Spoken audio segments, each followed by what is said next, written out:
I don't think it's going to be like the mountain again. I don't think it's like I understand your concern because it is positioned similarly. Oh. What's happening? Excuse me? Where is this place and why are there so many rift hounds? Be careful. Oh. Oh, where is this place? It's delightful. Oh, dear. Hello. Hi. You're basically horses.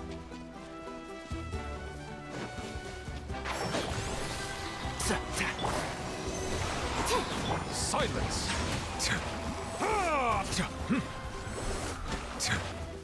Oh, hey, it's a buddy. Absorption test.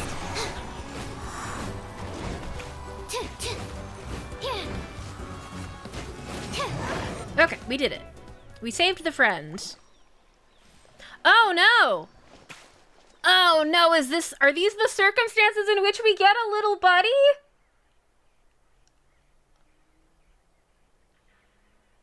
Are we adopting an orphan child? Hey, big guy, you okay? Can you stand? Oh no, it looks really weak. Ugh, seriously, those floaty, ghostly dogs are always up to no good. In fact, make that all things floaty. You're fairly floaty as floaty things go. Paimon's nothing like those guys. Anyway, forget that for now. Let's see if we can get this guy something to eat and then we'll let it rest for a while. It'll be feeling better soon. Paimon's sure of it. It's too late. It's been holding out for far too long. Oof. No. Big guy, question mark. Heavy breathing. Oh no, it must be in so much pain, girl. We've defeated your foes. You can rest now, big guy. You did good. Heavy breathing. Is there something else that's on your mind? Do you need me to adopt your orphan child? Is there something you'd like to tell me?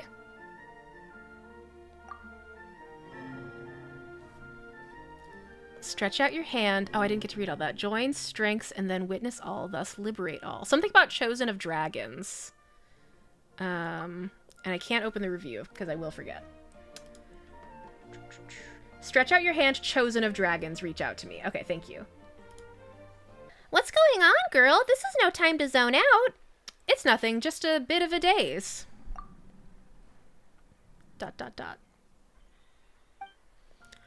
Roo. Roo. Is that your desire, or... Reach out to the dying beast. Oh. Oh, okay. What are you doing? Oh.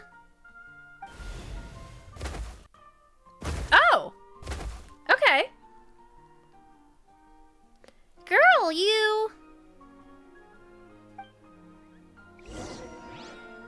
Why is the big guy so energetic all of a sudden? Is that you? You're inside its body? This better not be some kind of strange dream.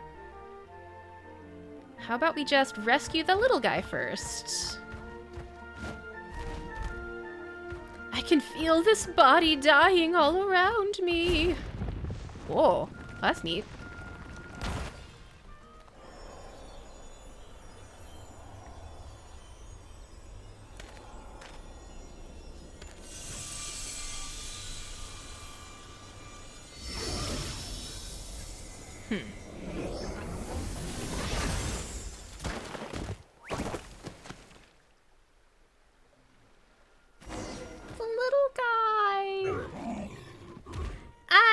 Right there, little guy?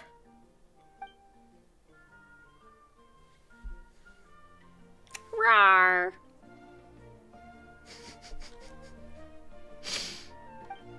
Oh, what's wrong? You don't look so good. Oh no! Is it your tail? Did you injure it when you fell from that barrier? Rawr.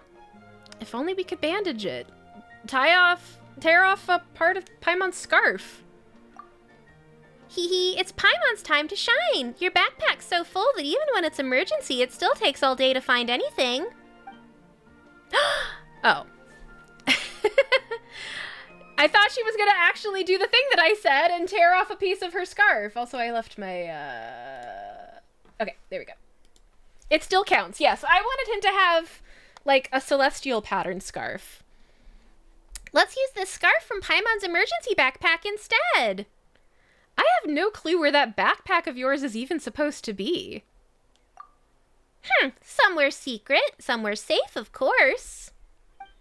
Anyway, do you want to use the scarf or not? We'll use it. Thank you kindly, Paimon. All right, little guy, don't move.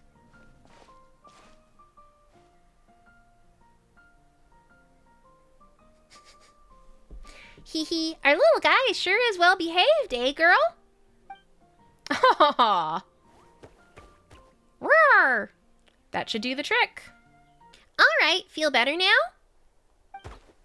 Roar! He just keeps going.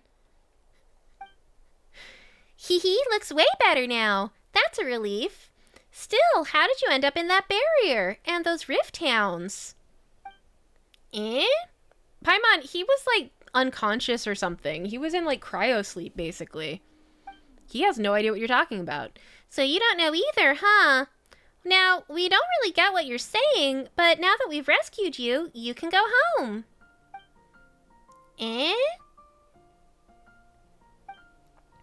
Wait, do you not know where your home is? What about relatives then? Oh, wait, that big guy from earlier. What do we do, girl? We can't just leave it here all by itself, right? I don't know how you pronounce that. It might be better if you stay with us for a while. Yeah, that makes sense. Maybe we'll find this little guy's family when we reach Natlan. But we've never seen anything like it. Ah, chosen of dragons. Could that mean? I need to write this down. What could that mean? Huh? You mean you heard something like that? Now that Paimon thinks about it, Natlan is the nation of dragons. So does that mean that... Wait, they call little guys like this Saurians around here, right? Rawoo! Come to think of it, Paimon does see some resemblance to Viships. You know, 2 legs, 1 tail and all. Raw? We're happy to have it travel with us. But we should ask our friend here if that's what it wants to do first. True, true. Hey there, little guy. Would you like to travel with us? ... Roar! Hee hee, looks like we're all agreed then. Anyway, Paimon's Paimon, and she's girl. Raw? Roar. Oh yeah, you need a name too.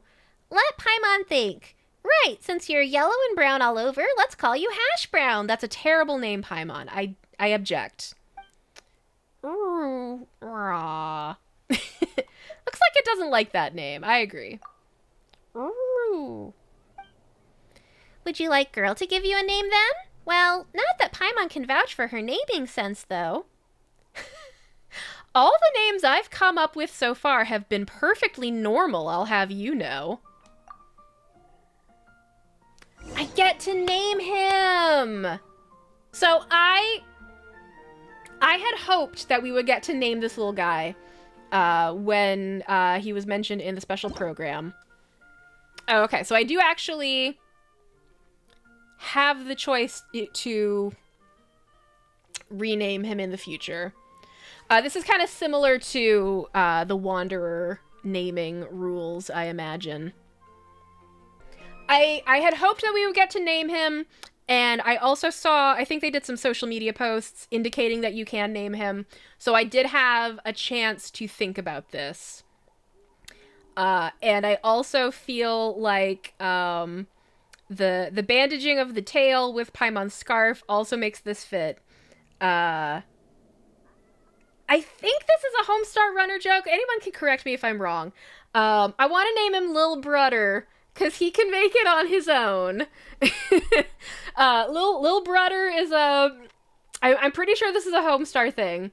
A little dog that I believe has not the regular amount of dog legs and very big sad looking eyes, and his catchphrase is, "I can make it on my own." So that's gonna be his name. If there's room. I hope there's room. And Brudder is spelled like so. Oh, the apostrophe sub were different. Okay. Well, I haven't confirmed yet. I can fix this. There we go. We must be accurate. Yes. Lil'Brudder. Okay. Let us confirm Lil'Brudder's christening. Welcome to the family. No! How rude. Okay. I can fix this. You know what? Since I can't have spaces, I'm going to, I'm gonna do this. There. It's not accurate to Homestar Runner, but it looks better. This is Lil'Brudder. I love him. I will die for him. I hope it doesn't come to that. Okay. Confirm.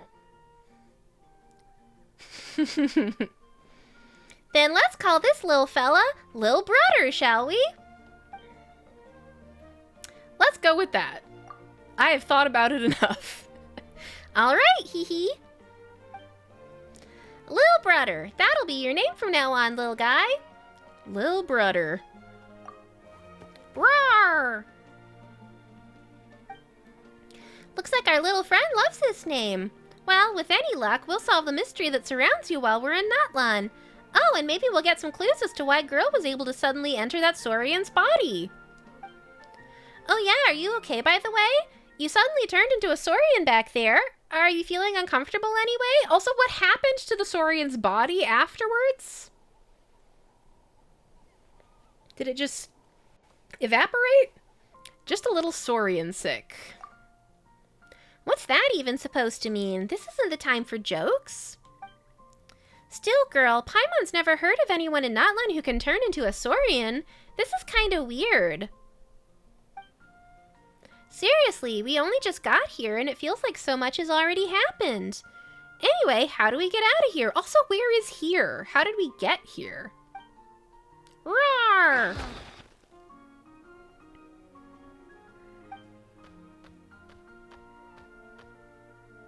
You know where the exit is?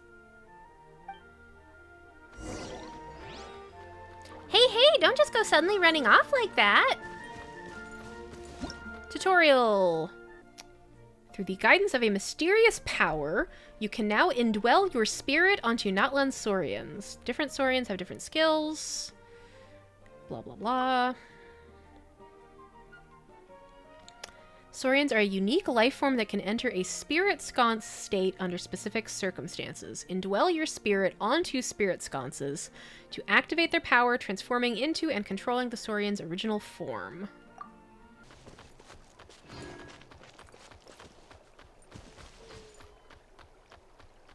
Oh, interesting. What is this?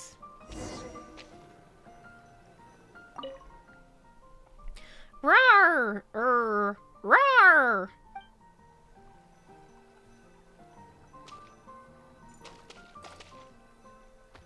Okay. I want to look around some first. Oh, does he follow me? This is great. Oh yeah, I want to take a look at this.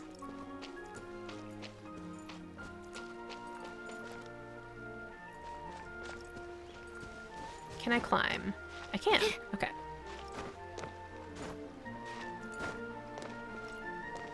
Adobable, yes.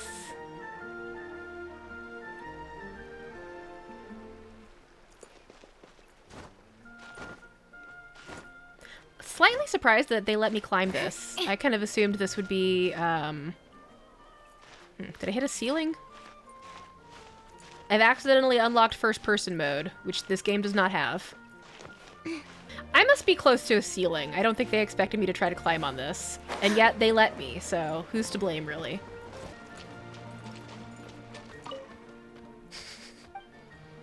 I guess he just says rar, rar. Oh, you can't climb the long-necked rhinos? I mean, that's fair. I think if I was a long-necked rhino, I wouldn't want random people climbing on me either. Okay, I'll leave.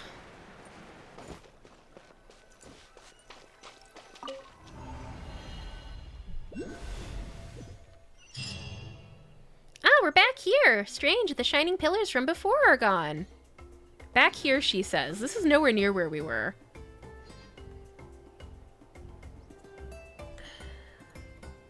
Okay, so she wants to go to the Stadium of the Sacred Flame to see if anybody knows about our new little pal. Yeah, we were nowhere near here. We were like here maybe.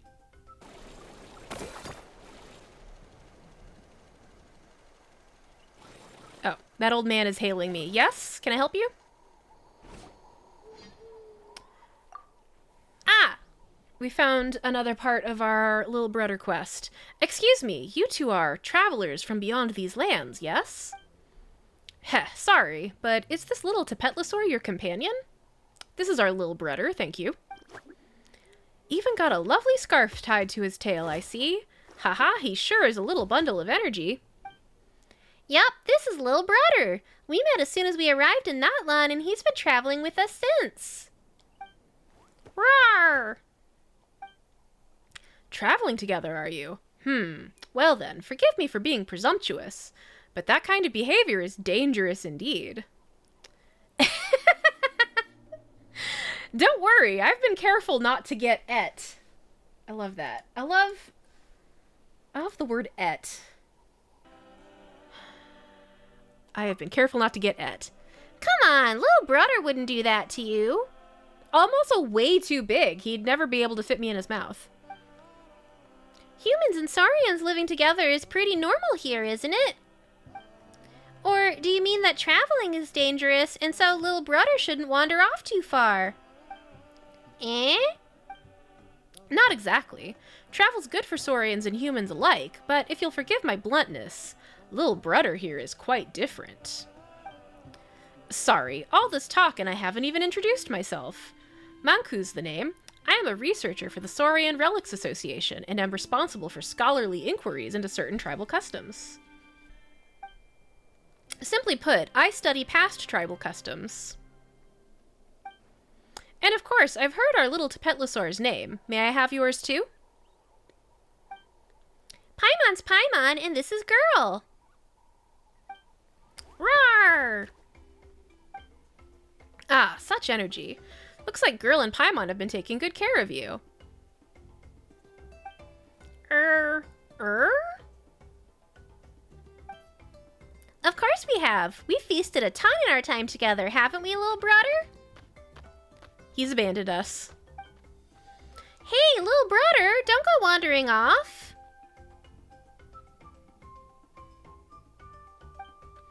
Shame. He's such a vigorous little one, too. So, what's the danger exactly? Mind your tone. I'll be mean. Mind your tone, would you?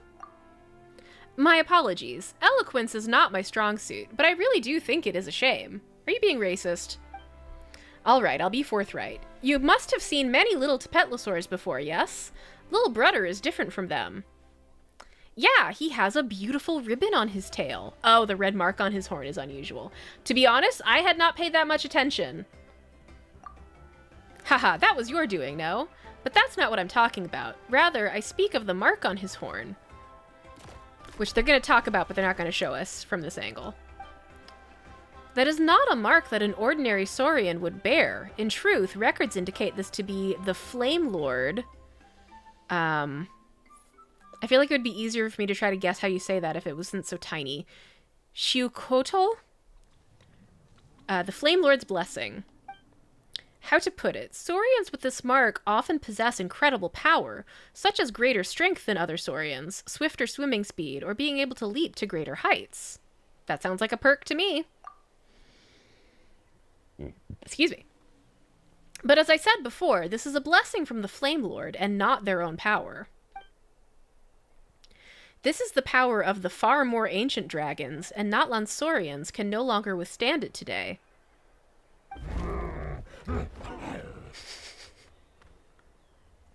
The Wyob and the Night Kingdom also reject this power, and as such refuse to accept such Saurians.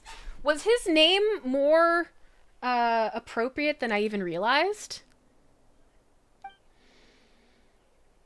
I didn't.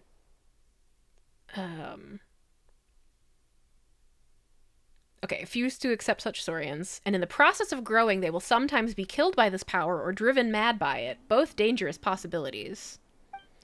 Perhaps, I believe, you should deliver him to the Children of Echoes. They will deal with the matter appropriately.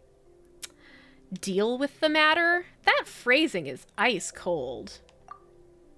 Again, apologies for my clumsy words, but I believe it is best to leave this to us locals. Thanks for letting me know. But you do not intend to give up on him, I presume.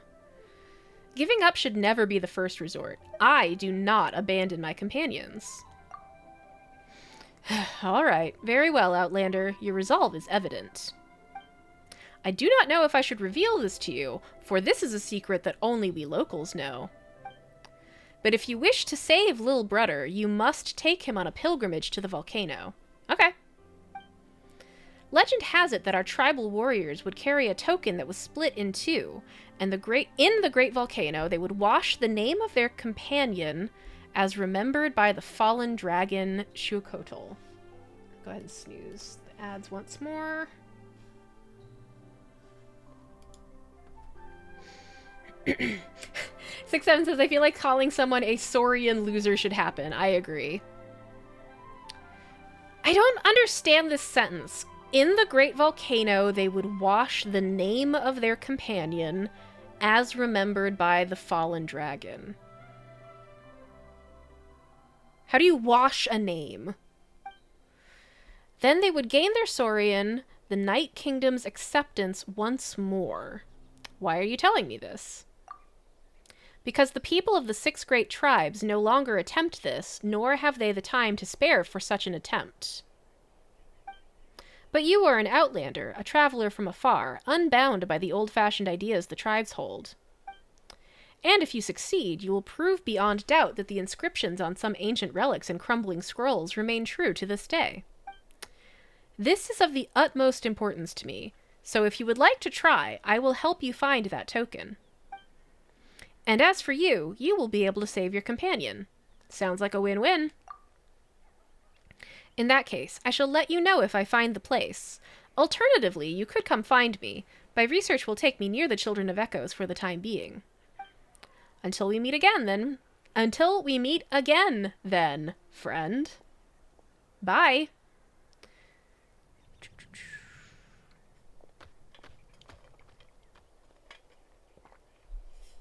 Hey, Lil'Brudder, quit running around already. Roar! Oh, and by the way, girl, is that guy gone? He didn't say anything weird, did he? Long story short... In other words, Lil'Brudder is sick, and we need to grab some stuff and take him up the volcano to get that illness cured.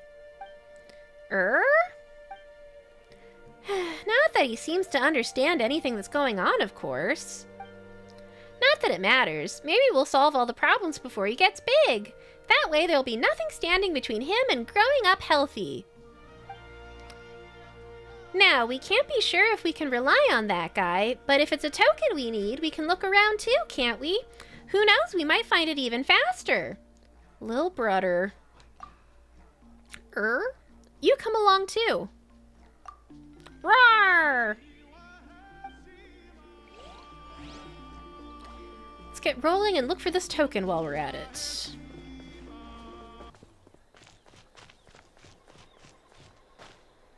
Sup, Kusi? Do you run a store? Is this a mercantile Tepetlosaur? Are you just kind of hanging out?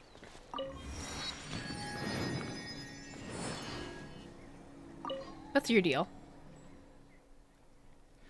How come he's not back yet? How much longer am I gonna have to wait? Did something happen to him? Who are you? Haha, me? You're a curious guest. Call me Yukon. As you can see, I'm a guard at the sentry post. One of them, anyway. Excuse me. But word to the wise, sister, you probably shouldn't just walk up and talk to someone in the wilds here like that. Okay, dude. Tuck in your shirt. This is the outer edge of the Children of Echo's lands. Once you leave this area, you'll enter territory where any warrior's fair game to spar. Is something the matter? Nothing major, no worries. It's just, I have a friend. T2's his name. He was supposed to have taken the next guard shift at this post. A couple days back, he said he was going to check on the shadow pins. You know, the big stone pillars. Either way, he hasn't returned yet. I didn't expect this guy to have a quest. He's always been like this, and I'm used to it. If I could just leave this post, I'd be on him like a hawk-eyed hunter before he'd know it. But unfortunately, I can't leave. If you run into him, tell him that I'll have to sleep standing up here if he doesn't show up soon. Alright. What is this? What happens if I touch this? Oh. Hello. That's a very interesting thing. Touch.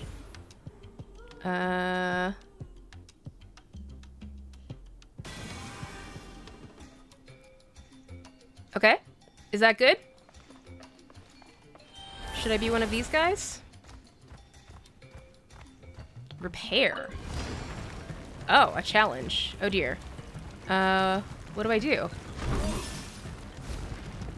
Could I have a smidgen of guidance? Okay, I think I'm supposed to break these things.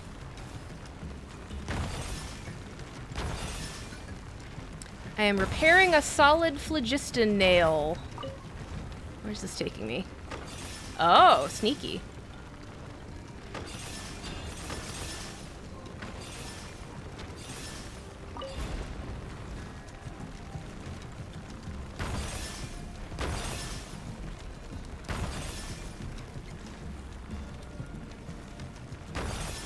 What is that?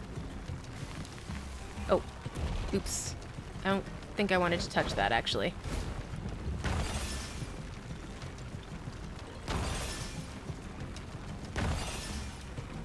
Oh,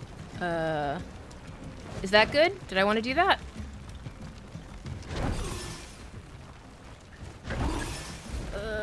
Shit. Oh, shit. Did I do it? Did I win? Oh, boy. Ah, boy. Ah, jeez. There's a lot happening here all of a sudden. Get out. As one with wind and cloud.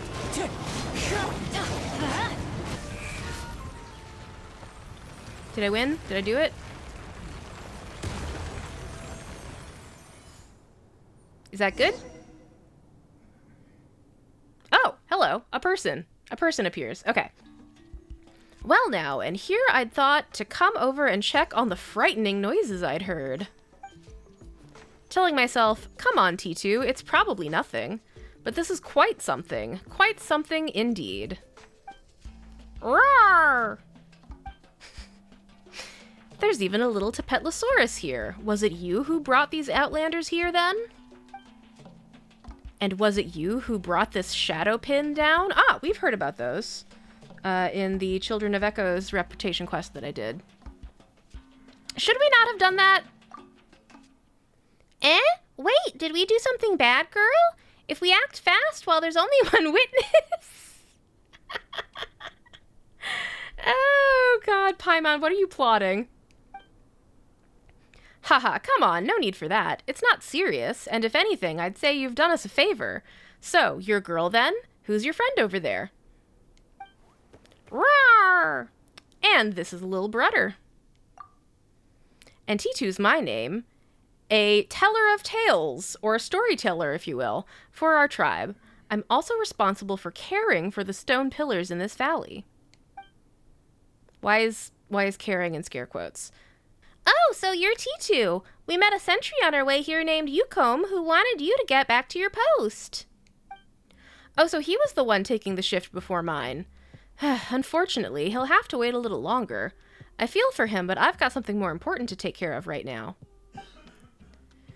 These pillars, also named shadow pins, are under my jurisdiction, and I must take care of them before things take a turn for the worse. Jurisdiction? Uh-oh, looks like we're going to have to compensate the locals for dropping that stone pillar. Paimon wouldn't have used her real names if she'd known sooner. Is Paimon accustomed to doing fraud to avoid the consequences of her actions? Compensate. Sir, why are you narrating? T2 had a flash of inspiration. Perhaps he might use this to coerce these people into helping him achieve his goals. Ah, okay, he's a writer. That's how I'd slot a bit like this into the plot anyway. Don't fall over, Lil'Brudder. Ah, sorry, got a bit carried away thinking about stories there. I've been telling them in our tribe for so many years, and now it's finally reached the point that I need to come up with some originals. And of course, something just had to go wrong with the shadow pin, just as I was a few days into my musing. Because why would it ever rain when it could pour? Ahem. Anyway, I'm not gonna blackmail you. I mean, I wouldn't have spoken my thoughts aloud if that was the case, right? I don't know, maybe you're just really bad at blackmailing. That's always a possibility. Look, we exchange names, but we haven't come to blows, so that makes us friends, yes? In that case, could you listen to a friend's request? Sure, as long as it doesn't involve compensation. No, surely not. How should I put this? When you passed through the valley, did you see some sort of giant block of solid phlogiston with golden patterns carved into it? I might have. It's in the center of this place. You can't miss it. Nope, don't recall anything like that. Huh, I thought it was obvious enough. That's fine, though. This whole business I'm talking about has to do with that huge stone pillar. We call it a shadow pin, and we've had problems with it recently. To be honest, I'd all but given up before meeting you. Let's just have the stone pillar problem cause this tribe's destruction. That story would work too, right? That's a little bit bleak. Wait, it's just a stone pillar. How could it destroy the whole tribe? That seems kind of ridiculous. I mean, it's very large. Also, what's so special about these shadow pins anyway? And the one we dropped, it was a lesser pin? But it seemed pretty big to Paimon, so why is it called that? Since you're both Outlanders, I suppose a more detailed explanation is in order. This is related to a legend handed down through our tribe. The stories say that the Wyob hung the pins here to seal the shadow of the Volcano Lord. Interesting. But that which is sealed beneath them is, in truth, the abyss. That's how most tales in Natlan are. They're embellished narratives held up as warnings, and all their rhetoric is a kind of metaphor. Wait, so you mean the abyss is actually sealed below here? That's right, and recently 2 out of 3 little shadow pins have floated upward. Perhaps if the third floats too, all the evil beneath the earth will come surging up like a tide. That sounds bad. So to be honest, it's an unexpected boon that you've managed to push one back in. So, no compensation required. If anything, I was hoping to ask if you'd mind pushing the other one back in as well. Huh, what do you think, girl? Where the abyss is involved, we can't stand idle. Rawr! Even you're up for it, Lil'Brudder? Well, all right then. Ah, like a flame that appears in the darkness, so too will heroes rise up in times of great peril. Human possibility shines through in glory at moments such as this. You know what? This could make for a great story too. Indeed, girl, you've got some traits that even those storied heroes don't have. I'm looking forward to this, I must say. Let's go then, dear heroes. Let's go and check the last floating lesser pin. Oh, what you got there, Lil'Brudder? Huh. You even want this?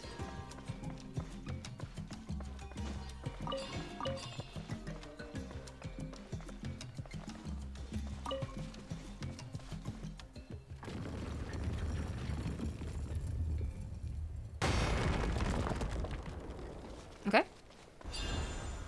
Did my little buddy do that? Weeping because Lil'Brudder can make it. He can. He can make it on his own. He's such an inspiration to us all.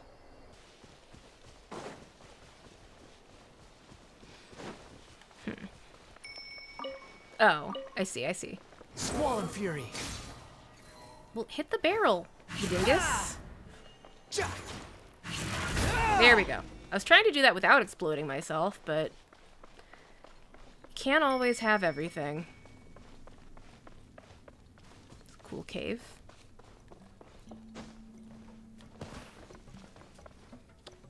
Just like before, don't forget to touch that. Iridescent inscription, we got it. After I collect all the shinies. Behold. Ooh. That one's a lot fancier than the previous. I think that's the inscription they were talking about.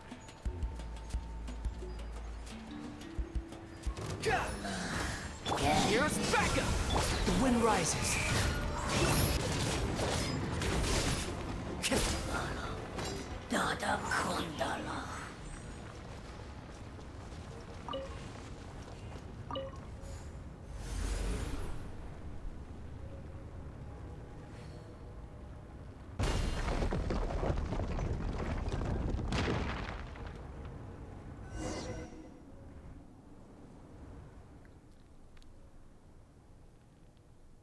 I mean, it barely moved down. There we go. That's the second lesser shadow pin. The seals around this pin have been damaged far more than the first. Even the iridescent inscription has been pushed outside the pillar. So that's what you call that shiny golden thing. Now that you mention it, I think we've seen them before. That's right. There should have been something similar on the pin you pushed back into the ground earlier. Ancient legends tell that before the idea of Natlan was even born, when this land was ruled by the ancient dragons, the language by which they wielded phlogiston was these iridescent inscriptions. These days, none understand the meaning hidden in these lights. Only the golden engravings, scattered across Natlan, remain to mark the trail of those ancient dragons. Wait, so you know how to work it, but not how it works? We cannot decipher the meaning of the inscriptions, but the ways we use phlogiston are the same, so we do understand it on that level. Let me try to explain. So, Liyue has those mysterious adeptal mechanisms, yes? And while humans don't know the principles underlying their function, they can still make use of them. That's more or less what I'm talking about, despite the imperfect analogy.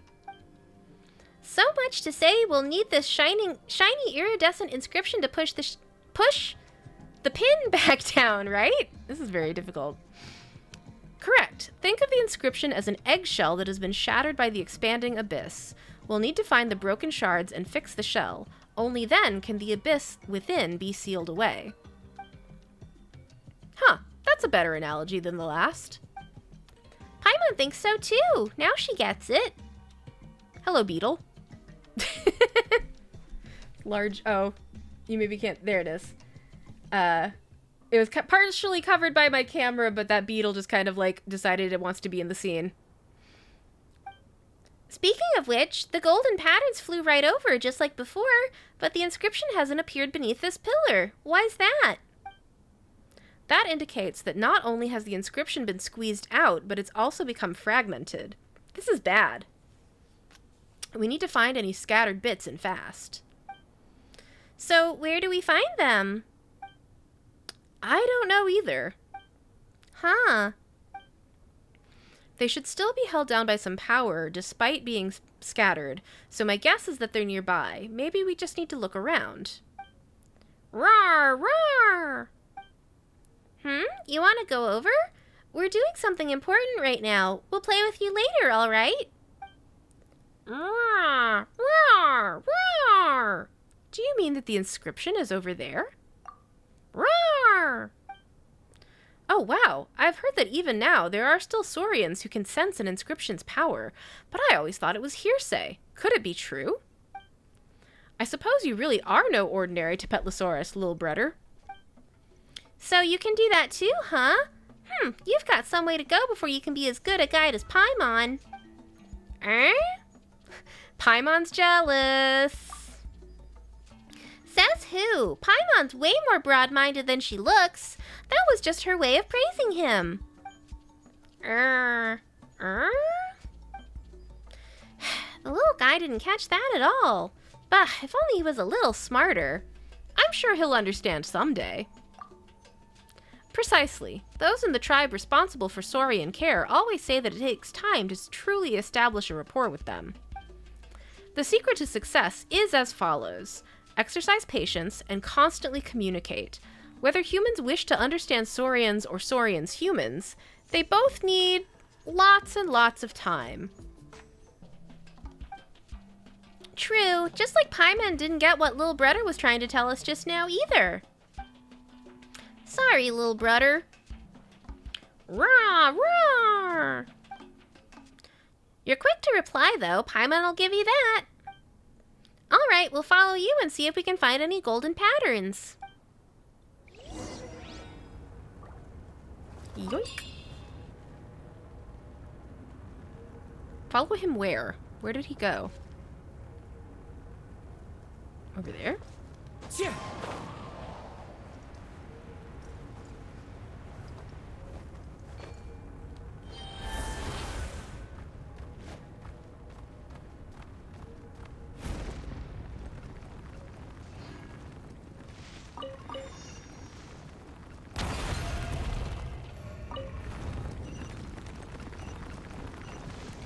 Is this taking me where I want to go?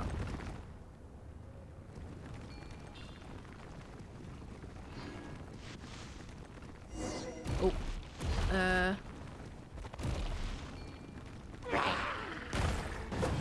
Behold.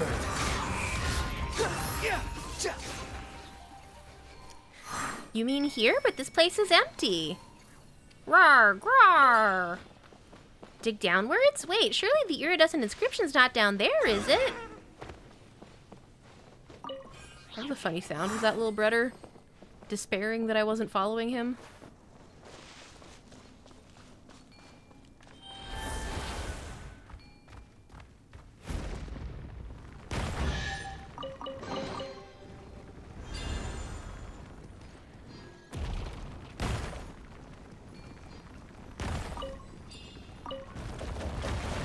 Whoa.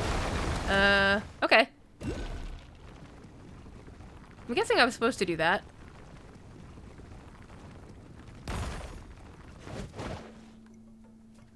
Ah, shit. Okay. For a second, I thought I missed. I thought I missed the orb.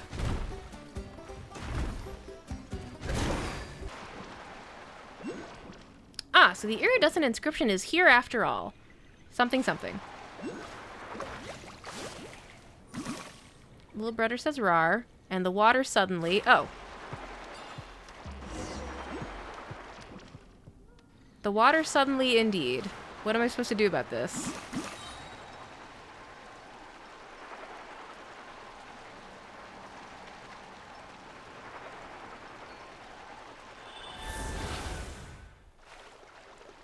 Can they dive?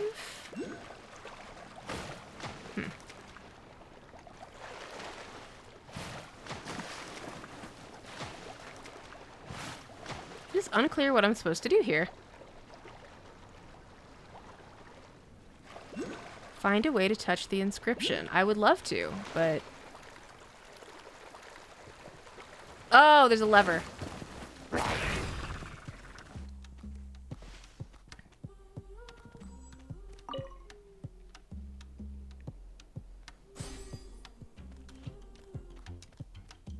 The mechanism's broken. That's no good. So, did it not actually... I see. It lowered the water somewhat.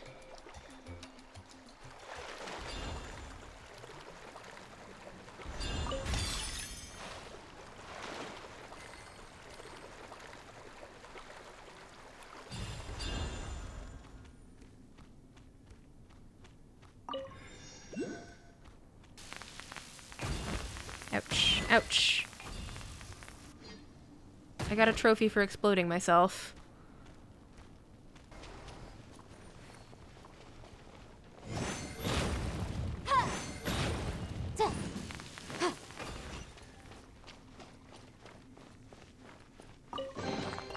Ooh, we can definitely write this off as incidental gains. Shiny.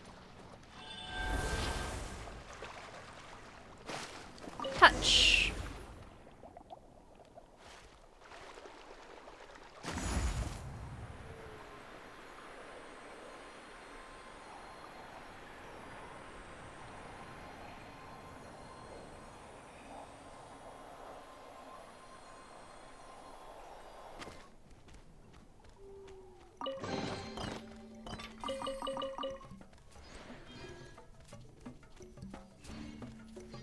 Investigate. Red metal key.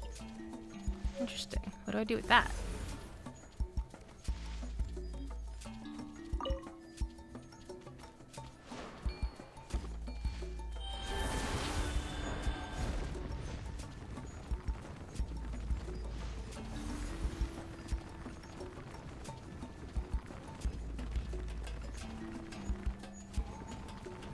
I can't tell if I'm backtracking through this place I've been before. Okay, I think I am. This is starting to look familiar.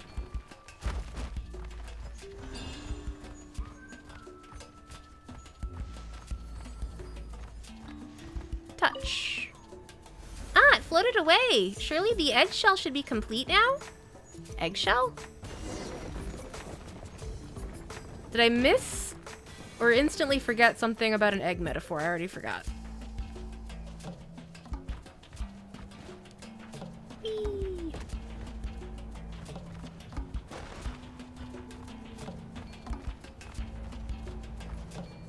Iridescent inscription is now displayed beneath the lesser shadow pin. Just like before, to restore the inscription's power, simply reach out, and touch it. Why are you saying that in such a suspicious way, sir?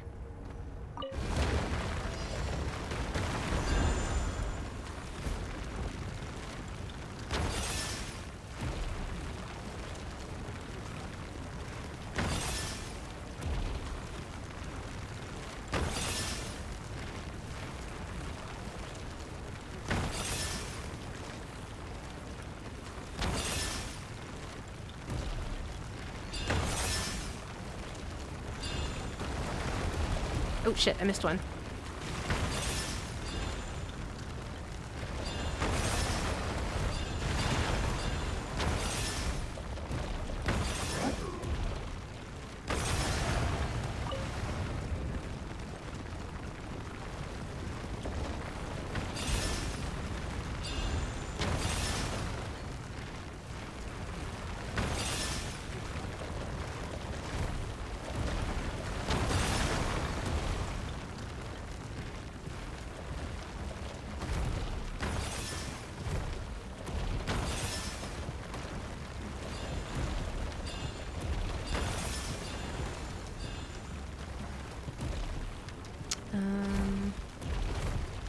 Shit. Where's another one? Oh, fuck, they're up there? Thanks for nothing, camera.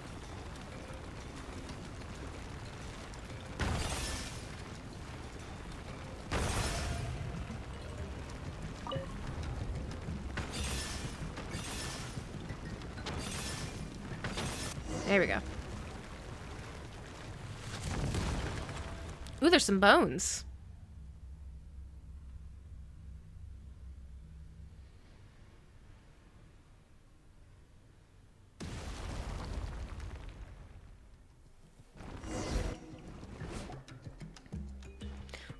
We did it! The 2 shadow pins have been plunged back into the earth. Rawr! Nice work! Another round of applause couldn't hurt. I'd clap my hands till they fell off if I could, but then I couldn't write another story, so forgive me for not doing so. Still, I assure you that in my heart, naught but bones remain attached to my wrists. That's a little extreme.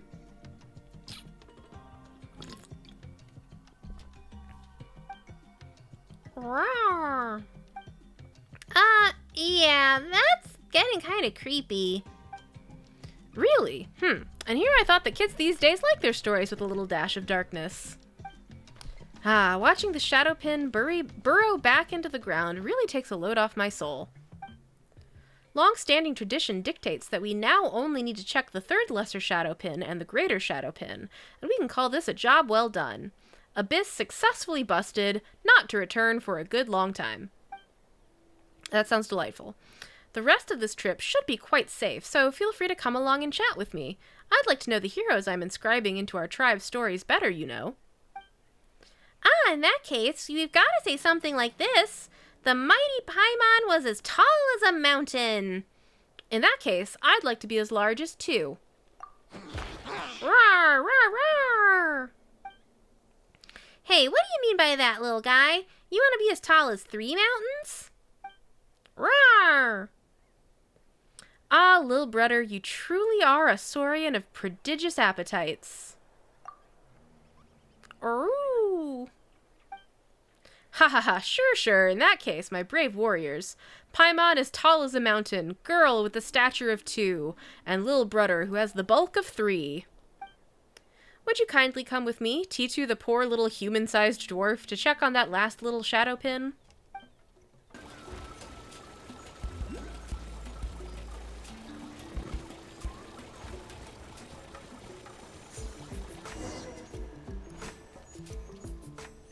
Wonderful, it's solid, almost as if it was grown from the very soil, more robust even than the roots of the great mother tree that grows beneath the scions of the Canopy's mountain cliffs.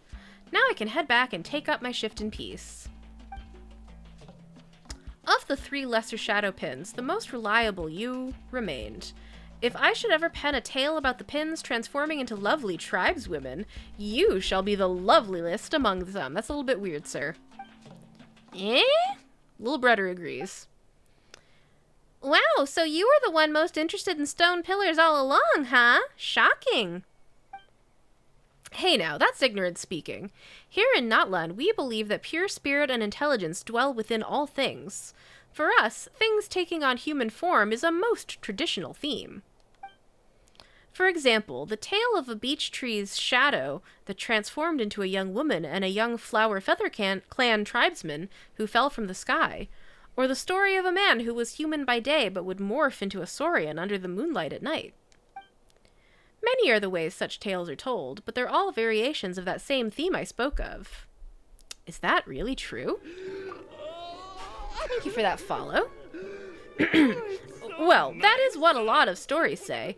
That much I'll swear to as one who tells tales. A storyteller, if you will. I love how they keep doing that when it is the least necessary whatsoever.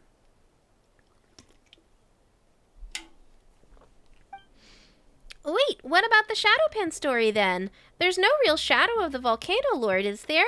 And if the shadow is the abyss, then what is a pin, really? Oh, you're a lot sharper than I thought, little Paimon. Let's see, where should I start with such a story? Long ago, the mountain range where the Children of Echoes made their home was not as it is today. It was more normal, more complete, more lovely. Everything changed when the Conrian catastrophe struck. The Conrian catastrophe? Indeed, Natlan's ley lines were always special and somewhat delicate, and so this calamity brought utter devastation. They say that the Night Kingdom was severely damaged in that disaster, and the totem pole's lights grew dim. The Wyob could not hear the tribe's cries. And up on land, a dark tide of disaster blazed toward the mountain range, brought on by 2 Conrian soldiers. It was they who were the source of the troubles. Conrian soldiers? That's right. At that time, the tribe's leader had gone forth to the lone island in the west to resist the giant beasts. Elder Traor had no choice but to contend with the Abyss and those 2 abject Conrians. Finally, the tribe's warriors and Saurians, exhausting their spirit, flesh, and blood, found a way to use the iridescent inscription, fashioning giant stone nails out of solid phlogiston. Interesting. And Elder Traor was the first to leap into the dark pit, crying, "If the Abyss should ensnare death, let us flip the script. With death and sacrifice, we shall ensnare the abyss. The brave warriors followed him in, and after much sacrifice, the abyss was, at last, sealed beneath the earth. This is the true tale of the past. Even the children of echoes, who excavate solid phlogiston and gems for a living, know that the phlogiston around the stone nails must remain untouched. So that's the story. Ooh. That happened 5 centuries ago, and yet you made it sound like it was something you saw yourself. That's a storyteller's duty. I love my work, and amongst all the tales I tell, I love the stories of these heroes the most. I'm not a nimble fellow, nor am I the best fighter. If anything, I'm the furthest thing from a hero. But when I tell their stories, I feel like I'm right there, traveling, adventuring, and fighting alongside them. I feel them smile upon me, egging me on, as if standing in the shadows of the bonfires, listening to me as they would a friend bragging of their exploits. And perhaps that is how I fight alongside them, by ensuring that their stories will be passed down and remembered from generation to generation. Roar! Wait a second. So what does that elder's story have to do with the Volcano Lord? And why do shadow pins have that name? Still thinking about that, Paimon? It's simple. It's just a little play on words, commonly done in many stories. It's called a shadow pin because it pins shadows. Easy, right?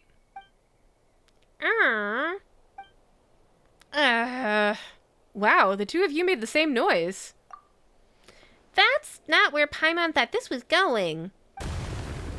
Wait, what's going on? You're shaking up and down, girl. It's the ground that's shaking, Paimon. I blame T2's awful jape. Come on, my joke wasn't that disastrous. It's the big shadow pin. That's where the tremors are coming from. Something's wrong. Come on, we need to get back there. The capybaras are unbothered.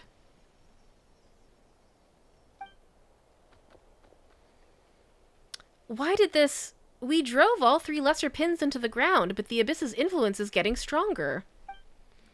That's impossible. The Woven Scroll's stories clearly state that things our experiences do not prepare us for do sometimes happen. It's more accurate to say that accidents happen so often that even Paimon stopped being surprised. Could it be that some change has overtaken the abyss surging within the ley lines, causing its resistance to grow stronger? Either way, it feels like something terrible's happening down there. Why don't we try getting a closer look? Roar! Please do, girl.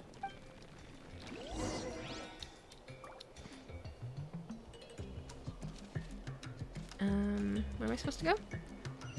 Down? Over there.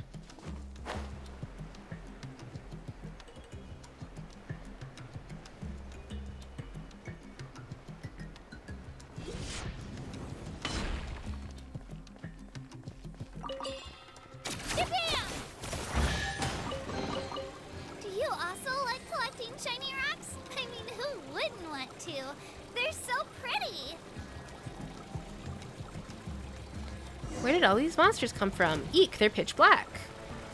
Eeta! Uglay, you're up! Incinerate! Paimon makes it sound like she's never seen these things before. Go get him, Uglay! Time for your arraignment! Carving wave!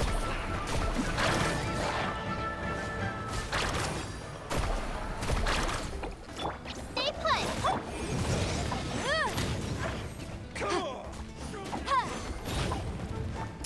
Ooh.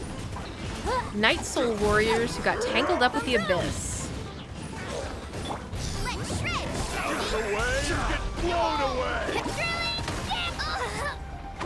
Uglay, you're up! Motion to compel! Ready, go!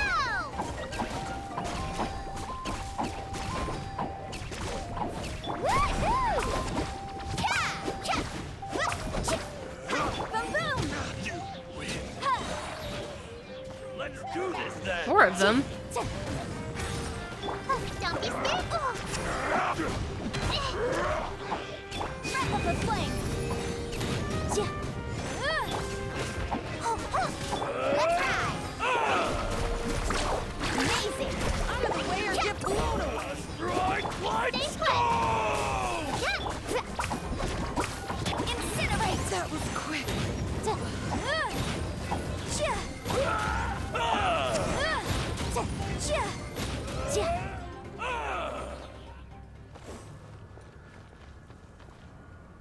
Uh-oh, get out of the way. It's about to come crashing down.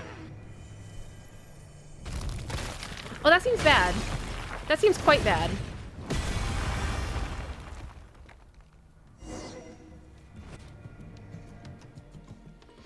Girl, Paimon, Lil'Brudder, are you all unhurt? We seem fine. Paimon's okay, kinda. You don't look injured, Lil'Brudder. Did the big pillar scare you just now? I was pretty frightened too. There, you two, don't be scared. The ever-reliable Paimon is here. It's almost ad time. Not ready for that yet. Well, that was a lucky break amidst our misfortune. This cloud of smoke is huge, every bit as large as the plumes of volcanic ash hurled out by the volcano lord in the stories. Still, Paimon didn't think that the big shadow pin would come crashing down and bore such a big hole in the ground. As to that, to be honest, I don't know what comes next. But, we can always inspect the hole first? For all we know, maybe this isn't too big a deal, right? It would be the right moment for some sort of ironic twist, after all. You know, like how a bandit finds that the treasure he spent half his life searching for is actually worthless. Perhaps this place we've guarded for centuries has been empty all along. Or maybe we'll find that the story of the shadow pins is but a 5 centuries-old prank that some bored ancestor of ours came up with. Sorry, I know I'm rambling, but I can't help but be nervous. Either way, I have no clue what we'll find down here. But still, I will go. Hey, don't worry about it. We'll come with you. It doesn't look too serious. It's just a really big hole, right? Just the normal kind of big, really. The shape's kinda ugly, too. I'd only give this hole 3 stars. When did you become some kind of cavity connoisseur, huh? Sure, we've seen lots of these, but... Rah, rah. Hey, don't you copy her when she's being a bad role model. You don't want to pick up bad habits. That's where the greater shadow pin fell, it seems. It's gone down much deeper than I imagined. It's almost like there was a huge open space down there to begin with.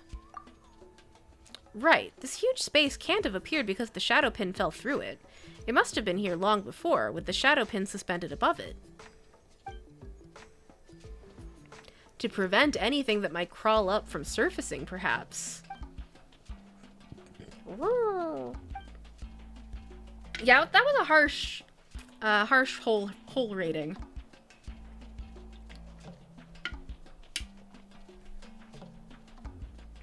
Anyway, things look alright over here for now. I'll report this back to the tribe later. Uh-oh. Question mark says hiss. Arg. Ah. Calamity. Pain. Save. What was that? Roar. I heard a voice. What's wrong? You all don't look so good. Especially you, T2. How did Paimon not hear it? Heh, it's as I feared. The iridescent inscription on the pin must have sensed something down there, causing it to fall. That legend is real. The spirits of the fallen Conrian soldiers are about to emerge. Roar. T2, are you okay? Not really, I'm afraid. That voice, so cold, so coarse. Just listening to a few syllables was like running my brain across sandpaper. If it's that bad, why don't you just stay here and keep watch? Just to make sure no one falls in and all. And as for us, we'll go down and see what's happening. No, you can't. It's dangerous down there. There's no reason you should be put in more peril, and I'll not be the one to do it. We've exchanged names, but not blows. That makes us friends. Is that how that works? Heh. So calm in the face of danger. Are you used to it, or is this just the natural result of possessing overwhelming strength? Well, let us go down together then. Though I do not have the power to resist the abyss, I am one who tells tales, storyteller. I might be of some help regarding that below Natlan's surface. Besides, to witness things to their completion is a storyteller's duty. But let's take 5 first. Once we're ready, let's head into this cavernous cavity, shall we? For a little while. Such agony, leave. Oh no. The voice is becoming clearer as though it were in my head. That sounds bad. We continue even deeper in the hole. Excuse you? The inscription fell off the pin. We must figure out what it's responding to. Why don't you try touching it? If I must.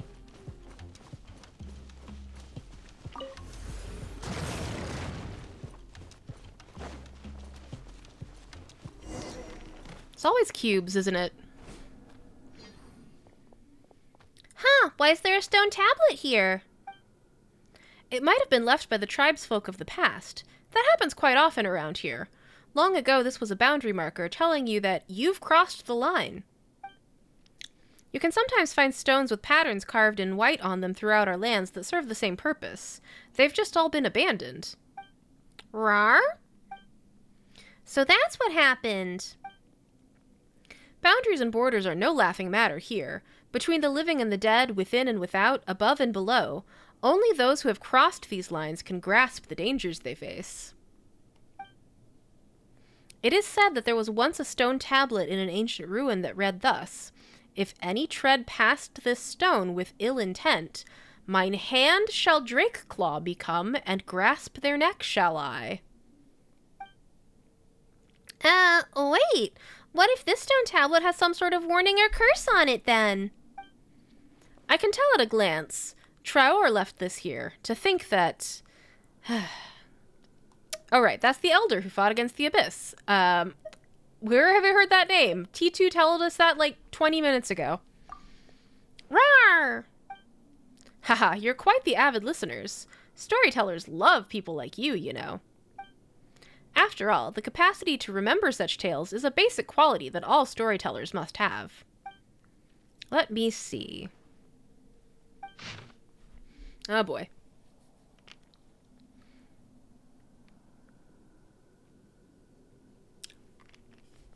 Let me take a moment here.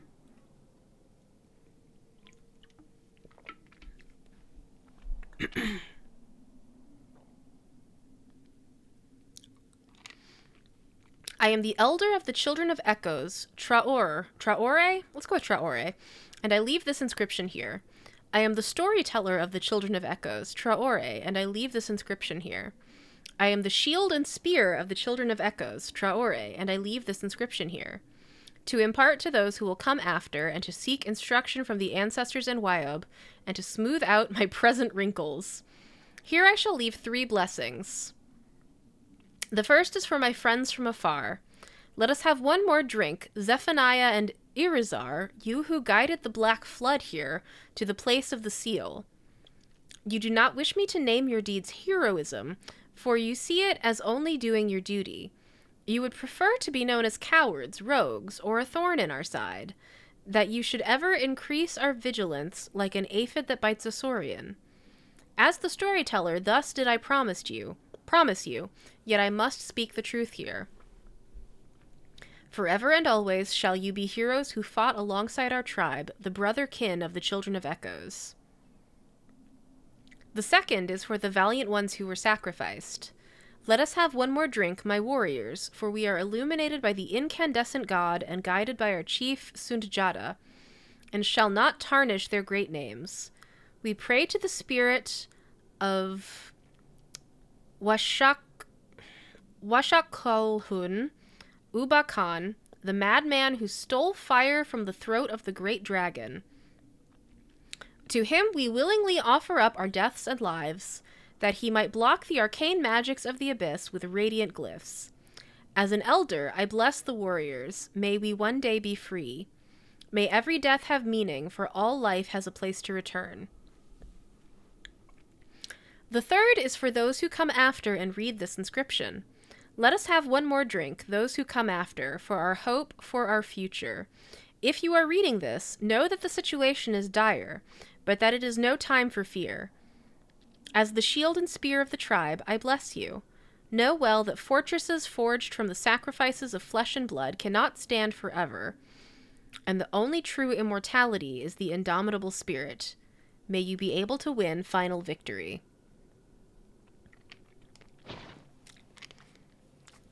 It says, friends from afar, Zephaniah and Irizar. You would prefer to be known as cowards, rogues, or a thorn in our side, that you should ever increase our vigilance like an aphid that bites a Saurian. Yet I must speak the truth here, forever and always shall you be heroes who fought alongside our tribe, the brother kin of the children of Echoes. So this is the important part to remember, because they made Paimon read it after, assuming that most players would not actually read the whole thing. Ah, wait, so those Conrians fought alongside the tribe then? Well, the names of those two have always featured in stories as the embodiment of evil. They've even appeared in my nightmares. If you don't stop crying, the ghosts of the Conrian soldiers will follow the sound and track down your shadow, so they said. But it was all a lie? Such injustice, that those who gave their all for our tribe should bear such slander. Yeah, that's so sad. Aroo. I thought I was going to burp. They did not care for their good name. They only wished to see their will fulfilled. So that's how it is. Paimon gets it. Most heroes don't do great deeds to become heroes. They become heroes because they do those deeds. That's why they don't care about what others think of them. ... Perhaps you're right, but... Ah, there, the iridescent inscription goes. Time to make a deeper hole? Whoa. Wow, so this must be where they finally sealed the abyss. Look, girl, there are so many golden patterns in the middle there. You can also see traces of abyss leakages there. Looks like that's the thing attracting the iridescent inscription. We need to get over there and have a look.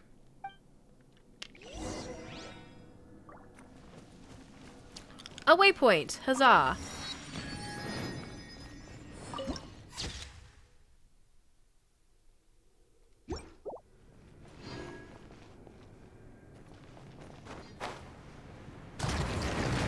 Oh.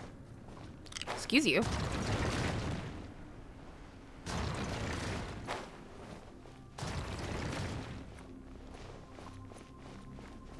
I guess the viewpoint did say something about shifting pillars. Oh, I can't climb these. I can only do a limited amount of mantling. Excuse me? I didn't write down their names. Those Conrian guys, I presume. Zephaniah. Leave. Seal this place as promised. That voice seems to come from the very depths of the unmoving statue. The rejection in those words are like two resolute hands that aim to push you from this place.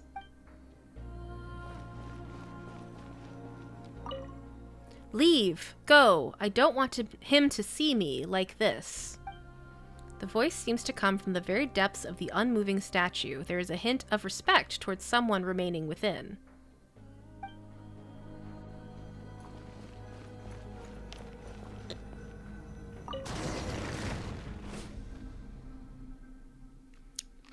Hiss. Ugh. Ah! I told you! It's dangerous! Get out of here!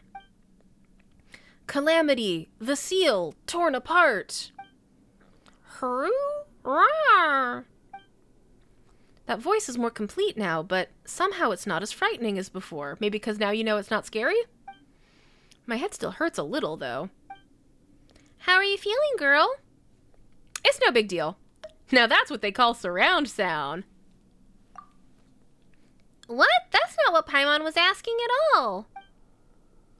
Anyway, how are you feeling, Lil'Brudder? Yeah, looks like you're fine too. Now that we're here, it's clear that the voices we heard coming from the stone pillar must have been those of the Conrian soldiers who've been sealed here too. Oh. That means they were sealed in for many years alongside the Abyss. But what's gone wrong here? I think the problem here is similar to the one we encountered with the lesser shadow pins above. The surging abyss has caused the iridescent inscription's power to shatter and be squeezed out of that giant ceiling pillar. That means we'll need to find the large inscription's fragments and find a way to put this eggshell back together again, right? Indeed. That way the seal can be fully restored, and the abyss will stay sealed in this place. Then... excuse me. Everything will likely go back to normal. But as with the lesser shadow pins, the solid phlogiston surface will have an intense adversarial reaction to the abyss, which is why the ground undulates so. We must be careful. Where are we going to find said fragments, though? Rawr! Rawr! Huh? Can you sense the inscription's power hidden inside that thing, Lil'Brudder? You sure do have a pretty sharp nose. Wait, you were using your nose, right? Wait, was that stone even there before? Did it just appear as you approached the large inscription, girl? Well, whatever. Oh, sorry, this is Paimon. Well, whatever. Let's take a look around that rock first, shall we? Excuse me. There's that burp. Oh, excuse you. Motion to compel. Don't be scared. Carving waves. Hey, go away.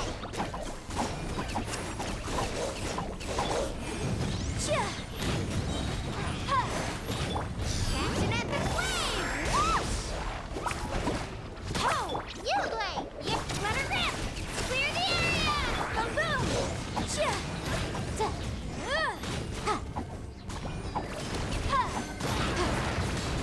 Okay. Okay, that's the thing I was trying to get to.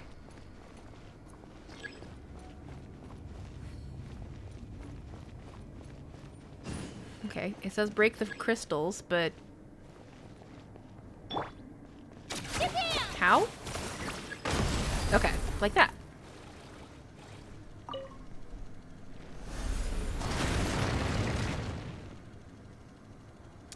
Okay. And Lil'Brudder has found another one.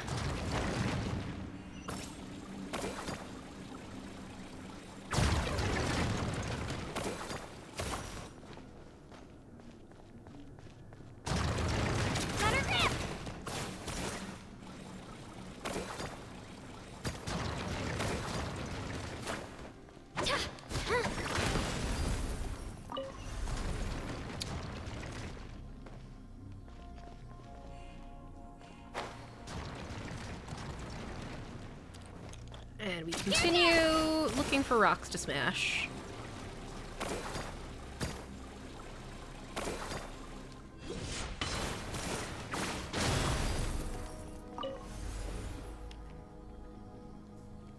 It shrunk and floated off to the middle. That ought to do it, right? No, not enough. What now? Of course.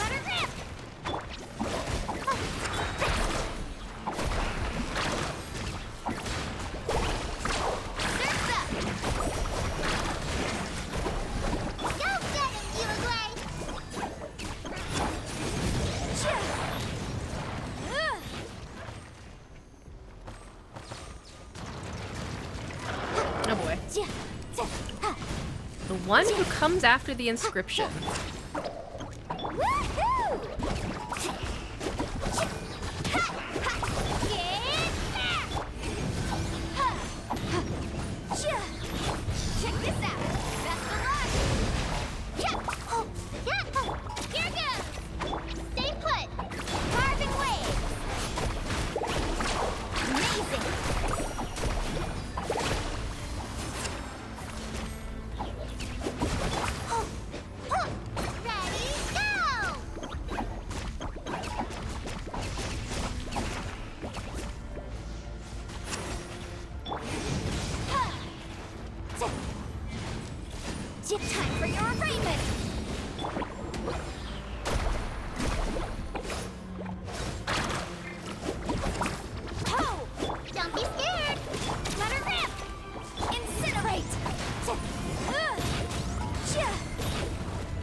fragments flown over too. Wonderful. We're surrounded. We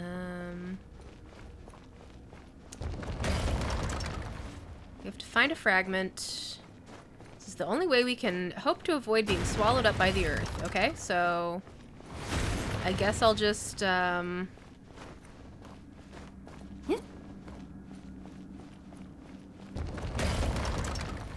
assume that if I keep going, I'll find a path. Lil'Brudder leading us this way, I think. Okay. It's gotta be the last one, right? Go into the light, apparently.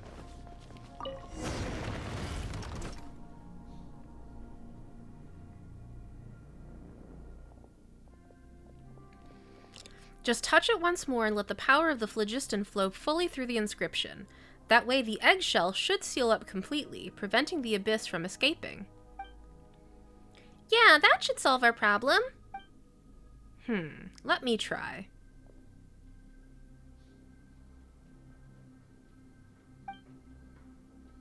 Quick, quick! Seal us inside too, just as we agreed.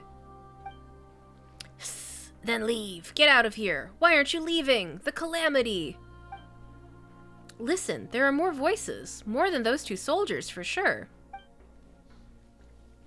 Behind the glowing inscriptions, from a place further still than the anguished howls, you hear wrathful roars and the pained whimpering of Saurians. You hear the sound of inchoked flesh and blood merging, the sick, giant, sticky, approaching footfalls of some giant thing beyond description. But you also hear something like thousands of hands, thousands constantly resisting, pushing outward. You hear the endless battle in the narrow darkness. It is torment unto eternity. Rawr! You said that, little buddy.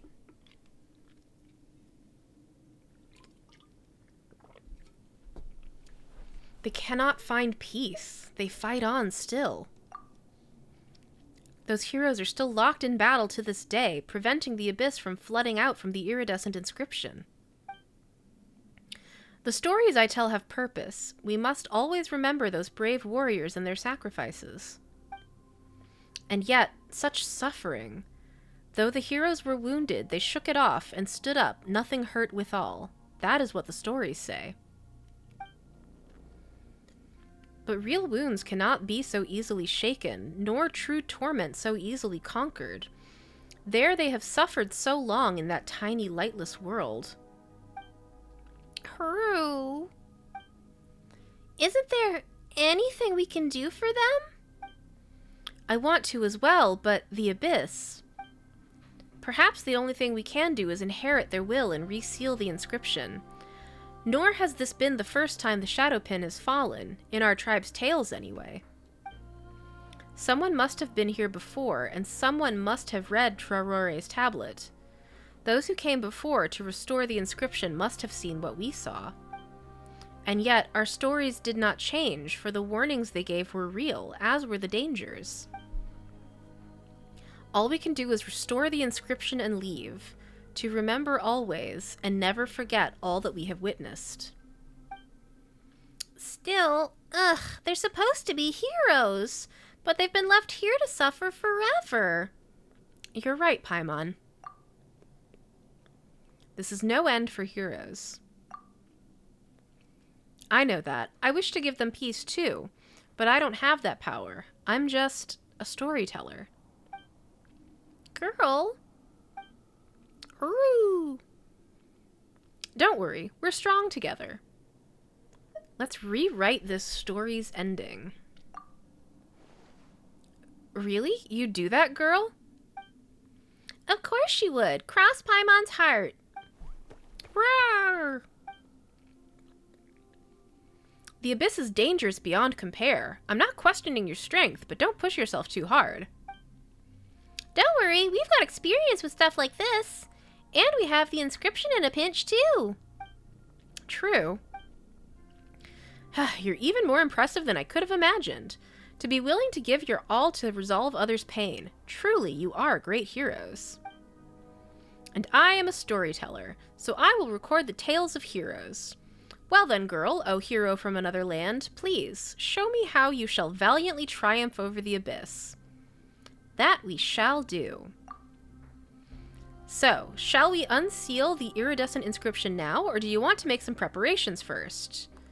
Let's make some preparations so I can go do a different quest. Sure, do all you need to do. And be careful, girl.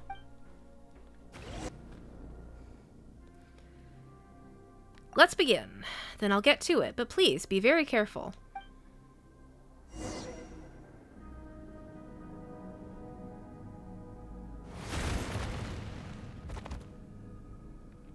Grant the warriors peace by beating them up, I guess?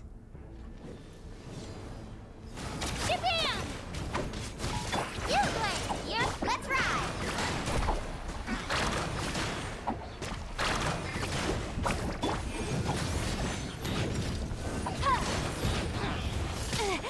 Rude. Drilling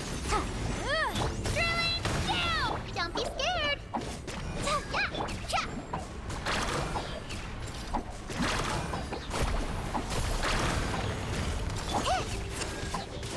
Ha! Hey, go away!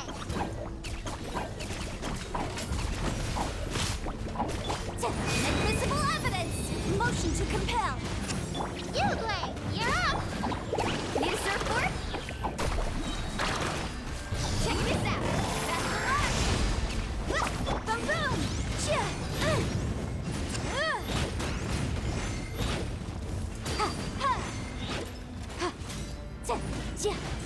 Carving waves!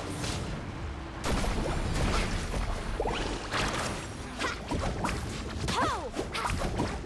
Let her rip!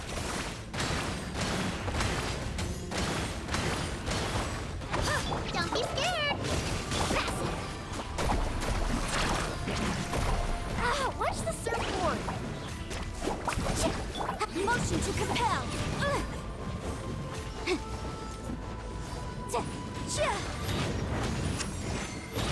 Ready, go!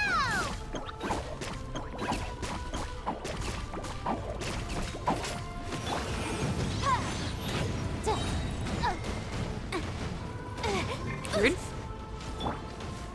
You play! You're carving waves! Let's shred, Sharky! Incinerate!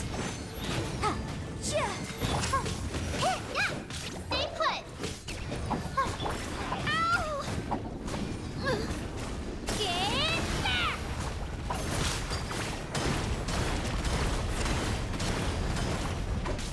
Boom boom! Don't be scared! Woohoo!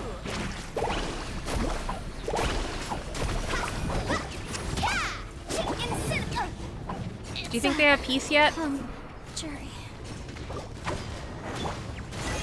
Go away!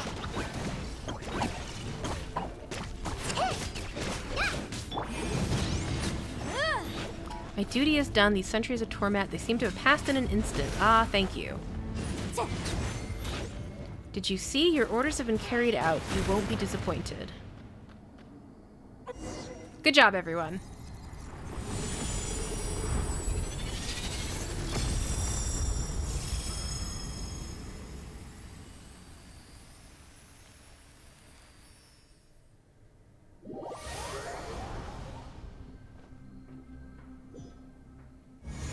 Where are we going? Oh, hello. Well, this is weird. There was all that scattered light earlier, and then we suddenly found ourselves here? Huh? Is that a cat? Ooh, beast with fur like that of night. That's a dope name.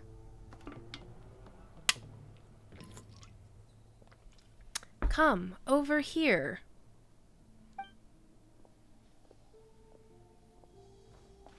You have brought so many slumberers, they who should have rested in peace. It is a Paradise Killer-ass name, yeah. Perhaps they prayed to spirits they should not have beseeched. But that was a moonless night where naught could be seen. The night has long forgiven them, yet hate and filth shall never rest, and they too shall never truly sleep again. Thank you, O you who are beloved. You have soothed their fury, which raged in the darkness. It was you who brought them into the night's reflection. The outland souls, too, may now return where they were headed. ... Go now, but beware the fearful instigators and the ends plotted by those bearing ill intent. Okay, thank you. Land of myriad megaliths.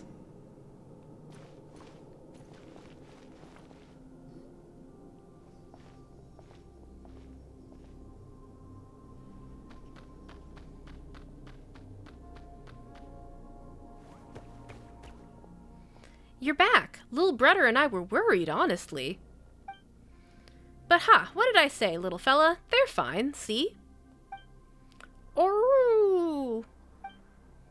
Not that we could explain where we went just now. We saw a glowing cat. I see. In any case, thank you, girl. I never expected that the abyss here could truly be purified. The iridescent inscription, too, is gone, almost as if it no longer needed to stay. The tormented voices have also fallen silent. And that golden light, how it flowed like water spreading across the ground. I even felt as if there were people within that light, waving at us. Roar! Did you see them too, little one? And there was that light that surrounded you, and then you were gone. We didn't see anything, though. Thank you so much once again, girl, Paimon. You too, Lil'Brudder. You truly are remarkable heroes. Thank you on behalf of all those warriors who can finally know peace. Traore's final wishes have been fulfilled, and... As for those two Conrian soldiers... No, Conrian heroes. Now that the Abyss is no longer present, they need no longer serve as a warning to us. I must pen a story about them, about how they helped save the Children of Echoes. In truth, I did have a flash of revelation as to what their thoughts must have been.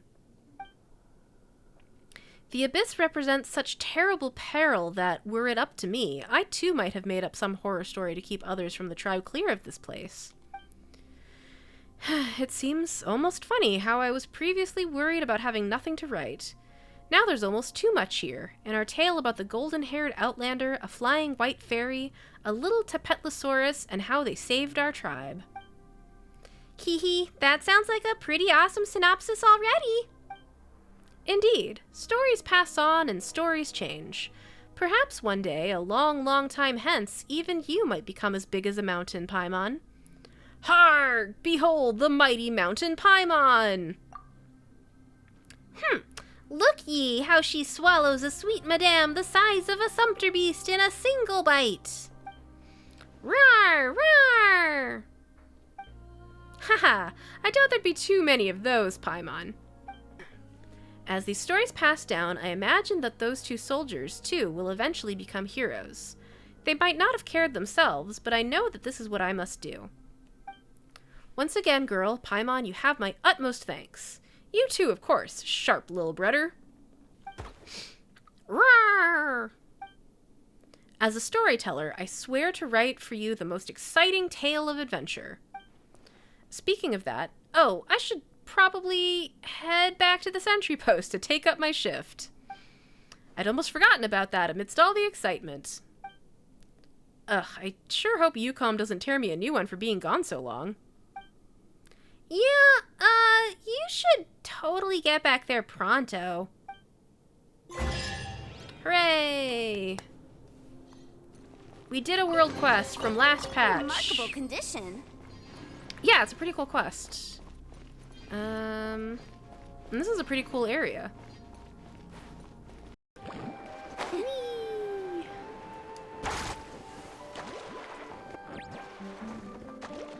Read. Okay.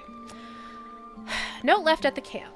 A lot of information was once contained within these simple notes, but most of it has been scratched out. Grind the cores of 100 embercore flowers Didn't work. Just hurt my teeth. It was so sweet. Seriously, how did people in the past get the idea that it could? Never mind, let's try some other way.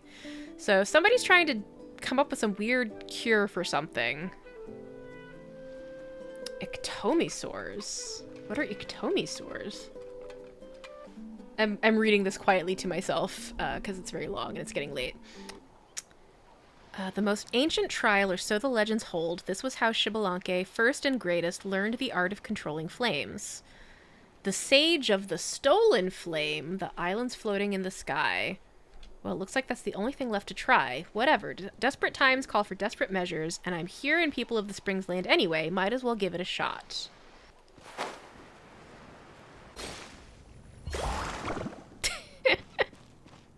I don't think I've ever seen her plunging animation before. That's great. It's cool down here. I like this.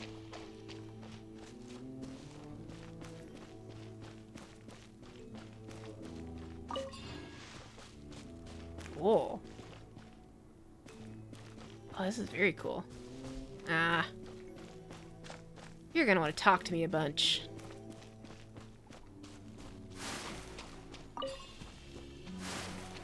Okay. But I don't have to talk to you right now. Okay.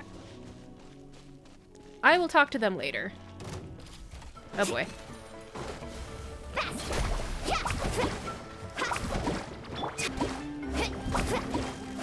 Stay put.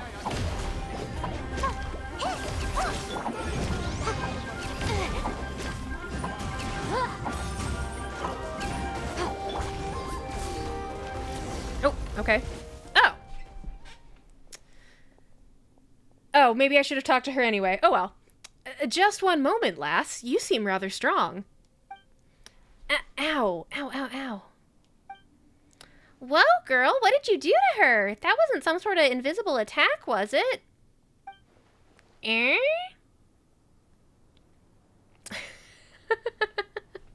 I didn't do anything. This power doth the Adepti of Liua name Gusto. That's funny, I'm gonna go with that. Really? Gusto? What in tarnation is that? You're a braggart and a half, aren't you, lass? Quit calling me lass. Yeah, as I was starting to fight the thingy, I saw that there was a door, and I was like, oh, I should have talked to her after all. But it's fine. It all worked out. That was my back acting up. I've been stooping for a good long while trying to observe that mechanism, and I stood up too fast. Pretty sure way to bring the pain is what it is. She must be over 30. Used to be that it'd only flare up when I'd turn my back at a specific angle, but these days, one careless move leaves me at a world of hurt for a good long while. And just so you know, it's pain o'clock right now, so, try to understand the suffering adult, would you, girl? And what about you two? I mean, your names. Well, you already know my name, which is girl. Paimon's Paimon, and this little Tapetlosaurus here is Lil'Brudder. I see, I see. In that case, I guess I'll call myself... Call yourself? What, are you gonna give us a fake name? Well, a person's gotta be on their guard while on walkabout, don't they? Ugh, and here I was going to give you my love rival's name. A youngin' she is, and energetic too, and worst of all, she's got a healthy back! I love this woman.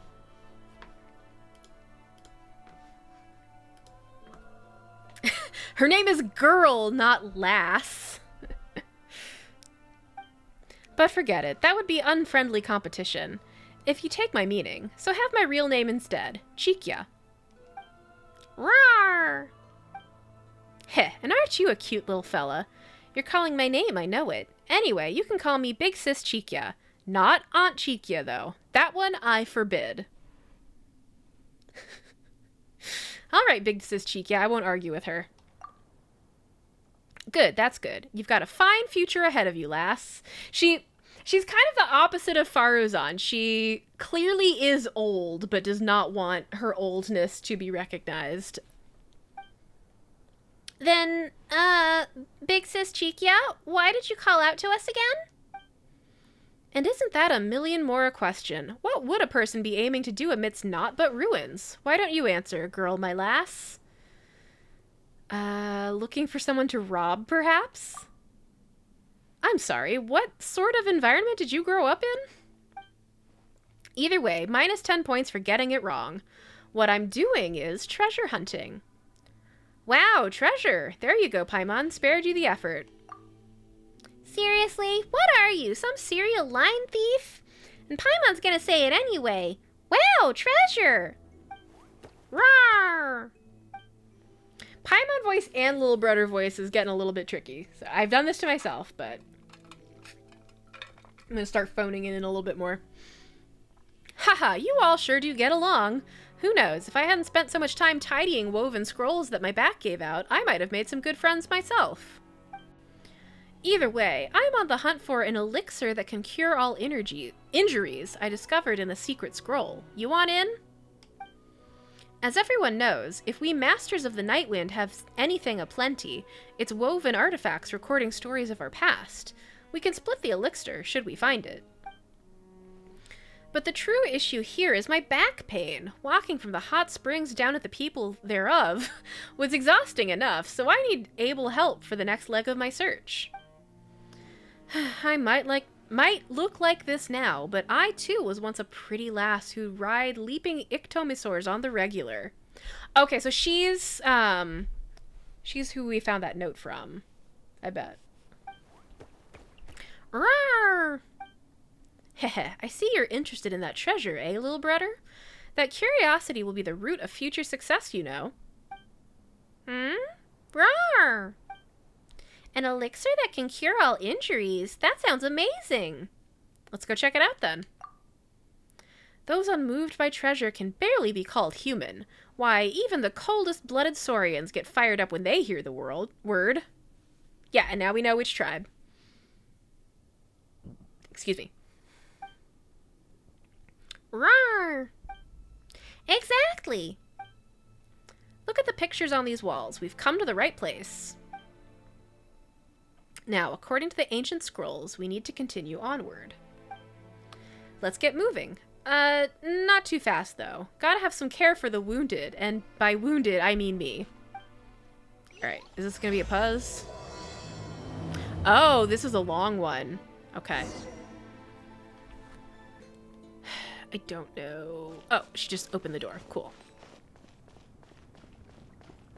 In No Man's Sky, underground is good weather. That is true. That is quite true. Let's ride. Okay.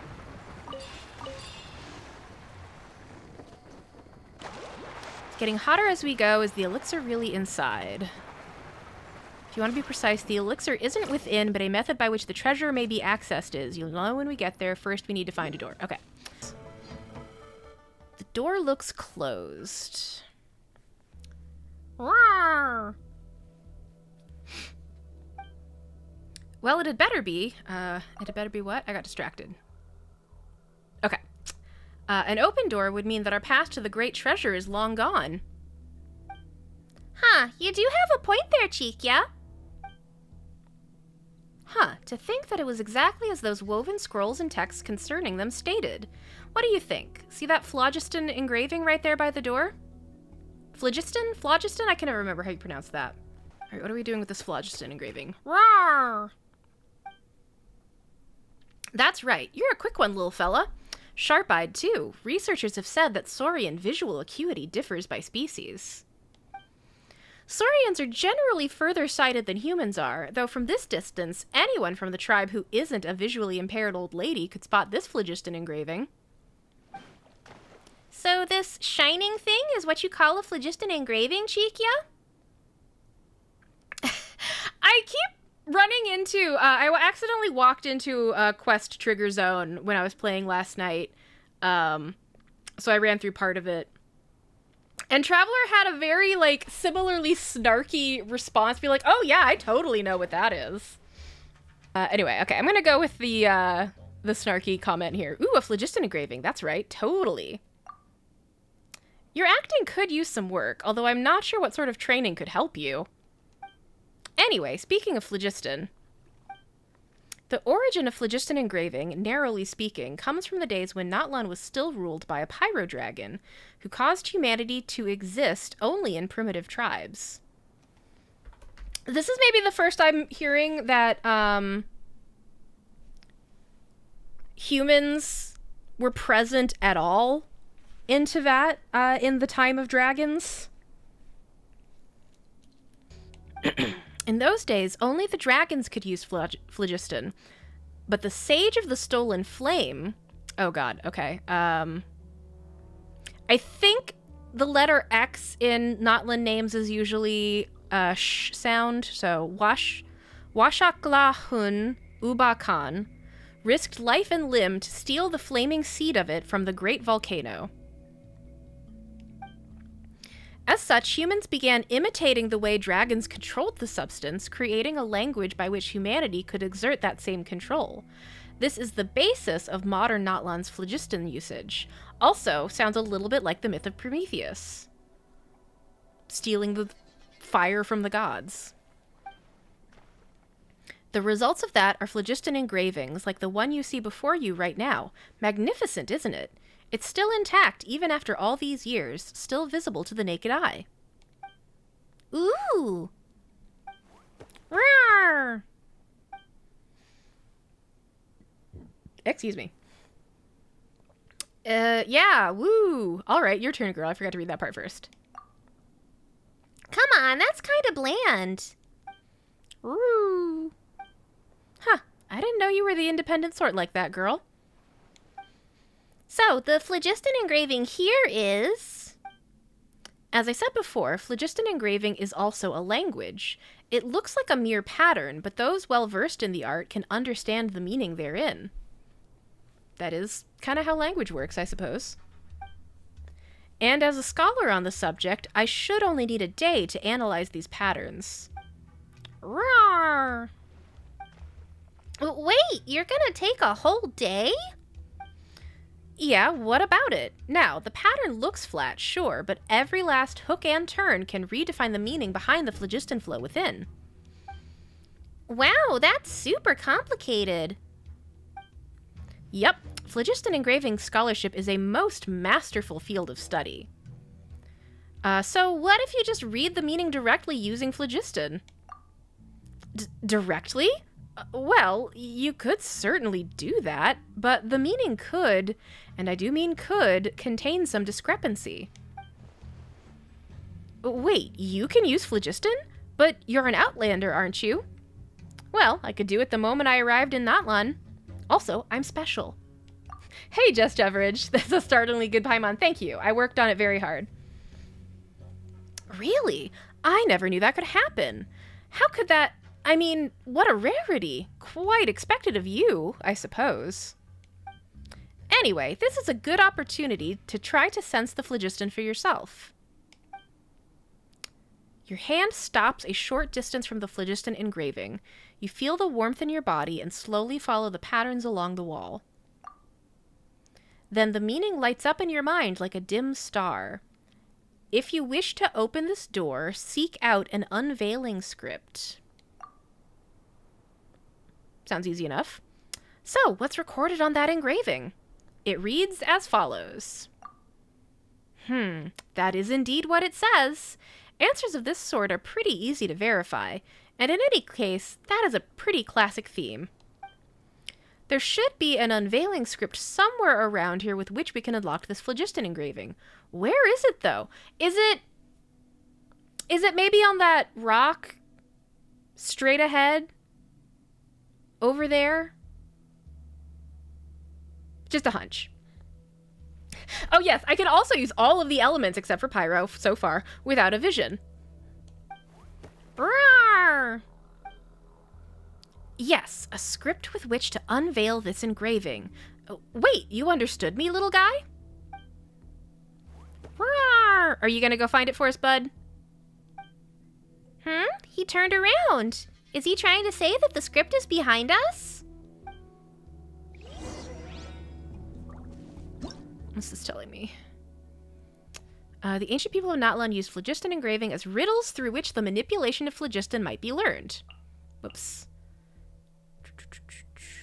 Finding the correct answer or the unveiling scripts and fitting them to the engraving, which serves as the question, will allow all things to be illuminated. Find the scripts and use the Holosaurus's Aquadash or the people of the springs sprint to split the script's power off. Okay.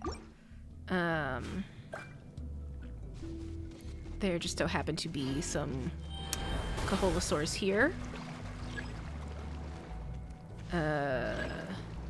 Use Aqua Dash. This button? No? I'm trying. Oh, is this the button? Okay. I just had to remember how to be a Kaholosaur.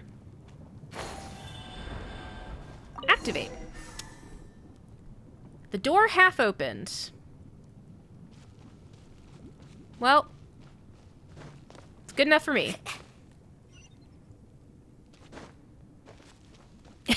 And I'm over 500 years old. Everything about you exudes vigor, young lass. Almost makes you wish I could steal some of it from you. Wait, how do you even do something like that? Yeah, the other thing, I keep joking that Chikia is 30 or 40 years old. She keeps calling the Traveler a young lass. She doesn't have an old lady character model, but I'm really curious how old she actually is. Also, I'm going to go ahead and call this shot right now. If she turns out to be secretly a member of the Fatui in disguise or something, or no, not the Fatui, the Abyss Order, that would be more likely, I think. Just because, I don't know, she's talking all old-timey. Who wants to fight me? Huh. Who wanted to fight me? Let's ride.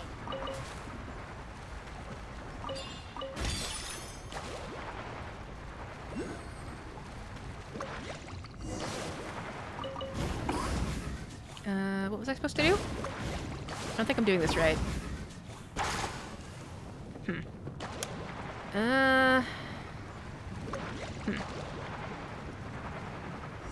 Oh, okay. Never mind. I was trying to figure out where I was supposed to go. Paimon was just about to say that this place was getting hotter the deeper in we got, but she sure didn't expect the whole place to be filled with lava.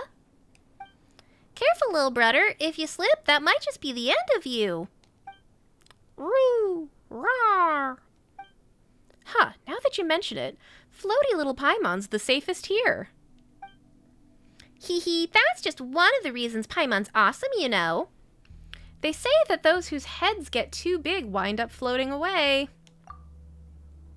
Paimon's always floating anyway, but that didn't sound like a compliment. You're a real bright spark, Paimon, you know that? That didn't sound like a compliment either, Chikia. Anyway, never mind all that. This is the thing we were looking for, right? Oh, that thing. Okay. I always forget that I can move the camera in these cutscenes. Oh my god! It's a penguin! It's one of them bowling ball penguins in the lava. Anyway, looks just like a clay ring with phlogiston and patterning on it. Do you think this one's valuable by any chance? Very much so. In fact, it's probably worth a large sum of Mora, but its real worth lies in its ability to open the path to the upper sanctum, or Hananpaka. You've seen the islands floating in the sky, haven't you? You mean the ones above the lake? That's right. We call those the upper sanctum due to their inaccessibility by either humans or Saurians. They say that the legendary elixir that heals all wounds can be found there, in fact. For people like us who are constantly in conflict, that is a pure land of peace, a utopia created by the very first human to use phlogiston. And now it's time for a question, class. What was the name of that sage who, in the past, stole the flaming seed of phlogiston? Lil'Brudder? Roar! Roar! Roar! Very enthusiastic, but I don't think I heard you right. Roar! All right, now then, your turn, lass. What's your answer? Oh, no. I think it was this one? There's, like, literally one letter changed between these two. I think it was this one. Washaklahun Ubakan. Very good. You memorized it after hearing it only once, did you? I see great things in your future, I do. Anyway, we usually call him the Sage of the Stolen Flame, which is easier by far. Some also call him a madman or a lunatic, but I'd call those compliments as well. He did do some very impressive things regardless, after all. He stole the flaming phlogiston seed from the giant dragon and created the upper sanctum using that power, before teaching it to everyone in the tribes. This is also, or so the ancient scrolls say, where humans first began practicing with phlogiston. And this special spirit door is a sort of trial. Activating this door will grant you access to the spirit way that leads to the upper sanctum. Oh no, Vowel's my worst enemy, yeah. Roar! While I don't know what you're saying, yes, that's where the treasure is. Legend has it that it is a gift given by the sage to those who pass the trial. Roar! Roar! Huh, so that's the story. What's the trial like then? Let me have a look. Nah, it's fine. I've seen the phlogiston engraving on the spirit door enough times to sear it into my memory. If you wish to open this path, seek 3 unveiling scripts. That's right, pretty much the same as before. We just need to find 3 scripts this time. Hehe, I mean, drawing info directly from phlogiston is impressive, but I'd personally put more stock in my graphic language comparisons. It seems like the spirit door already has an unveiling script embedded into it. See? A third of it has already been lit up. So we just need to find 2 more. How handy. Arg, my back's aching again. I'll wait for you here while you find those unveiling scripts, alright? This place is very dangerous, so keep your eyes peeled, lass.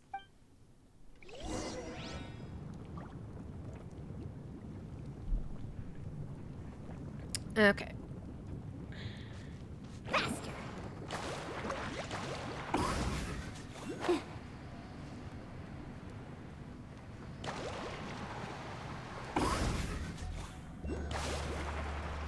Yeah, I see it. Defeat the emerging monsters. Oh, no. Ah, shit.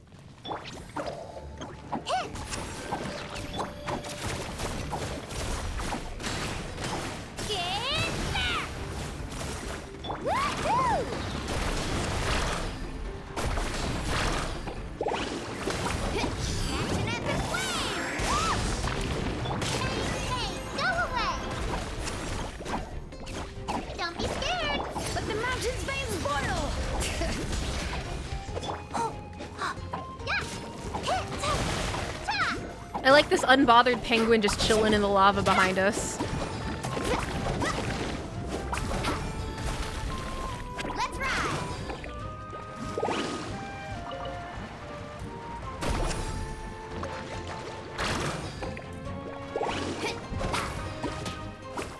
Did I win?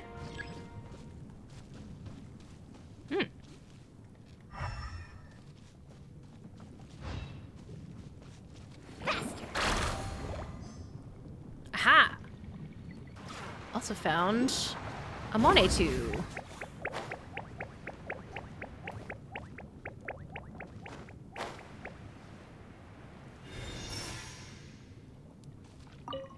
Oh, I'm out of phlogiston.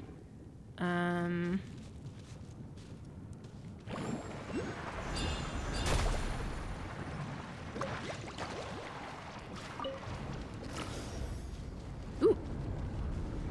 What's this? What's all this then?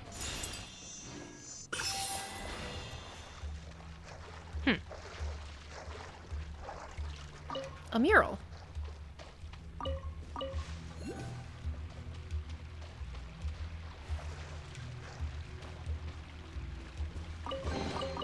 I told you today's our lucky day. What happens if I touch this? Oh.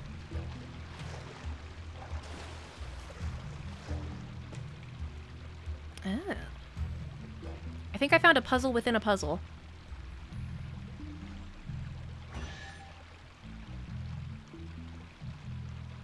Or it was just a slightly more complicated way of getting a treasure chest.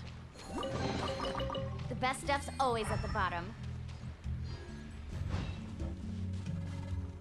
Let's ride! Oh, there's another one. Just jinx us.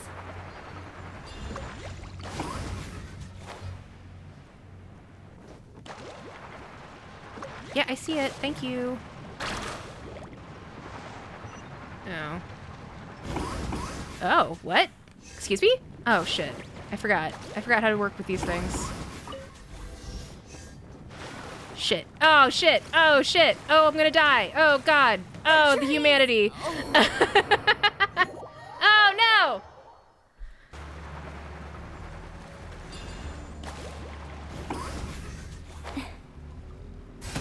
Fuck.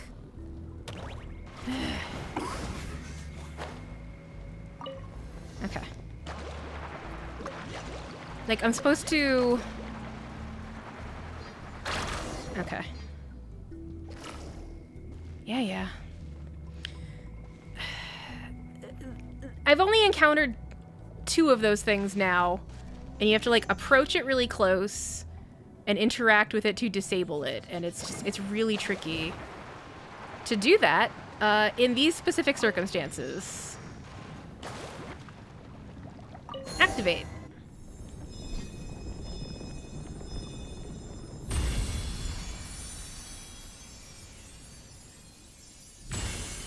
Oh, fun. Do I get to surf up there now?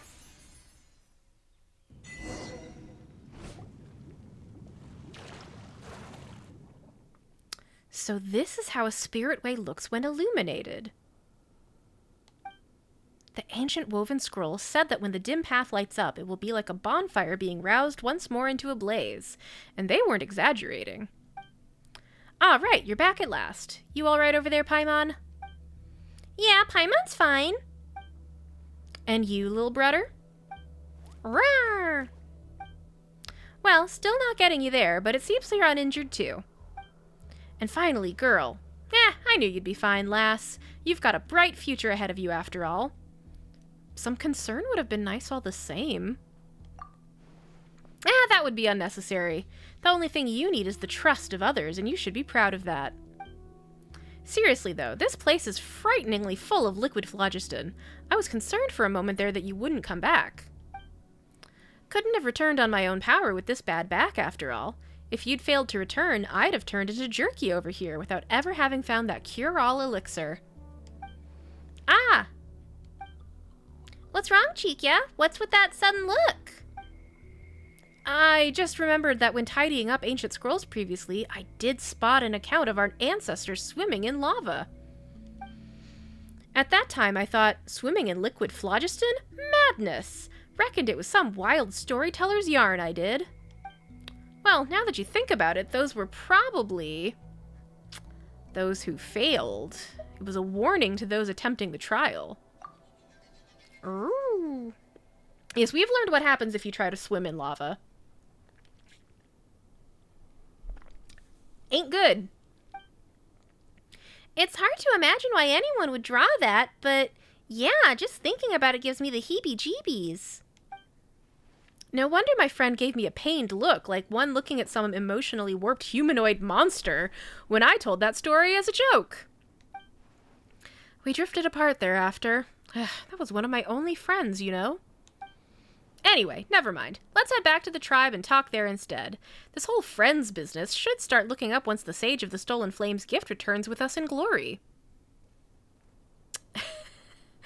Ugh, come on. That's an awful definition of friendship. I'm gonna go with this one. What's that gift supposed to be? The power of hypnosis? No, but Mora and dreams of success are effective, if dirty substitutes. I love this penguin. Let's all look at this penguin for a little while.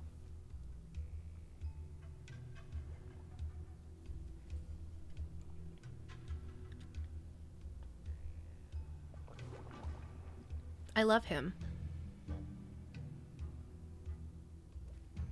And off he goes. Anyway, for the sake of friendship, actually, screw that. We're doing this for the gift, for ourselves, and for, well, selfish reasons, anyway, because we deserve it all and more. Let's rock. Still, this is the first time I'm riding a spirit way. You'll dodge if I end up vomiting, won't you?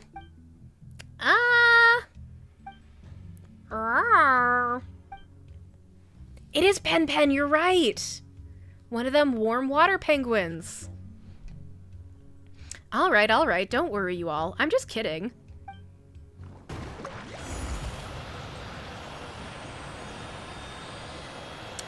Oh boy. They're gonna talk, aren't they?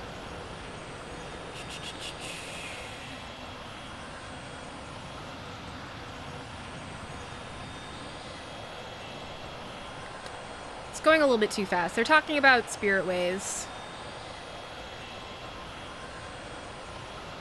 Chikia has never used a spirit way.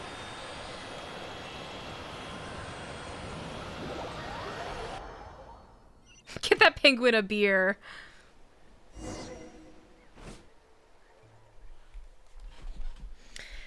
As expected, the spirit door below is connected to the one in these ruins, such that the passage may extend into the skies. The woven scrolls record rightly. Ah, I'm so proud of myself for believing in them. Rawr! Yes, and you're awesome for cooperating with me, Lil'Brudder. Heh, what an adorable little fellow you are. How would you like to jump ship over to me, 3 square meals of 1 grain fruit guaranteed. 1 for each meal is kinda sad, let's be real. Now, don't you go looking down on the grain fruit. It's a real hit amongst Saurians, and it's healthy for them, too.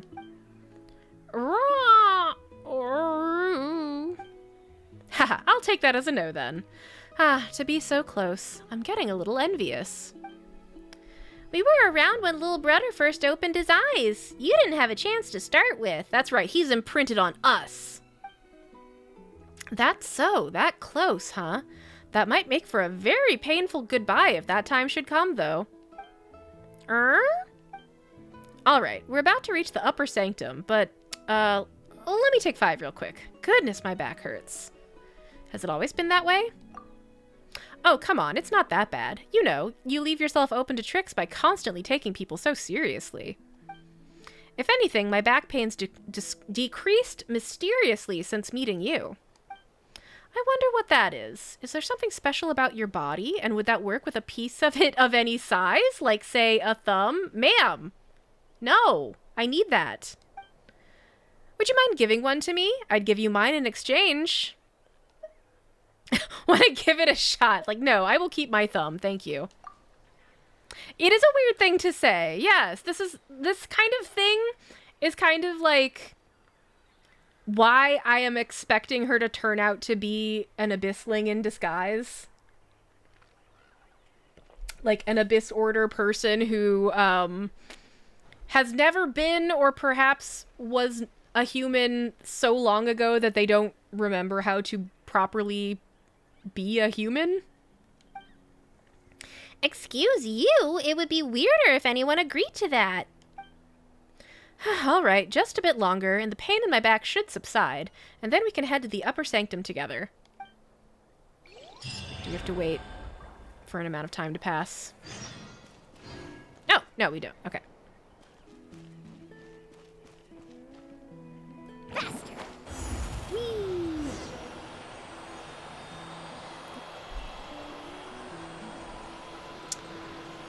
Chikia is delighted. I originally thought I'd just about make it to the entrance below for a quick look around. It's all thanks to you, lass, and to think what a waste it would have been if I'd gone to all the trouble of sneaking out, but not something. Lil'Brudder says rawr? What do you mean by sneaking out? What indeed? I left without telling my friends and family in the tribe. Oh, didn't I mention that? Wait a second, isn't that running away from home? Also, again, Chikia, how old are you? Ooh, this looks very nice up here. So, this is the upper sanctum, huh? From down below, you'd think it was all gray and empty up here. We have some rather unique plants. Rawr! Who'd have thought it would be like this? Indeed, it is said that the floating matter here is held together by the power of phlogiston, itself a highly vigorous energy source. It's a strange phenomenon, but that's the best way to understand it for now. This also explains not only why grass and flowers grow above it, but also how it warms cooled earth anew and ignites a conflagration of souls in the darkness. Hold on, I gotta take this sentence in. It warms cooled earth anew and ignites a conflagration of souls in the darkness. Nope, I don't know what that means. This is the phlogiston, won for us by the Sage of the Stolen Flame, snatched from the very claws of the giant dragon. I don't think I wrote that down. And speaking of which, that reminds me, when some people in the tribe lay eyes upon the upper sanctum, they have the nerve to doubt that a mere human could create such floating islands through the power of phlogiston, thus concluding that the Sage of the Stolen Flame must have been a kind of dragon too. Rawr? People are free to think what they want, says Girl diplomatically. I understand that changing the way other people think about the world can be nigh on impossible, but why if it doesn't drive me up a wall? Girl, you and me both. Just because they couldn't do it themselves, they insist that anyone who could must have been superhuman. I'd rather not hang around with people who have such a losing mentality. Anyway, what about the treasure in the elixir? Given that's what we've come for, it doesn't look like there's much for us here. Rawr. Hehe, you didn't actually think this was going to be that simple, did you? We're being put to the test by the mad Sage of the Stolen Flame, after all. If the ancient scrolls are right, we must find some mechanisms to activate, complete the final trial, and then reach the center of the upper sanctum. But I have no more idea than you as to what this so-called center is supposed to look like. Thinking back, I'm sure the images of the floating islands I've seen before were a bit different from what we're seeing now. But it's possible that as I've aged, even my memory, which I was once so proud of, is becoming unreliable. Anyway, seeing as we've come this far, let's rely on our intuition instead. Also, how old are you? How are we going to activate these mechanisms? You should be able to activate them using phlogiston, just like with phlogiston engraving. Question mark. That's what's shown in the scrolls anyhow. Apparently the phlogiston chiseliths all over Natlan were based on the mechanisms here, making these mechanisms incredible relics in and of themselves. Well, lass, you've shown great promise so far, hee. Time you went and gave it a try, If you say so. Head to the next floating island. Hello, birds. Pardon me.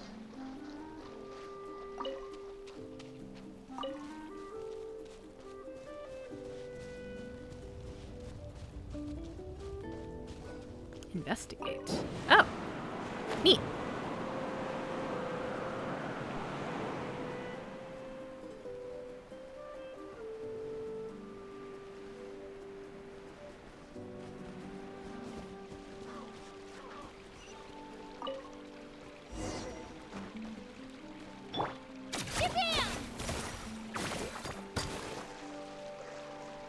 That's odd. What are these iridescent inscriptions doing here? In theory, these constitute even more ancient language. Something, something.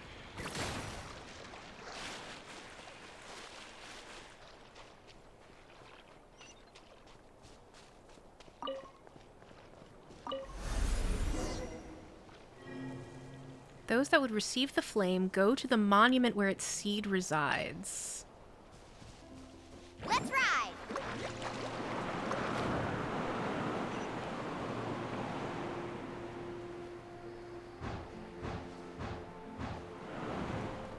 Oh, shit. Am I gonna make it? I don't know. Okay. Ah!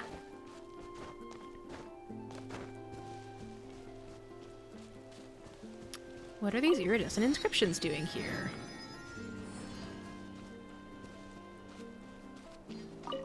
Faster!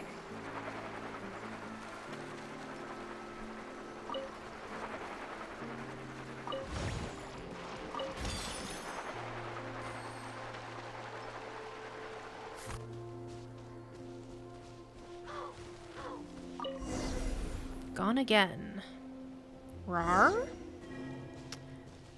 Complete the trial and head to the floating island. Didn't I already do that?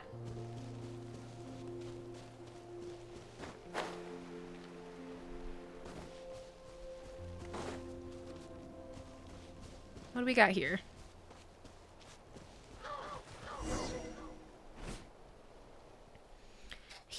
This should be the last mechanism. This one's no different from the others. Have I seen other things like this? Chica, you sure you haven't fallen for some kind of trick? Rawr. Of course not. When it comes to deciphering ancient scrolls, I have great confidence. Some confidence. Well, a certain degree of confidence in my abilities. Your confidence is shrieking by the second. Gah, help! Anyway, I'm fairly sure this isn't the last mechanism. If I remember rightly, it should be larger and, more complete. Floating islands.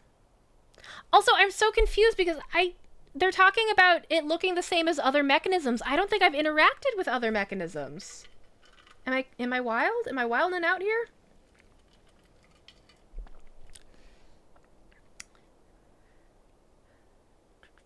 Floating islands. Young lass, irrespective of the great promise you've shown, no one will understand you unless you speak in full sentences. As for whether the treasure is real and the elixir really exists, well, you'll only know once you've given it a try. Rawr!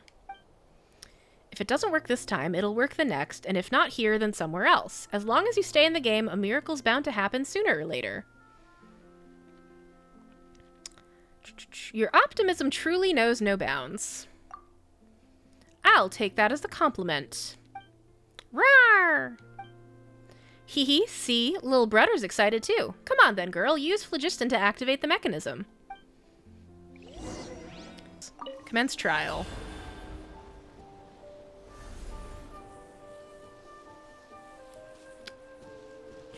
Iridescent inscription turned into a ball. Looks like this is the final trial. Go, go, go. Ooh, an elixir that can cure all remedies. Or cure all wounds, whatever.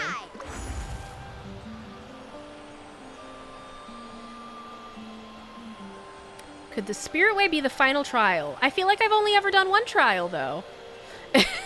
I'm so confused.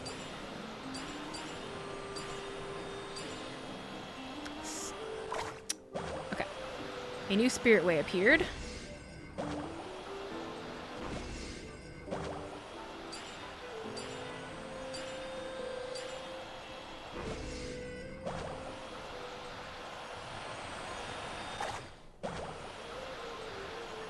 Jumping around like this is actually pretty fun. Rawr!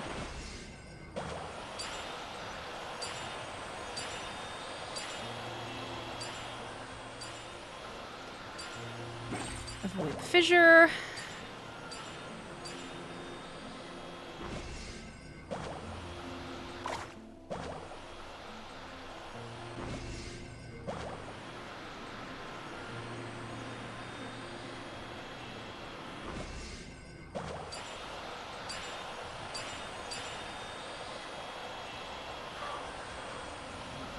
Look, that's where we were before. Something about the Sage of the Sacred Flame being... or Stolen Flame, whatever, being considerate. Whoa.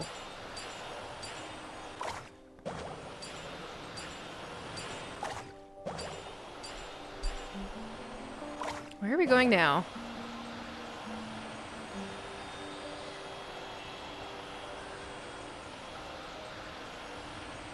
The iridescent inscription is gone again. That's odd. The whole point of the trial to get us to touch these inscriptions. Could it be that there's some kind of mechanism?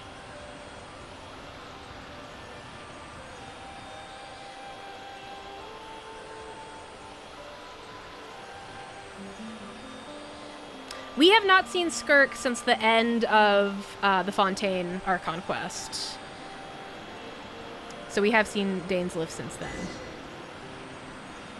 Paimon seeing things. How come she feels like there's a whole new floating island in the middle now? Ah, you've found the center of the upper sanctum. The whole point of those iridescent inscriptions from before was ...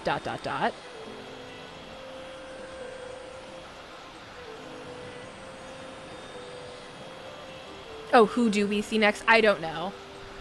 There's no telling when Skirk will show up again.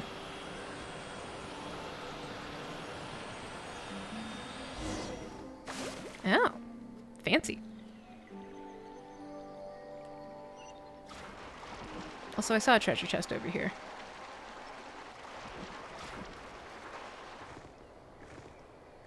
Don't you fall off.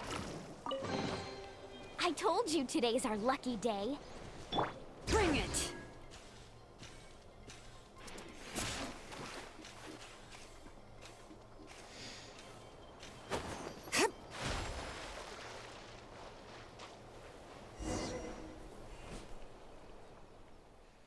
Well, I never. A hidden island in the center of the upper sanctum.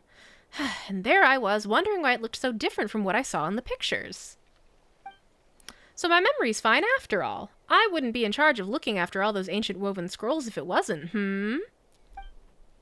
But apart from that even larger rock in the middle, there's nothing else here. Or could this giant rock itself be the sage's legendary gift? Rawr? At this point, I'm genuinely stumped. In all the scrolls I've seen, when the heroes pass the trial and reach this place, they should sense the spirit of the Sage of the Stolen Flame. As long as you reach this place by passing the trial, you're supposed to feel as if you're being called somehow. But I've no idea what that means in practice. I was under the impression that I'd be able to work that out once I got here, that I could... Looks like that was wishful thinking. Stretch out your hand, chosen of. Reach out to me. This is the final trial. Light up the temple... Shit. I can't open the review right now. Do you know what it means? Okay, no, this does not tell me what that said. Something about lighting up a temple within myself. You saw something? You saw something? Gracious me. So the one worthy of the gift was you after all, young lass. Huh? Paimon didn't see anything either. Weird. I saw a golden pattern. Rawr, rawr! A golden pattern? You mean the same one you saw the first time you met Lil'Brudder? Oh, right. When I met Lil'Brudder, I was called the Chosen of Dragons. Wait, Paimon thought you were just seeing things back then. Rawr, rawr! Lil'Brudder, telling Paimon to look up's no use. She can't see it. But seeing as you've said it's there... The tone sounds familiar too. It's definitely the same person that left the golden pattern before. So maybe the one that left it behind was the Sage of the Stolen Flame? What? You mean to say that you've previously been given a sign by the Sage of the Stolen Flame? I said you had a bright future ahead of you, lass, and what lies before you now, but a future oh so radiant. I knew you showed great promise. I wouldn't have taken a shine to you otherwise. So, have you figured out how to receive the gift? Well, something about stretching out my hand? Rawr! Yes, I just have to reach out towards the giant stone tablet. Rawr! Oh boy. Yep. Fight thing. Hear the echoes of the valley! Ready, go! Oh, stay put! Faster! Off we go! Let's shred! This might not be an optimal party for this challenge. What's the drilling down!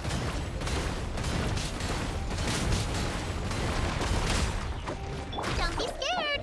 Bring it! Letting grave names echo!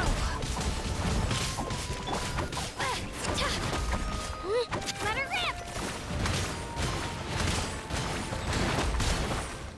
Let's ride! Surf's up! Go get it, you away! Right here! Get back!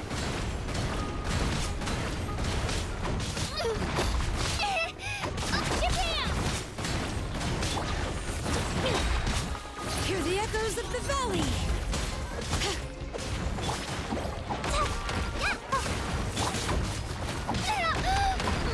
Shit. I must...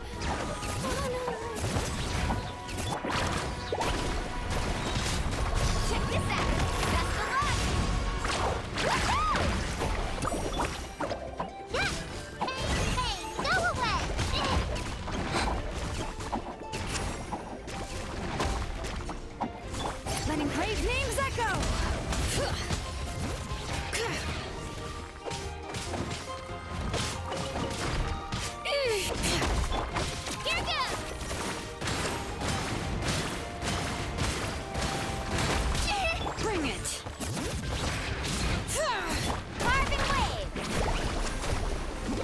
There we go. We did it.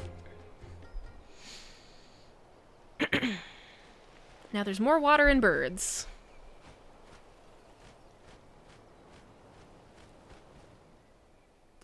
The water level has risen somewhat, and the spring's now full of phlogiston.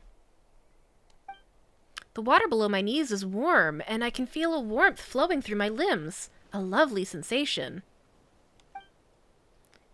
So the sage's gift wasn't an elixir that can cure all injuries, but rather the hot spring here? Paimon's not exactly surprised, given the people of the springs aren't far off. Rawr! Heh, Lil'Brudder's looking pretty cozy there. This isn't just any old hot spring, little floaty Paimon. Once a hero had been chosen bathes in the spring, they'll be granted the power to wield phlogiston. Huh, really? So what happens if Paimon dives in? Good question. Yes, I think I know. You'd still be Paimon, just a soaking wet one. What? Ugh, Paimon thought she might get to use phlogiston too and transform into some kind of super awesome pyro Paimon. Sadly, I think not, because you haven't been chosen. Wait a minute, Chikia. You knew that this hot spring would be the final gift, yet you claimed you were searching for an elixir that can cure all injuries and that you'd share it with us too. Hehe, there are so many types of injury in the world. How could you possibly expect a single elixir to be able to heal them all? But when it comes down to it, wisdom is the solution to all our worries. Yes, I tricked you this time, little Paimon, but when we make mistakes, we learn from them and take one step closer to resolving our worries. Isn't that a wonderful outcome too? Huh, okay, that actually kind of makes sense. So, have your injuries been cured? No, not at all. My heart still aches from the niggling pain of all my various injuries, and in that sense, I've been tricked as well. Tricked terribly, by myself. Wisdom, the source of and solution to all of our problems. Even if I took a bath in a hot spring filled with phlogiston, I would still be unable to use it. In the past, so the ancient scrolls say, tribespeople who could not already wield phlogiston only ever learned to do so by passing the trial. So it hasn't had any effect at all. Wait, you're clearly from Natlan, but you can't use phlogiston? Rawr, is it time for the reveal? Paimon, you know, these delayed responses of yours can be quite hurtful at critical moments like this. Yes, nearly everyone in Natlan can use phlogiston, but nearly is not all. When I was very young, I once suffered a grave injury in connection with the abyss. It was a miracle that I even survived, and I was in terrible health. I told you I could jump great distances with an Iktomisaur on my back, but I'd be fooling you, for Iktomisaurs can float up and make themselves as light as a feather, so they don't weigh a thing. It may well be due to this injury that I am unable to use phlogiston. No matter what I try, I simply can't do it. I've racked my brains, pored all over all kinds of different scrolls. This is going in the notes.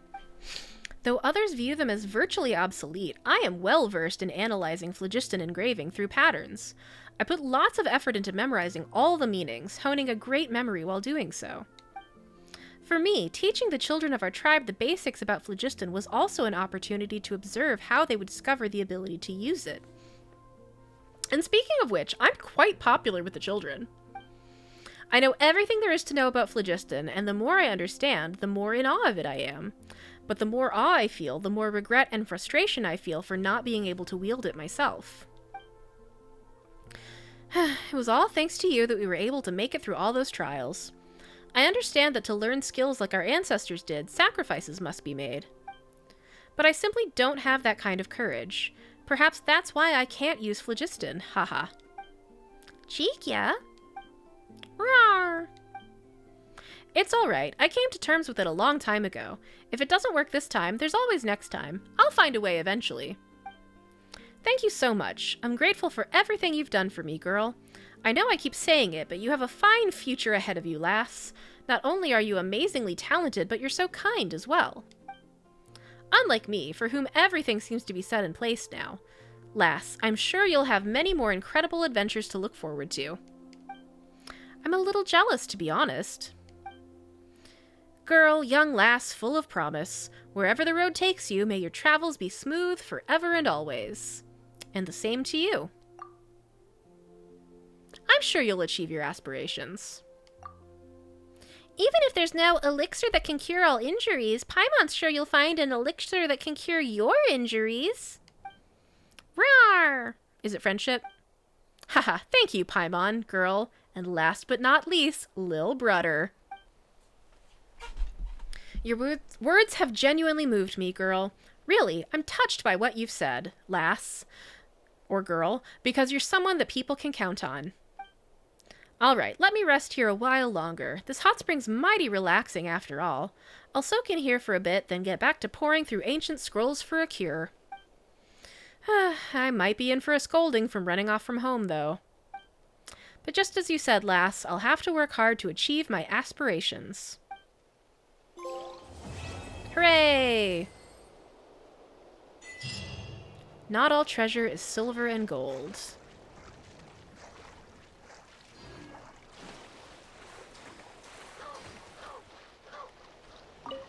Bet you feel like a jerk for doubting her, yeah. Time to pass. Okay. Oh!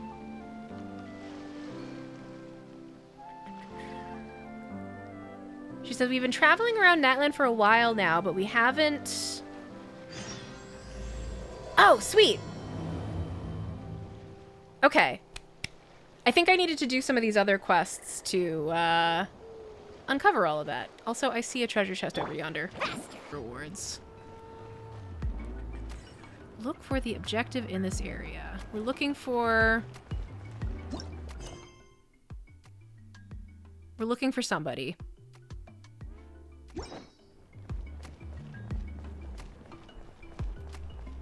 We're looking for somebody that's in this area.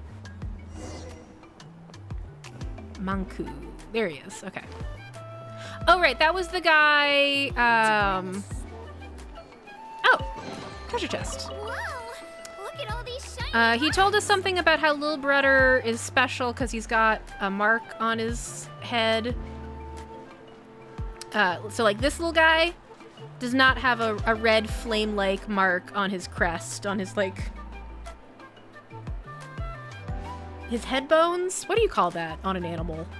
Anyway, and he said something about a legend related to that. But I'm afraid I can't remember much more than that. Is there any room to negotiate? Manqu, look at me. Didn't you hear what T2 said? No one's attempted this feat in almost 500 years. Even if you claim that you found a possible entrance? Well, so what? You listen well. No human or Saurian companion setting out on this road has ever returned. Not a single one. Forgive my directness, but... Crown, that's a good one. Yeah, we'll go with Crown. Well, there's our Relics Association guy. And that over there, is that the chief of the tribe? Hey, Relics guy! Ah, it's you, girl. Paimon and Lil'Brudder. Rawr! Huh, a Tapetlosaur with a red tail scarf. Mighty energetic and looks different right off the bat, too. All right, little fella, give us another. Well, I don't need to say that one because you said it for me. Not bad. So you're Lil'Brudder. And I suppose that makes you two the ones it chose. And haven't you two been the talk of the town lately, girl, Paimon? Manqu here's been mumbling about you constantly, and T2 mentioned you after his return. I don't know who T2 is. It wouldn't be a stretch to call your recent deeds legendary, and you've been a friend to us Children of Echoes thus far. There's no need to thank me too much. Thank me a little, but not too much. Haha, quite the phenomenal youngster. And it is in that capacity, Manqu, that I'm telling you. It is not our way to push guests into a fiery pit just to prove a hypothesis. That's mighty good hospitality there. Never push your guests into a fiery pit just to prove a hypothesis. I'm always saying this. That's not how I'd treat my guests anyway. What's anyway? Something about danger and a fiery pit? Apologies. Allow me to explain. Remember what we spoke of before? To remove the mark of the Flame Lord's blessing, you need to bring the 2 required token types to the volcano. I sure as shit wish I had written anything down. Yeah, all I wrote down is Lil'Brudder is marked by the Flame Lord. I didn't write down what a Flame Lord is. So I don't remember why we want to remove it. One of the tokens is in the ruins beyond the Children of Echo's land. There are conditions for getting in, though. Based on past custom, which I only just found on a woven scroll, by the way, since it's been ages since anyone's hankered to try this. If you wish to take your Saurian companion to the volcano and perform a baptism to cleanse the Flame Lord's blessing, you must be recognized by said Saurian's corresponding tribal chief. With Lil'Brudder being a Tapetlosaurus, this means the chief of the Children of Echoes. Roar! Isn't that you? Well, yeah, though I'll be real. I don't know if this rule applies to outsiders. Still, girl. For hundreds of years, many are those who have tried to free their Saurian companions from what runs in their bloodline. This thing that is more curse than blessing. But not a single one has succeeded, which is why the tribes gradually abandoned the custom. A 0% success rate? Seriously? Yes, so perilous is the journey, it's also said that the trial must be passed before one may obtain the token. Will test not only the warrior who steps forth, but also the Saurian with them. Excuse me. You are not of the tribes, but I will not have you die in vain. So please, girl, I suggest that you leave Lil'Brudder here with us. If nothing else, I can assure it will be taken care of until the day it must enter the Night Kingdom. But if we do that... As I said, Lil'Brudder will be unable to grow up. Roar. Looks like that's not what it wants. I'll try this all the same.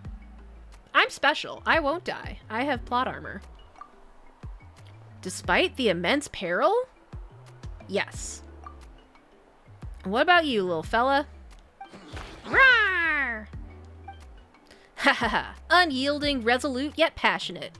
Your hearts blaze like fine phlogiston.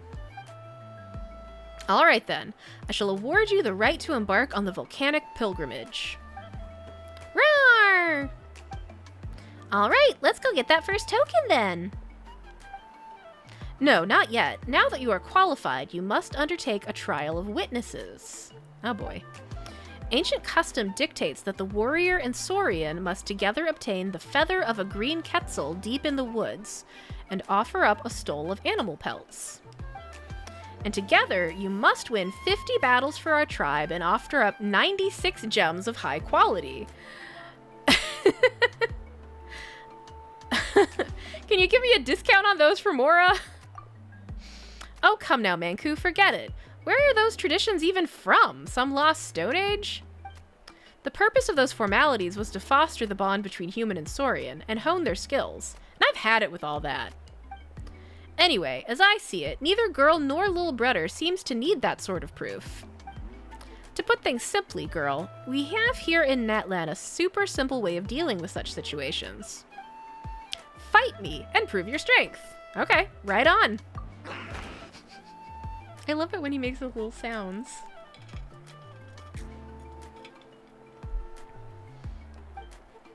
Wait, here? Oh, do you mean we're going on stage?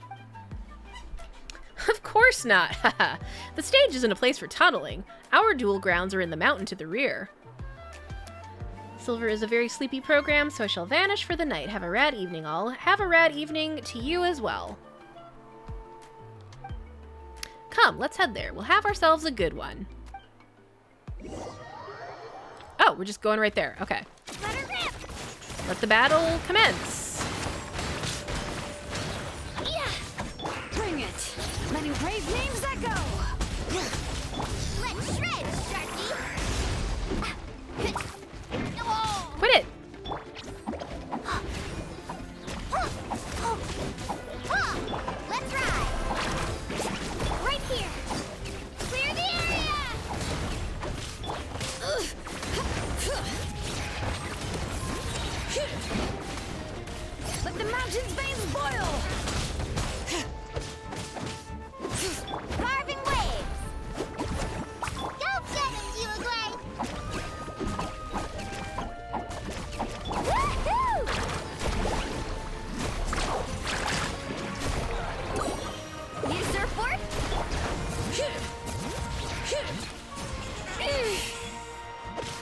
Pakal's having a great time.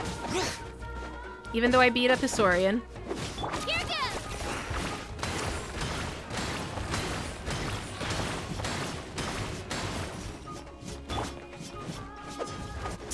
Bring it. Oh, that's Lil'Brudder. Sorry, Lil'Brudder. In the heat of battle, I mistook you for a foe. Check this out. Best of luck. Need a sparking wet. Yes. It is strategic to get your enemies wet. Hee hee, nice! We won! Great job, us! Great job, us indeed. Rawr! Ha! Whew! I'm not sure even the best warrior in our tribe could take you out. That was a sound defeat indeed. What do you think, huh, buddy? Looks like we need more training. Quite a spectacular battle indeed. Pretty words, Manqu, but is that all you've got? Want to try your hand too? No, thank you very much. Blah, boring. Ah, that was a great match. Girl, you're the real deal. You weren't bad either. Ha ha ha, save the commiseration. Now, if I was younger, who knows how that might have gone. Ah, how I wish I could have taken you on then. Rawr! Haha, looks like you really are well taken care of, Lil'Brudder. Of course! Lil'Brudder's our trusty buddy, you know. I am very glad to hear that. As promised, this is proof of your accomplishment from a tribal chief. Ooh, shiny. As for its official name, well, Manqu, that's your cue. The talisman... Oh, that guy! The talisman of Washaklahun Ubakan, the Sage of the Stolen Flame. Yeah, I can never memorize that name, but I do remember that after the Pyro Dragon Sovereign's death, and after the first Pyro Archon was revived from the flames, the Sage and the Archon each brought back one token from the volcano, and whomsoever obtains both may enter the cleansing fire, within the volcano, and purge all curses and calamities. That's... sounds chill. Let's do that. Still, how long did the sage live anyway, Manqu? I feel like there are tales of him from the tribal era to that of Natlan. And even around the Shadow Pit. Well, he was the first human to use phlogiston, and who knows what fate came upon such legendary figures. I feel like I need to write down that name. Some say both his body and spirit turned into phlogiston, becoming one with Natlan's winds, lands, and flowers, granting him the power to hear the prayers for help directed at him by all the tribes. Some say that each era boasted its own successor to that sagely title, passing it on even to this day. But, and excuse my bluntness, these are mostly storyteller speculations. Haha, watch yourself with those words. You'll make T2 mad again. Who is T2? I don't remember T2. I feel like I'm doing these quests in a weird order. Alright, my duties are hereby discharged. Oh wait, tradition does demand one more thing, which is to grant the brave journeying soul and their companions my blessing. Ooh, so that's also a ritual you all do, huh? Heh, it's just moral support. Don't get your hopes up, eh? Right then, girl, Lil'Brudder. Here I am, Chief. Rawr! May you soar through the mountains like the hardiest bird. May the wicked tides break upon you as if you were the hardest of stones. May you fear no hardship, for the world is bound to be full of it. May you never forget each other, for fate must bring an inevitable farewell. May you reach your destination and gain what you desire, and most of all, I hope that you shall safely return. That's a lovely blessing. I will. Rawr! Wait, does Paimon get any blessings? Haha, as for you, little Paimon, May you eat and drink well, sleep sumptuously, and see goodly growth. Sounds pretty good to me. Can you even grow, goodly or otherwise, Paimon? Of course! Just you wait. Paimon's gonna be as big as 3 mountains before you know it. I feel like we keep joking about Paimon growing a lot recently. Anyway, Paimon accepts this blessing, but only just, okay? Fine by me. In that case, the right of witnesses is ended. But before you go, let me stress this again. Be careful.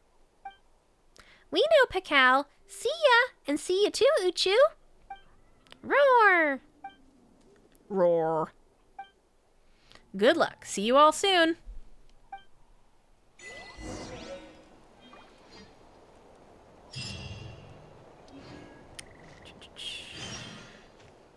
The ruins entrance isn't far. Okay.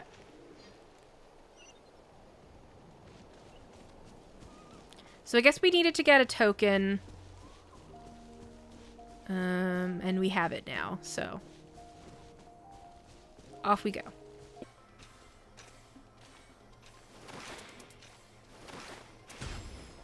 Place. Continue quest.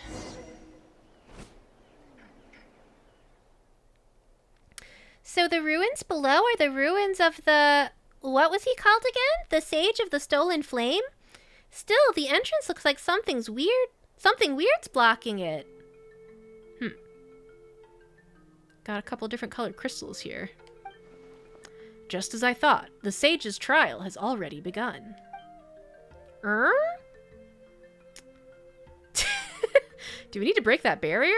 Didn't think I'd have to use my wall phasing jutsu so soon. I'm gonna go with the first one. I'm afraid that barrier is difficult to break. With all due respect, we must use the correct method to open it. According to the accounts of the ancient scrolls of our tribe, the Sage of the Stolen Flame seemed to have strongly believed that humans could guide and lead Saurians, thus attaining a future far brighter than the age of the ancient giant dragons. Perhaps he felt guilty, for he stole the secrets of using phlogiston from none other than dragonkind, and this gnawing guilt led to a hope that humans and Saurians could get along, living in peace as equals. Perhaps that is what drove him to leave behind the token here. According to the ancient scrolls, humans and Saurians both have their places. That's about as clear as mud. Sorry, forgive my ineloquence. I believe it means that humans and dragons must each stand in their respective positions to receive the token. Oh, interesting. So are humans, yellowy, greeny, blue, or fiery red? Still, to ask a Saurian to act in accordance with what a human wants is difficult indeed. This too is part of the tribe's trials, the reason one must cultivate an understanding between human and Saurian. Hee, though Paimon doesn't totally get what you're saying. When it comes to an invisible bond, we're la creme de la creme. Isn't that right, Lil'Brudder? Roar! Rawr! Haha, that's the spirit. Now, please try opening the barrier blocking the entrance. Oh, you have deepened your understanding with your Tapetlosaurus companion during your journeys together. During this trial, you can switch to its perspective, allowing you to move forward together. Ooh, fun. Okay, so he's green and I'm red. A special sensor setup prepared by the legendary Sage of the Stolen Flame. Humans and Saurians must each stand in the corresponding sensor zones to complete the trial.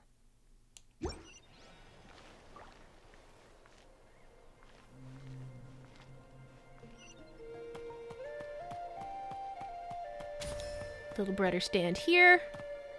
He is so clever. He is the cleverest little guy. And we did it! Hooray! Sight jacking! Are we playing Siren? Possibly. Okay. He wishes us luck, obtaining a token from the ruins, and he will wait for us here. You're so cute. Look at his little face.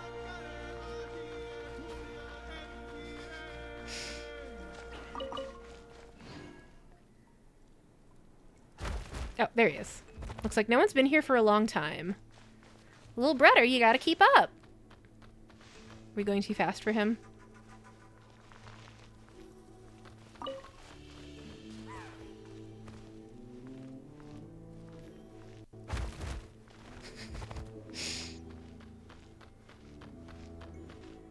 I don't even want to look where I'm going. I just want to watch him waddle along behind us.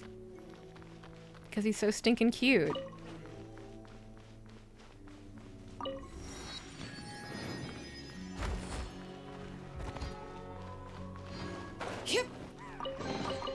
There's a lot of good stuff in here. Want to split it?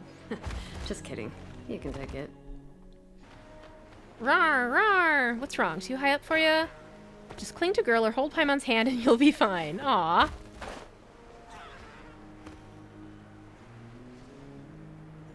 Where'd he go? Nope. Okay.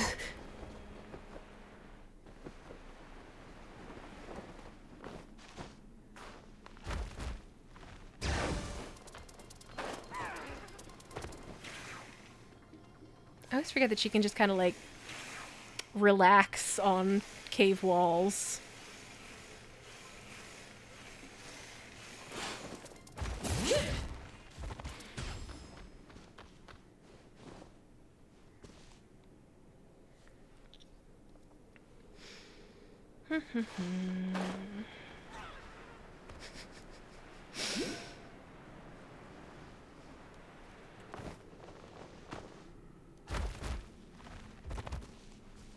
Ooh. I see a shiny door.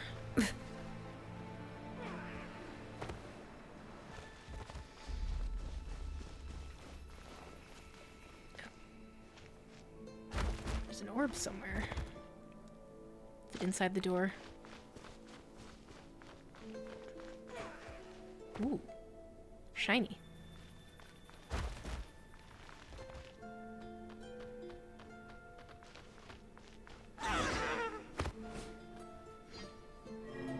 Chosen of dragons, open this door and enter the hallway. From here, step into the audience hall.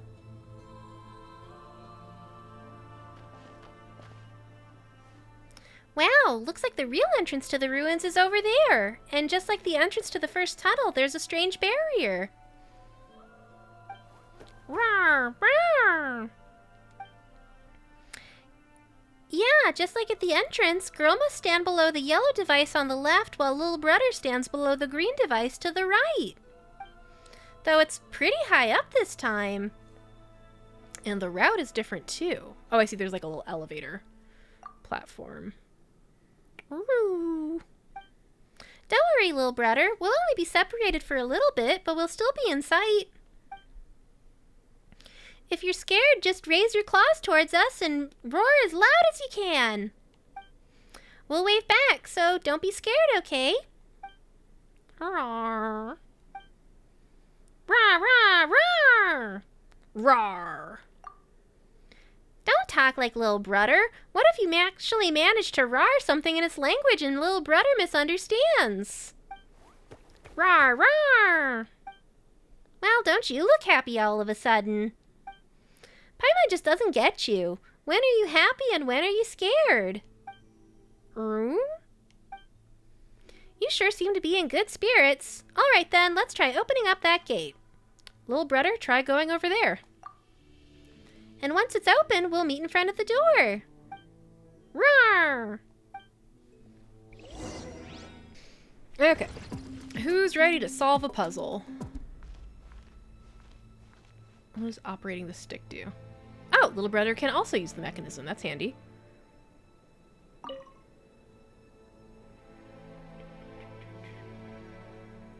Okay, so...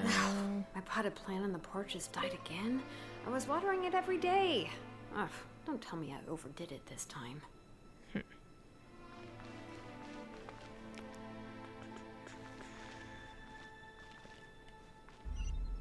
Let's be Lil'Brudder. Whoop.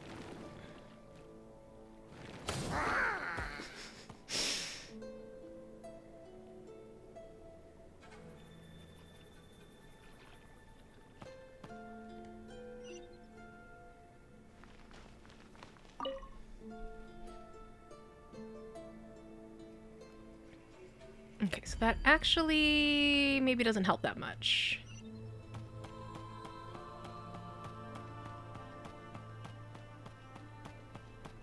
God, he's so little.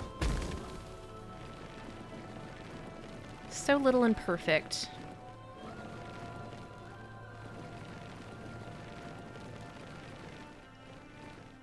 Oh, more devices. But also art to look at.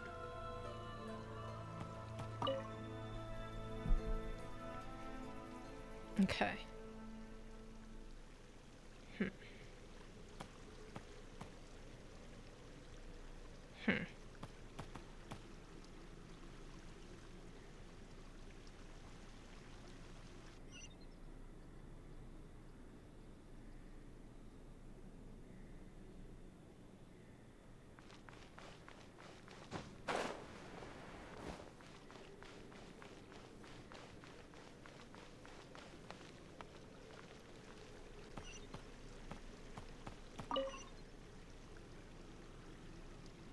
Alright, so that gets the human where the human belongs. How do I get Lil'Brudder where Lil'Brudder belongs? Do I need to dive from a great height? Is that gonna work? I don't think that's gonna work. Oh, Lil'Brudder! Oh, you're okay.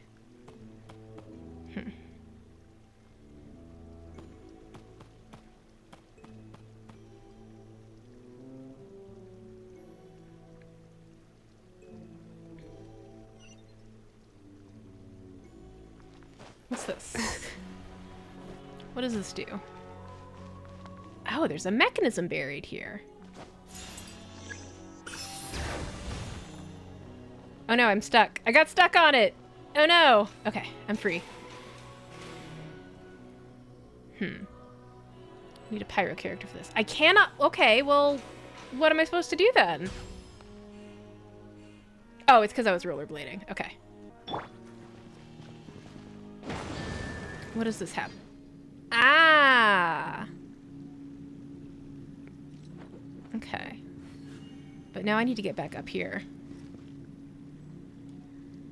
Can Lil'Brudder help with that?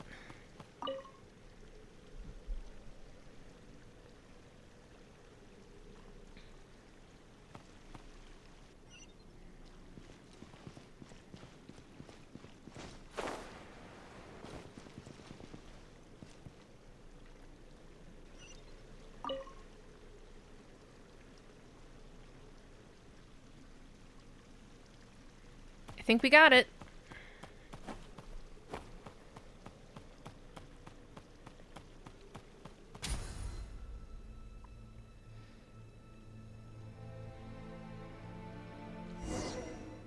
Paimon is impressed by our teamwork.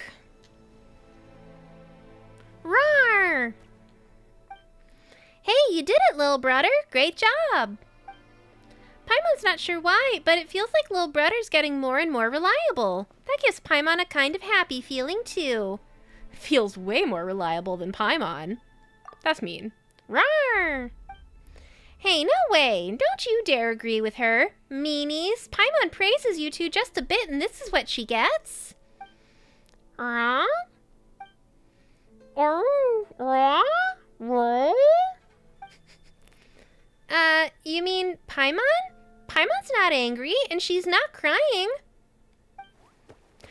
I don't know if we've really, like, discussed much about the fact that Paimon can apparently speak Lil'Brudder's language. Rawr? Rawr? Okay, fine. Paimon'll rawr. Rawr! Rawr! I feel like I can understand him. Maybe we finally got a connection? That's what happens when you spend a lot of time together. Sometimes Paimon can tell what you're gonna cook the moment you reach into your bag to fish out the ingredients. Yeah, okay, it's probably to that fried egg. And lo, Paimon was right. Paimon, you're terrifying. Paimon's got a lot more aspects that are really scary. You just haven't seen them before. Paimon, you can't just say that. Paimon's getting hungry just talking about it. What are you talking about? Is she gonna eat us? Is Paimon so hungry all the time because she's going to devour worlds? You think she's making it up? Yeah. But also, like... Yes, this is probably just a jokey line, but I don't feel like they do just throw away jokey lines in this game. Like, what are you hinting at, Paimon? We should hurry up and find the token. Once we find it, we can have a huge feast to celebrate. Okay, let's move out. Roar!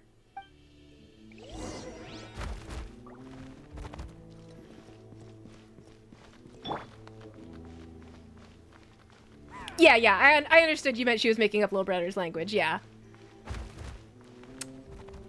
Many things were happening at once there. Oh, is there something strange over there? Is it perhaps this glowy thingy? I'm keeping a lookout. Don't worry, there's no ambush.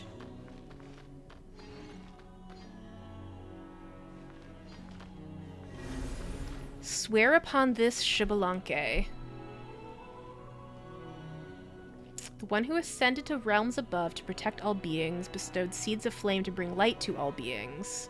When your descendants return from the flames, none shall stop them. Okay. Sounds chill. Whoops. Oh, we got lava.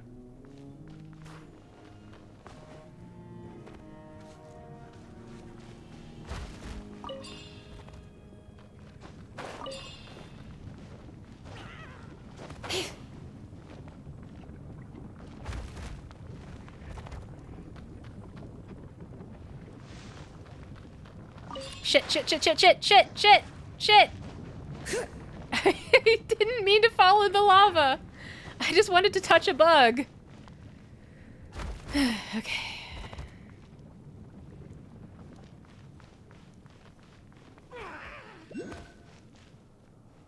Hall of Parting Vows. It's ominous.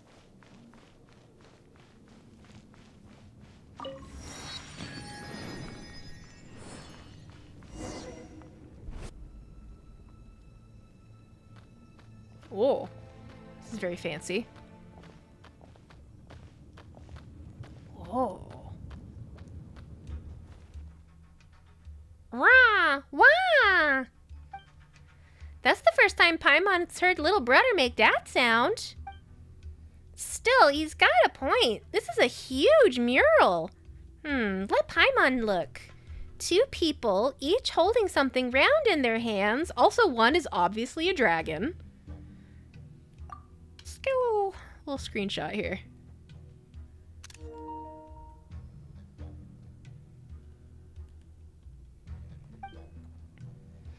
Wait, what's with one of them having a weird head? Huh? Is it a dragon? Huh, now that you mention it, it does kind of look like a dragon's head. Oh, Paimon gets it. It actually depicts a dragon and a person, each holding a golden ring. Paimon feels like she just heard a story about two people taking something or other not long ago. It was the tale Pakal and Manqu were discussing about the first Pyro Archon in the Sage of the Stolen Flame.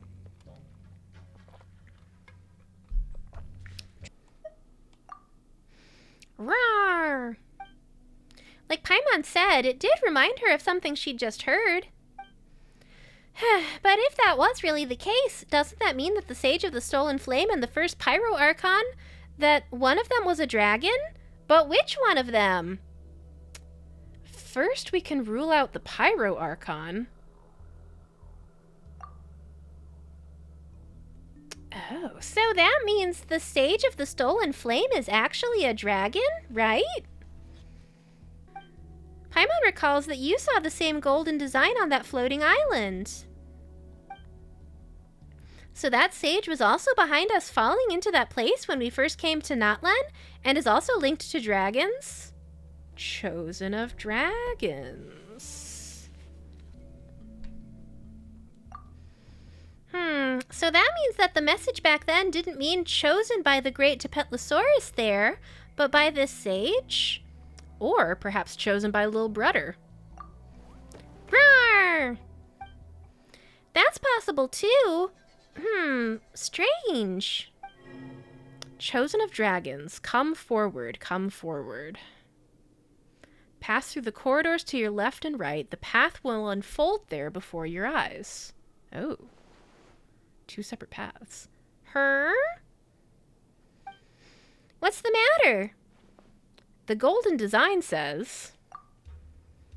Do we have to go through from both sides? But it looks like both entrances each have their own barriers and mechanisms. Could it be that humans go one way and dragons the other? Oh. Paimon can't even see this time. Lil'Brudder, do you think it's too hard? If it is, we can still back out. If it's really too much, we can wait until you're ready and try again. Not like these ruins are going anywhere. No need to push yourself too hard. If you want to stop, just say so. Roar, roar, roar. Roar, roar. Lil'Brudder, you're a brave fella, aren't ya? Still, get out as fast as you can if things get dangerous. Nothing is more important than your life, not even treasure. Roar! I believe in you. Believe in yourself.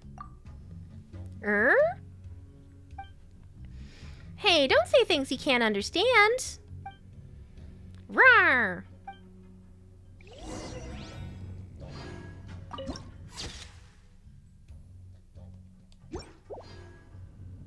So, I guess I do the human side first, since they're directing me this way.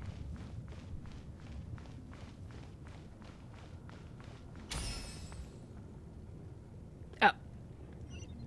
I see. We each need to unlock the mechanism.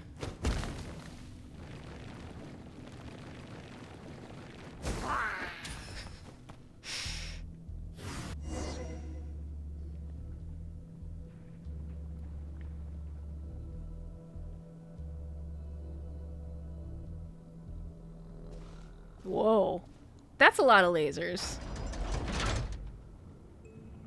Oh, shit. Lil'Brudder! Okay, but can't he just tunnel out? Rar, iron barrier blocked, bad. No cry, must search other way. He can make it on his own! He's really gonna do it! Our baby boy!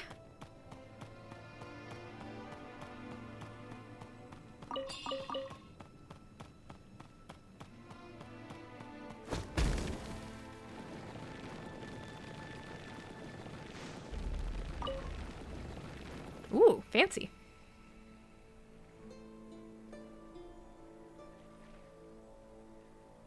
Green, green, there.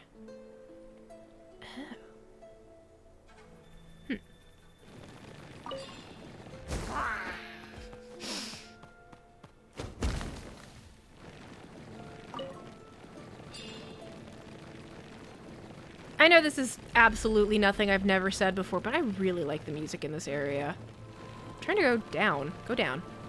There you go.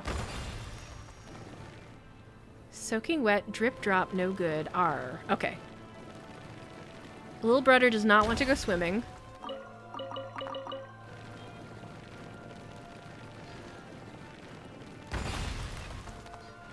Oh, what's this? Strike the tremulous crystal to trigger resonance. Oh.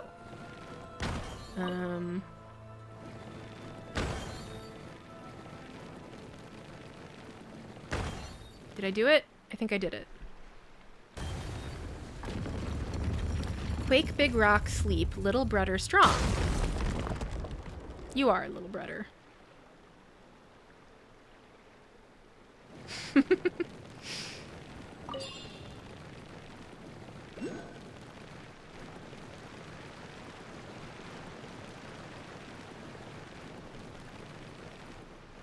God, how much of a disappointment is it going to be when I'm just controlling a regular human again?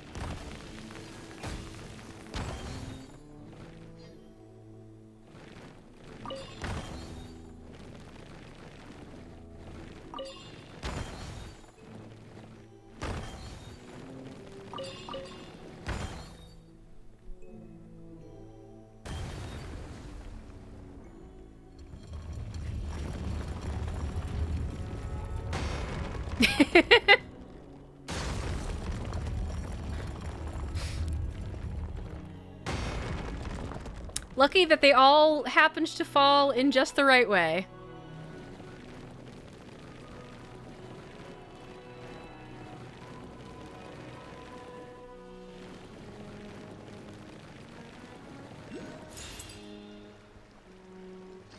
Rar, green, high, no way. Oh, and... Okay. Okay, so. Lil'Brudder has gone as far as he can. Now it's time... Now it's time for the humans to do stuff. Oh, shit. Okay, so let me move.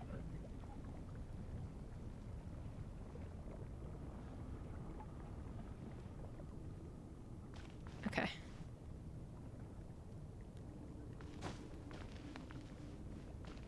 So...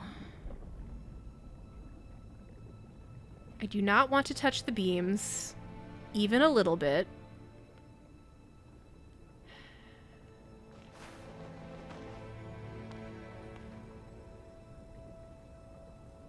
Huh. Oh.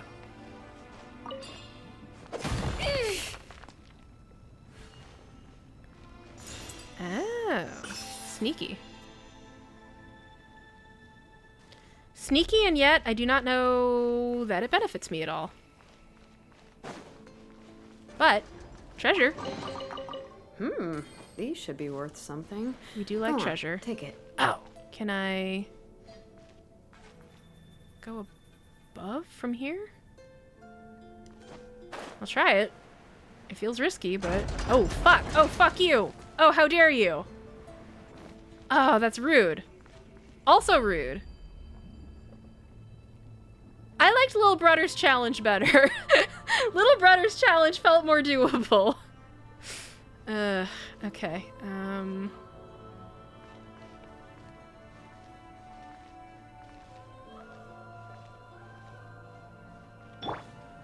Can I cheat by being short?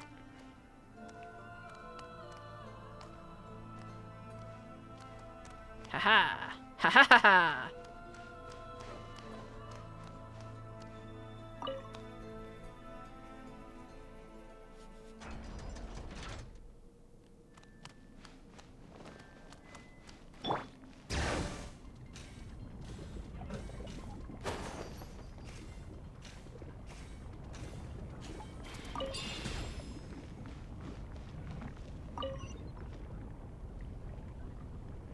Oh, fascinating.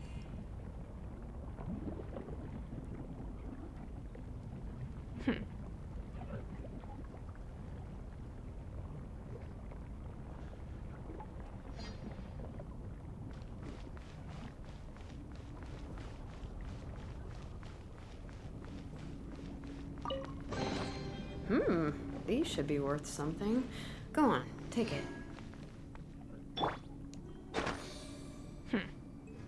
Oh. I used the wrong button. That's why.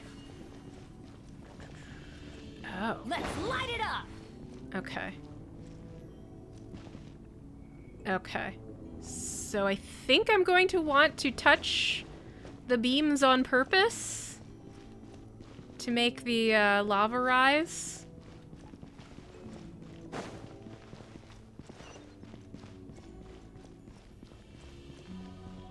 Did that work? Yes.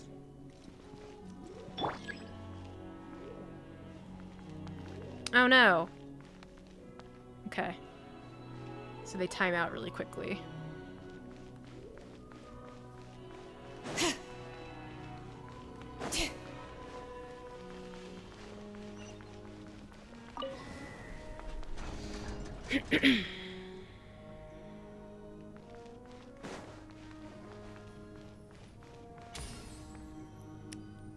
Feels like it's finally coming to an end. Wonder how Lil'Brudder's doing right now. What does this do? Oh. Okay. Oh, that must be in case I get here before Lil'Brudder. So.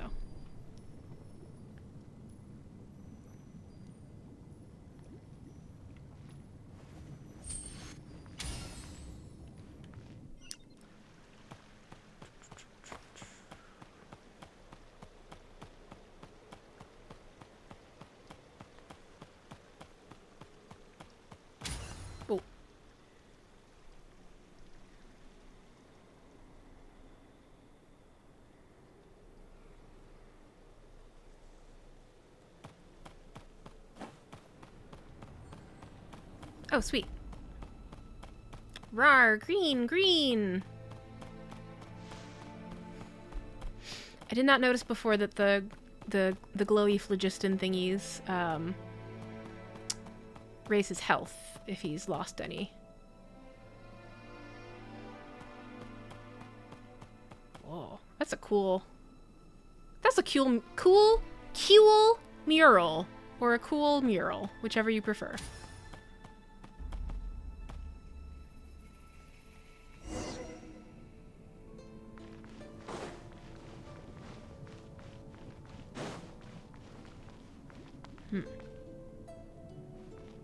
Oh. That looks like an angel of sorts.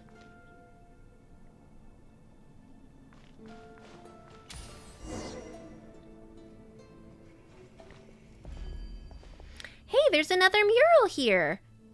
Oh, is that Irminsul in the middle? I think it is. Now what's it show? Screenshot. I think it must be Irminsul, yeah. A huge black dragon, a tree, and some strange person? Oh, and okay. Lil'Brudder's got a different mural. Roar, roar. Raw? Chosen of dragons, come forward, reach out. Reach out your hand. Behold the sin that will obliterate all. Do I have to? What's wrong, girl? Why are you just staring at the mural? I guess I'll reach out.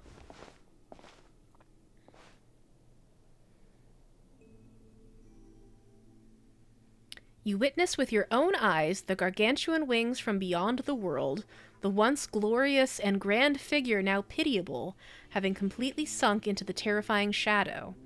The pitch-black flames scorched the land, and even the white tree nearly withered, and the final envoy's glow shattered and smashed, only able to subsist on the last leaves of the severed roots. The ancient battlefields brought only destruction. After that time, specters stirred, evil lurking within the dark, and filth flooded forth. Only the last leaves still shimmered in the night, and after that time, only the last leaves in the night swayed with the ripples in the sea of memory. Then you see something else, but you quickly realize it is not you who sees it. You will understand someday. A voice that seems not to be what it appears whispers by your ear, as though it were laughing softly. But you know, this isn't meant for you. You see the entire city's annihilation, the buildings collapse, the ash-white monoliths squeezed in mid-air as they are turned to powder. You see a giant dragon with pupils pierced and a tiny human falling together from a great height, while the world echoes with a sorrowful song, one composed of the agony of dragonkind. You see a man rising from the dead dragon's heart once more, his whole body seemingly wreathed in flame.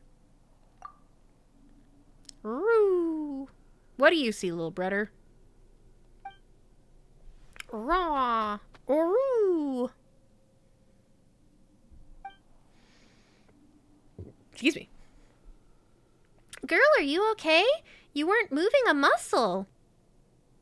What I saw might be kind of hard to explain. Really? Paimon didn't see anything at all, and we're both looking at the same picture. Are you just way more perceptive than Paimon? Yes, girl is just much better at appreciating art than you. Roar! Ah, that's Lil'Brudder's voice. Sounds like it's coming from over there. Oh, Paimon sure hopes nothing bad happened. Hurry up, we need to go look.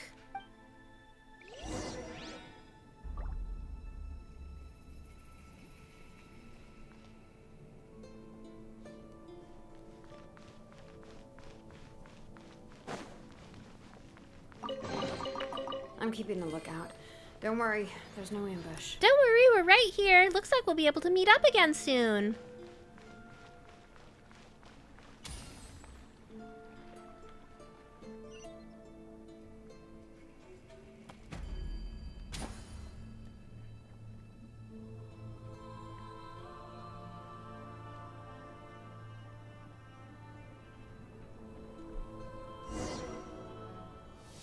Ooh. Oh.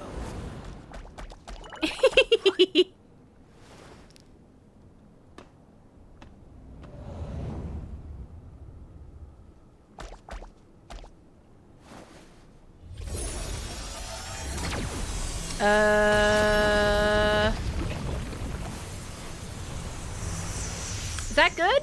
Oh, okay. Sure, let's just descend into a lava whirlpool. That sounds fine. A path through the lava has appeared. Looks like the trial is almost over. That guy from the Saurian Relics Association and the chubby chap from the Children of Echoes kept talking up how dangerous it was, but it looks like there really was nothing to it.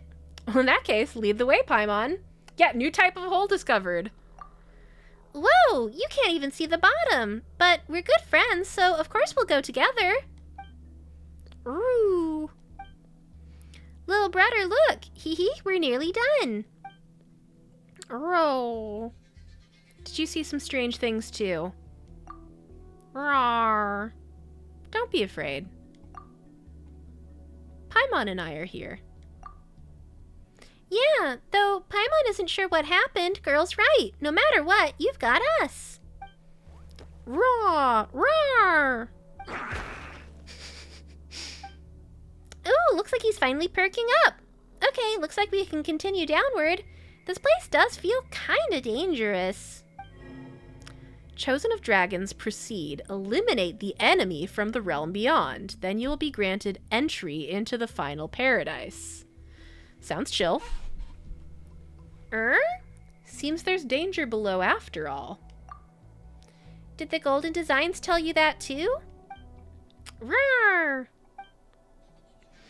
Okay then, let's rest a bit, girl. We'll keep going once you're ready. Oh, okay. A perilous battle lies at the end of the Golden Staircase. As this battle is quite perilous, be sure to complete your battle preparations before continuing.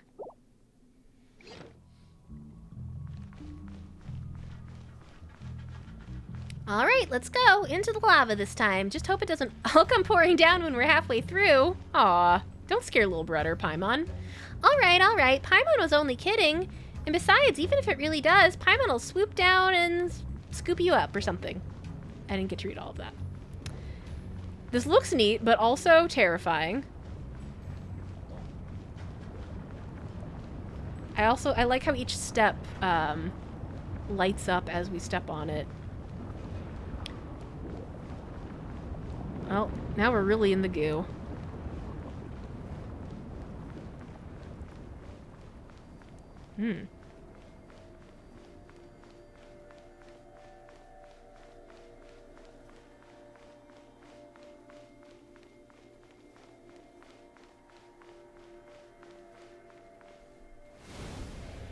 Oh, here we go. Catastrophe's Edge. Oh, shit. That was a neat but also terrifying transition. Wow, Paimon never imagined there'd be something like this under the lava. So we're really deep underground now, aren't we? So that sage with the totally impossible name hid the token here? No. In this place, I made a pledge with Xbalanque. Now let go and let the future of humans and Saurians be as it may. Only the enemy cloaked in shadow will not be forgotten. Okay. Prove yourself by defeating the foe and then ascend the sacred mountain. Rawr! Whoa, what's going on? That sudden chill. Something's coming out. What are we gonna fight? Oh, Rift Hounds, of course. Strange? The Rift Hounds are strange? Oh, they are kinda... I don't know. Growl. Strike a pose.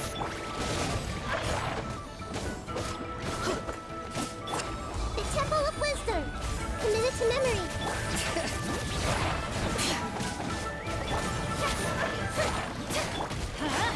Shoot! I can't afford any more bandages. I'm going in. This may hurt a little. Committed to memory. Did we win? I don't think we won. Oh, cool! An abyss-corroded golden wolf lord! I should have brought my Geo party. Ah, boy. Well, we'll do our best. All right. Let the mountain's veins boil! Let my name echo in song. This may hurt a little. Let's light it up! Huh.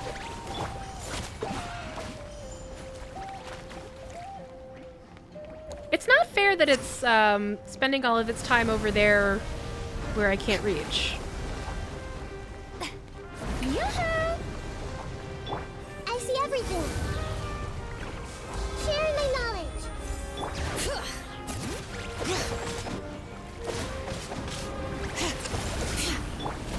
Something about it looks super weird. Oh no. Oh no. Why is its health bar glowing? It doesn't seem like it can be hit. Rude.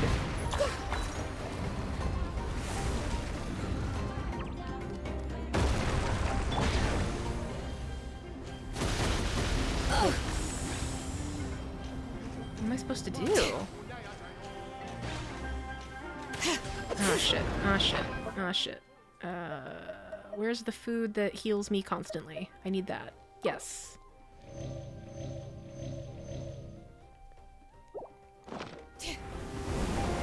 Absorbed all the floating things around it. What you doing, Lil'Brudder? Oh, that was cool. Oh, Lil'Brudder's on fire.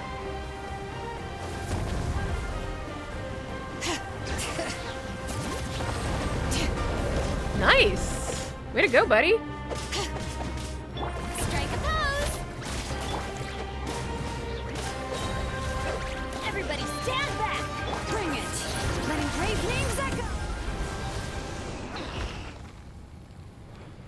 Oh, it's cool that he's on fire and everything, but I'm also very worried about him. Rawr! Whoa, it looks like Lil'Brudder just got stronger. Did something awaken, maybe? Like the power of the Flame Lord or something? He definitely looks stronger. Hello, Ozark Floor. Who's cuter, Zhongling or Amber? I guess if I have to choose between the two of them, I would pick Zhongling. He is going Super Saiyan. I'm happy that the flames have gone out so that he's not going to explode immediately. Row! Are you all right? Roar! He was totally rocking during that fight and was a really big help. Yes, most impressive. Oh. Flared up a little there, buddy. It looks like that's not a power Lil'Brudder can just use whenever. Though Manqu did say that it's better not to use power like that too much anyway. Yeah, I think, this must be because he's been marked by the Flame Lord or whatever. And I'm pretty sure I remember Manqu saying that, that much power is too much for a little Saurian body to handle. Roar! So where did that weirdo with the hard-to-remember name hide the token? All Paimon wants to do right now is grab Lil'Brudder and get the heck out of here. Touch the inscription.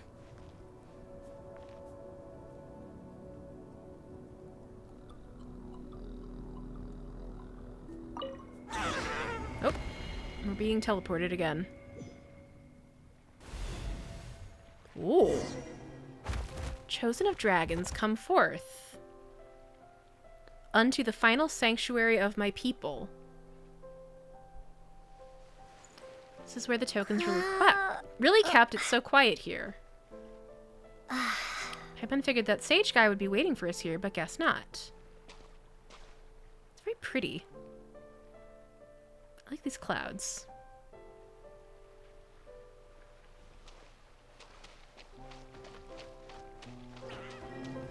Worship and receive, you who would protect all beings.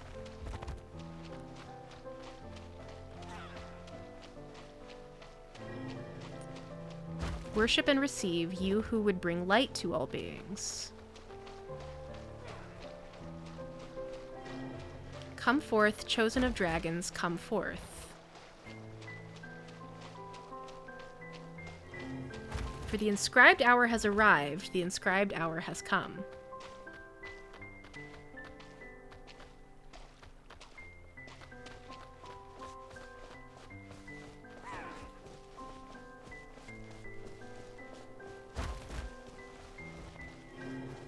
Come forth, chosen of dragons, present the amulet. In return, you shall be permitted to set foot on the sacred mountain.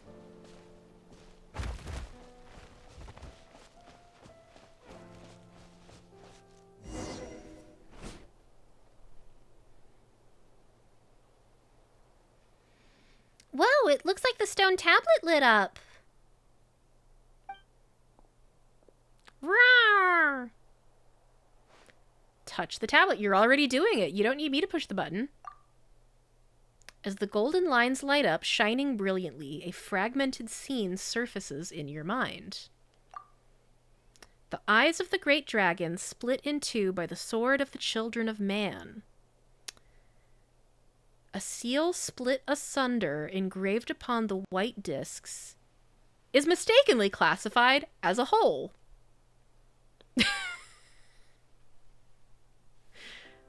Huh. What does that mean? One was given to the silver dragon's white claws, one to the resurrected corpse. One was buried beneath the great monument, and one was swallowed into the belly of the headstrong one.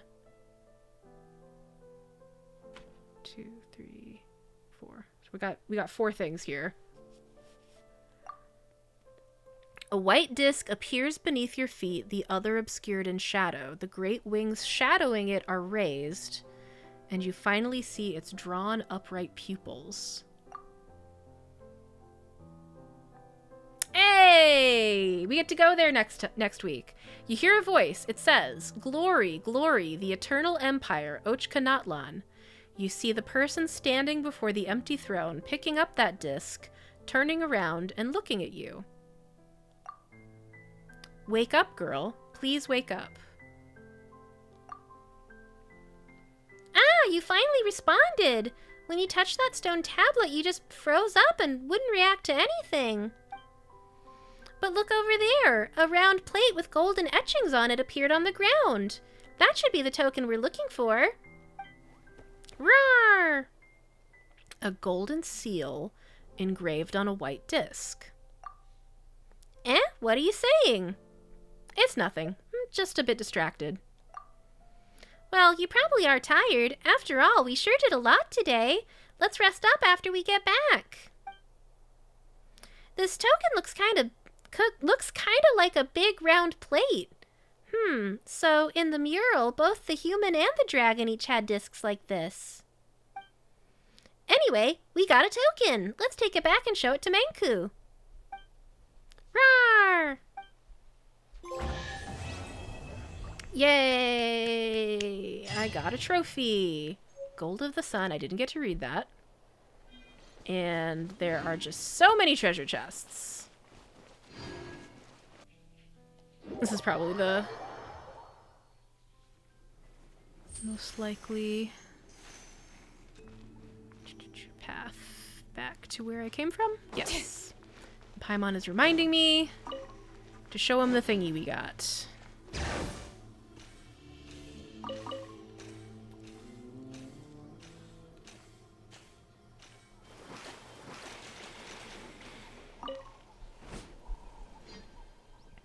Manqu, we're back! Roar! Phew, that sure was one long wait. Not gonna lie, the longer I waited, the more anxious I became. It was my idea in the first place, true, but if you went into the ruins only to never return, I'd be beside myself with guilt. Though if you'll excuse my bluntness, I must ask, surely you found the token that the Sage of the Stolen Flame left within the ruins? It was pretty tough. Tough as a piece of cake. Ha ha ha.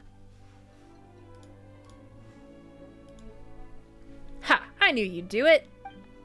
Roar! Look, it turned out to be this disc thingamajig. Golden Entreaty. No, surely not. A golden entreaty? Golden entreaties actually exist? Incredible! I must include this in my research. So this thing's called a golden entreaty, huh? That's right. Apologies, I'm just so excited. It's said that this was once handled by the Sage of the Stolen Flame himself. For a moment there, I was thinking about what it might be like to keep it for myself as some kind of family heirloom. No way! We need it to save Lil'Brudder! Rawr! I know, but as for the clues about the token's whereabouts, well, I'm all out. I haven't the slightest idea where the other one might be. We do. Natlan. Huh? Forgive my asking, girl, but did I just hear you say Natlan? Explain that you saw it when you touched the stone tablet.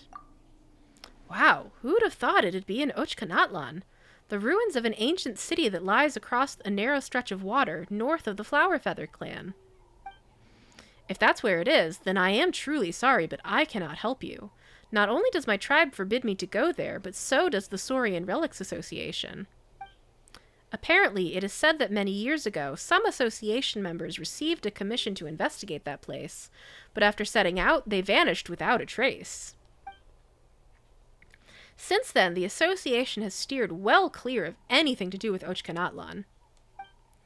Don't sweat it. You've already told us plenty. Oh, sorry, this is Paimon. Don't sweat it. You've already told us plenty. Rawr! Well, I must thank the two of you once again. I can't tell you how much seeing a golden entreaty means to me. Speaking of which, I'd better hurry back and get this all recorded. Thank you once more, girl and Paimon. I wish you a safe journey. And Lil'Brudder, I wish you success removing the mark of the Flame Lord's blessing. Farewell. Yes, at the journey's end, the place where all souls come to rest, we will meet again. I am sure of it. Or we could meet each other again before we're dead. Look, girl, there's a sealed gate over here. Hee hee, don't ask how, but Paimon's got the feeling that the strange things we picked up nearby must have something to do with getting it open. Weird. Just what could be behind this gate? Lil'Brudder, hooray! Roar! It could lead to a monster's lair. Whoa, and where there be monsters, there be treasures too, right? Roar! That's not a given.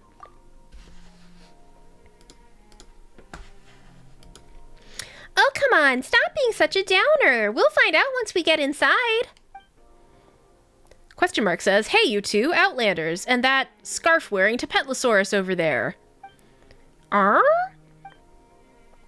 aren't you the energetic one? Seriously, though, haven't you told them that a seal's a seal? Haven't you told them that a seal's a seal because it's meant to seal off forbidden areas? And you won't find anything in there except for terribly profound curses. Wait, so that means there's no treasure? Oh, I'm sure there is. Probably. Probably? Yes, but what it is something you Outlanders shouldn't be poking around, for the forbidden ground that lies behind that door is also holy ground. Only experienced couriers who have completed the trials and have received approval may enter. Within, it is said, lies a medium by which our ancestors communed with the world of night. Speaking of which, I wasn't gone that long, was I? And yet here you are with the 3 trial completion keystones in tow. Impressive. Heh, when it comes to climbing up and down and looking for stuff, you won't find any better than us. Roar! Even tribal couriers might not match your speed. Well, you're still not permitted to enter these taboo grounds, but my camp is nearby. How about I treat you to a quick bite, and then you can enjoy a comfy rest. Ooh. We're not hungry yet. Paimon is kinda hungry. Why don't we just take a short little break? Same old Paimon. Says you. Paimon's still growing, you know. Are you? Is that true? Pfft, you two sure seem to get along well. All right, come along now. My camp and rest await. I will prepare some hot food, guests from afar, and should chance allow, we may have much to talk about. Do I have a choice? That's the camp over there. To the night, what is the night's? Okay, so this we will leave for later. Ooh, and then there's a treasure chest. No need to stand on ceremony. Want to try my cooking? If you want to make some yourself, I've got a recipe in the box over there, along with some things I don't use. Feel free to go through them. You carry recipes on you? Lil'Brudder is very excited about the idea of recipes. Drew up a bunch of copies myself as it happens. Might be of use, might not, but it could save a life if you run into someone who needs saving. Wouldn't you agree? Sounds like emergency food. Huh, you've sure given this some thought. After all, you've only yourself to rely on when you're outside the tribe. Actually, we haven't asked your name yet, question marks. My name? Haha, call me Legba. And you, friends? You introduce yourselves to Legba. So, Paimon, Girl, and Lil'Brudder, the little Tapetlosaurus. A marvelous fate it is that had you meet here in Natlan. Speaking of which, Girl, what were you doing near the tribe's taboo grounds? Treasure hunting? Secret seeking? Mere curiosity feels accurate for me. Also treasure, but mostly curiosity. Mere curiosity brought us here. Yep, who wouldn't be curious after seeing a great sealed gate anyway? Rawr! Decent people, I'd say. Hey! Whatever the case, don't get any funny ideas about the place, outsiders. I will not permit you to enter. But we solved the puzzle. That is where our ancient ancestors re-established contact with the night, and since that day, more and more tribespeople have been able to enter the Night Kingdom's gates. We were told entering the Night Kingdom was hard, or at least dangerous, if you're not dead. What sort of place is this Night Kingdom anyway? Do they expect... I'm always so curious. I feel like most players, when there's a new Archon quest, go straight for that and then save world quests like this for later. But sometimes I wonder if they expect you to have... instead of like going directly from one Archon quest point to the next, just kind of meander around and do whatever quests you might stumble into. We should know all about the Night Kingdom. We've been there, Paimon. Haha, well, I've heard that it's where all people of Natlan go when they leave this world, and only a few ever return. Yeah, good to know it's safe if you are dead. There, they say, the water flows like alluring light. There, they say, monumental obsidian tablets stand. It is no place for you to be curious about, even more so than our taboo grounds. So about the thing you mentioned earlier? The one that communicates with the night world? A medium, yes. An ancient tool by which our forebears made contact with the Wayob, the envoys of the Night Kingdom. Whoa, an ancient tool? Rawr! Perhaps I've said too much. Whatever. Today, a stable connection has been established with the Night Kingdom, and so a medium has long been unnecessary. If you ask me, such methods were quite crude to begin with. Still, it is a sacred relic for human tribes. Rawr! All right, we get it. Good. Be right and proper. Do not trespass upon the taboo grounds. That's the way. Ha, ha, ha. Your companion is clever. A clever child indeed. I, too, had many such brilliant children, but now I walk alone. Many years it has been since I left the flocks. Night has drawn night sooner than I expected. Night has drawn night. That's a weird phrase. Honestly, hearing so much stuff she doesn't really understand is making Paimon sleepy. Look at me getting all carried away like this.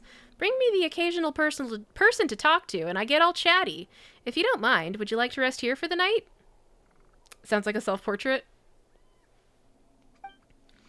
I can prepare bedding for you. I will be out patrolling at night anyway, so you need not fear for your safety. I've immediately forgotten. Night has drawn night. Okay. That is a funny way to interpret it, isn't it? Like the Escher drawing of a hand drawing a hand. Okay. He will be patrolling, so we need not fear for our safety. Hee hee, thanks. That's thoughtful of you. Rawr! Lying on a bed of warm grass, you swiftly drift off as the campfire flickers by your side. But you feel as though some faint noise lingers by your ear, preventing you from falling into a deeper slumber. Until, something cold and moist makes contact with your cheek, dragging you from the thick, dark night of dreamland. That sounds unpleasant. You open your eyes to the sight of Lil'Brudder's friendly, familiar face. It seems that he was licking to wake you up. A moment later, you realize that he is trying to show you something, a strange obsidian statue. Roar! That's a chunk of rock, all right. Did you spit this out? Ooh. Come on, where'd you get that idea? Don't you think that this thing looks kinda ominous? You're a reader of omens now, are you? Paimon's just telling you what she thinks. It looks like bad news. But wait a sec. This means you ran off while we were sleeping, didn't you, Lil'Brudder? Not good. Where did you find this thing anyway? Was it some sort of super dangerous, super dirty place?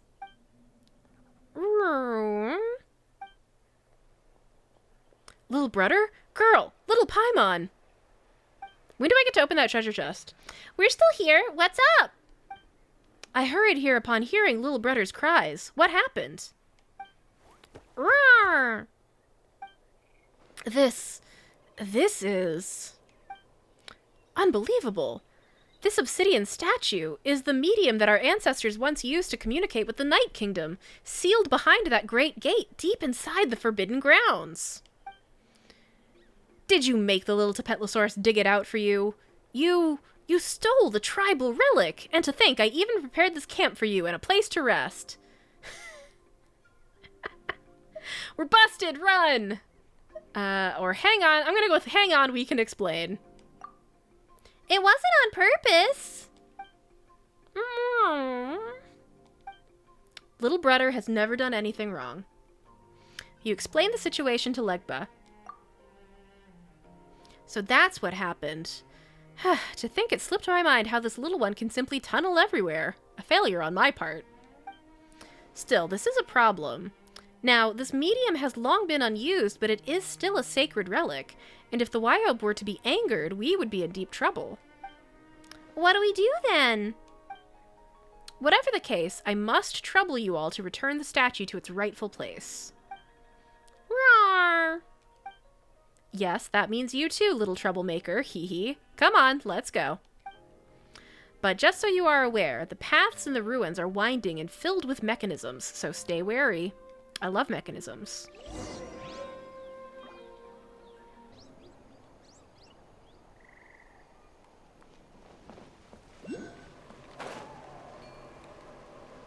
Can I become... Okay.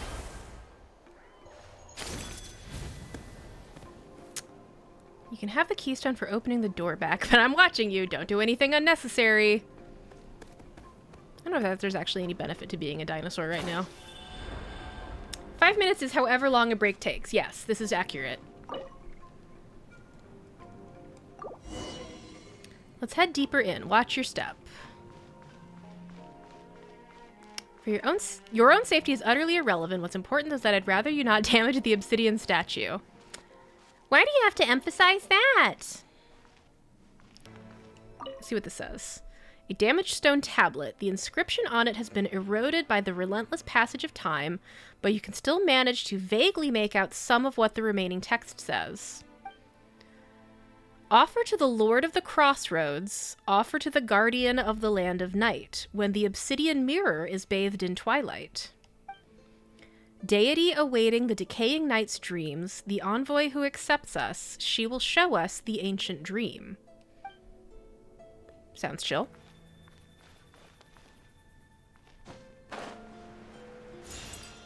Oh. That is a certified hole, and I feel like I want to check out each little landing in case there's like a hidden treasure.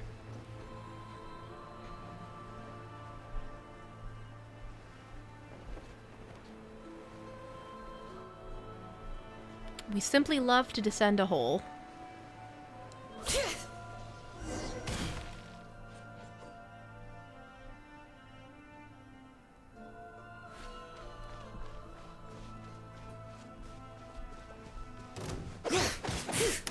Careful, it's been a long time since I last came down here.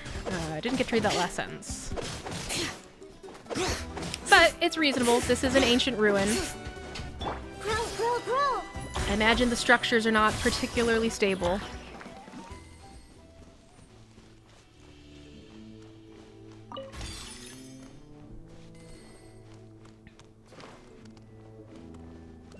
Ooh, shiny. Water. The mechanism over there. We are meant to line up the lights in this place. Though I'm not too sure about the details. Why don't we try pulling that lever? We're supposed to line up the lights. I don't remember how. Let's just fuck around. Let's just fuck around and see what works.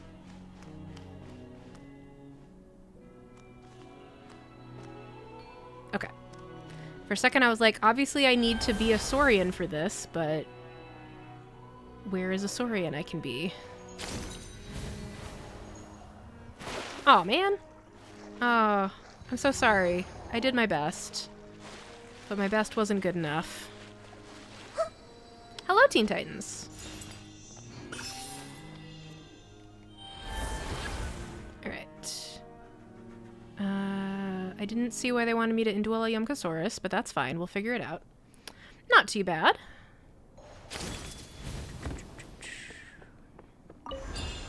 What we got? Helpful graffiti pointing us to climb up the ladder. Love to see it. Am I meant to pull this lever? Open door. Okay.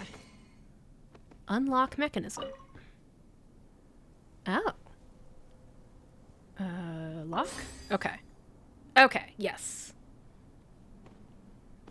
I did good. Perhaps there are other lights. Do I look like I'm done, Legba? Calm down.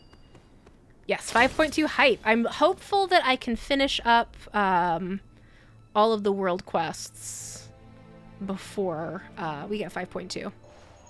Because there will be more. There will be so many more. Oh shit, oh shit, oh shit. Oof. Unlock mechanism.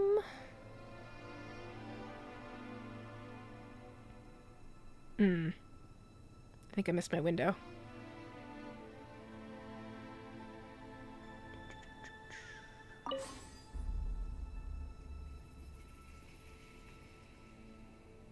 I think I did that right? I'm not sure though.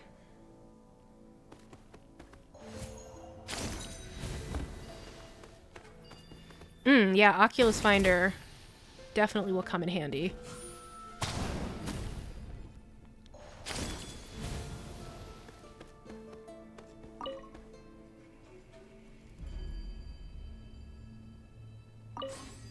Did I do it? I think I did it. All the mechanisms have been unlocked.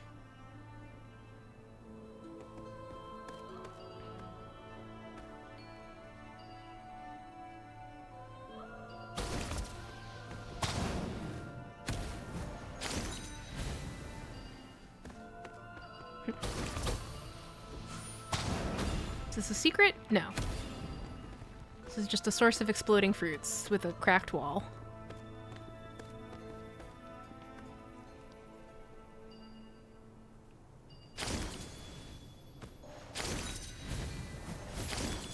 There we go. Operate. Oh. Fancy door with a bright light down there. Excellent. Let's keep going. Shiny treasure chest. Oh, yikes.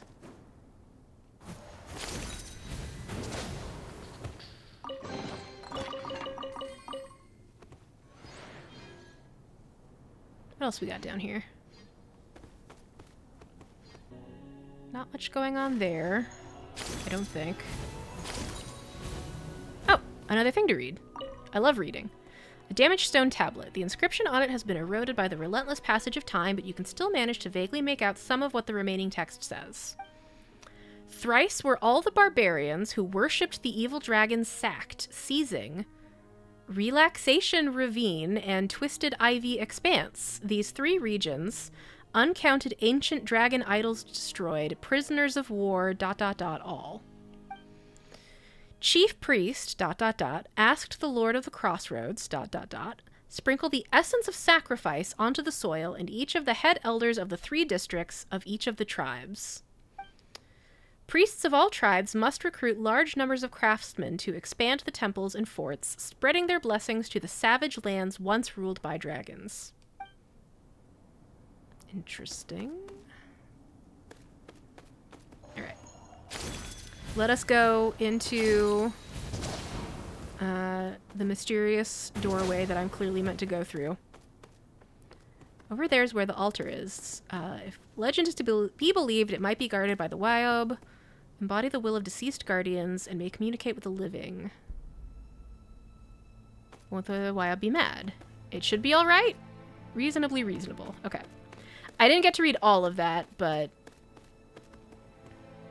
what do you want to bet I'm gonna have to fight a Wyob manifestation? Yep, look at that! Oh, yikes.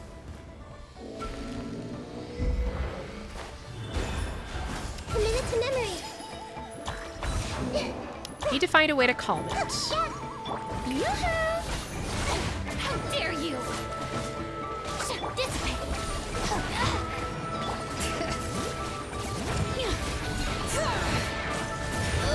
How annoying. I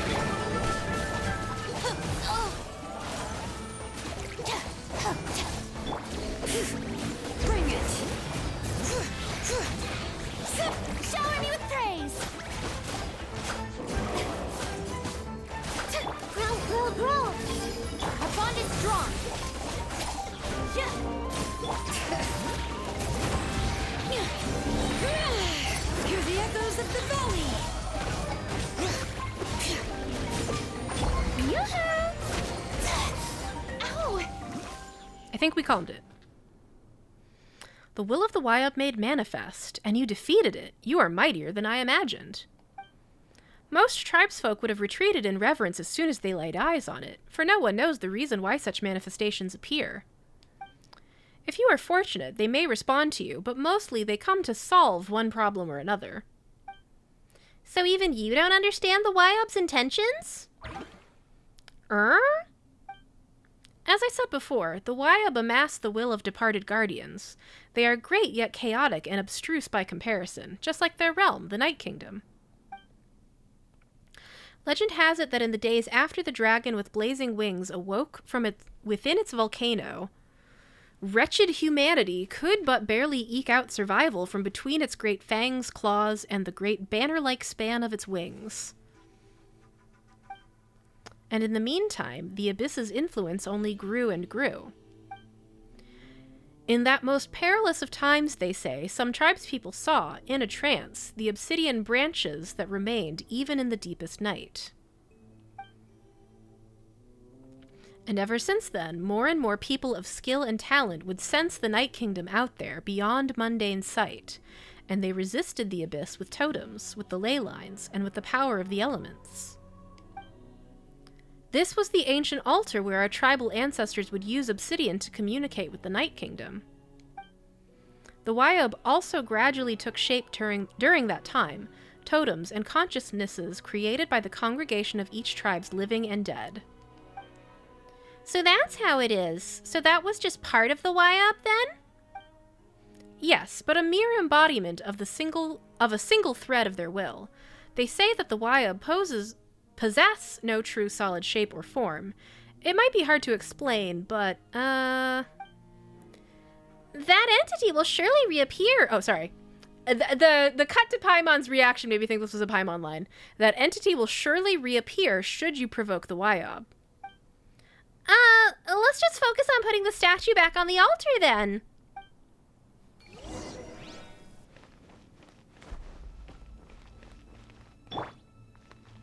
Make offering.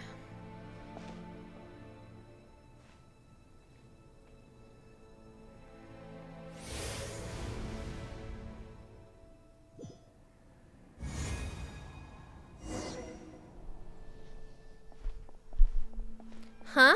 Weren't we in the canyon ruins just now? Where is this? This would be the Night Kingdom, Paimon. We've been here before. Come, over here. Idle, medium, return. The gentle voice drifts in as if from far away, like whispers carried on the wind. The cold consciousness constantly calls out to you through the obsidian statue in your hand. Return. Girl? ...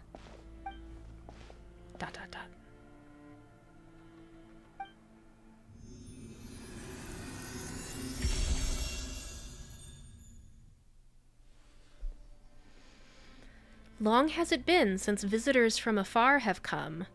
This place is too big, too empty. The dark filth enters uninvited, staining even the darkest dreams. Our nation is invaded once more. If the slain are swallowed by the turbulent tides of darkness, the flames of the living, dawn and dusk, all shall be extinguished. Trust not lightly the so-called vision of the sacred mountain. Reject his promise. That's going in the notebook. What are we talking about?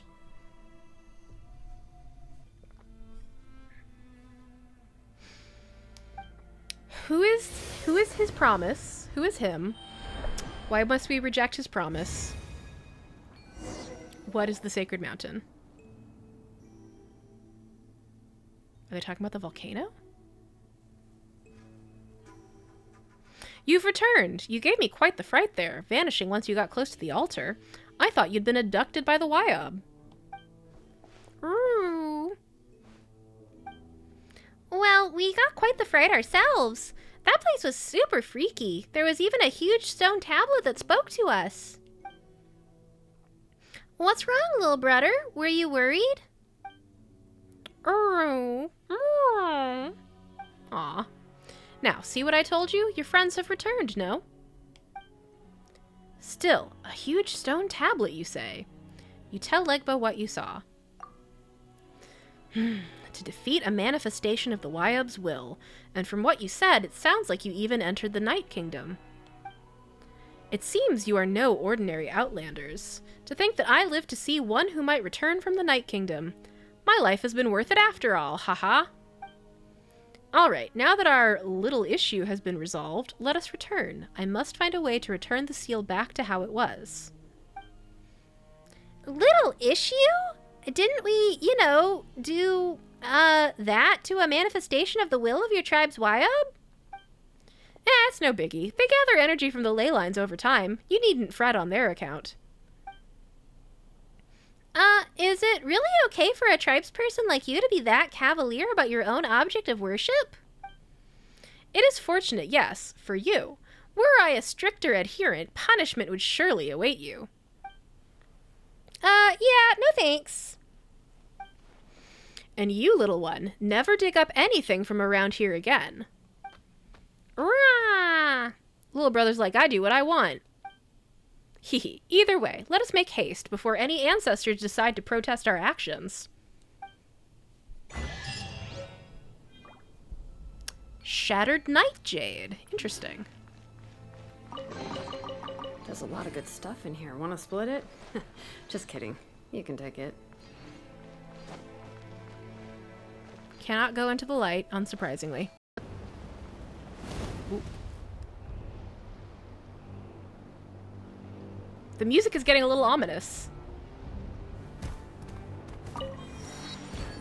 Oh yeah, I just remembered I adjusted the volume for my Nikki stream, the game volume, and I never adjusted it back. So let me know if the game audio here is a little bit quiet. Oh, excuse me? Beg your pardon? Oh, shit! That's right, I forgot. There's a dragon. There's just like a real deal dragon over here. I didn't expect to get, carpet bombed. Is it gone? What just happened? Poor Paimon's heart's still palpitating. Is the area up ahead's territory or something? Why would it need to lord over such a big place anyway? Would it really kill it just to let us through? Oh god. Oh god. The Hilitrol corpses are piling up. What is this? Oh. I see. This is like a primordial, phlogiston. It took me a minute to remember the word.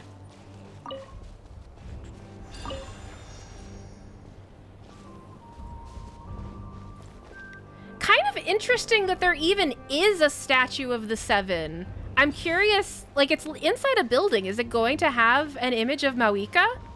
Or is it going to be something completely different that serves the same, like, mechanical purpose? No, it looks like Mawika. Interesting.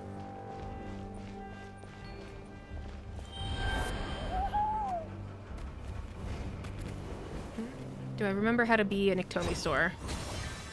Not really. Aha! I think that helped.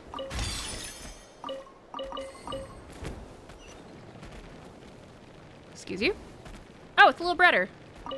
What'd you find, Lil'Brudder? What is this?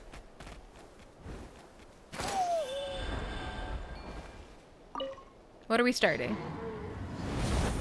Oh. Excuse me? Pardon? Beg your pardon? What just happened? Should I have activated the statue before I did that? As an enormous explosion rings out, you all slide to the bottom amidst sloughing rubble and sand. That sounds bad. Cough, cough. Ugh, how did this happen? Are you okay, girl? Ow, ow, Paimon, it hurts. Oh no, where? Let Paimon take a look. Wait, you're not hurt at all. Why'd you have to lie like that? We did get blowed up. Time to throw a house at a dragon. Yep.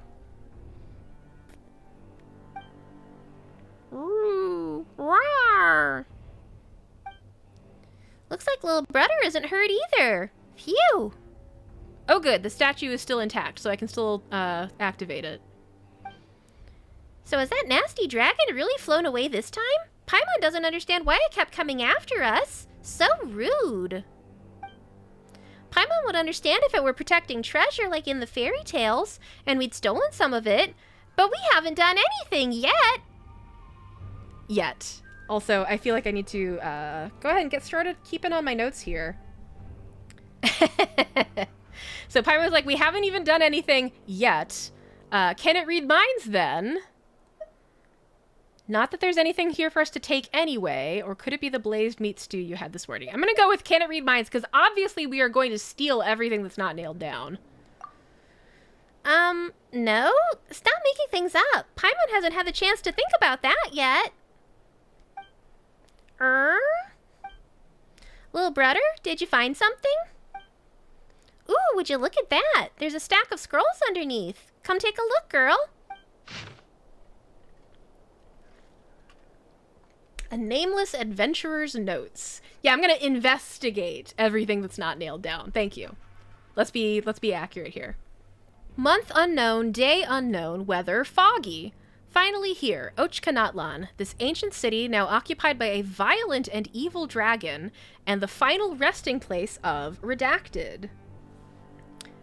If Aunt Liriwu knew, she'd be in quite the huff, that's for sure. But there's no other way. Even if they say I shouldn't take on the regrets of generation past, I still want to finish this. Though the Abyss no longer poses as terrifying a threat as it did back when I was born, but whether for the sake of the Jade of Return sought by countless adventurers, or to unravel the final riddle of Redacted, I must go there. It's fine. No need to be nervous. You've already had a lot of adventures, right? You're a seasoned adventurer, so it'll be okay. Not to mention, it's been so long, maybe that nasty dragon has long since vanished. Anyway, this is where it starts. My adventure. Also, I'm seeing a one of one at the bottom there. I don't know if that's a normal thing for a readable thing like this to have on it. Looks like notes left behind by an adventurer. An ancient city occupied by a violent and evil dragon. Could this be the city we're looking at? The notes said that many adventurers entered but never returned. Looks like our dragon's already killed plenty of people. The city is called Natlan? What a strange name. I've heard that one before. Now that you mention it, when we got the golden entreaty, Paimon remembers something about the other disc being an Natlan. I couldn't remember what the golden entreaty was, but mention of disc. So this is connecting to the other Lil'Brudder quests we've already done. The more well-seasoned the adventurer is, the tastier they are for the dragon to munch. Precisely. Dragons do love a well-seasoned adventurer.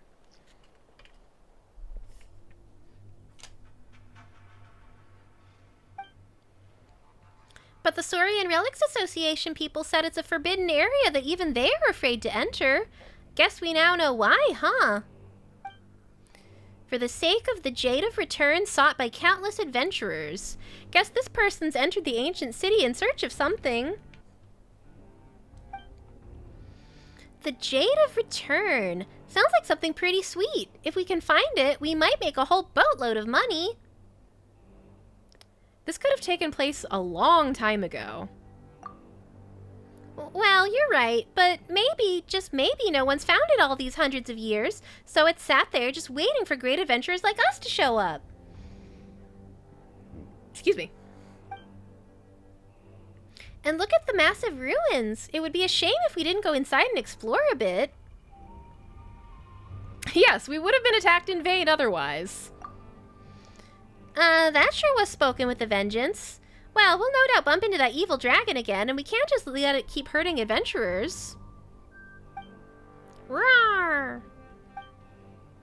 Huh, you sure do get excited whenever we mention dragons, Lil'Brudder. Is it maybe because he is one? Paimon? Like, we know that Saurians are related to ancient dragons. Alright then, to Natlan.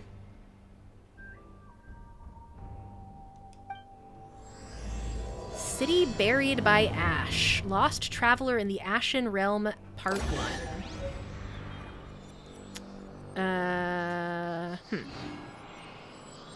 Oh! Hell yeah! Let's review my past experiences. I forgot that this was going to be a thing.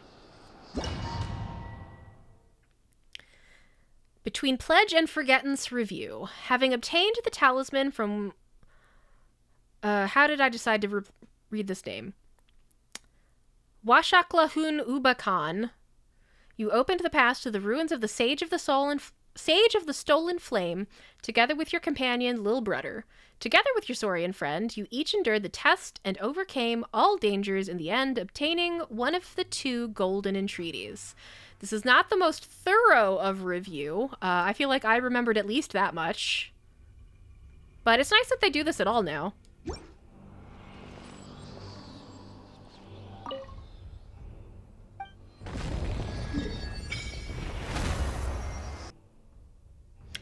Can I zoom out on the map? I can zoom out exactly this many.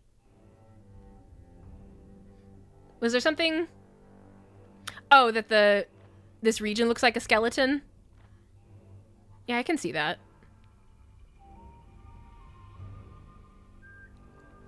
Yeah, the way these structures are laid out does look kind of, I don't know, almost like spider legs? Wing bones of a skeleton from above. Ooh. Now that's an intriguing thought.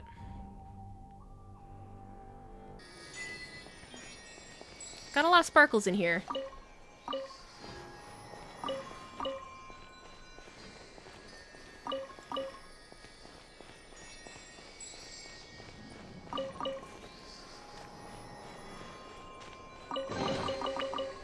Loving this treasure hunt.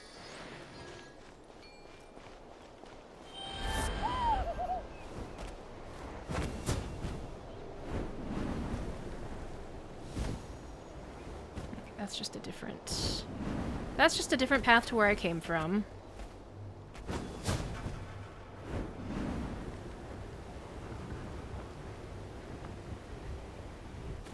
Ashflow Street. How pleasant. Oh. The nightmares are memories of the distant past.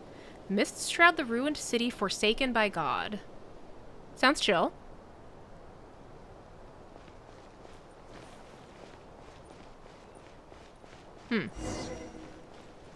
Y'all possessed. You look a touch Feel possessed. lucky? Hey there! Attack! That's the way. Attack!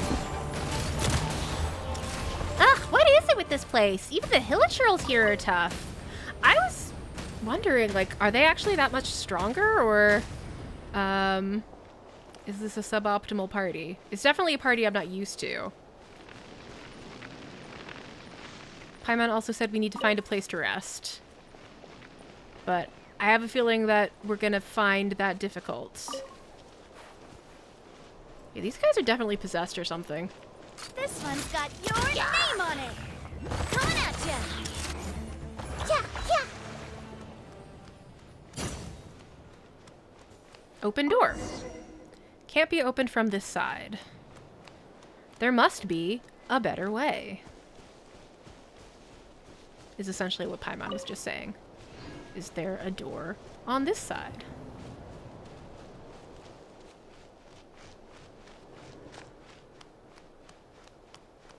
Haven't gotten yet. Oh!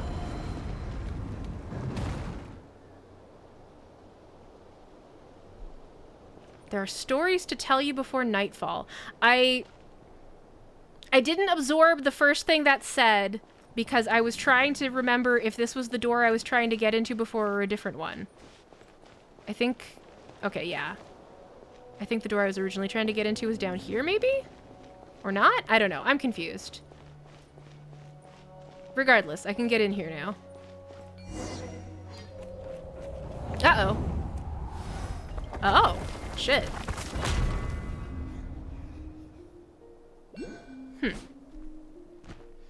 that was close. Was Paimon seeing things? We were saved by a flash of golden light. I did see a pattern in gold. Whatever it was, it saved us.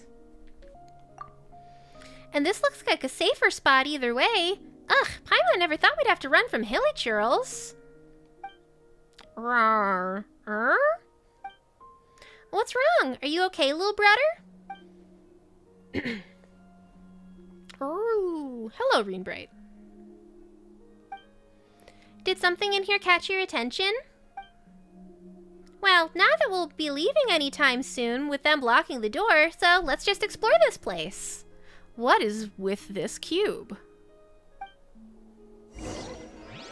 What is with this cube? And what is with this light barrier? Oh, it's got a spider web on it. That's fine. Oh,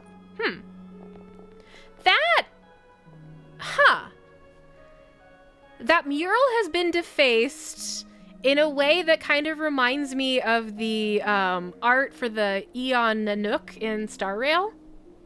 Mostly just because of the yellow and the dripping. Activate. Seems like it's stuck and can't be activated. I wonder why that is. Do I know how to... Okay, I missed that there was a Iktomi thingy over here. Oh, I can't climb on this. Rude. There, I can climb on this.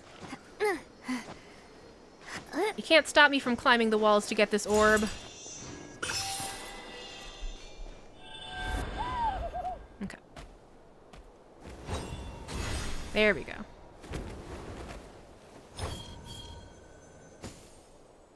Let's put this box over here. I'm trying to...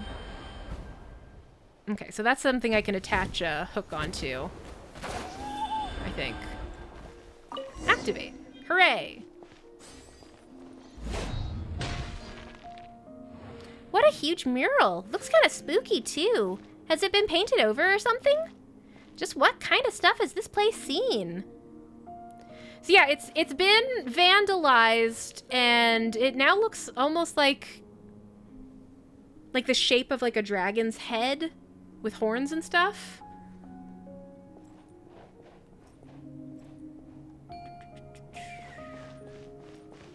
What is this?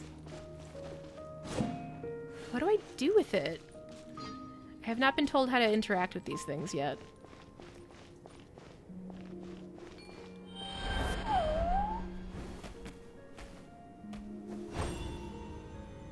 Okay. That doesn't do anything.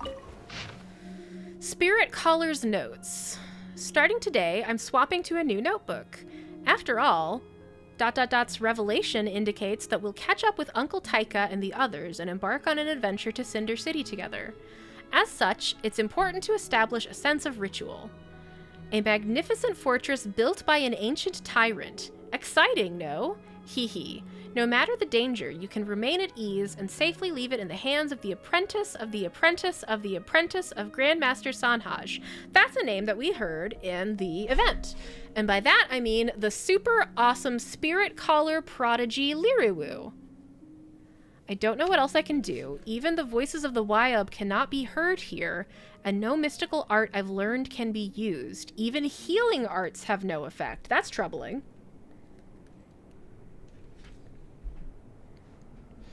If a more experienced mystic... No, I fear that even Grandmaster Sanhaj could not dispel the curse laid upon this place. Ancestors above, what in the world happened here? Mountain Ranger's notes. The terrain here is far more complex than I imagined. Perhaps abyssal erosion is to blame, but many roads that should have been passable have been rendered useless. I marked them out roughly as we passed. The markings should last until our return trip. Encountered the adventurers who went missing previously. There was nothing that could be done for them besides granting peace to their flesh. Cool, cool, cool.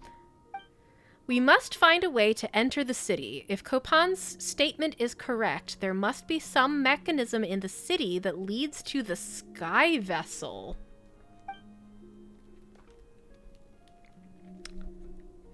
I'm writing down sky vessel? Question mark?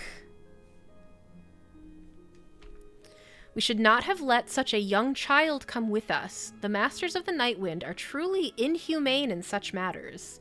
She is 10 years my sister's junior. Why, she is not yet of age to even rightly speak of marriage. We cannot let her take such a risk. Okay, like, are we talking about marriage to establish that she is young, or is marriage relevant to this matter? What is this? Oh, it's just an elevator. Just a normal elevator. What's going on in here? Nameless priest's notes. Chupikua. I'm gonna go with that. Chupikua. The craftsman meant to be recruited to repair the waterway facilities gave the recording officer... Oh boy.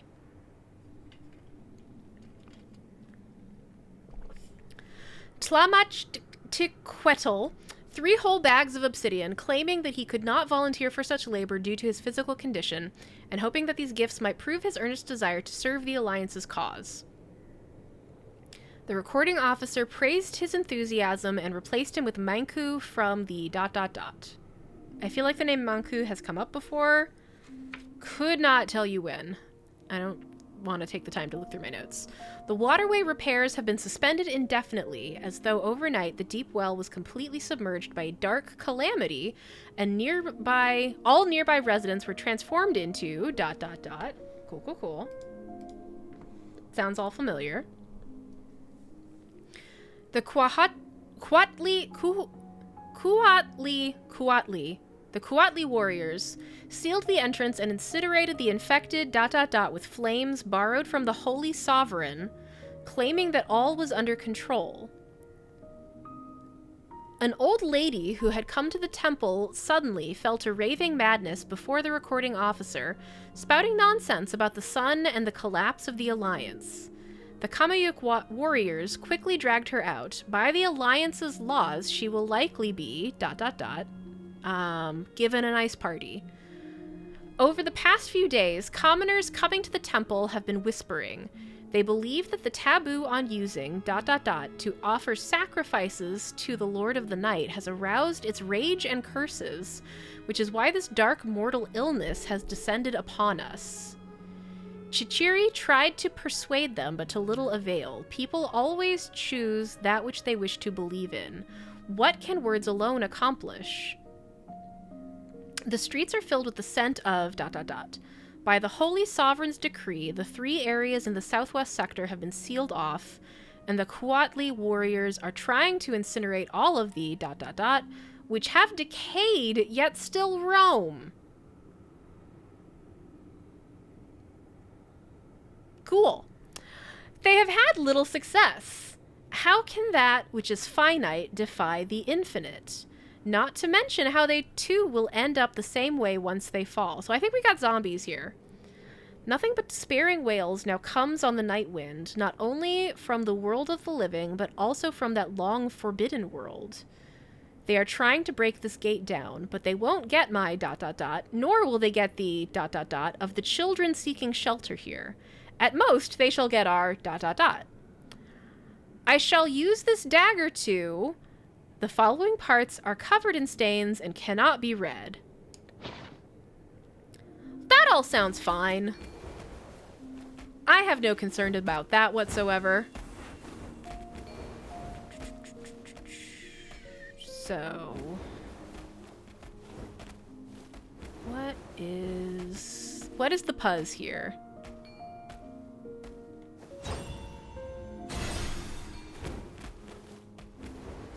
So,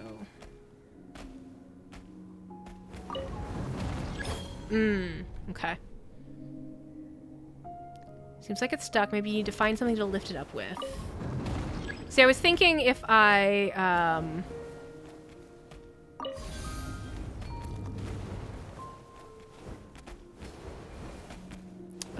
lifted it up more, I could put the, incorporeal box under it. Oh, okay. I didn't need to lift it up first to do that. I see, I see. Because, like, I could tell this was giving me a clue. I just hadn't put the clues together accurately yet.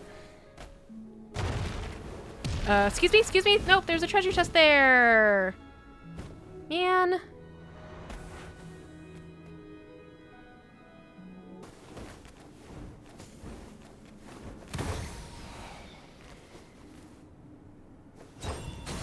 I want my treasure chest.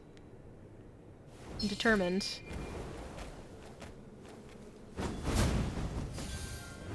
There we go. We also have some traveling scholars' notes. If the scroll was not counterfeit, then there can be no doubt that ancient dragon artisans once created a weapon that could be used to annihilate the abyssal threat in one fell swoop.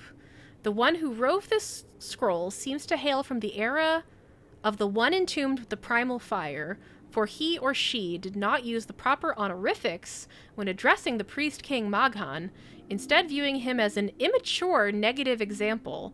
Such disrespect almost makes one tremble. Various details indicate that the odds of it being a forgery of a latter generation are very low. At least no scholar or mystic I know of could do such a thing. As such, I lean heavily toward believing that this is an ancient text and that the weapon it speaks of is no figment of the imagination. Moreover, the scroll clearly mentions a treasure ship moored above the Cinder City. Excuse me. However, the recorder appears to have underestimated the damage dealt by the Abyss. Understandable, considering the time that has passed. In any case, we must make for the city above the clouds, lest the Abyss... ... We were deceived. In the end, we were all deceived. The essence of that treasure that can burn away all filth is, in truth, the rest has been torn away by someone. Interesting.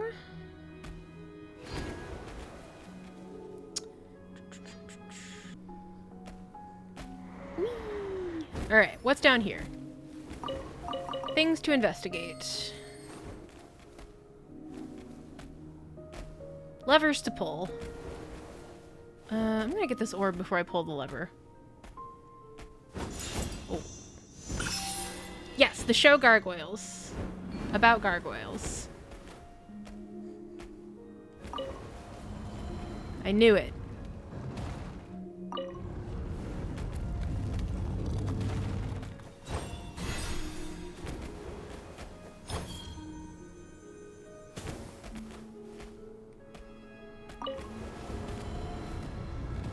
Haha. I've thwarted your clever gate trap. Oh, interesting. I don't remember what these are called, but the like phlogiston meter refiller thingy. It's one of those, but it's dead. I cannot activate it.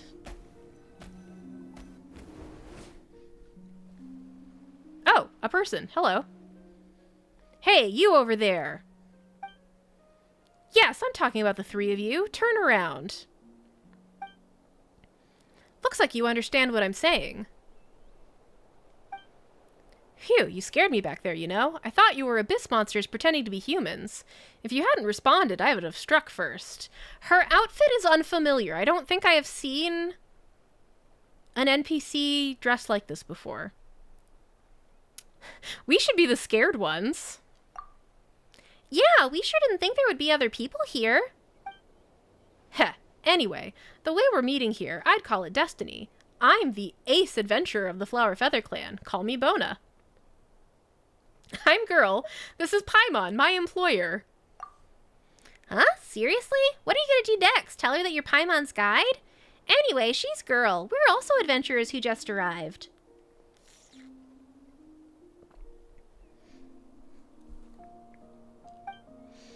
This little one here is our companion, Lil'Brudder. Roar! Are you also looking for the Jade of Return like the other adventurers were? The Jade of Return? Yeah, I guess. You too, then? Uh-huh. Guess we were right. No one's found it yet. Still, an adventurer openly displaying their weaknesses, a reckless white guiding spirit, and a small Tepetlosaurus that doesn't know what's happening. You're practically rookies who happened upon this dangerous and forbidden place without any preparation, aren't you? Lil'Brudder did not take that comment lightly. He took that personally. The Jade of Return is not something that amateur adventurers can find. You're lucky that you bumped into me, or you might have died before figuring out what's what. What was that about a guiding spirit? Also, watch your words, because we're decidedly not rookies. We're very experienced as it happens. If you don't believe us, you can ask Catherine at the Adventurers Guild about us. You'll find out just how good we are pretty quick. Why don't you take a look at our adventurer handbooks first? It's certified by the Adventurers Guild and contains all our adventures. Wait a minute, what's an adventurer handbook? And this Adventurers Guild? I've never heard of it. Was it established recently? Okay, so you've been living here for a long time. Are we perhaps unstuck in time? Huh? And you call yourself an adventurer? How do you not know about those two things? No, what I mean is that you're not making sense. What do you mean you need to be certified by some random organization to become an adventurer? Aren't adventurers supposed to be courageous and unbound? Why must there be a guild to keep them in check? You do have a point. Wait, no, the Adventurers Guild is very important and not just some random organization. Still, Paimon's never considered how people would become adventurers if the guild didn't exist. A fair concern. For starters, one needs enough curiosity, a thirst for knowledge, and a sense of responsibility to help others. But most importantly, you need the courage to take that first step. Once you make the decision and start on a journey, you've become an adventurer. Paimon has enough curiosity for the both of us. I sure love sticking my nose in other people's businesses. That is very accurate. It's the courage that counts the most. I'm gonna go with the middle one just because it's funny. You mean you enjoy helping others? Why would you put yourself down like that? Still, how did you get in at all? The only entrance should have been sealed shut. If you're in here, does that mean the monster's outside? Oh, about that. This is kind of embarrassing, but we were chased in here by hilichurls. Also, no need to worry about them or any other monsters. A golden light stopped them from entering after we came in. A golden light? Oh, so Coco saved you. Now I feel a lot safer. If Coco approves of you, then you can't be bad sorts. Gold light is Coco. Coco? Who's that? You mean there's someone else here? Coco's my companion, like Lil'Brudder is yours. Anyway, come with me and see for yourself. You follow Bona and return to ground level. Cocoeek, where did you go?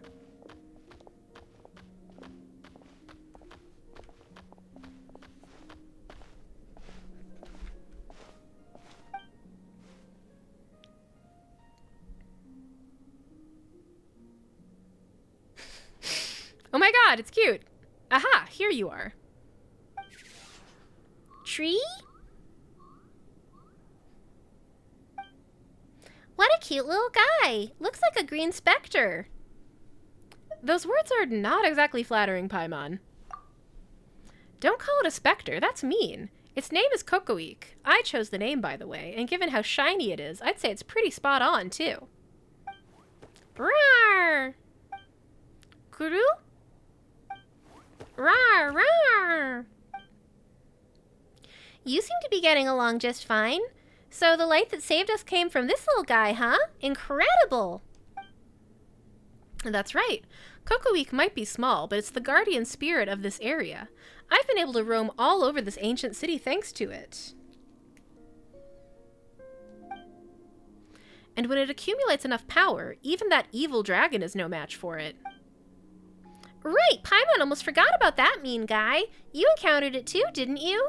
Well, we wouldn't have come here if it weren't for the dragon. Well, it's a little embarrassing, but that dragon took my pyrophosphorite, which is critical to finding the Jade of Return. I have to get it back.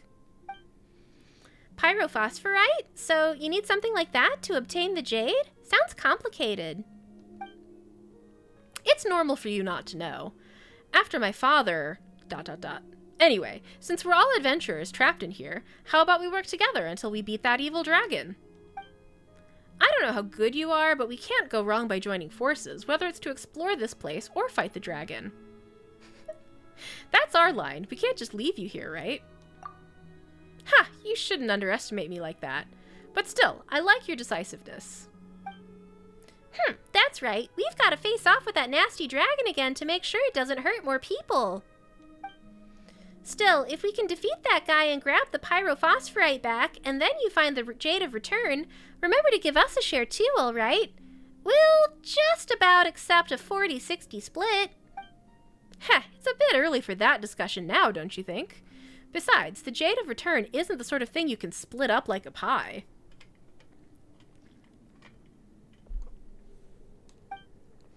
Heh, you really didn't know anything before coming here, did you? Good thing you bumped into me. We'll talk about the other stuff later, alright? Our top priority right now is beating the dragon and getting the pyrophosphorite back. Well then, let's get going. The monsters outside shouldn't be an issue with Coco on our side, but the dragon, well, that's a different story.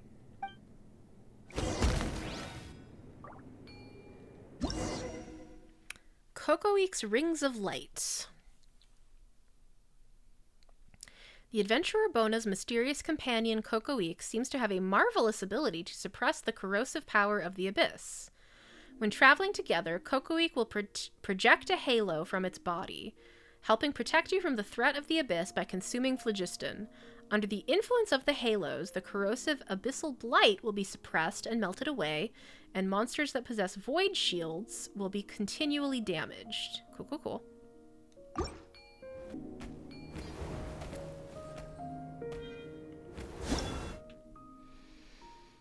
Abyssal Blight. In the ruins of Natlan, the abyssal energy that seeps out of the city accumulates into an ooze known as Abyssal Blight. Hello, welcome. Thank you for that follow. Solitary abyssal blights can be instantly melted away by Cocoeek's halos of light. When multiple abyssal blights are connected, you may need to quickly suppress them all within a short period to melt them away. Hello! Welcome in. Nice to see you. Okay. So now I should be able to... Oh, hello. I guess I shouldn't be a little guy for this. Oh, that was weird. This way, Chronicler. Grow. There's just so many of them.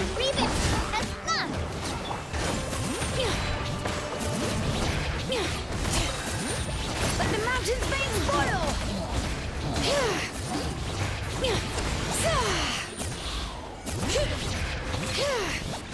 Oh, Bona's talking and I couldn't take it all in. But she thinks we're cool. Not enough phlogiston. Ring of Light has expired. Okay. It's expired, but it's still encircling me. Oh, right. These things.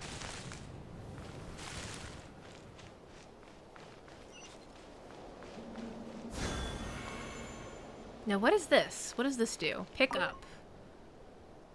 I see. Oh, he's got a little wing now. And Coco looks more lively. How's that? Coco's pretty amazing, huh? If we can fully charge its energy, maybe we can just shoot that dragon down. Sounds cool. So, we upgrade it somewhat like we did with, Lil'Brudder.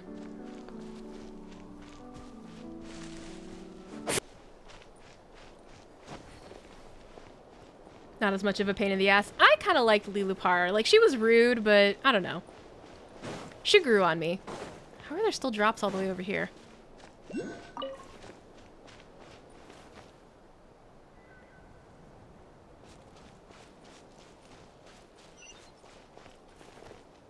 Explore Ashflow Street and collect secret source scraps. Is that the name of the thing I just picked up?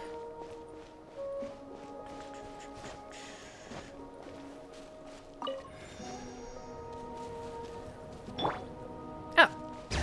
I missed a treasure chest. How unlike me. Okay. I got distracted with fighting and I didn't fully look around me. Don't worry, there's no ambush. There we go. Uh-oh.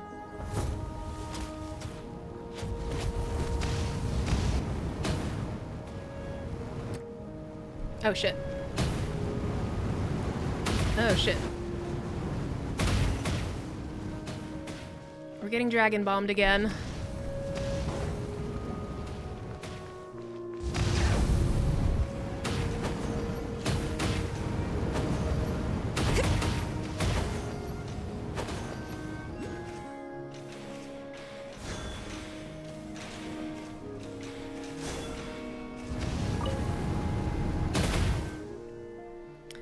About time, too. If we can shoot it down from here... Chee! Kuchee! Oh, it's very shiny now. It's like a little parakeet. Yes, we just need to use that thing. Try putting your hand on Coco, girl.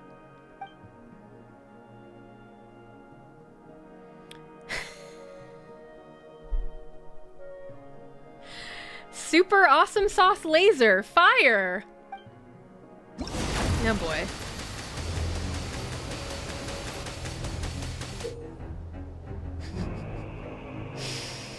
When Coco Week's energy is fully charged, a powerful beam can be shot at the abyss. This beam is highly effective against evil dragons corroded by the abyss. Guide Coco Week to attack fell dragons with its beam and make timely use of shields to block the fireballs fired by the dragon and accumulate energy. Dragons, plural. How many dragons are there gonna be?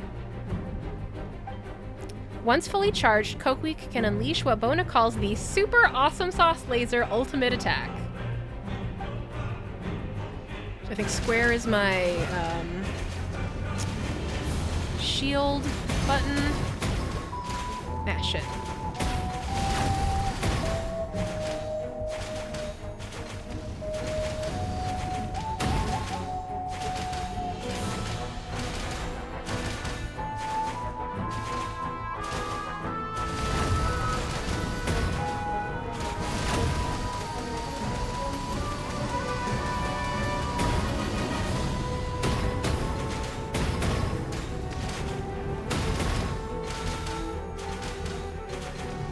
Is this what the, shoot. What do they call the mini games with the crocodile cannon? Have those been preparing us for this moment?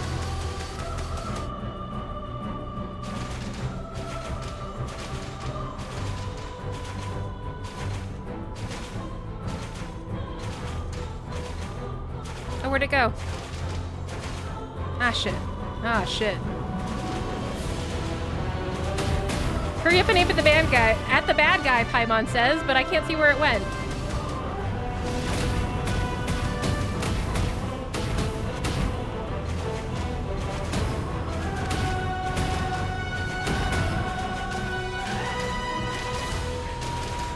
I also can't tell if I have health. Doesn't seem like I do. Okay, did we win? I think we won.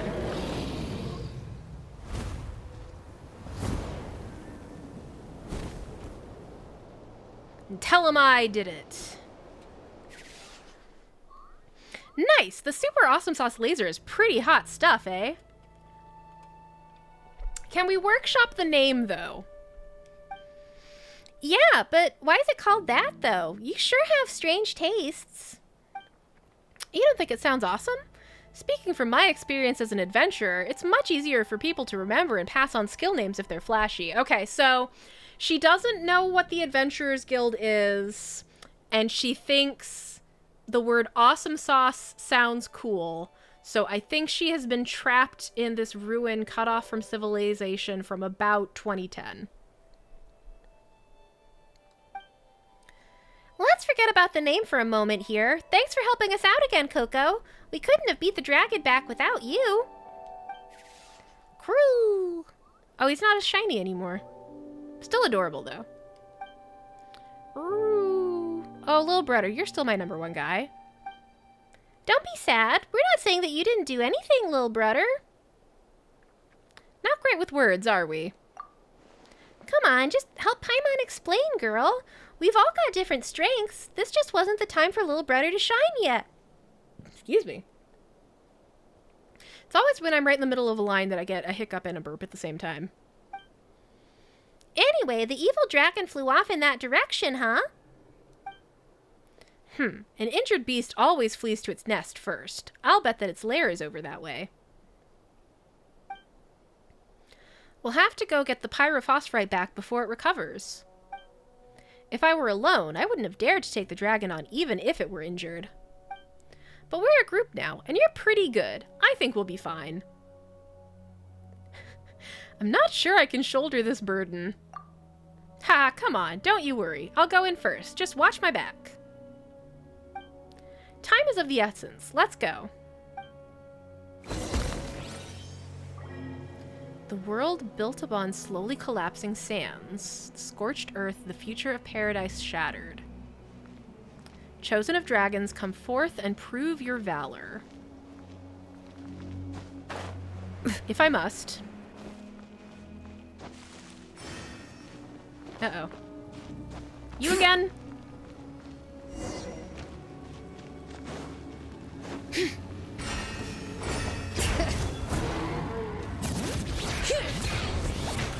Hear the echoes of the valley! I kind of wasn't expecting it to be just like right over the crest of the ridge. This way, Chronicler. Fire! Well, hey there! Bring it! Letting brave names echo! Grow, grow, grow! Make yourselves a room!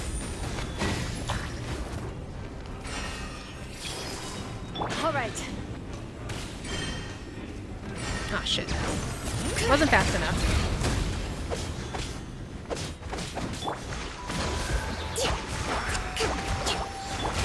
Hey there! Coming at ya. Interesting. It is as I thought. Hope lies with humanity. But this is not yet the end. You are not yet qualified to seek an audience with me. Coming at ya. Huh. Whomst? To whomst am I speaking?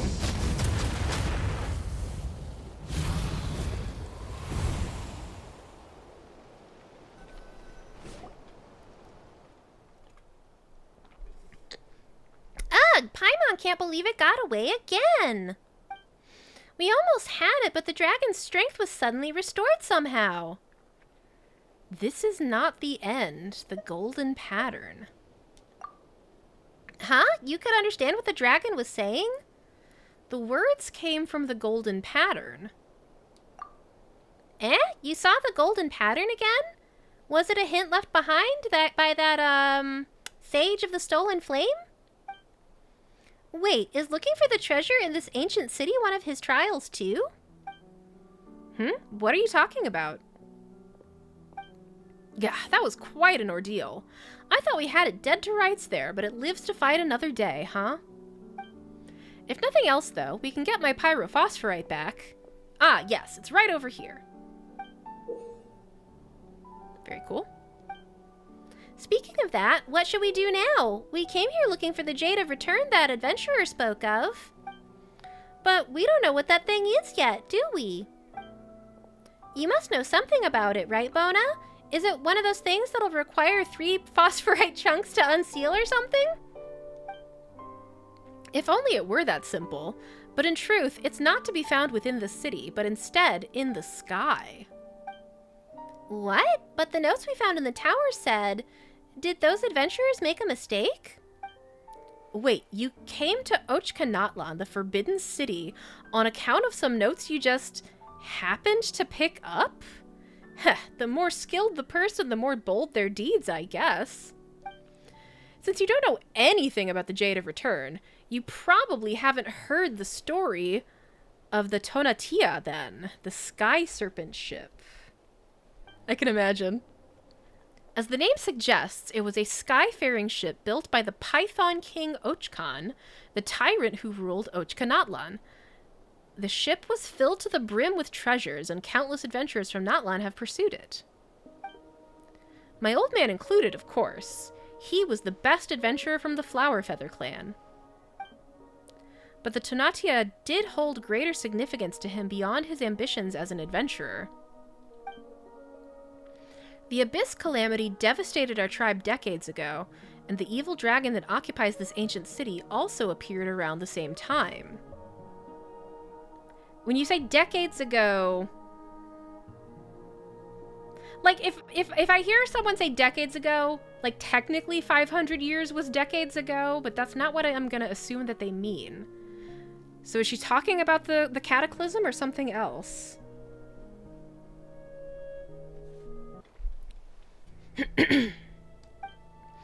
Rumor had it that one of the countless treasures aboard the ship was the Jade of Return, or the letters are so small, Ometiotl, and that locating it would quell this abyss-tainted ancient city. At that time, we'd just witnessed the nightmare of the Abyss, so if we could find the Jade and suppress... Wait a second! How old is she? Is she from...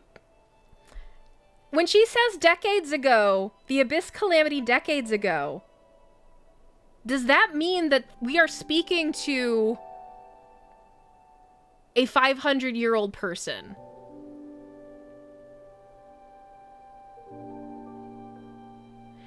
I feel like we're talking to a person for whom the cataclysm is in recent memory.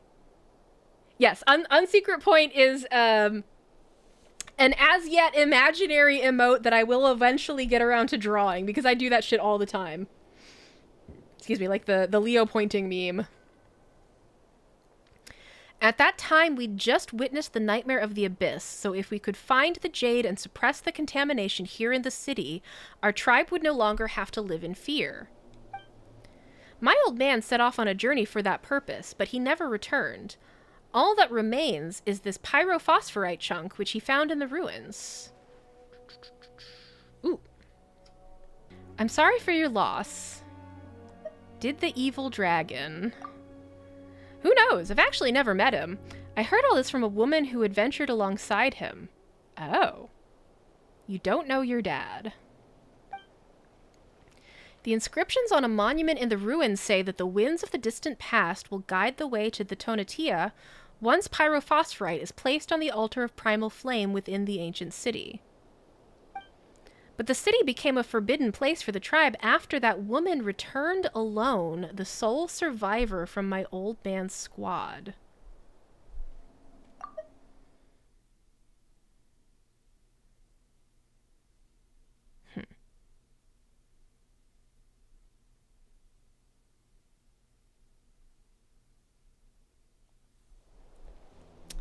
Interesting. Paimon didn't know that the Jade of Return was so important. Guess we are pawning it off for Mora now. But we can remove the Abyss threat against your tribe if we can find it, and that would be amazing too. We just have to locate this altar, right? Bona, you must know where it is, don't you? Well, I don't know either. I only snuck in here recently, and only because I was looking for clues concerning the altar of primal flame. I encountered lots of unexpected dangers, but things started looking up after I met Coco. Chee! The evil dragon was the only problem at that point. I was planning on sneaking in while it was out, but it got me good, ha! But it's gone now, thanks to you, and I got my pyrophosphorite back. Now I can go seek the altar of primal flame. Or the altar of primal flame, apparently. Must you find the Jade of Return? You don't want us to go with you?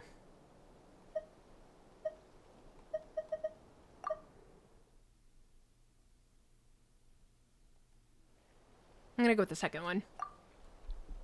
No way, I was just about to ask, actually.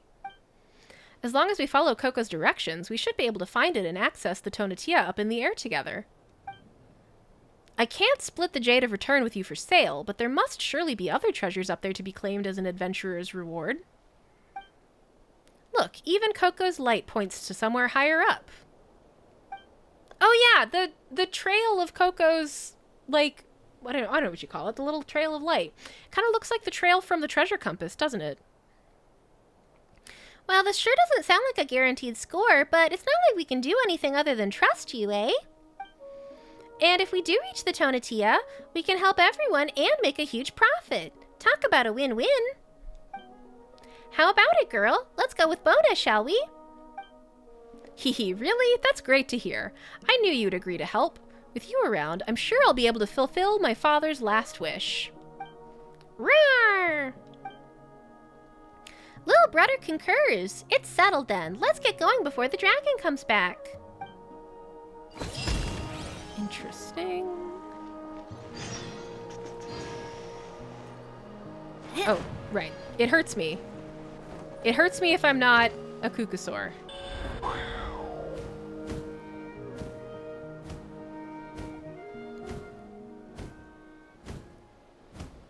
Everyone loves burger. I'm guessing this is where I'm supposed to go.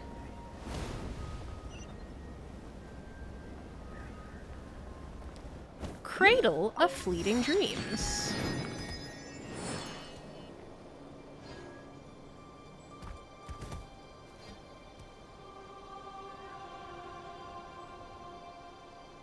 I'm just kind of observing. I don't think... I can't see Celestia from here.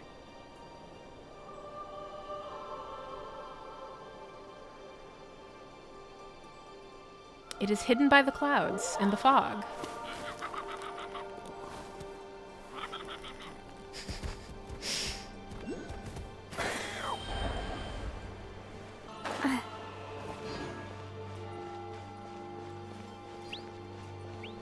Wait, you sure this is the way, Coco? You aren't sending us the wrong way, are you? Cheap ka-cheap, says Cocoeek. It says only a silly white navigation fairy would lead us wrong. What? You can really understand what Coco's saying? Nope, just guessing. Hey!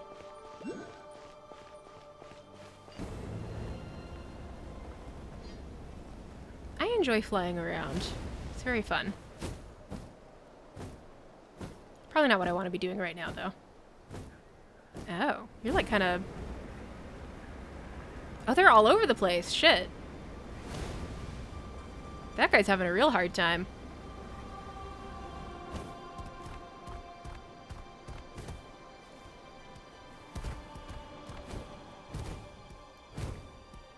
That's me first thing in the morning.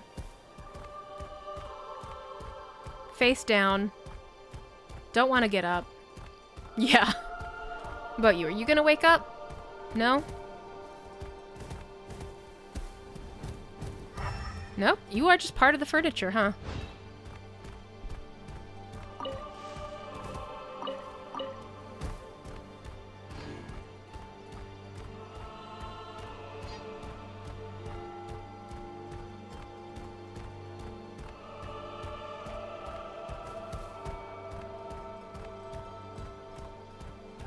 Oh.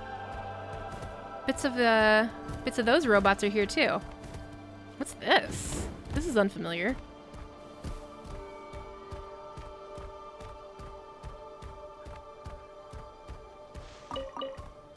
I guess I could stop walking around as a bird.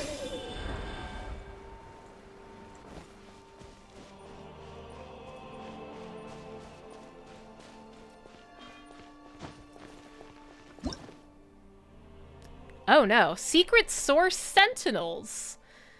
Machines that can be found throughout Natlan. Legends say that the rulers of the Cinder City modeled them upon machinery from earlier ruins. Oh, cool, cool, cool. So, it's just ancient ruins all the way down. Once upon a time, these machines were the means by which these rulers monitored and guarded everything. Machines known as secret source sentinels can transport heavy goods. Oh, using the force fields from phlogiston constructs. Interesting.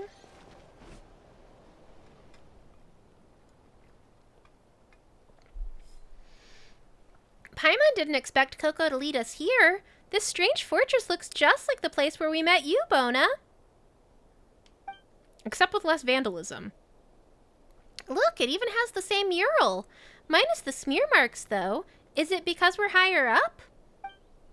Look, girl, this must be the Python King that Bona mentioned. He sure looks mean. Yep, that's the Python King Ochkan. Legend has it that he abused and oppressed his people to get the Tonatia built, and eventually attracted the Abyss, which led to his death and the downfall of the kingdom. That sounds so familiar. Like, that sounds like Decorabian in Mondstadt. But that's just a legend. After all, the storytellers in my tribe have told different tales about what happened to him. Natlan and Mondstadt have many parallels. It's interesting, isn't it?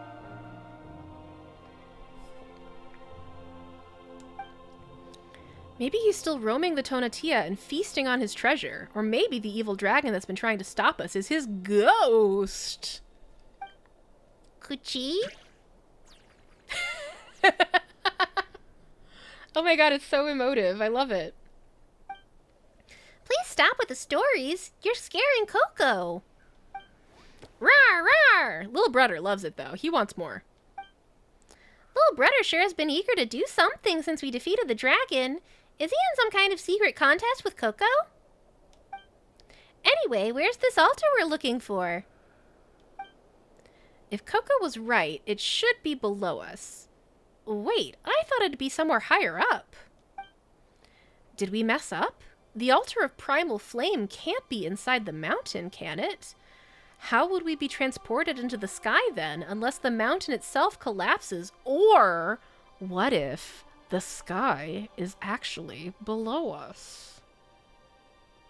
Did we ever think of that? There could be a special transportation mode at play. Well, what now then? You were so sure while we were down there, and we can't understand what Coco was trying to say either. Kulu. Rawr, rawr! Any ideas, Lil'Brudder? I think I get it now. It's trying to tell us that following rigid logic won't get us anywhere. Wait, you made that up, didn't you? Well, regardless of what's below us, I say we go check it out. I mean, we're on an adventure, aren't we? Rawr! Huh, you sure are excited, Lil'Brudder. Well, time to figure out how to get down there. Let's split up and investigate. I'll investigate this treasure chest. Quick, let's pack it up.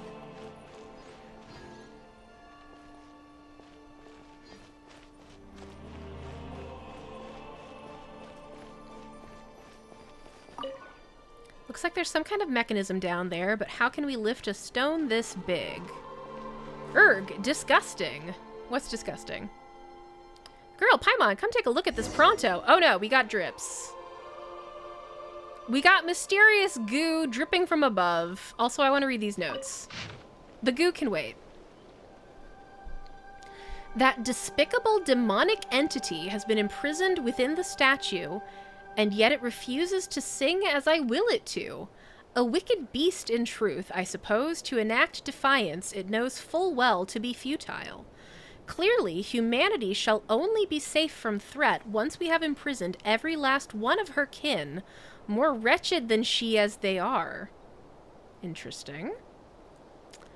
At present, the only problem that needs solving is that only their base, beastly blood, can control these ancient machines. Oh no. And yet they cannot be trusted, and I cannot expend all my energies controlling those mechanisms as the creature within the statue does. I must find a way to build a core of Chuulel.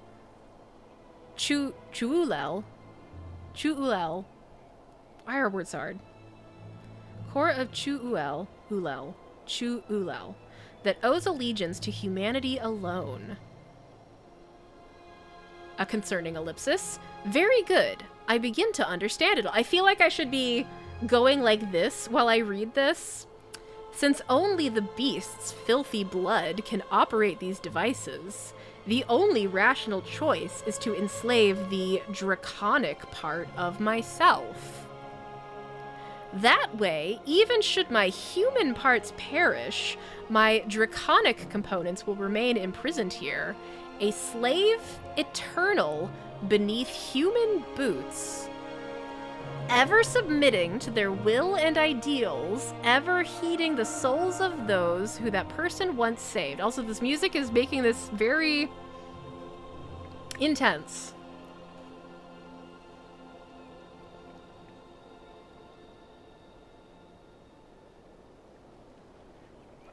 This is the Holy Sovereign, apparently. I'm gonna guess that this is probably written by Ochkan, the Python King. Should even my human parts perish, my draconic components will remain imprisoned here. All things that might oppose humanity must be detained. We cannot trust any power mightier than humanity, nor place our hope in their beneficence. No mighty being of such a kind and gentle nature has ever existed save for that person, one who would never commit appalling evils. I myself am no exception, and that is why we must outlaw all... ... The following segments have been smeared and cannot be read.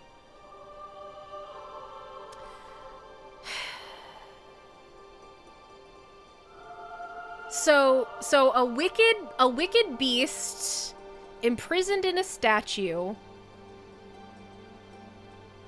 whose blood controls the ancient machines. That's interesting. The only reason that's not going in my notes is because I cannot even begin to think how to summarize it. Okay, let's go see what's going on with this dripping. Ugh. Ugh, what's this? It looks gross. This is nascent abyssal blight. Looks like it's seeping down from above. I thought a place festooned with frescoes would be safer. That's a bold assumption. Rah, rah. Huh? Uh-oh. I think something's gonna fall down. Watch out, everyone. Oh, boy. Oh, hello. Coming at ya! Coming at ya! Ha-ha! Hiya! Bring it! Growl, growl, growl! Hold the line! Letting grave names echo! Hey there! Okay, we did it. Wow, that was a shocker. Thank goodness for our quick reactions. So, did you find anything? Well, we did find something that looks like a mechanism, but it's kind of a pain. Rawr! Oh, I don't know what you mean, but Lil'Brudder looks pretty clued in, so let's check it out anyway.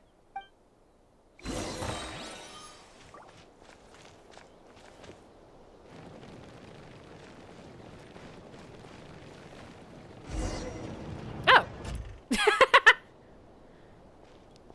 Luckily, Davia is immune to crushing. Oh. Interesting. Oh, it's becoming stairs, I see.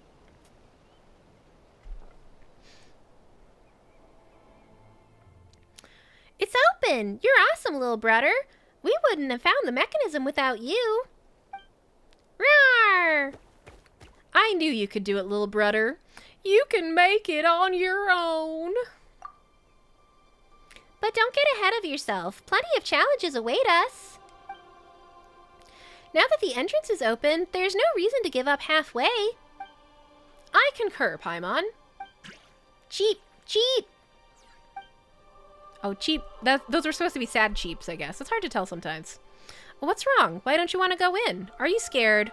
We're halfway through our journey. There's no turning back now. Cool. You shouldn't force the issue, Bona. It really does look super scared. Could there be something super dangerous down there? I'm scared too. This is kind of exciting. Don't worry, our little Saurian's a brave soul. A brave soul. Roar, roar! If Coco really is afraid, maybe we should have it stay behind, but not alone. That wouldn't work. I guess there's no other way. I'll stay with Coco up here. You can have the pyrophosphorite. Oh, I just spotted there's a chair over there. That's interesting. But whatever you find down there, you'll have to come back and find me, all right? We don't leave anyone behind. I believe in you. We'll wait for you here. Roar!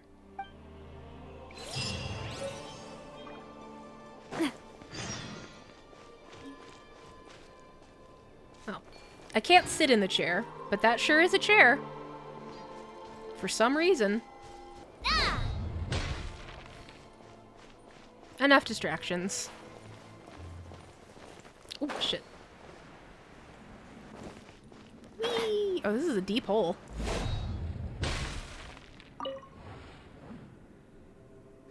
Huh.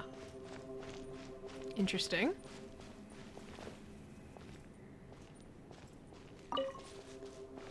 Why did it stop sparking when I approached it? That's unexpected.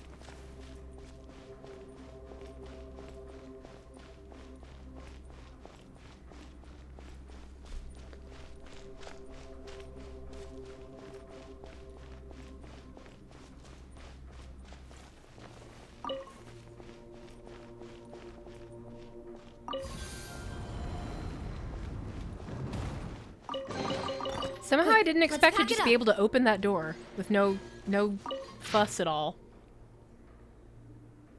Kind of reminds me of when I played Skyrim and stole every plate I came across. That's funny.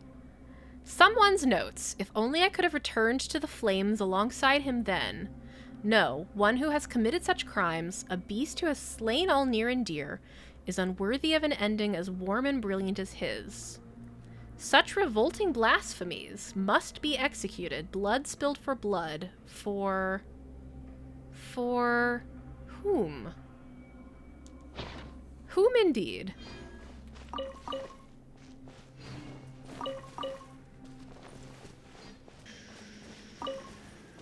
Oh god, that's scared me. I got jump scared by hilly churls.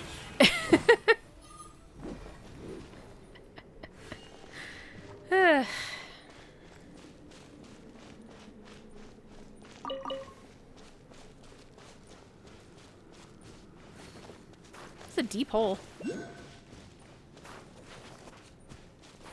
Ah! The core of Chu'ulel.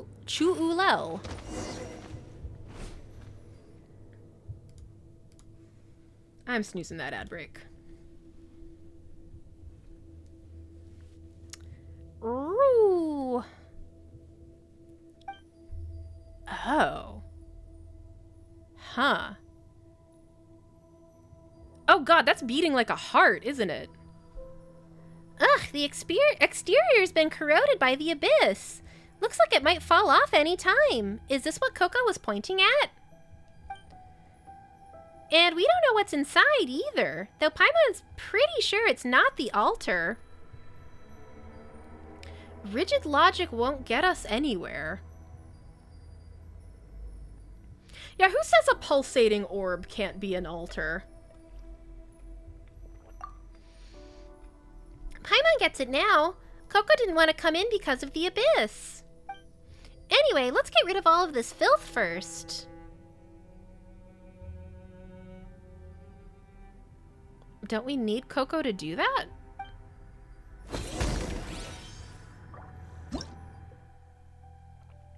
Chu'ulel Light Core, a mysterious device found within Natlan's core of Chu'ulel. It seems that in the past it was the core mechanism that powered the entire city, but now it is covered in layer upon layer of abyssal filth. If you can cleanse the filth around it, perhaps you can uncover the secrets that lie within.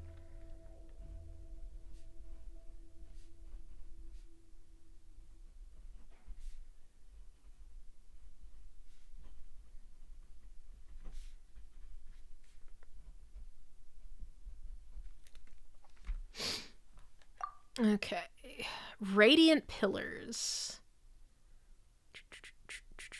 After radiant fragments are placed within, they will illuminate the area in a certain radius. The abyssal blight within the area will be suppressed and melt away. Okay. Monsters that possess void shields will be continually damaged. So that's how I do this without Coco. Fragments of power that glow with a radiant light. They seem to be from the same source as Cocoeek's power and can suppress the abyss. After picking them up, place them into radiant pillars to form rings of light that can suppress abyssal corrosion in the surrounding area. Malignant abyssal blight. So, basically stronger. Though rings of light can temporarily suppress their growth, they cannot be completely destroyed until the abyssal pollution around the Chu-Ulel light core is eliminated. Okay. So, pick up shiny thing. Put shiny thing in other thing. Okay. Paimon's just kind of repeating what I already read in the tutorial. I'm loving this treasure hunt. Okay, so that one grew back, but I got the treasure chest out, so maybe that's not important. Oh, now what? Abyssal vortices! An abyssal vortex formed due to the influence of the abyssal blight growing on the ancient ruins. The nearby abyssal blight will melt away once it is suppressed. Okay. Oh shit. Hey there! Hear the echoes of the valley! Yeah, I really like Navia. Whimsical is a very good way of putting it. Commit to memory. Rest and rebuild. Attack! That's the way.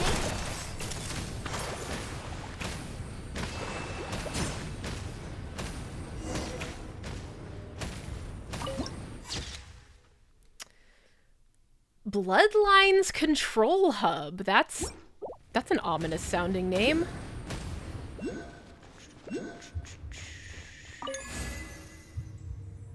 This should be enough to keep the abyss in check here. Let's put it here for now. Okay. I assume I will be able to pick up others. Although maybe I shouldn't assume that. Oh no. That's a lot of rifts down there. Let's stay away from there as long as we possibly can.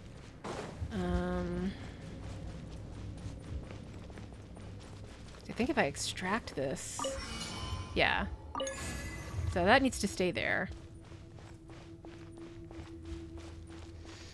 It's almost ad break time, so I feel like I shouldn't keep exploring too much. Lest I get stuck in a scene.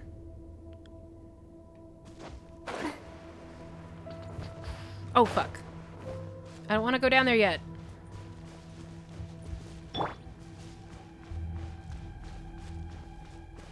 Ooh, treasure. Don't mind if I do. I'm keeping a lookout. Don't worry. Holy Sovereign's notes. I forgot what number that was before. The recording officer's reports indicate that abyssal corrosion remains within the controllable range. It is as our initial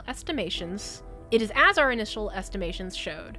No borrowed powers beyond humanity's ken were needed to crush the Alliance's foes. The casualties will inevitably decrease over time so long as people gradually adapt. They may not yet comprehend why we do this, but they shall one day. One day they will know that this was the only path amidst the many we could have chosen that could lead them to freedom from all external restraints. To survive by relying on the laws of night is akin to a traveler in winter setting their clothes alight to keep warm. Human fate should be governed by humanity alone, just as he once did. What was the Holy Sovereign doing?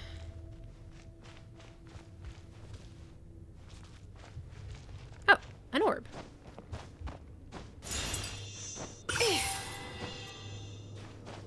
Yeah, who is he? That's a very suspicious statement. Oh shit. Ah, fuck. Well, that's not helpful. Activate? Oh. Oh. Sneaky, sneaky. Ha ha. Ha ha ha ha.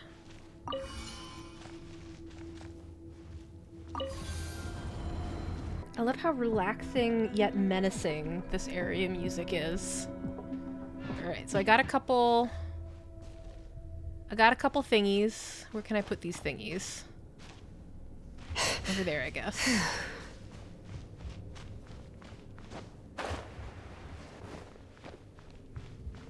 How many thingies can I hold at once? 2 is the maximum number of thingies, it seems.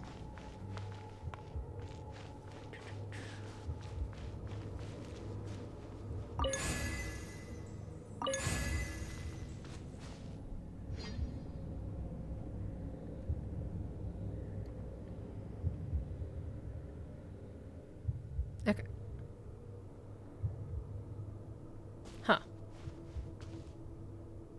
Oh, okay. I think the one I already placed over there, like, the game briefly forgot that it was supposed to be on. Before I got distracted by that, I was about to say there's even a sound like a heartbeat in this room. This is so disturbing. So ominous.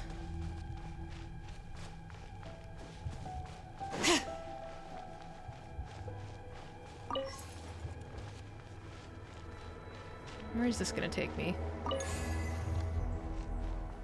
Oh. It take me to orb. Uh-oh. Oh boy. Oh, rude. I was using that. I got a key. Holy Sovereign's notes. These are 10. I did not make a note or remember the numbers of the previous ones. The alliance shall never perish. I will not, ... I cannot let the nation he founded, the realm he dreamt of, perish from this world. Who is he?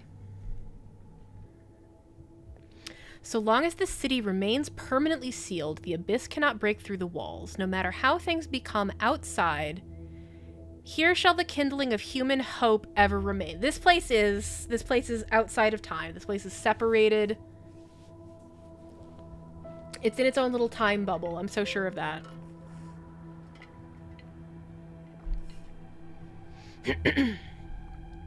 Flesh and blood may slough away, bone and marrow may rot, and even the soul may plummet into a prison from which there is no return. But hope alone must never be forsaken, for this was the sole treasure that person left for me. This handwriting gets messier from here on out, making it hard to decipher.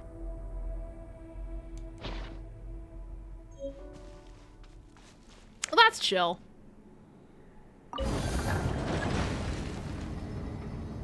Okay, the elevator is back in service.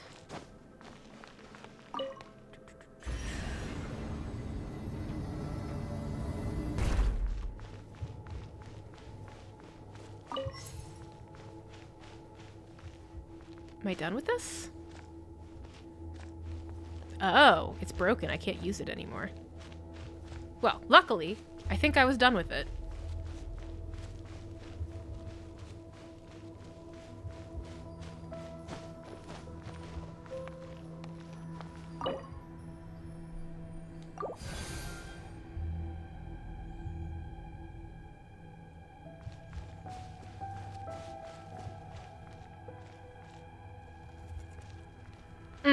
Okay, so I'm back where I started.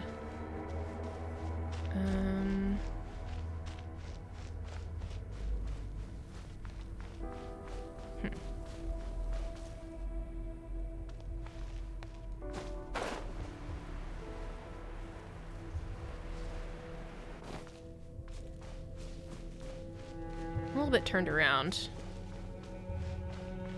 I guess I missed, oh yeah, I missed where I could put a shiny thingy up here, I think.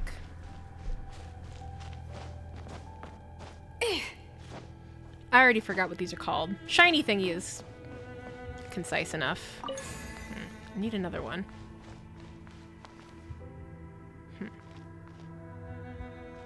Okay. Okay, so that's why I wanted to go back through that door. Because I don't need... I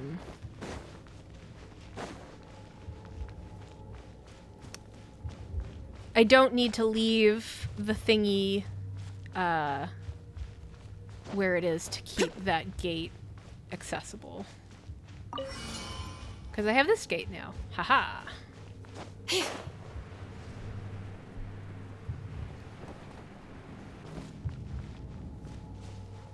entirely possible I'm doing this out of order, but hopefully it doesn't matter. You're thinking the Holy Sovereign might not be Ochkan. That's interesting.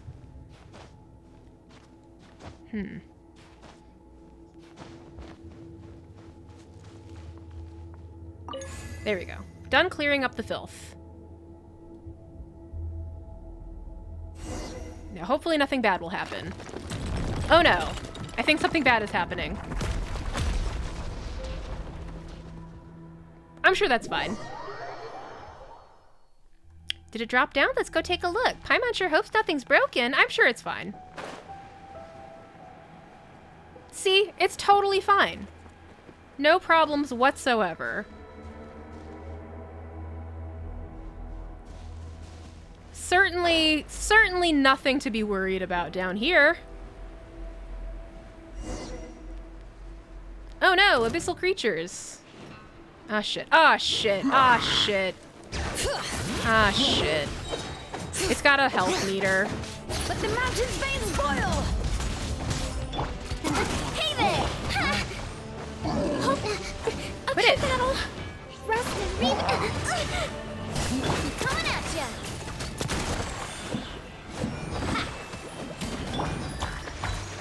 This may hurt a little. Sharing my knowledge. Watch out! A proper send-off from the Stina Whistler. Yeah. Hold the line. Hear the echoes of the valley! Oh boy. I had a feeling I was gonna have to fight several in sequence. Oh, this robot's on my side. That's cool. And unexpected.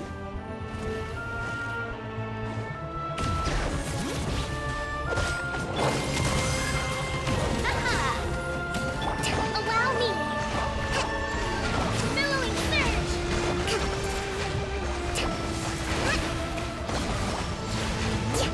Bring it! Let the mountain's veins boil! Hiya! Attack! That's the way. Watch out! Ha. Grow! Hooray! Oh no. We're not done. Shit. Hold the line. Hey there! What's making this ring suddenly?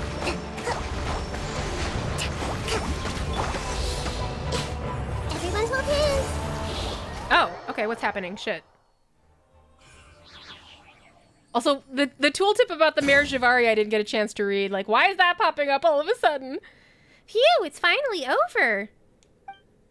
The secret source automaton protecting it has also calmed down. Now let's see what's inside. Let's see what's inside that treasure chest first. Roar! Oh, it stopped pulsing? That seems maybe bad. It no longer looks alive. Paimon hopes it won't let her down. Huh? Another pyrophosphorite chunk? There's more than one? Didn't she tell us that there were 3 at some point, or did I make that up?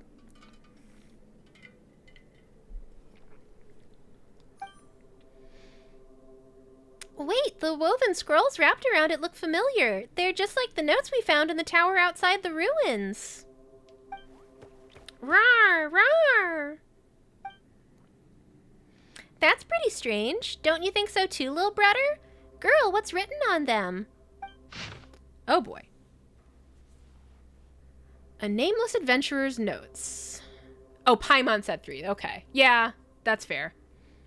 So I probably took a jokey Paimon comment and just kind of like believed it to be true, because honestly, there's always 3 things. Except when there's 4 things.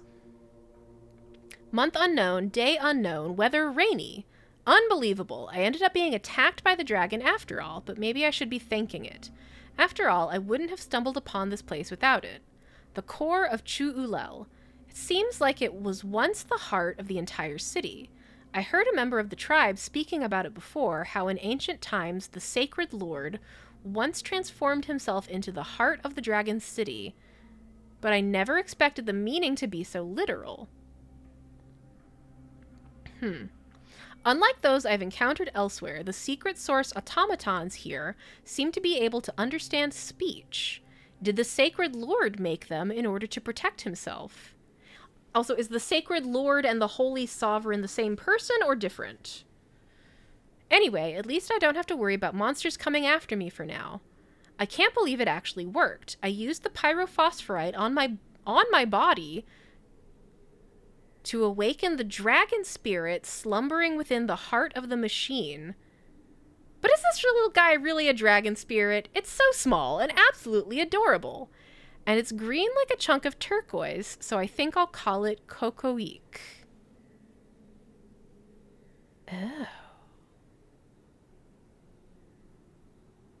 Bona said she came up with the name Cocoique. So I'm going to write down nameless adventurer.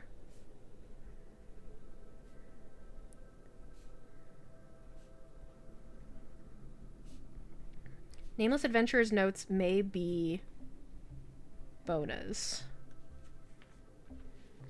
It's the path to the altar of primal flame. I saw the signs left by Aunt Liriwu. It really is the same path that Blank walked. Still, there's only one chunk of pyrophosphorite left. I must make sure I don't use it up before I get to Tonatia. Okay, Aunt Liriwu must be the person, the woman that came back and told her about her dad. Yeah, I think that's what's happening here. Wow, these notes really were left behind by the same adventurer. So this must be the core of Chu-Ulel then. There are other possibilities. There are too many things here that make little sense. I think it's funny that there are other possibilities as one of my options here, because, like, the game UI has told us that this is the core of Chu-Ulel. We found multiple notes that strongly suggest that this is the core of Chu-Ulel, but Traveler's like, I don't know. I'm not going to say it's confirmed. True, and we did find a new hunk of pyrophosphorite here. Maybe there are more to be found elsewhere. Ooh. We should head back first. Let's take this back to Bona. Excuse me. You're right. Maybe Bona will know what's going on, and we did promise her that we'd go back no matter what we found. Let's get out of here, and quick. It seems very concerning that, like, it's not pulsing anymore. I wonder who this gift could be from. Like, I don't know, maybe it was bad that it was pulsing before, but... Huh. Doesn't this little, I can't stand on it.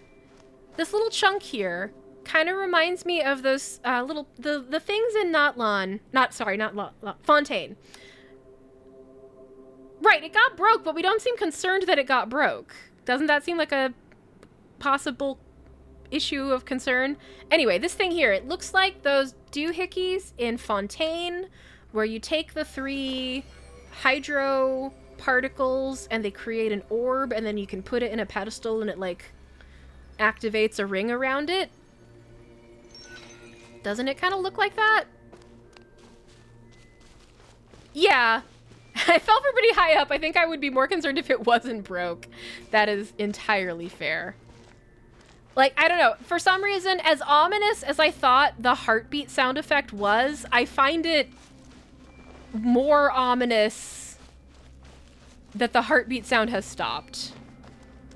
If that makes sense.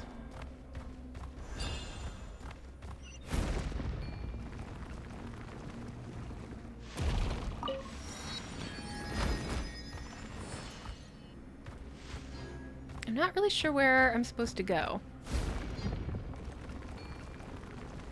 I guess I'll just look around.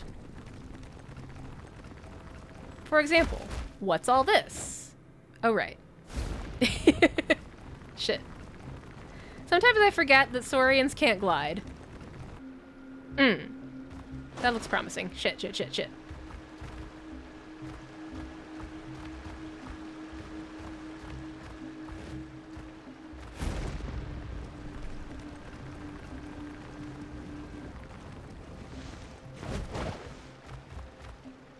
Oh, who are you?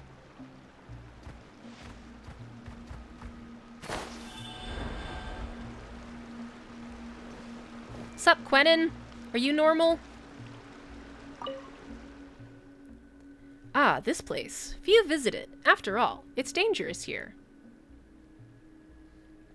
You don't seem normal. You seem a little abyssy. You seem like partially abyssy. Are you with the adventure team too?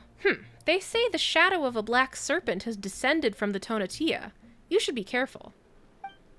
Or better, leave while you can. There are inhuman things, hiding within the team. Those voices, those curses, so noisy. It's pretty quiet around here, thanks to the waterfall.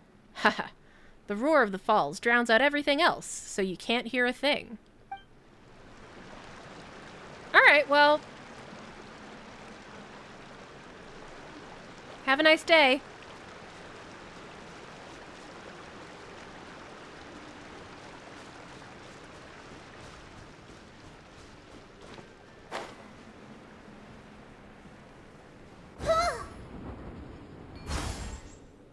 Okay, this looks like my path out, probably.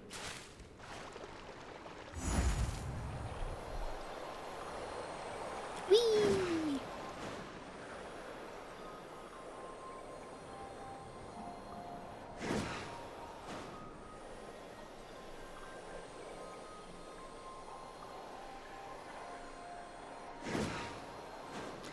Interesting. I can see the shattered moon through the clouds, but I can't see Celestia from here.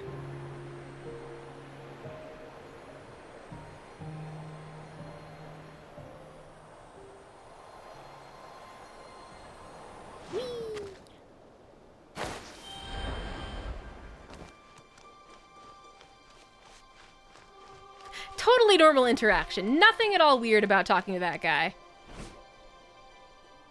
Hey, you're finally back. What did you find down there? Tell me all about it. Well, I found a totally normal guy that we're not going to talk about at all, apparently. Actually... You tell Bona about everything that transpired below. Huh? You found another piece of pyrophosphorite? Wow, and here I thought that the one I have was the only one in the world. Wait, could mine be a counterfeit? That might be why I haven't noticed anything special about it all these years. That can't be. The one we found down there looks ordinary too, other than the patterns on it. We also discovered that... Right, we found some strange notes left behind by an adventurer. Where is Coco going? Coco's just gonna slowly drift out of frame, apparently. We found some strange notes left behind by an adventurer. Do you want to see them? There he goes. Adventurer's notes. The ones who came to this cursed city are likely here for the Jade of Return anyway, so... yeah, no need, I think. Probably for the best. It might introduce a paradox that might break your brain. Because I'm pretty sure you wrote them. But there were mentions of pyrophosphorite and the altar. Maybe... I know. That's exactly why I don't want to look at the notes before I find the Jade. Eh? Why? Over the years, many adventurers have set off to find the Tonatia and the Jade. But they all failed, and no one has been able to prove the existence of the vessel in the sky. Most think it's just a dream, an illusion, a fantasy that people suffering due to the abyss find solace in. So their adventures were never recorded by storytellers, and their deeds were never lauded. If we cannot find the Tonatia and retrieve the Jade of Return, then everything they did would have been in vain. Where is Coco going? I don't think he's supposed to be doing that, but it is very funny and adorable. The journey itself is significant. You really think so? It's rare to find adventurers who emphasize the journey in Natlan. Adventurers with no accomplishments do exist, but most adventurers need something to prove themselves, no? That's why we must succeed, for my old Nan and for the adventurers who lost their lives while trying. Yeah, they're still drifting along. As for the notes you found, regardless of its origin, they won't have any significance until we board the Tonatia. So, if we do find the vessel and return safely, make sure you two tell everyone at the Adventurers Guild about what we've done, alright? Don't worry, Paimon has a knack for such things. What, are you trying to say that Paimon is good at exaggerating? Anyway, if we really do find the legendary ship, telling Catherine will be as good as telling all of Tevat. Anyway, you haven't shown me the pyrophosphorite that you found yet. Oh, sorry, that's not a Bona. That's Bona, not Paimon voice. I'm so distracted by watching that little guy just piece the fuck out. Right! Girls, show them the pyrophosphorite. Maybe Coco will remember something when it sees the stone. Oh, Coco's way over there.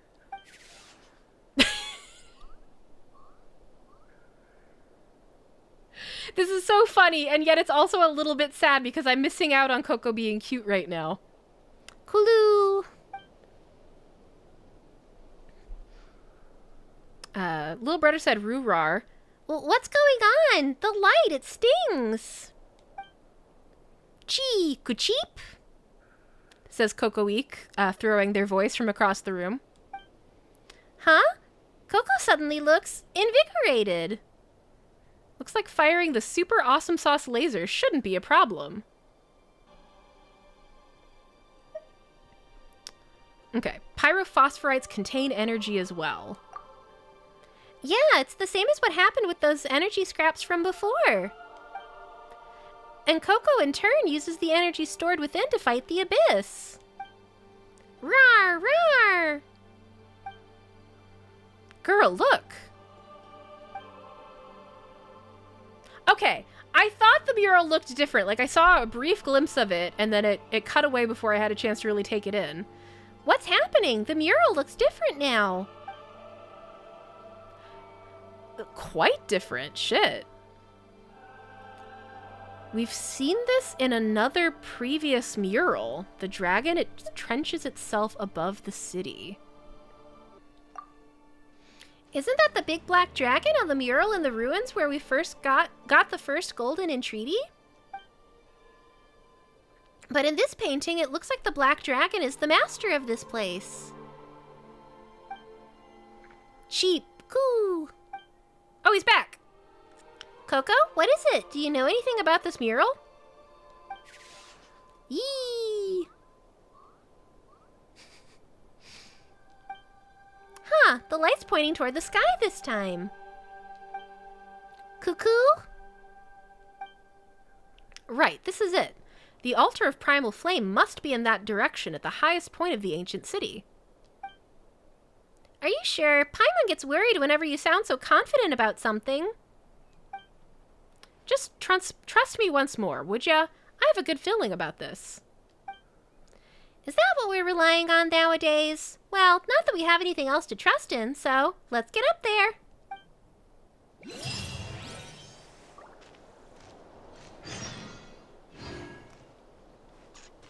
I got a little guy.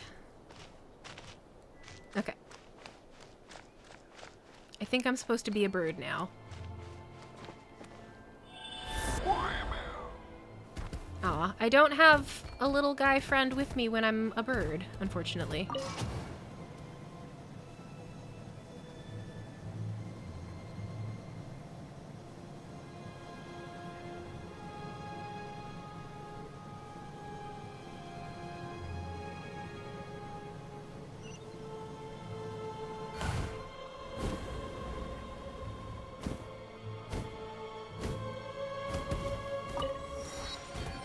this? Is this anything? No.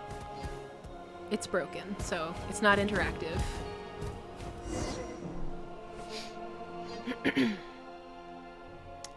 Is that the altar? That's gonna be hard to reach. Unless you're a bird.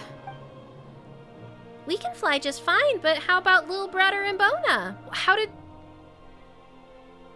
How did you all get up here in the first place, Paimon? I can only suspend my disbelief so far. Did you forget that I'm an adventurer of the Flower Feather Clan? I have plenty of flight experience myself. I can get over there easy, even with Lil'Brudder in tow. I have a flying license, too. That'll do. I'll lead the way, so just follow.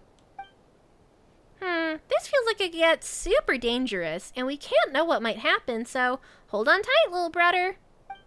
Roar!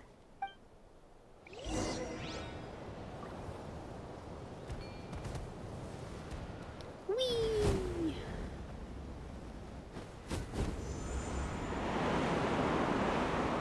Oh, she's just, like, doing it. She doesn't even have wings. Not even so much as a wingsuit.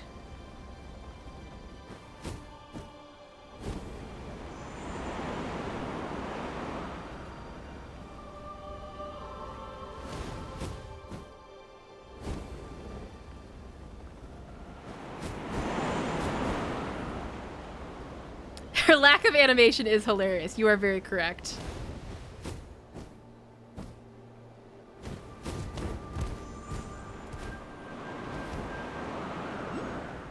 Ooh, orb.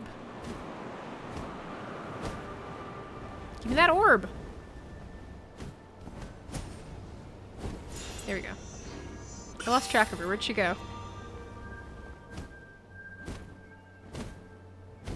Dang.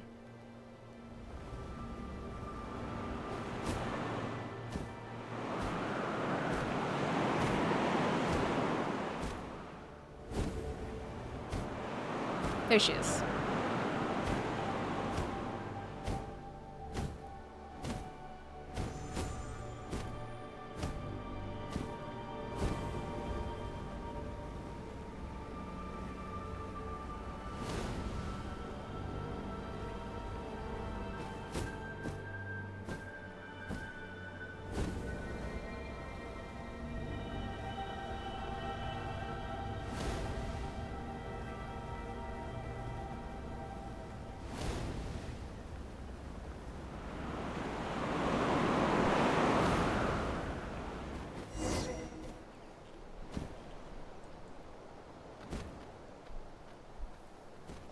Well, here we are.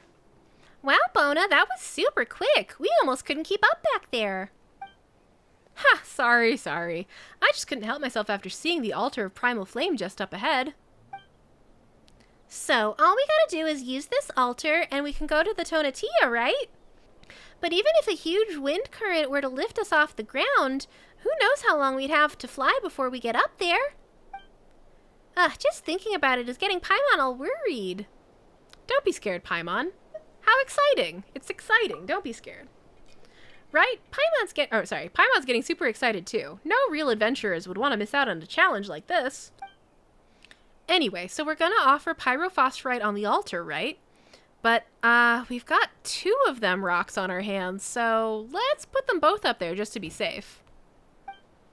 Are we sure both can exist at the same time? Let's do the thing. Oh. Cool. To the Sky Road. Oh! We just automatically get up there.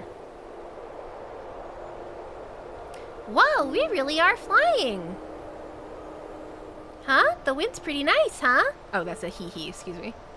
Once we enter the cloud layer, things won't be nearly this relaxing, you know. Huh? What? Wait! Eek!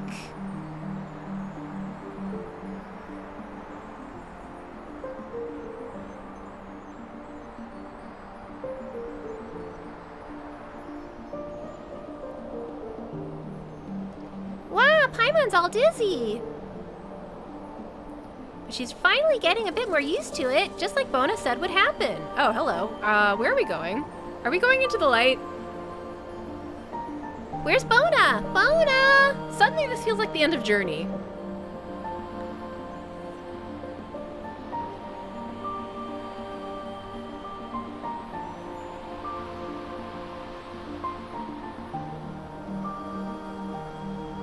I have concerns about going into the light.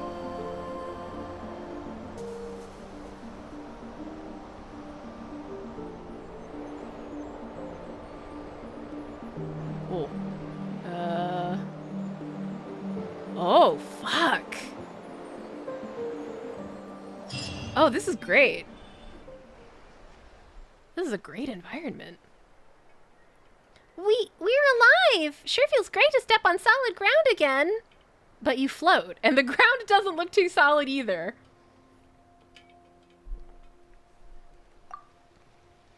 Hey, there's a huge difference between hovering near the ground and being blown all over the place in the skies. Cheap coo. Whoa. Is that the Tonatia? Woohoo, we've done it! Rawr! But where's Bona? It looks more like a huge ball of yarn than a ship, though. Or snakes, what with all those tangled lines. Ball of yarn, Paimon. That's an interesting connection to make. But it looks safer at least, so let's fly over there. Wait, where did Bona go? She did say she has a lot of flying experience, but Paimon's still kind of worried. As long as the wind direction was correct. You're right, she probably landed somewhere around here if that's the case. Then let's go! Oh. Somehow I missed when we started Act 2, but now we're in Act 3 suddenly. The other side of the sky. This doesn't look like the same little island in the cutscene, but I guess it is. I didn't think it was quite so small.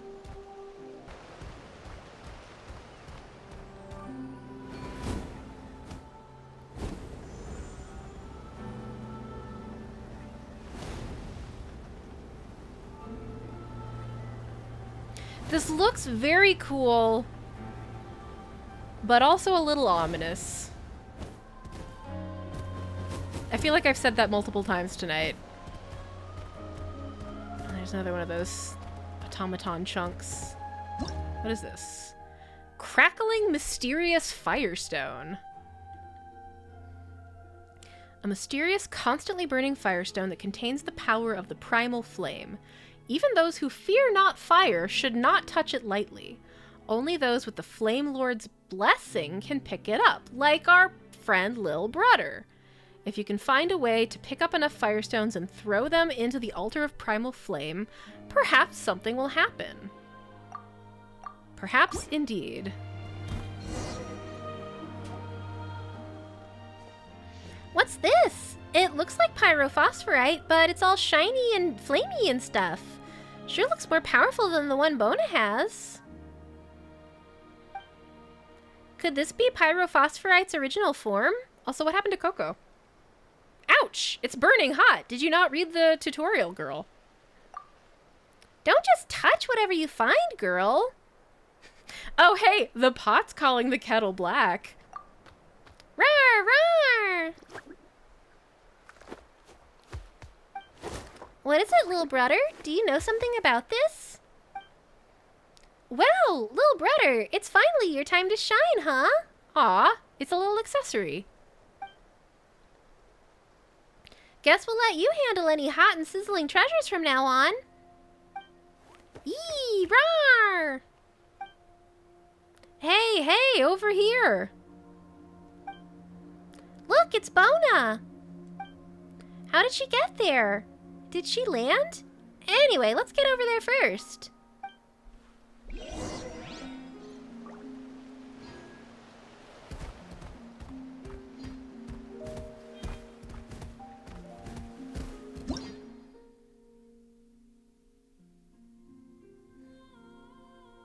Okay, whatever. I don't know why that needs to be a whole separate tutorial, but basically... Use the mechanism!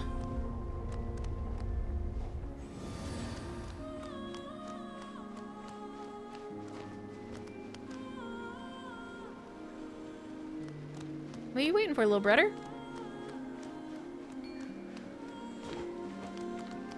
Oh, I have to tell him, let's go. That's adorable. I love you. You're so good. Altar of Primal Flame on the Tonatia? Question mark?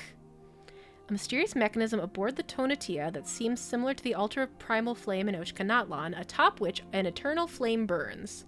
The flame burns still brighter if you throw enough firestones inside, and perhaps even the floating Jade of Return may burn forth. Okay.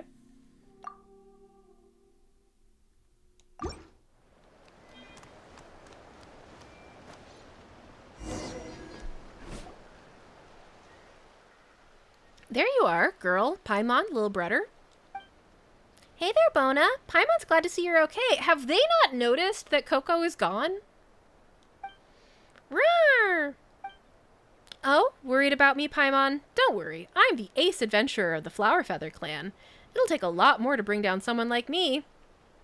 It's good to see that you're well either way. How did you end up here? Well, after I got separated from you guys in the clouds, I was blown onto a floating rock and passed out. I'm not sure how much time went by, but when I woke up, I found myself here. Excuse me, that's not suspicious at all. When I woke up, I searched everywhere, but had no luck finding you, so I thought you... Anyway, looks like you guys are tougher than you seem, too. Whoa, Paimon was just about to ask how you got up here, actually. These are all isolated floating islands, so did you fly up here or something? Were you not listening? Paimon? About what we were just talking about? Hee, let's talk about that later. Anyway, this is the Tonatia we've been looking for. Our adventure's been a great success. But from the looks of this place, it doesn't seem to have treasures scattered everywhere like the legends say. Has someone else come and taken them all away? For my part, I'd bet on our so-called Tonatia treasures being made up by tribal storytellers. It's got a lot of shiny rocks on it, don't those count as treasures? Huh? No way! So you're telling Paimon that we came here for nothing? While the treasures might be fabricated, that doesn't mean the Jade of Return we're looking for isn't here. We can't give up hope yet. Oh. Also, look up at that thing over there. See how there's something inside? You found a pyrophosphorite inside the core of Chu-Ulel just now, didn't you? Well, based on my experience as an adventurer, it stands to reason that the Jade of Return we seek is in there. In that case, let's figure out a way to get up there and smash it open. Something tells me things won't be that simple. Yeah, this doesn't look like something we can break open using only brute force. My adventuring experience suggests that there should be some sort of mechanism around here, just like when we got the pyrophosphorite earlier.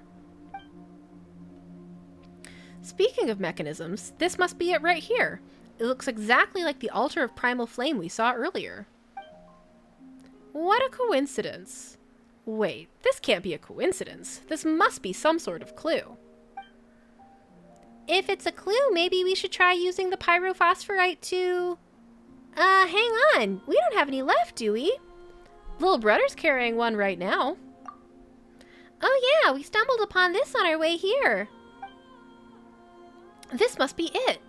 Are you familiar with the principle of the adventurer's key? It states that the crucial item needed at the final stage of an adventure is always acquired at its beginning. That sounds like nonsense. Plus, this interval's kind of tight, don't you think? That said, this thing sure does look like pyrophosphorite. Well, apart from the constant crackling and spitting flames, Paimon thinks they're exactly the same. Wow, you're right. I totally wouldn't have realized if it weren't for you, Paimon. That, sounds like a you problem, but anyway, based on what you said, we just need to collect stones like that, right? I feel like I'm losing my mind a little bit. I feel like what Bona is saying and what Paimon is saying, it doesn't feel like they connect. Anyway, whatever. If we're looking for these firestones, there are 4 in total on this ship. For example, there should be one on the floating island across from us. Ooh, wait, Bona, how do you know all this? It's almost like you've been here before. Really, it feels like there's more to this than adventuring experience. They do sound like they're talking past each other. Okay, I'm glad it's not just me. I'm glad I'm not, like, I don't know, temporarily losing my reading comprehension. What if, like, she's, okay, but she addressed Paimon by name. I'm still thinking about Bona being, like, unstuck from time. Like, unstuck in time is a fun phrase, but it doesn't feel quite accurate here. Like, what if she's repeating a conversation from, like, hundreds of years ago that isn't quite lining up with what we're saying to her now, but it also overlaps a little bit in a way that it sort of makes sense. I don't know. How should I put it? I guess it's like an adventurer's premonition? I'm not sure why, but as soon as I saw this altar, I knew how to use it. I was also investigating this place before meeting you guys. Conducting a thorough preliminary investigation is a must for an ace adventurer, don't you think? I see. Guess you learn something every day. Luckily, I always rely on brute force. Well, you're just one of a kind, you know. Speaking of which, how are we even going to get over there? Might be a little tricky, even for you. Hee, aren't you curious about how I got up here earlier? Now's the time to show you my discovery.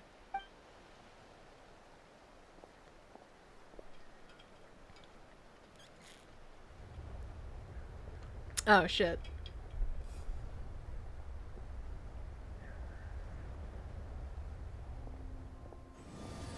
Well, how about it? We can use this mechanism to freely travel between the floating islands. I see. Little gyroscope bridge.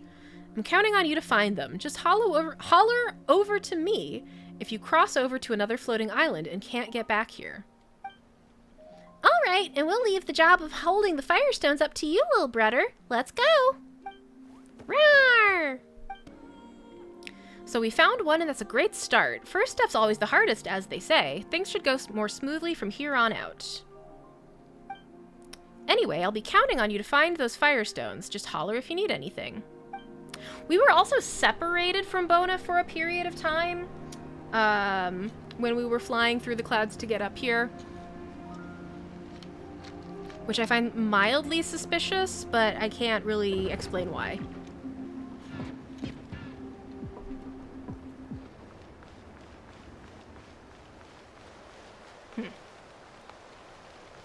What is going on here? Do I need to be a bird for this? I might need to be a bird for this. Okay. Let's... Oh. Let's be a bird.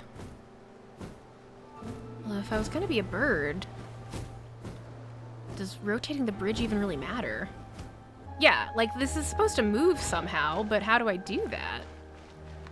I was supposed to interact with that glowing rock. Let's try that proper.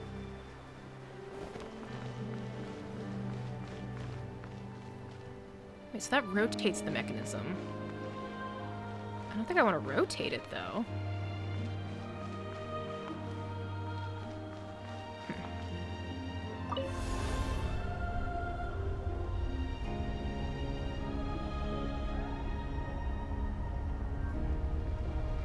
I don't know, the tooltip made it sound like, My potted plant on the porch just died again. it would create I was watering it every okay. day. I see. Don't tell me I overdid it this time. Got it. I was just kind of assuming that Bona would have arranged it in the way that we needed to, but that was maybe naive of me. What's up, Lil'Brudder? What you got? What'd you find for us? Treasure chest and something to read. There's a lot of good stuff in here. Want to split it? Just kidding. You can take it. Notes someone left behind 3. Understand this, brethren. Everything comes at a price, and anything that surpasses human wisdom cannot be relied upon. The ancient dragons believed that technology and the Flame Lord's authority would grant them overlordship for 10,000 years, but through this, they also lost the strength to progress and eventually lost it all. If we rely on heaven's rules, not only shall we be bound by the earth, but we shall in the end become but puppets, strung up on the Lord of the Night's strings. Never stop moving forward, or our beloved king and our alliance's glorious cause shall be destroyed in but an instant. Phlogiston inscriptions that could not be seen previously emerge.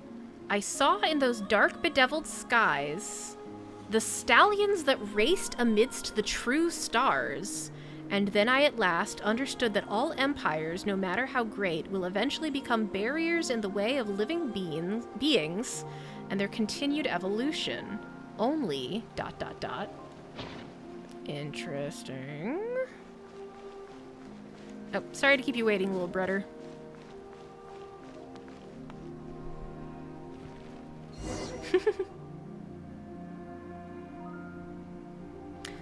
Lil'Brudder found a way in, but how are we supposed to get in there, too? Observe. Yep, that's what it looked like.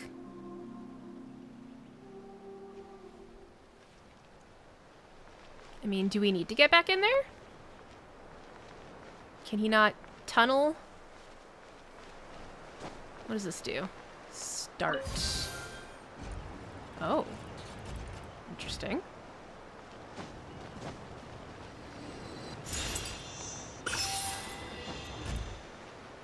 Is there gonna be a hole up here? Oh, hello. How do you do?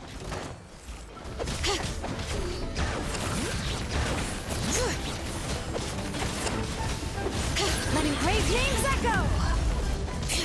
Excuse me. Okay, so that made a treasure chest appear, but it didn't open this grate like I thought it might.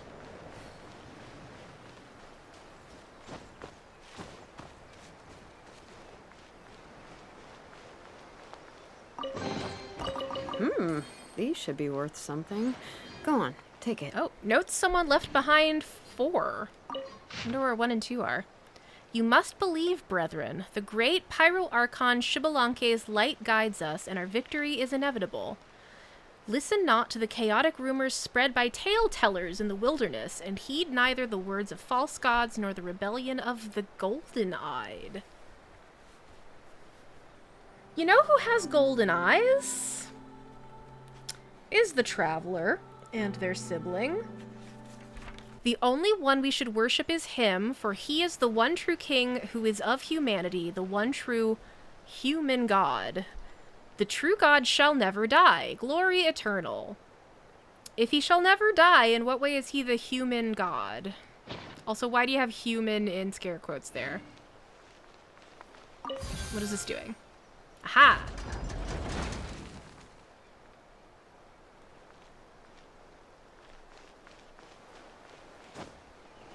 Whoop, okay. It's time to sleep. I tried to push the glide button, but it didn't work. Let's return to the altar. Oh. I have to open the door first, and then tell him to follow me? Okay. Is he just gonna jump? Okay, yeah. Well, not really jump, he's just gonna kind of walk off the edge.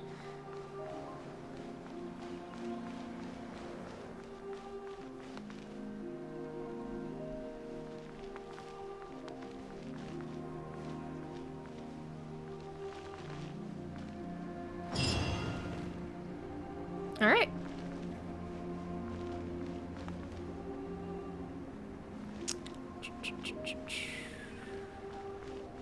Which is our next one that we need? This one?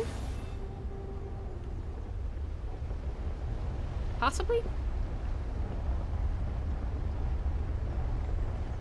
There we go.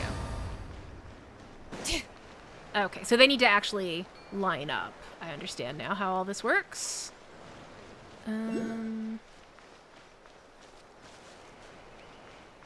Why isn't Lil'Brudder following me? Am I going in the wrong direction? The fact that he's not following me makes me question if I'm going in the correct direction. Oh, let's read this. Note someone left behind too. Remember this, brethren. Humanity is the apex life form, the final destination of all things that live in this world. The bishops of the great volcano once held themselves masters of evolution, but they lost their wisdom in their lengthy, chaotic adaptations, and with it their power, becoming but beasts to be slaughtered by humans. The devolution of the pyro-bishops proves that dragonkind has been abandoned by the evolutionary path. Their heirs have lost the primal flame's purity, and the sovereign of fire shall never again be born from amongst them. Interesting. Under his guidance, humanity came to rule the land, and one day we shall conquer the heavens also. Thus be not bound by the realm of night. Those upon whom have been bestowed the fortune of boarding this ship, go ye forth. Take the first step toward the realization of our great cause. Phlogiston inscriptions that could not be seen previously emerge. Were it not for the arbitrary divine punishment that divided my race and cut off their evolutionary paths, why would I have needed to seek new possibilities in humanity?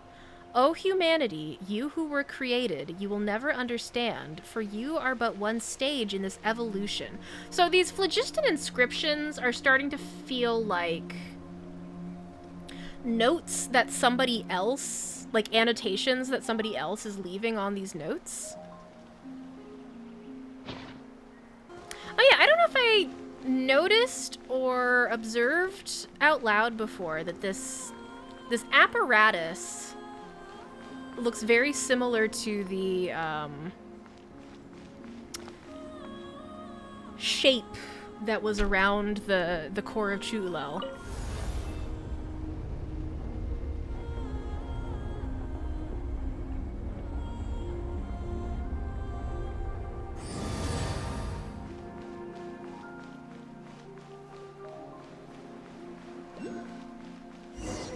There's Lil'Brudder. Did I maybe just not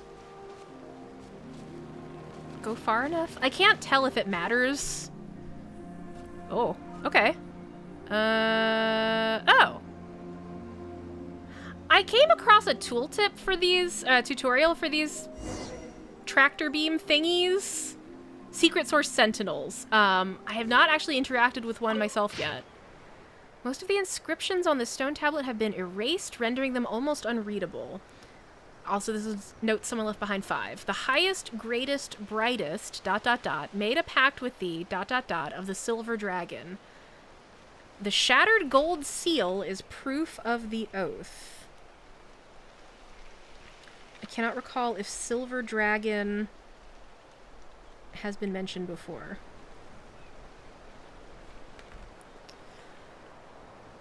By that oath did ... obtain from the dragons the authority of Huitzilopochtli. Once shall turn to charred earth, therefore ... must not fall to ... For the Alliance and humanity's future, I seal it here. Only by the Flame Lord's blood may future generations all shall. So we've got a lot of names being thrown around here, and as usual, it's kind of hard to keep track who's who. There's the Holy Sovereign, who I believe is Ochkan. There's the Flame Lord, who I believe is someone different than Ochkan, but I'm not 100% sure. There's probably other names, but I can't remember now. Alright, become bird. Fly.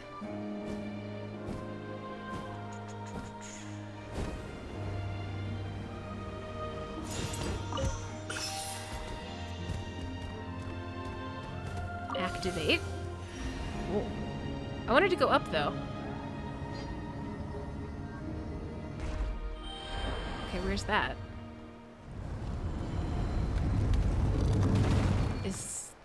Is any of that what I wanted to do?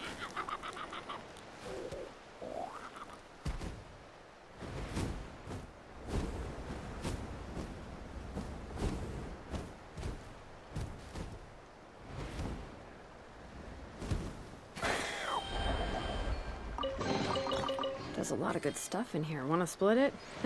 Just kidding. You can take it. Okay. Oh no! Are we trapped? Oh. Is that the, UFO?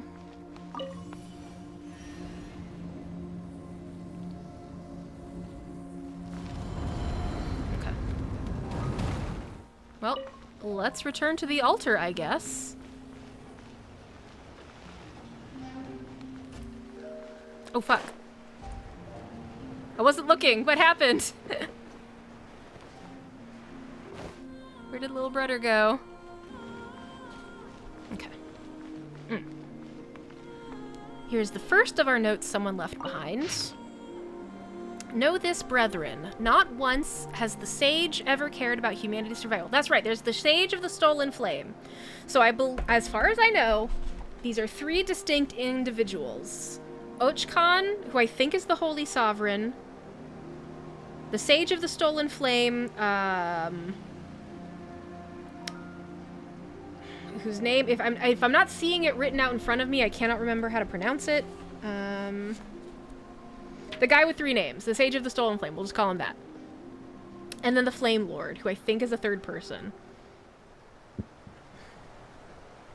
Not once has the sage ever cared about humanity's survival. For the sake of the path of evolution, the sage was even willing to sacrifice the future of its own kind. That's right, the sage was also a dragon man, I think. Heaven cares not about the wills of those who dwell in this world. We are viewed as pillars that bear up the earth, necessary for the struggle against its personal foes. And so we may rely on neither the wisdom of dragons nor the Lord of the Night's might, nor may we pray to any god other than the one and only Pyro Archon. The only road left to us is the path of Xbalanque. Hello, welcome. Thank you for that follow. So is Xbalanque the he that was being referred to before? Phlogiston inscriptions that could not be seen previously emerge. Mine foolish heir, O you who assert such narrow opinions of species. Evolution is a mingled thing, not pure and untainted as you have imagined. That is precisely why evolution opposes eternity. Okay.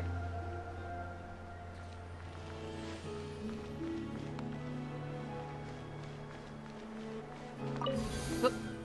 Did I select the thing I meant to select? Oh, sweet.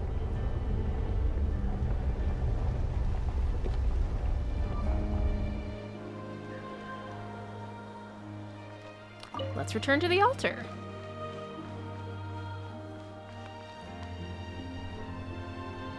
So I think this is the 3rd thingy? Firestone?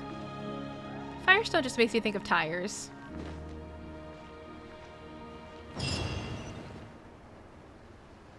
Okay, so then the final one is over there.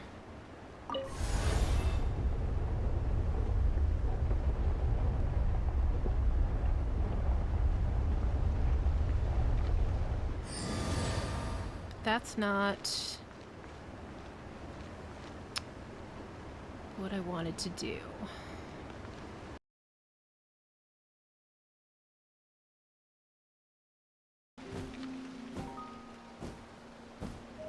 Bona over here, over here. Okay, so... And then Bona says, oh, righto, check this out, but... I think that means I'm on the right track. I just need to get up there and not... freaking fall down. Okay, here we go. Oh!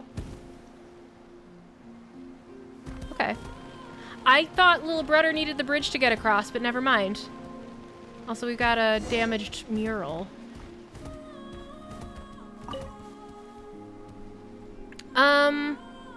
Excuse you. You're in our way. Strike a pose! This may hurt a little. Incinerate! Ha! Chia! Ta! Ha! Chia!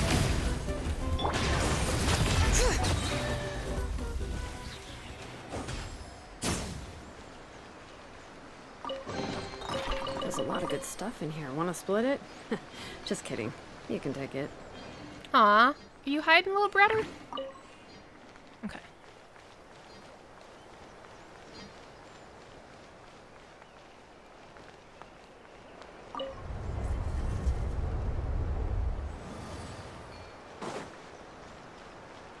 Now can we return to the altar? No. Unable to return. But why? But why, though?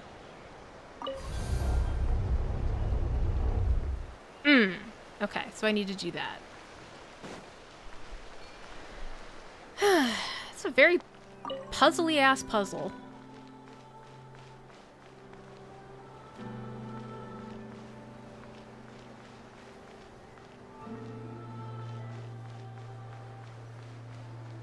Or else I'm just not operating on enough puzzle juice. Hello, Mazrim. Happy Genshining to you as well. We've gathered up all of the 4 thingamabobs.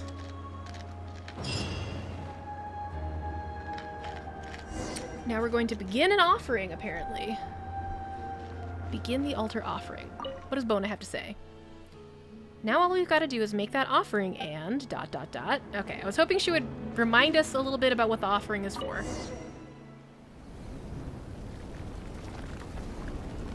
Oh, right. It was to get up here and grab that thingy.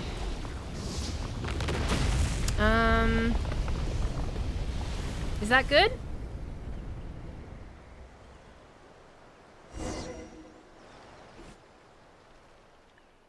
Oh, it's sunset suddenly.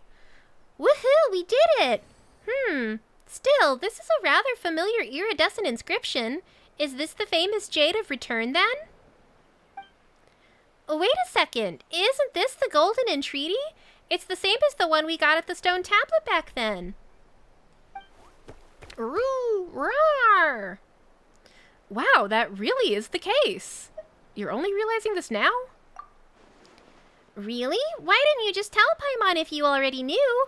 Wait a second, how did you even know? Wait, is this an adventurer's experience thing again? Come to think of it, a treasure that could suppress the filth of the abyss and a token that can remove curses and disasters do sound somewhat similar. But can this thing really suppress the abyss in Ochka Natlan? Paimon's never heard anyone from the Saurian Relics Association mention it before.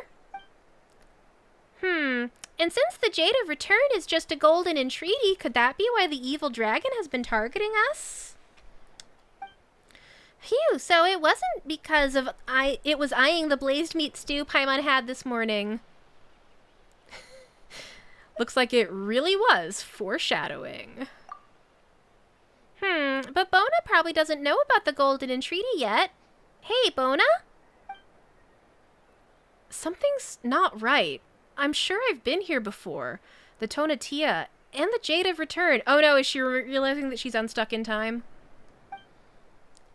Yes, we must destroy it. It cannot fall into the hands of that person. Bona? No, Bona should be long gone. Why am I still here? Oh no, do you know you're dead? I see, so that's what's... Careful, girl! Don't come any closer! This is a trap! Snooze my ads so we don't get interrupted. Huh?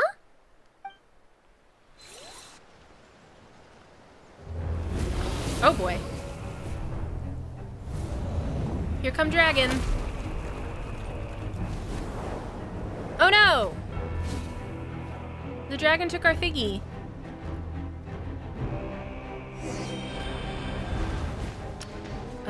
Oh, okay.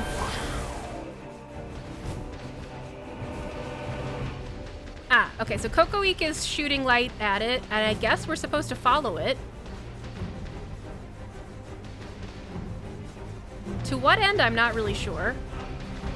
But I don't see what else to be doing right now.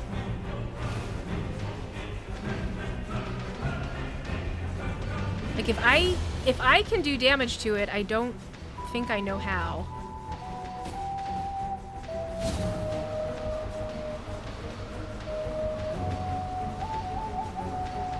Don't even think about running away like that, says Paimon.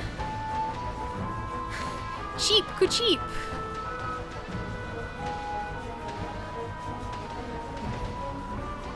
Well, if nothing else, this is very exciting. They seem like they're giving me unlimited flying stamina, which is nice.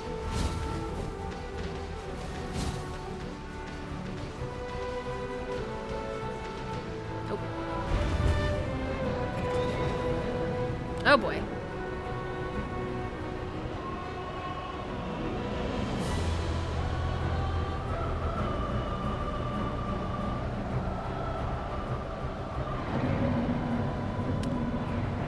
Evil dragon, you can run, but you can't hide. Okay, so we've left the sky, and now we're back down here. Oh, shit. Okay, I see. I see. I can't really steer. This is kind of like the currents in Fontaine, but I need to occasionally push a button so that I don't crash.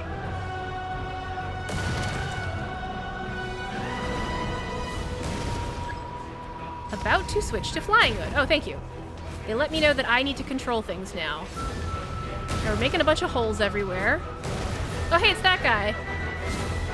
What's up, dude? Sorry about your house.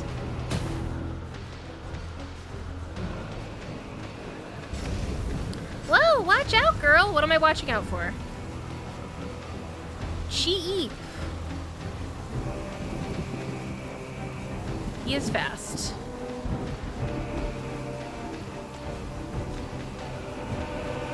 Flying in the rain. This is very exciting. I hope we don't get struck by lightning, though. Oh, fuck. Oh, shit. I hate these things.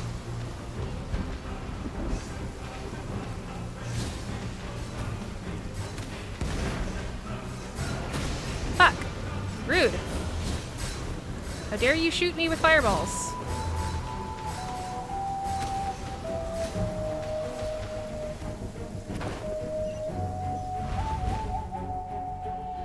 Oh, okay. I thought it was done, but we're actually just flying up here now.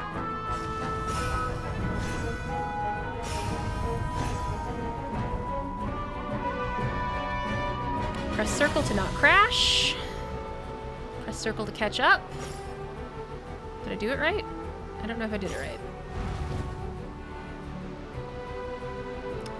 What's wrong, Coco? Are you going to use that? It's super awesome sauce beam. Oh god. Well, so much for the dragon. Oh fuck. Oh shit. I'm sure this is fine. Where are we? Okay, we're way over here.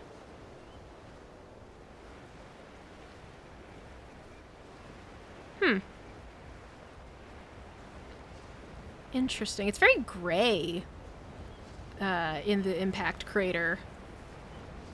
Except for the parts that are red, of course.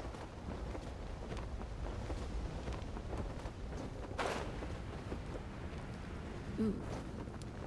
This is feeling very Tears of the Kingdom suddenly.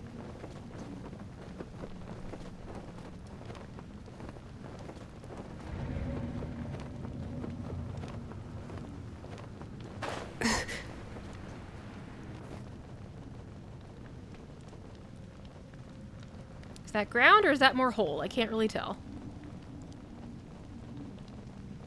Okay, that's ground. Oof.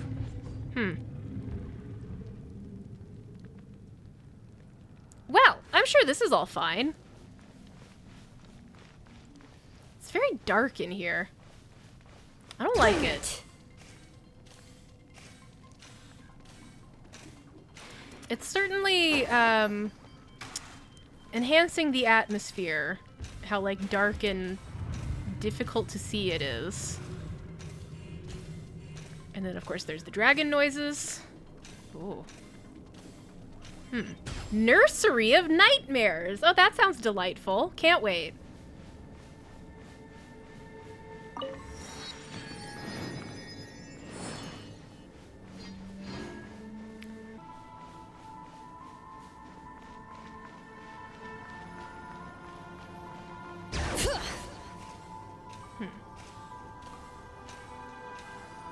Okay. I could not tell if this purple thing here was just like a cluster of plants or if it was a creature that was gonna kick my ass. Oh. So two things. This ground is giving Night Kingdom. And over there, do you remember that hole in... I don't remember the name of the region. It was near the Children of Echoes. There was like a big hole in the ground, and there was a little kid that was like, wow, a shooting star fell in this hole. I think he called it a shooting star. And there was a chunk of something that kind of looked like whatever's going on in the distance there. Finally, we've got you this time. All right, Evil Dragon, you've pushed your luck twice already, but the third time's not the charm. Now give us back our stuff. Or else we'll show you no mercy, and don't even think about stalling for time. Chi-ku-chi. Yeah, that's right. What was that, Coco? Travelers from afar, thank you for bringing me here.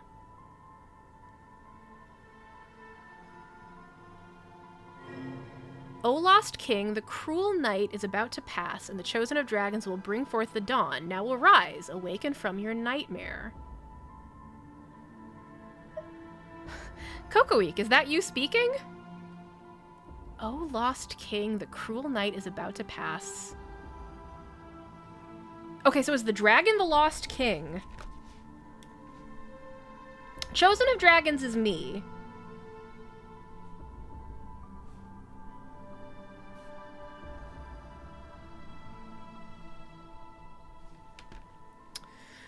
Cocoweek, is that you speaking? Huh? Coco's been making these funny noises, but Paimon can't make out what it's saying. Girl, did you hear something? Oh, my name is Ochkan, once ruler of Natlan, whose mind something something. Swallowed the bitter fruit of deadly poison. Poison devoured my soul. This is going too fast. My end is near. I finally found the chance. Save my soul. So...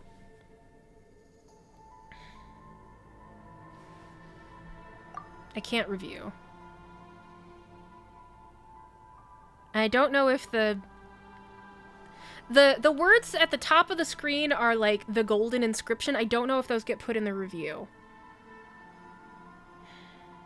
Is it the dragon? Is Cocoweek Ochkan's soul? Excuse me. What are you going to do?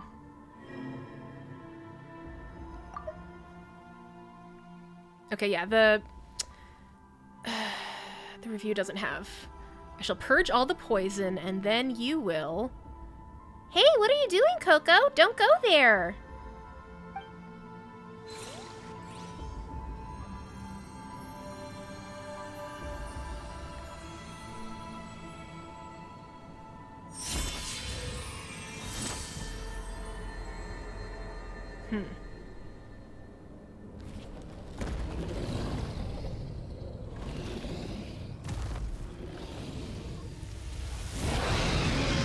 Okay.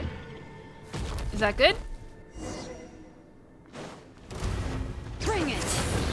My old soul, og, it hurts. Hear the echoes of the valley! Shower me with praise! Grow, grow, grow! This way, Turtle! Boom, boom! Time for your arraignment! Sharing my knowledge!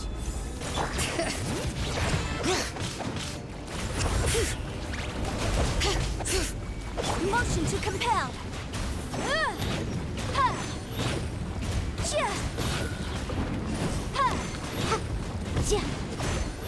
Committed to memory! Bring it! Let the mountain's veins boil! Oh no, no, he has the super awesome sauce laser. Stop that. Grow, grow, grow! This way, Turtle! Incinerate!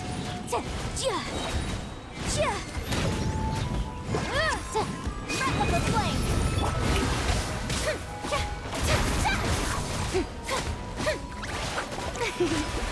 Motion to compel! Grow, grow,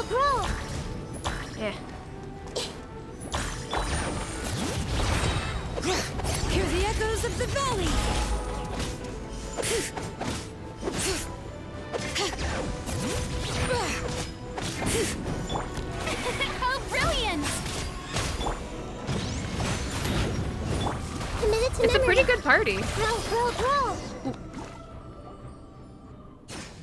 Love the universal roar of, I'm not your friend! Finally, after all these years, I have awakened. Congrats? Huh? Who are you? How did you gain the ability to speak? What a long journey it has been. Girl, Paimon, it is a pleasure to meet you. Oh, so you still recognize us. Great! So who are you now then? Can Paimon still call you Kokoik? You're Ochkon then. Huh? Do you mean the Python King? The same one who used to rule all Natlan? So yeah, I need to update my notes. Dragon is Ochkon. Kokoik is his soul? Old soul? Does he have more than one? But didn't Kokoik turn into that? And it still recognizes us. Wait, doesn't this mean that this is Kokoik's true? Coco. Yes, that's what that girl called me.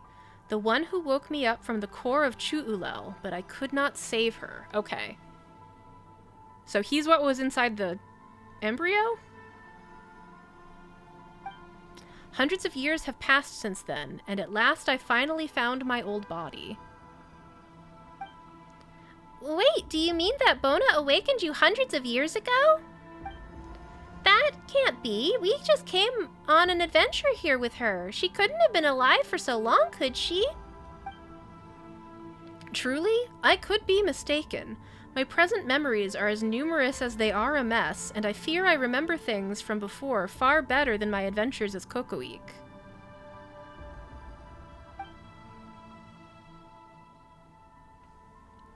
Can we still count on you as a comrade, then?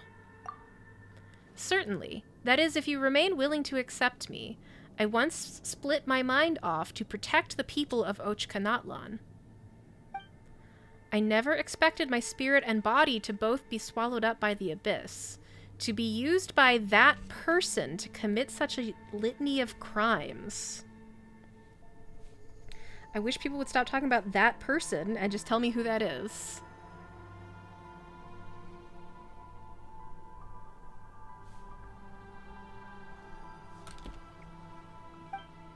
Though my sins cannot be washed away like this abyssal filth can, this nightmare has finally come to an end, thanks to you. Who's this person you're mentioning? Bona mentioned that earlier while we were on the Tonatia, too. Is there someone pulling the strings behind the scenes whom we don't know about? Then it would be less like a soap opera if they named that person. Heh, since you're here, you must have already met that person. You do possess this golden entreaty, after all. That's right. In fact, we only got here because that wicked dragon stole our golden entreaty. Hang on, guess we shouldn't call it wicked from now on, huh? Are they talking about the sage? Is the sage that person?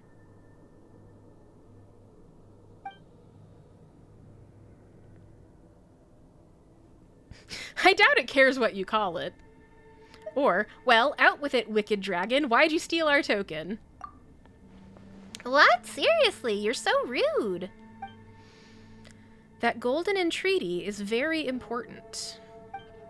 Sure is. Based on what Manqu told us before, it can help cure Lil'Brudder, but Bona said it holds the key to quelling the abyss. The child is right. It can indeed tame the filth of the abyss for all of Natlan, but not in the way that you imagine, which is why I had to hide it on the ship. Ooh, so it can suppress the abyss, but in a way that is bad? Feels like Natlan should be the nation of bad bargains, yeah. Huh? What do you mean? That sounds kind of dangerous. Definitely not the sort of thing you'd use willy-nilly. What should we do next, then? And another thing. Your companion there, that little Tapetlosaurus. You mean Lil'Brudder? Yes. Lil'Brudder is most similar to me. Huh? What do you mean? You look very different. Our bloodlines both contain the Flame Lord's blessing. So I believe that your friend will make the right choice. A golden entreaty is dangerous and important in equal measure, so you must go with it to the sacred mountain, and then with it... And then with it, what? And then... I cannot quite remember what comes next. Despite having all these memories and many things I wish to say, nothing comes hither to my lips. Is this because I've been plagued by nightmares for so long? No. That person must be stirring the pot again. That tends to happen once you get older. We should get some rest first. Fine. Anyway, from what Paimon understands, you mean that we'll need to take these 2 tokens over to the volcano, right? Looks like we gotta get Lil'Brudder to the volcano if we want to get to the bottom of all this. My apologies. You've helped me so much, but I couldn't answer your question. That said, there is perhaps one way we could try to get your answer. Excuse me. Please, step into my memories. Huh? Is that your plan? I may have been lost within dreams, but everything that has ever happened in this city has been recorded by my 2 tainted eyes. Since you could sense Kokoweek's power, you should be able to sense my memories too. Consider this my way of repaying your kindness. Thank you. Oh, okay.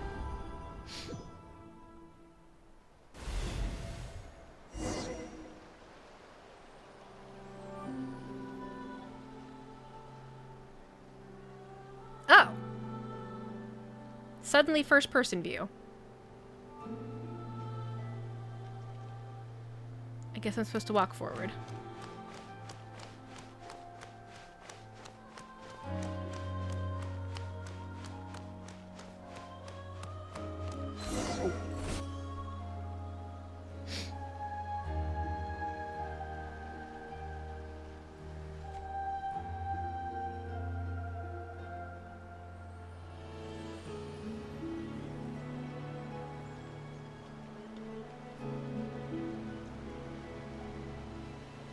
Who dat?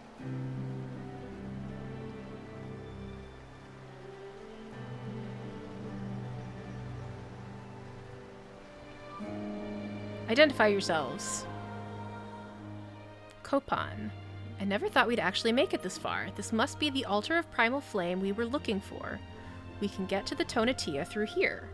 Aren't you already at the Tonatia? I'm gonna go ahead and write down these names as I learn them. Ha, I always figured this ragtag bunch of adventures we put together would be wiped out before we even reached the top of the next hill. Copan and T2. We owe all that to our hero, the #1 adventurer in the Flower Feather clan, eh? If he hadn't found the blueprints to Natlan, we'd probably still be wandering lost through some sewer. Let's not bring that up again. How was I to know that this cursed place could foil every single positioning skill I ever learned? Legba. We've met some of these people! We met Legba at the temple in the Signs of the Canopy zone. I think T2...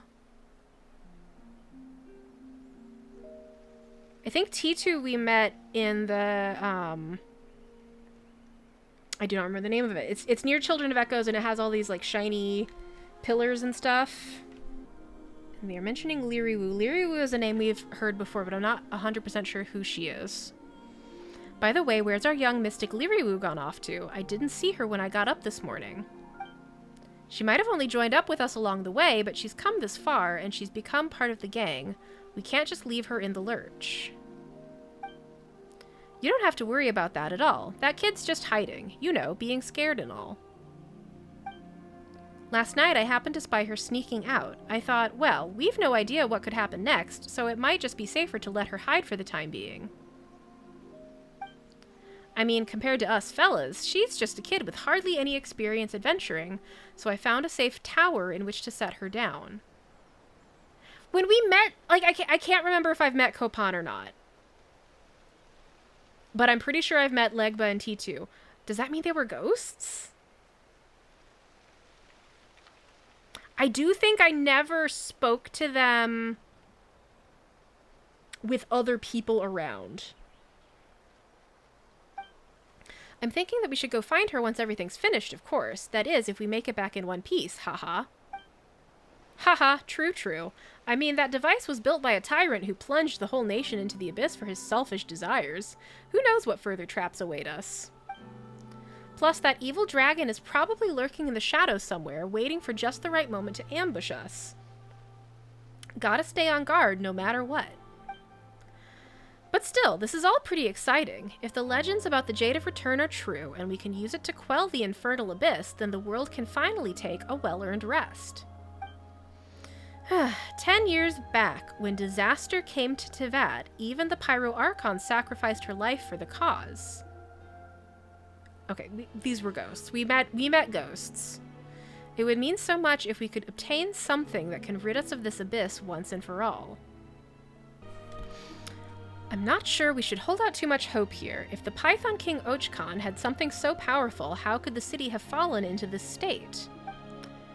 Yo, looks like our hero's back. ... Now, placing the pyrophosphorite here will summon a guiding spirit to help us navigate. You know what? Once this adventure's all over, let's head back to the Flowerfeather clan and see how that newborn baby girl of yours is doing. We'll paint the town. Okay, so this is Bona's father's POV we're seeing. Her name's Bona, right? Haha, sounds like a mighty cute little kid. Who knows? She might just grow into an even better adventurer than you. And yet to defeat the threat of evil once and for all was not but naive fantasy, for everything comes at a price. But the ones to blame are not those who harbor hope, but those who choose to take advantage of others.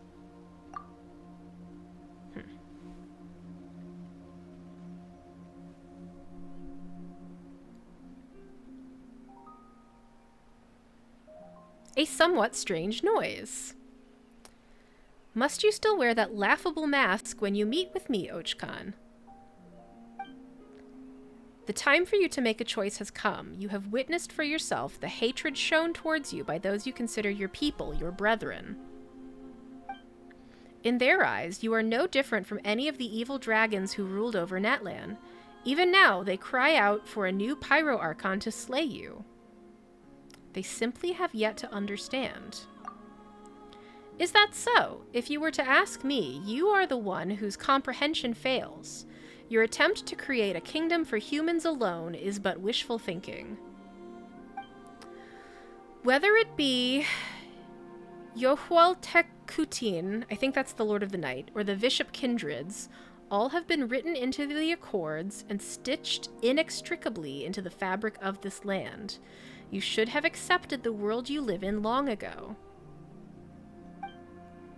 Moreover, the blood of the Flame Lord runs through your veins. You have betrayed Shibalenke's oath to me and tried to annihilate my people, but instead you have opened the door to malevolent forces. How ironic that the human king who yearned to destroy dragonkind is in truth the last dragon heir to the blood of the ancient dragons in this, the land of primal flame. Is it hate that drives you, or fear? Be silent. Will you not admit it then, my beloved son? Without the Flame Lord's blessing, how could you have infiltrated the core of Chu'ulel and stolen the secrets of the dragons? All these years you have lied to others and to yourself as well. Truly disappointing. I thought you would be the one to slay the Pyro Dragon, ascending the throne of all Natlan and creating a new epic for all dragonkind, and of course for all humanity. Humans have no place in the world you envisioned. A matter of interpretation, I say. Obsession with the individual is a human weakness, just like the fruit of your foolish hysteria, a sign of incomplete evolution. The borders of the world collapse. It begins here and shall soon spread throughout all Natlan until Tevat is wholly plunged into darkness. Sounds chill. You have failed, and humanity also. The only way forward is to honor Xbalanque's pact with me, piece our golden entreaties together, and activate Huitzilopochtli. Your people, these humans, might not survive the cataclysm, but after the scouring, a civilization will blossom that surpasses both that of dragons and humans. The Golden Entreaty is no longer here. What? Did you leave it behind on your toy ship then? Ah, truly do you burn your bridges. Do you mean to doom the rest of the world too with these reckless fantasies of yours?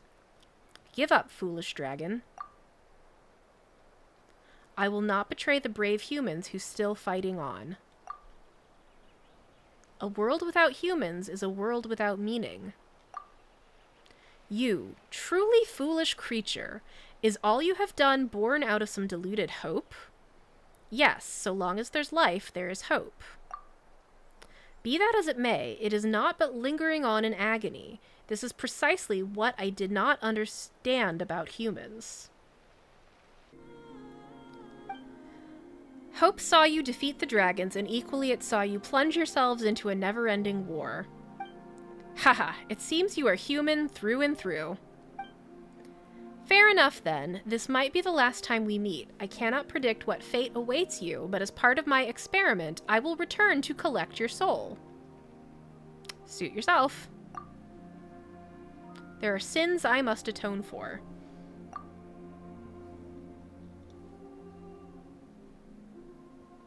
To save my people, I sealed my mind into the core of Chu'ulel and fought alongside them within this city. Yet I never thought that my body and soul would turn against me, that I would come to harm even more people. Sounds rough.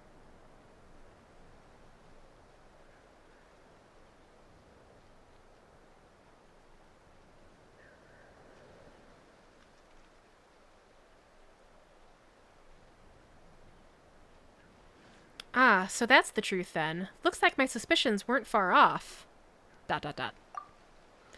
So not only is this not the secret abyss taming treasure, but based on the inscriptions carved into it, it is hazardous and should not be touched. This is not a place of honor, etc. As the world was plunged into disaster triggered by the subterranean kingdom, so amidst chaos was this legend forged. I think she's talking about Conria. The Tonatia laden with treasure, a jade of return that can cleanse filth. It's all a bunch of bunk. All those adventurers who laid down their lives for this. Even my old man. Cheap, cheap! Are you trying to make me feel better? It's okay, Coco. I get you. Even if the legend of some sacred chalice turns out to be false, just setting out on that quest for it makes you a hero. And what's more, it seems we really do have ourselves a monster here.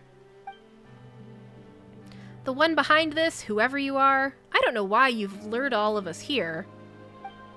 But whatever you're on about, it ends here. I might not ever be one of those adventurers whose names shall be etched into the annals of history, but I, Bona, will put an end to this dark passage of history with Cocoweek by my side. In the end, the girl wasn't able to stop everything, nor was I able to save her. But awakened by her hand, I became a seed, and then, many cycles later, I met you.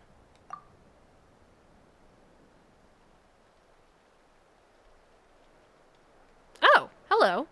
Are you a Snurson?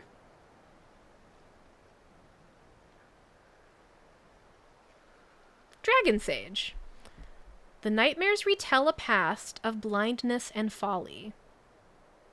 I think this is the Sage of the Stolen Flame, whose name I can't remember how to pronounce. The Scorthed Urch presages a future of bliss and rebirth. Chosen of dragons, you have arrived at last. I have been expecting you for some time. Who are you?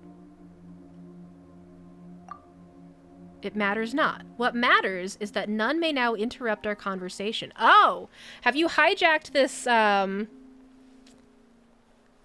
memory theater, and now we are having an actual fresh conversation that is not a memory.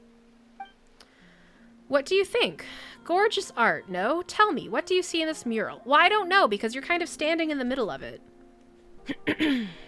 I see a podium? I'm gonna go with, wow, humans evolved from dragons? Ha, this painting depicts the stages of evolution. Evolving out of the primordial elemental creatures and into the dragons, and then into humans after a few more steps, until one walks upon the stairway to heaven itself. A puerile notion. Okay, so not accurate, I guess.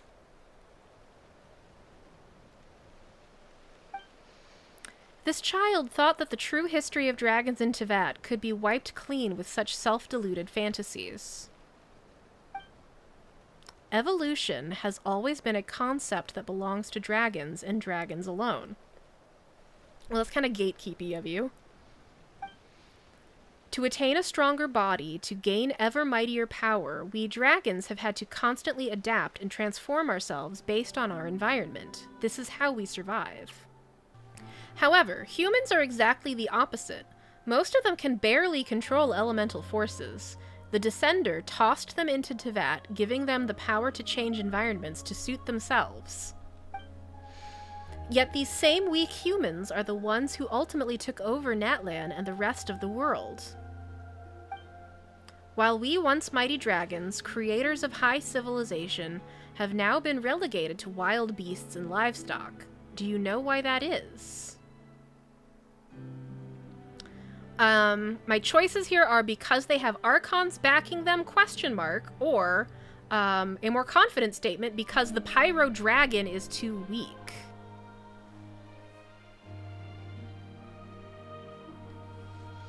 I'm gonna go with the top one, maybe? I kind of feel like these might be both correct, but I'm gonna go with archons ? Ha! Compared to the Sky War I once fought in, these earthly usurpers are nothing. Besides, there are enough of us remaining, even today, to match them and their forces. Instead, this is what I believe, that we dragons are too powerful. We are a race imprisoned by force. The weak worship the strong, sons follow their fathers, peons serve their sovereigns.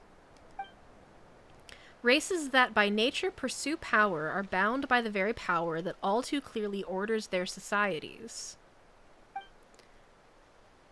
Ugh, I cannot read that. After the Pyro Dragon's fake death... Also, he faked his death? Is that something I was supposed to know? Because I don't remember learning that before.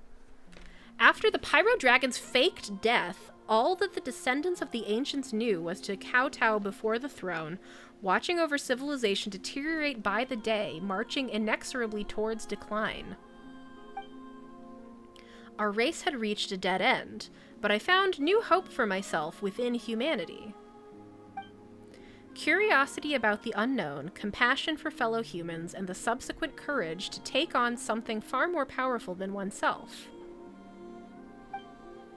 Despite being mere tribes in vassalage to the dragons and living in precarious circumstances, I knew that one day they would build an almighty civilization of their own. Humans really are something. Indeed, I liked humans, but if I wished to understand them, then observation alone was insufficient. I had to go and live among them, and through them I hoped to save my race. And so I nurtured my beloved son, a dragon mixed with a human soul who was raised among the human tribes. He would slay the decrepit old pyro dragon and ascend to become the new dragon sovereign. But I did not count on that man, Xbalanque, and more unexpected still was the betrayal of my own progeny. So is all of the previous references to that man... Are they talking about Xbalanque, or are they talking about somebody else?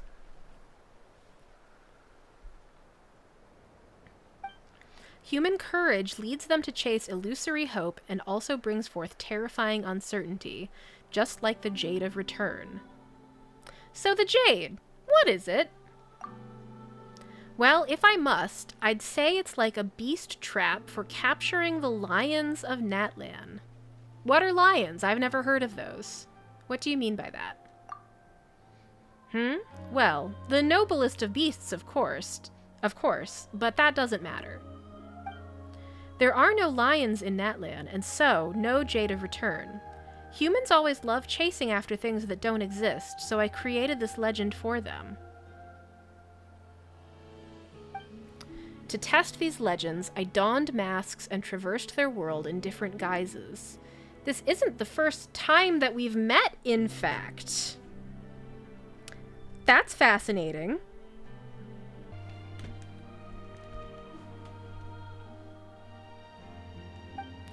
Of course, I have my foolish, greedy child to thank for this, who devoured enough souls for me to fashion these masks.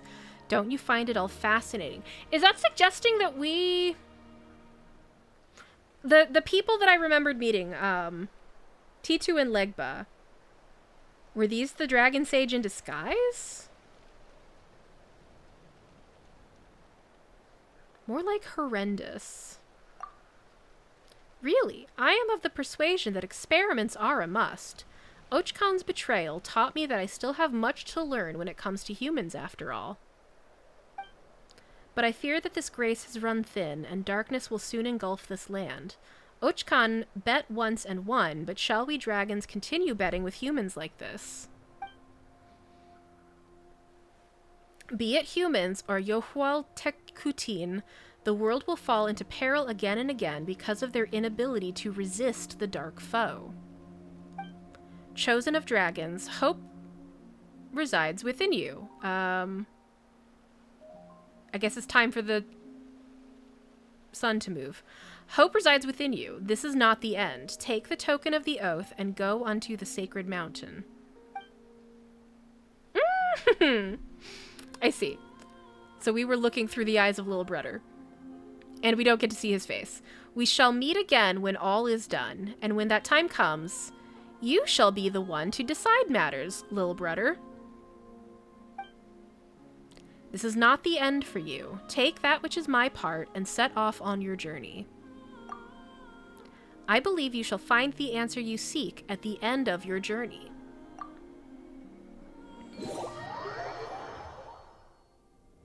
There's a lot going on in all of this, and I am very much looking forward to finally watching some lore YouTube videos to help me piece it all together. Ugh, you're finally back. Back to reality. Girl, you've returned from that memory, so why is Coco Ochkan still not moving? It's very tired. It's going to need a good long rest. ... Yeah, you do get tired easily when you grow old. Well, at least it can have a good rest now. Right? Yep. What did you see in the memory just now, girl? You recount what you witnessed within Ochkan's mind to Paimon in the simplest way you can. Huh? You saw Lil'Brudder and there was some weird guy with him on the Tonatia? Uh-oh, that might not be a memory, but something that's happening right now. Lil'Brudder might be in danger. You claim he just said a bunch of weird things, but Paimon's still somewhat worried. Let's hurry back to the Tonatia and check things out. But before that... Oh yeah, the Golden Entreaty. Based on what Ochkan said, it has incredible uses, but it's also very dangerous and shouldn't be used lightly. We're gonna have to tell Bona that. But then we can't give it to her either, can we? We'll have to take it to the volcano with Lil'Brudder, though we don't know what to do with it once we get there. About Bona. Oh yeah, you saw her in the memory as well. Guess Ochkan's right. She really is from hundreds of years ago then. But how did she live for so long? It's like she's adventuring with us for the first time. And it doesn't feel like she's trying to deceive us either. Could it be that she's actually... ... Let's head back to the Tonatia first. We can talk about this then. Alright, we managed to find the Tonatia, so Bona and her father's adventures won't be considered crazy or groundless stories any longer. Plus, we also got this Jade of Return. Whatever it may be, Paimon's sure it's important somehow. So, all in all, this adventure's been pretty meaningful. Rawr! You've learned something too, Paimon. Hee hee, in that case, let's head back to the Tonatia when you're ready.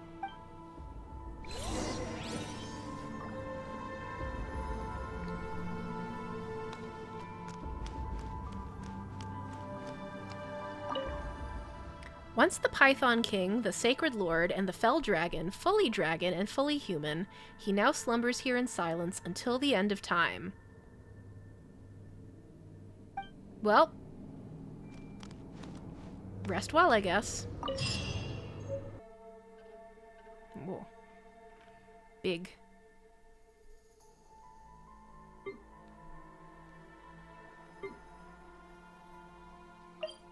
Oh, what's this? Oh, nice. It'll take me right to where I need to go. Sort of. They'll take me right to near where I need to go.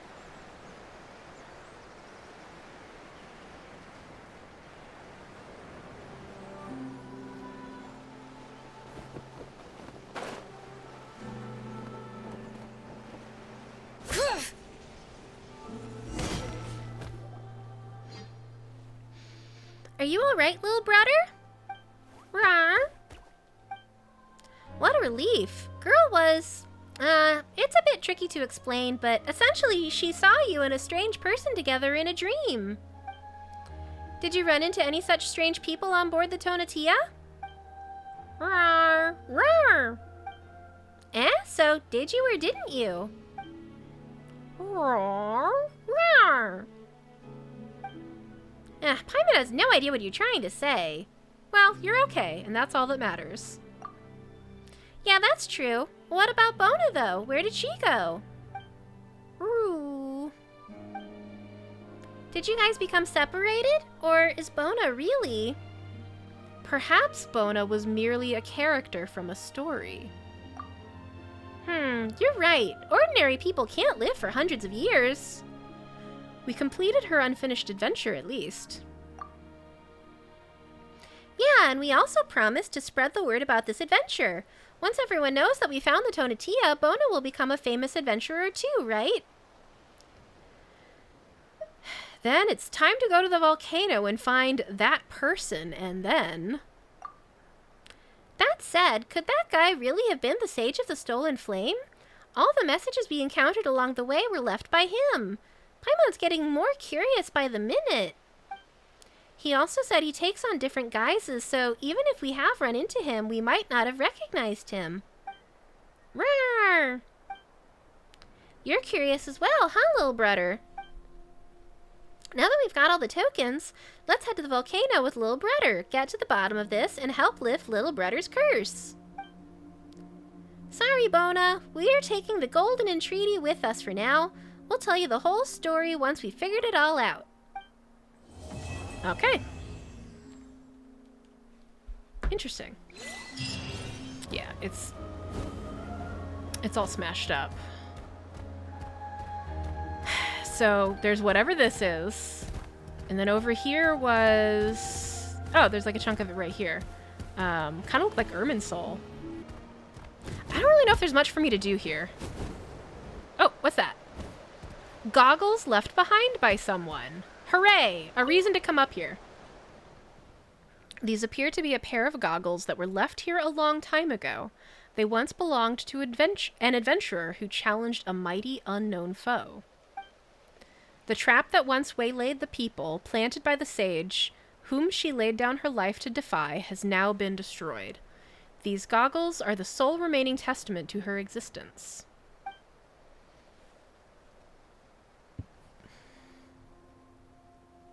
Beneath the goggles, a stack of woven scrolls lie half buried in the sand. The handwriting upon them is identical to that on the notes you discovered within Natlan.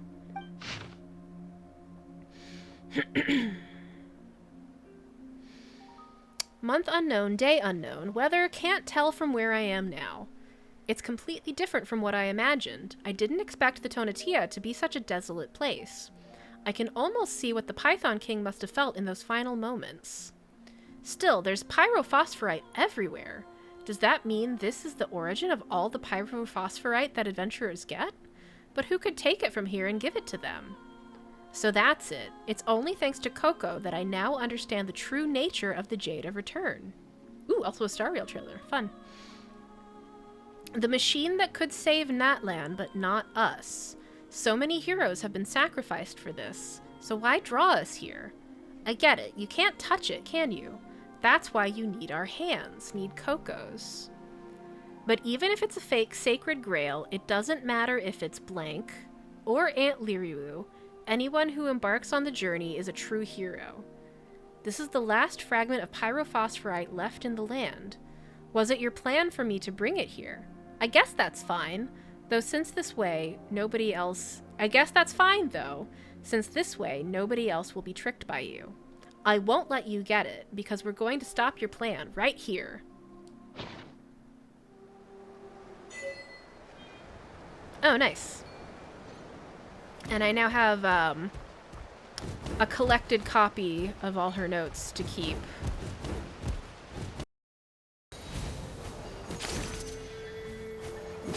What? Oh no, what happened? Oh, I guess I walked into a quest trigger. The Sacred Mountain lies before you. If that is, you can eliminate Chosen of Dragons. Enter the Sacred Mountain. I'm getting to it! Oh no. Oh no. This seems bad.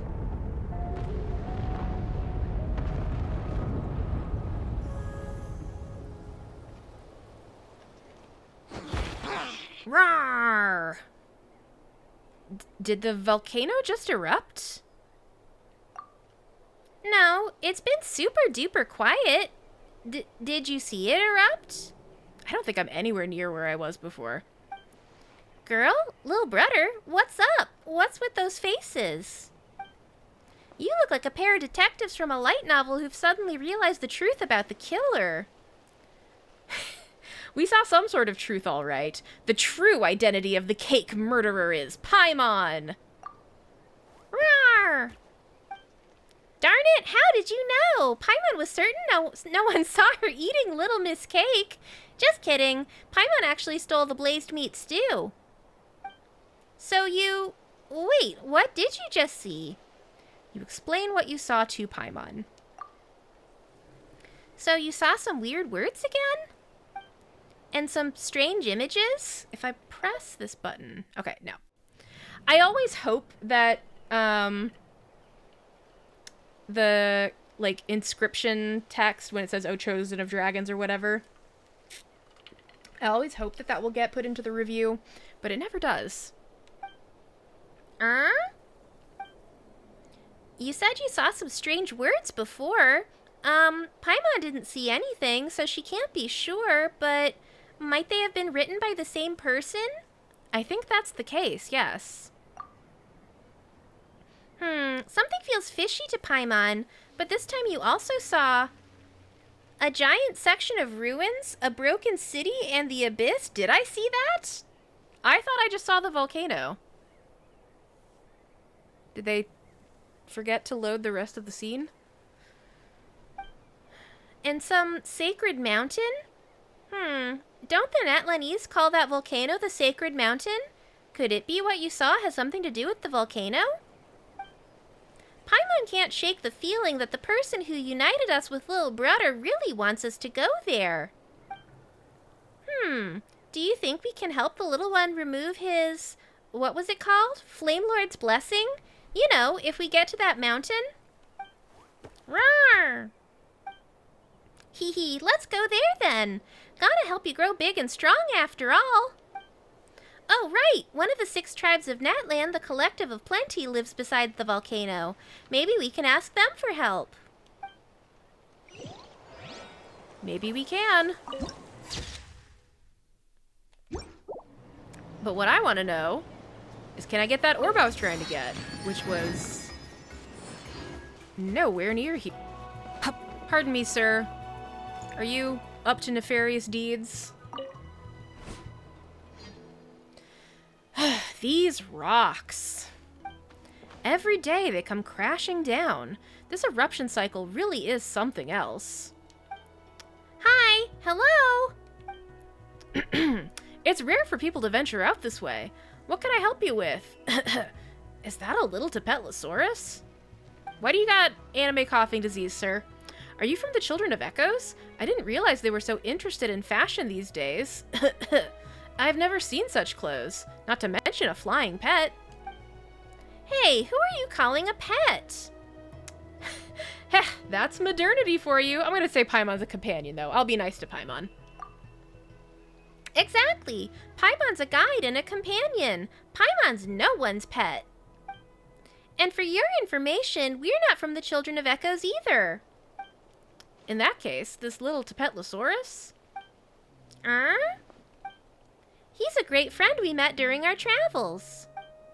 My name's Paimon, this is Girl, and this fellow is Lil'Brudder. We're adventurers, and we're looking for a way to get into the volcano. Why did you say it like that? We are adventurers. Ah, so you want help getting inside. The way up there... I'm not trying to scare you away, but you should know the Great Volcano of Talon isn't an easy place to get into. Cough, cough. Excuse me. Just pretend that burp was a cough. If you're not careful, the air itself can burn your windpipe. If that happens, the effects will plague you for the rest of your life. Is that what happened to you? Yeah, everybody here should probably be wearing masks. So scary. Are you sure the air is really that hot? Have you ever seen it happen to anyone? Paimon, use your ears. He's obviously having trouble. Rawr. Evidently. We're looking at someone it's happened to. Oh, Paimon didn't know. Mposo. It's fine, cough cough. There was no way for you to know. Call me Mposo. I tried to go into the volcano once and, well, cough cough. I found it to be a dangerous place, all right. Yeah, turns out scientists have full gear they wear when approaching an active volcano. And yet these people just kind of live next to it. It's totally fine, apparently. But I imagine your desire to visit may have something to do with your little companion here. I need to snooze my ad break since we're in the middle of a conversation here. Haha, it looks like he doesn't even know it yet. There are always Saurians like this who, before reaching adulthood, are drawn to the sacred mountain. It's like they've heard the volcano's call. However, most of them don't bring companions. It should go without saying that other Saurians don't want to accompany them. After all, they never come back. Cough. This is a dangerous road you tread, Girl and Paimon. Heh, don't worry about us. We laugh in the face of danger. Isn't that right, Girl? I won't get out of bed for anything less than the possibility of death. Rawr! Haha. Such a brave little fellow. A Saurian with a mark on its head. There was a little Tatankasaurus in the tribe like this a good many years ago. It would rarely interact with tribespeople or even other Tatankasaurs. Maybe lonely souls are easily drawn together. Back then, it and I got along quite well.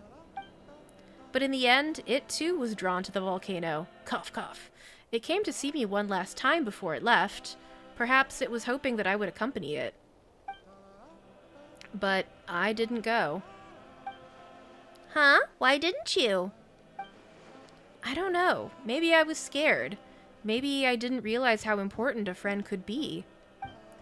Later, when they organized an exploration team, I volunteered to join. Was it guilt? Or did I want to prove myself to a friend I wasn't sure was still there? In the end, I never found him. Instead, I... cough, cough. I haven't been able to stop coughing since then. Pretty hopeless, aren't I? Cough. Can't even clear up these rocks that keep falling on the ruins. Rawr! The volcano's a dangerous place, and its internal structure is complex.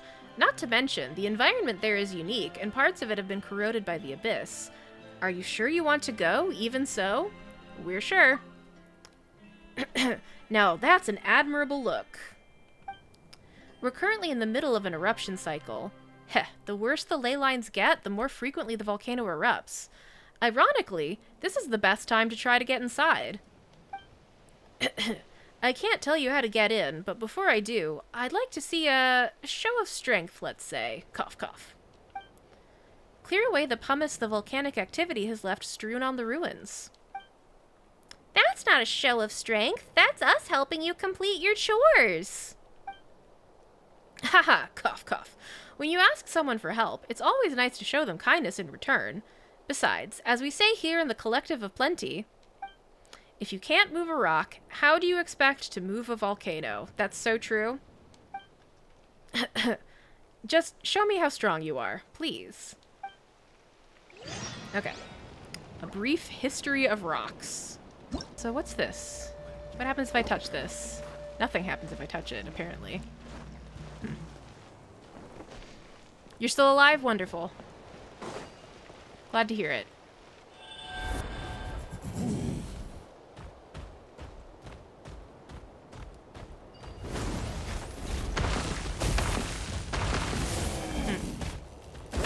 There we go.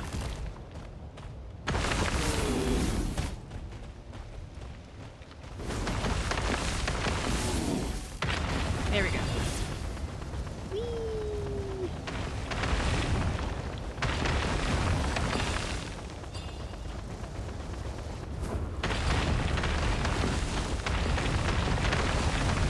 This is fun.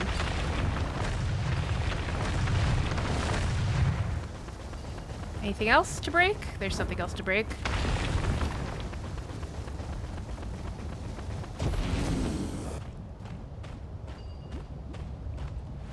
Oops, oops, oops, oops, oops, oops, oops, oops. Oops. Oops. Must be how Rockbiter in Neverending Story felt. Yeah. I accidentally slid into the soup, and then I immediately died. Touch? Okay. Oh, no.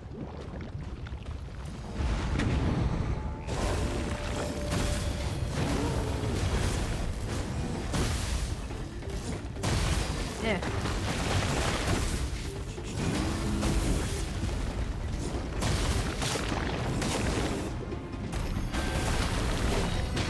Light it up!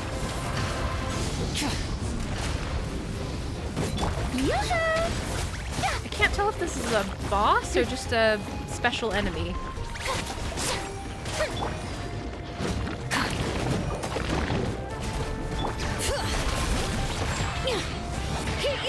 Wrath from the sky! Rev the engine! Okay. I guess it's just a special enemy.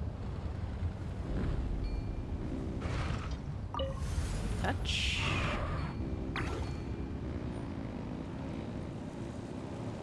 Touch. Ah, okay, okay.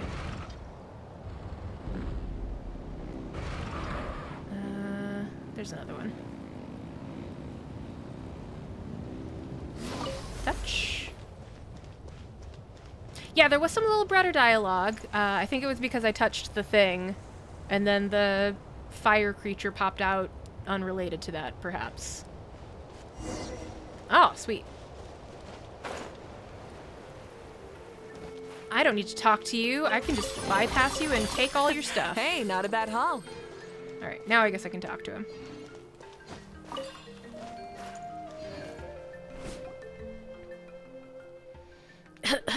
Hey, that wall of light that was here. Huh, it seems like the golden seal opened after those golden patterns flew over here. We didn't break it, did we? Rawr! Should we be getting ready to run? There's no need for that. I spent years researching that thing. Never would have thought you'd get it to open like that. I wonder if only I can see the golden inscriptions?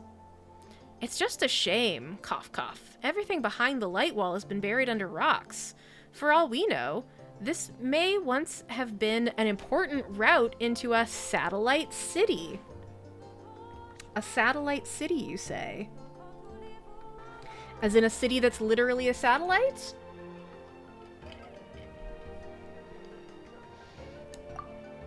Yes, one of the cities built around the main city to protect it. Oh, that's less interesting. They say it was once an ancient dragon outpost, destroyed during the war between Xbalanque, the first Pyro Archon, and the dragons. The members of the Saurian Relics Association all agree that these ruins were built as a satellite city to protect the main dragon city located at the center of the volcano.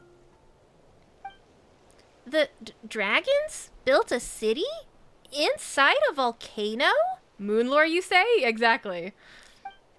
Ooh. So, everything we saw before. Alright, since you helped me clear up those rocks, I'll tell you how to get inside.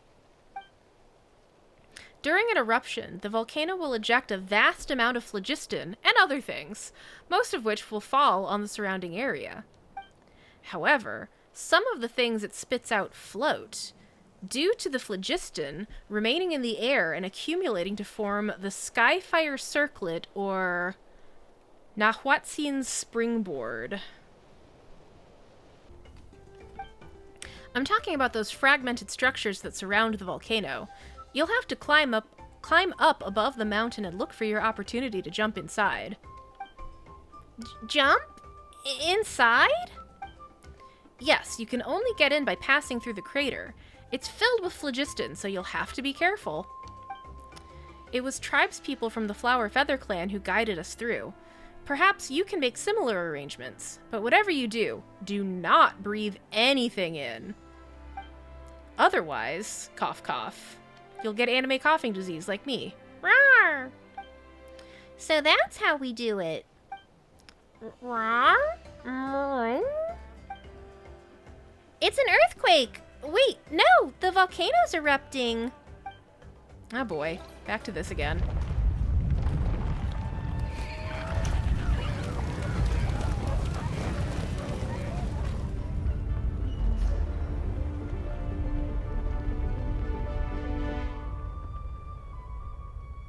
Oh. Convenient. The volcano's been erupting more often lately, a worrying sign. If you want to go in there, you need to be extremely careful. Yeah, but first we need to find a way to get to the Skyfire Circlet, right? Piece of cake. You can fly us up, Paimon. If Paimon had the strength to pick you up, Paimon would drop you straight into the crater. Rawr. Haha, I wish you cough cough. No, luck isn't an option. Girl, Paimon, and Lil'Brudder, you must succeed.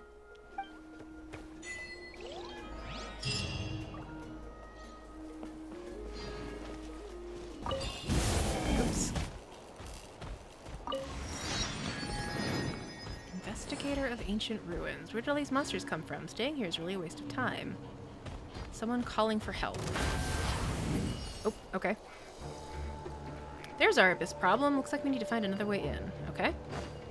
Talk to nearby tribespeople. Oh, there's people over there. I did not realize that there were people over there.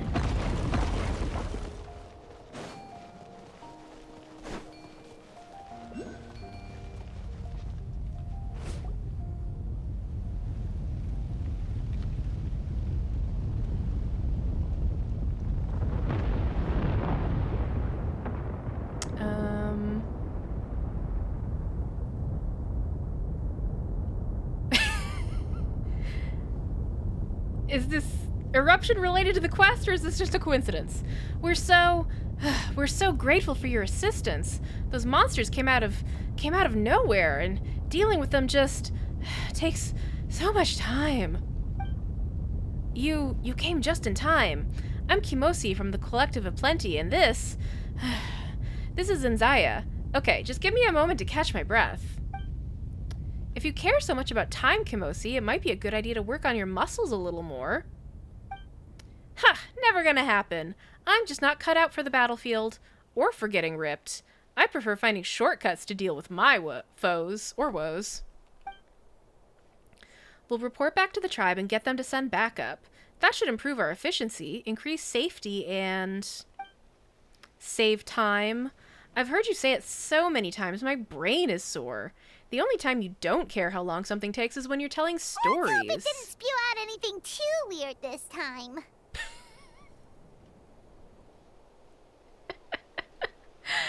Apparently Paimon comments whenever the eruptions end, and apparently that will happen even if we're in the middle of a World Quest conversation. The only time you don't care how long something takes is when you're telling stories. Then you can keep talking from dusk till dawn. That's the whole point of saving time in the first place, so I can spend it on things I enjoy. Oh, we mustn't forget about our guests. In any case, I really must thank you again for coming to our rescue. May I ask, what are the three of you? Hee. Paimon's Paimon and she's Girl. And this is our little companion, Lil'Brudder.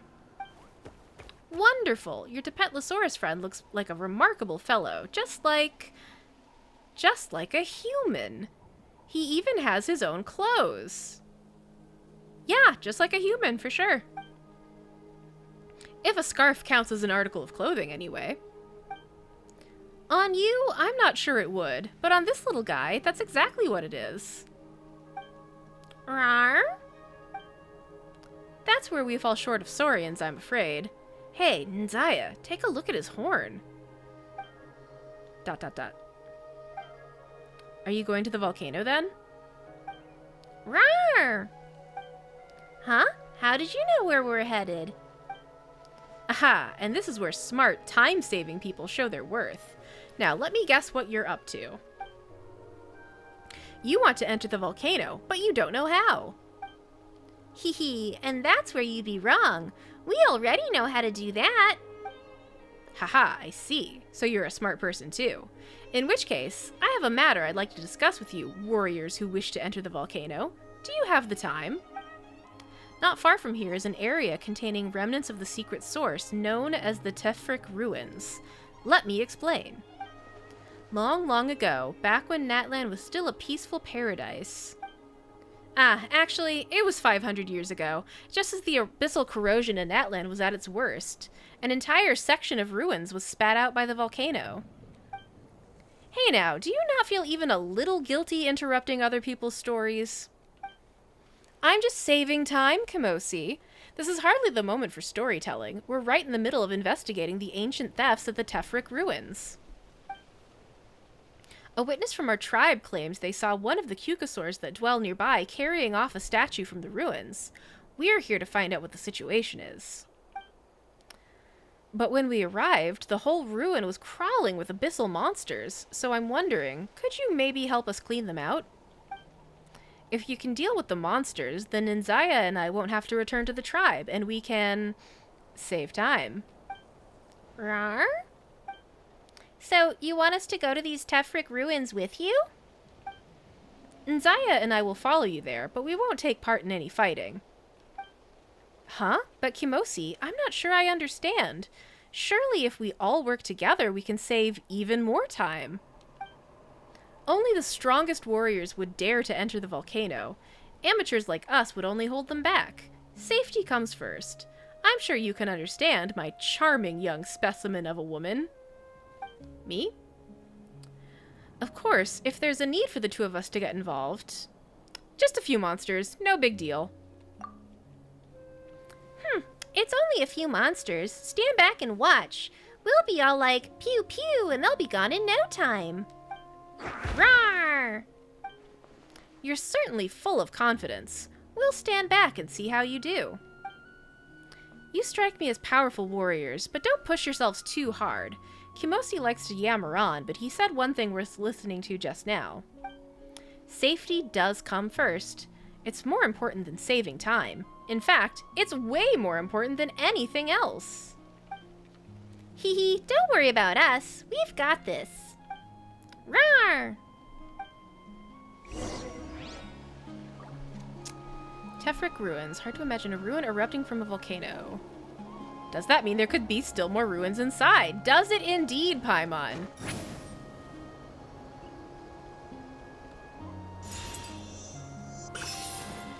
OSHA regulations now available in fantasy. Yeah.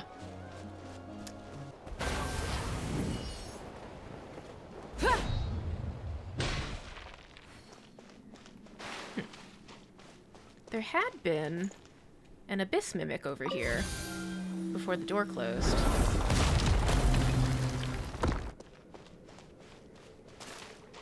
I guess it retreated. Oh no. There's purple goo coming out of this rock. That's never good.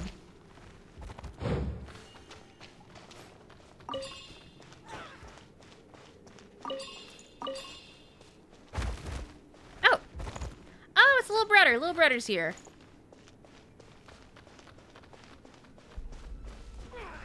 What you making little squeaks about? Oh, interesting. Deactivated source core. A source core that appears to have lost its power. You feel like you've seen similar devices in a number of source mechanisms. Indeed. Are these hilichurls worshipping them? Strange secret source structure. You can't help but think that it might spring to life the instant you look away. Well, it's not highlighting like an interactive thing would, so we're probably safe. Huh. Nice stack of treasure chests y'all got here. Oh. Burn it down! Shower me with praise! Hilichurls are too squishy.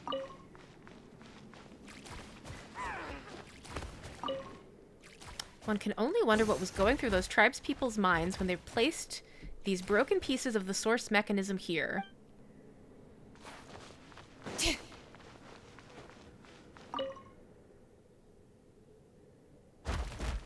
seems to be a part of some now broken secret source structure. It was clearly placed here deliberately, perhaps as an object of worship. Perhaps.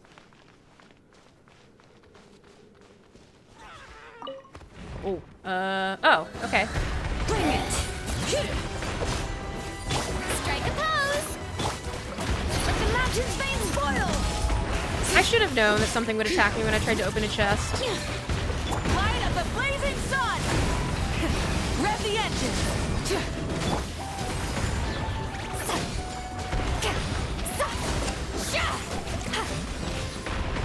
Let my name echo in song!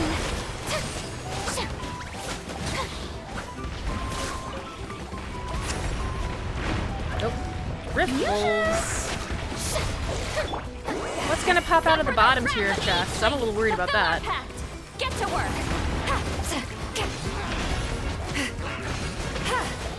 Wrap from the sky! Try and stop me! So falling rocks is a little bit excessive. Full throttle! Okay. Hooray, we've beaten all the monsters in the ruins. The rewards of an adventure worth remembering. You're excited too, huh, little guy? Let's head back and report to Kamosi and company. Okay. Rev the engine! Girl, get off your bike so we can pick up the things.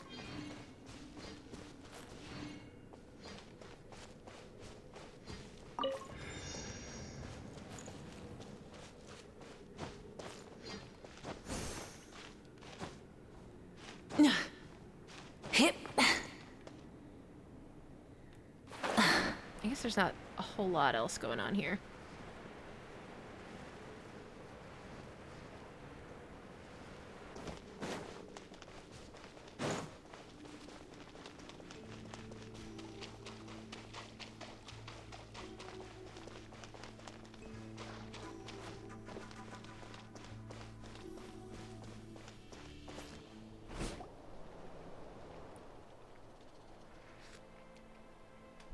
Are things all right?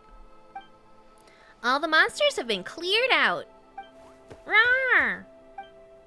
I'm more concerned with whether you were wounded or not. Wounds from abyssal monsters can have severe consequences if not treated properly. Not so much as a scratch, just a teensy bit upset you didn't help out. I'm not actually, so I won't say that. That's good to hear. To clean out all the abyssal monsters in the Tefric ruins so quickly, it looks like you're even stronger than I thought, girl. Even stronger than the rumors say. Huh, you've heard of us? Huh, we've heard of them?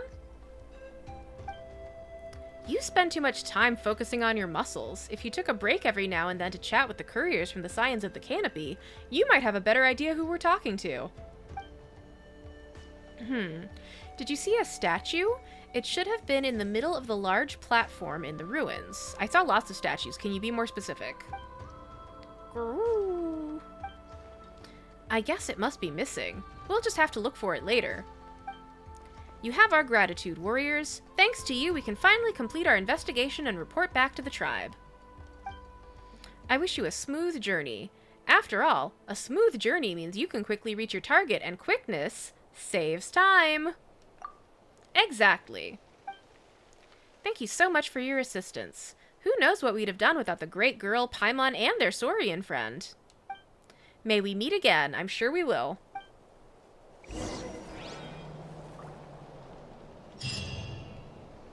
I wonder what particular type of statue he was wondering about. Let's see where this takes us.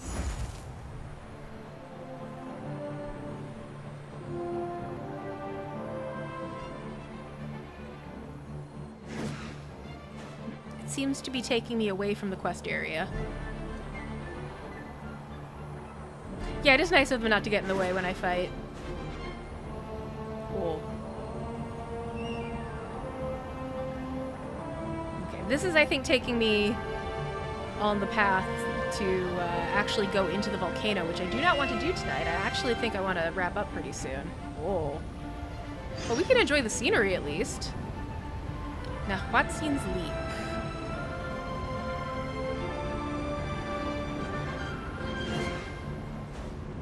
Oh, we're just like way up in the sky now.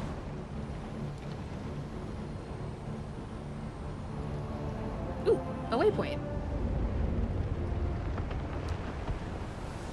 Yep. That's a volcano, all right.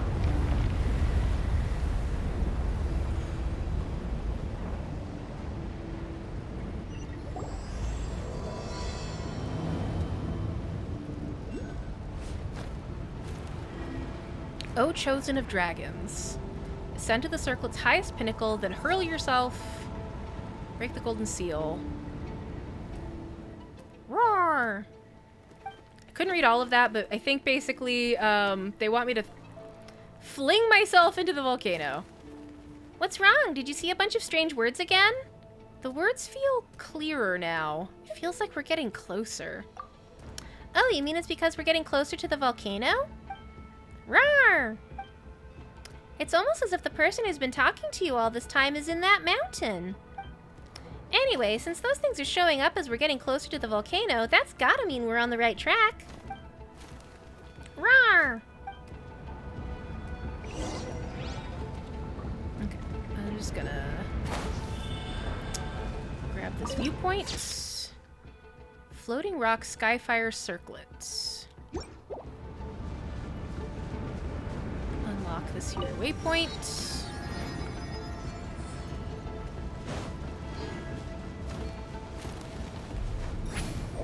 Bother this bird.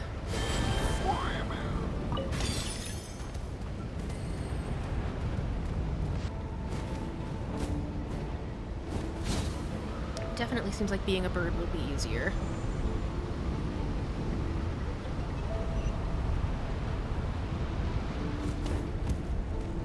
Oh yeah, I already did this puzzle.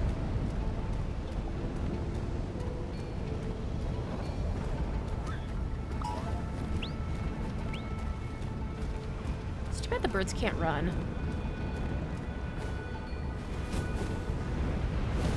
Shit, shit. I find it so difficult to drive as a bird.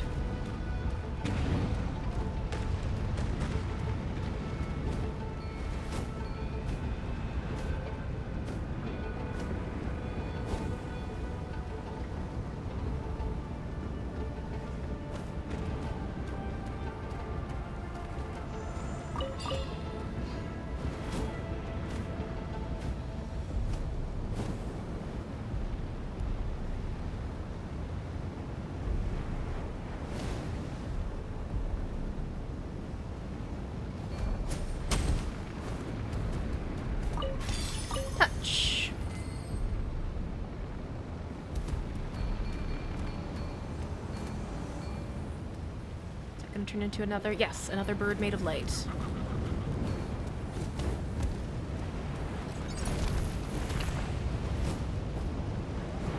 Ah, I have reached the part where the air hurts me, but fortunately, I am a bird, and birds are immune to heat, I guess.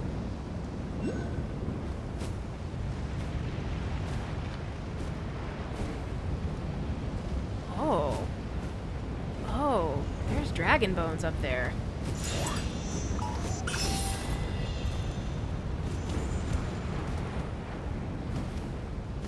I wish to look at the dragon bones.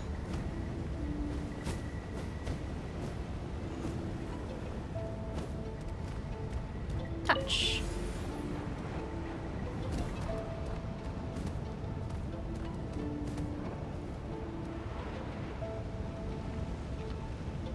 It's going so far away. Should I follow it?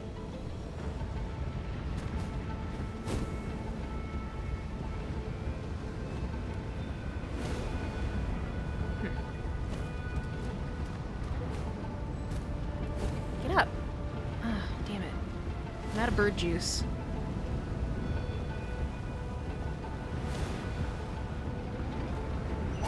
Oh, I think I've crossed into a quest zone. Phew, we finally made it. Paimon didn't think it'd be so high up, but at least it's not as cold as Paimon thought it would be. Why did you think it would be cold, Paimon? It's literally a volcano. I assume that's what Lil'Brudder is saying. Uh-huh, says the meaty guy with the thick skin. That's gotta be the volcano's mouth, right? What a view! When we asked for directions earlier, weren't we told that there's a ton of gaseous phlogiston in the volcano's mouth? Looks like we need to find a way down.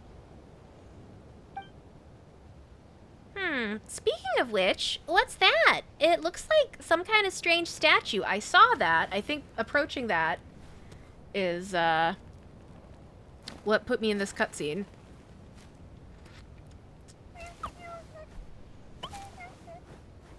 I don't know what's making that noise. It sounds adorable, though. Oh, could this statue be the one that Kimosi said a Cucosaurus stole? Oh, right. I forgot about that. That is very friend-shaped. Rawr.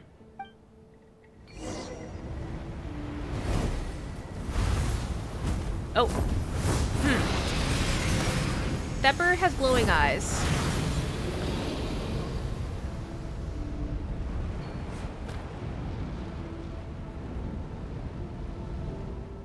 Huh?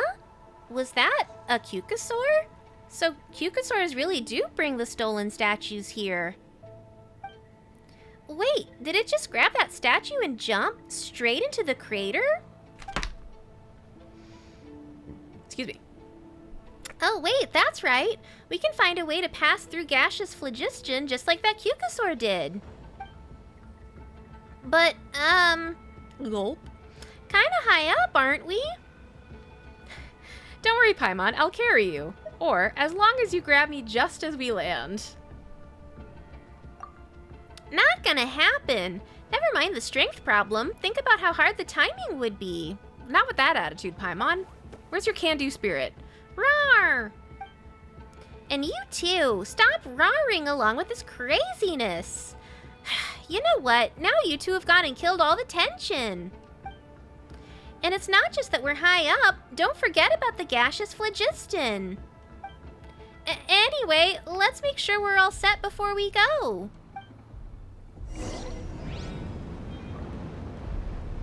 Okay.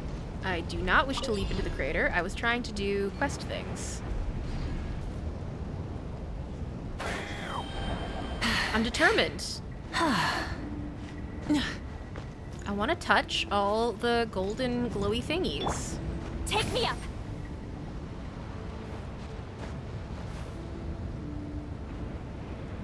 Take me up.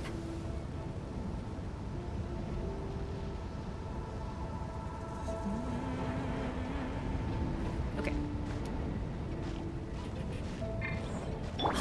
There we go. I did it. Haha. Who needs to be a bird?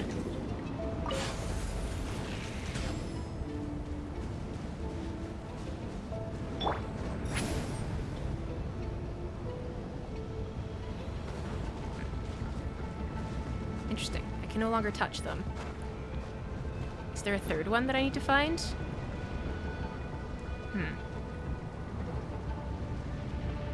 Interesting. Rise Interesting like and not what I expected.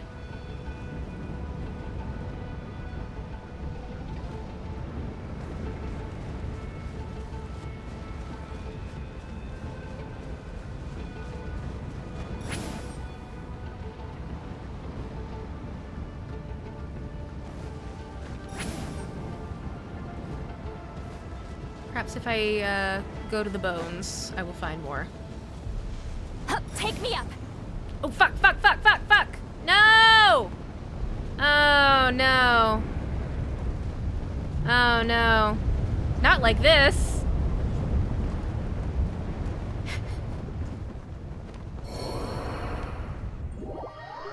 Oh, we got to see the volcano without,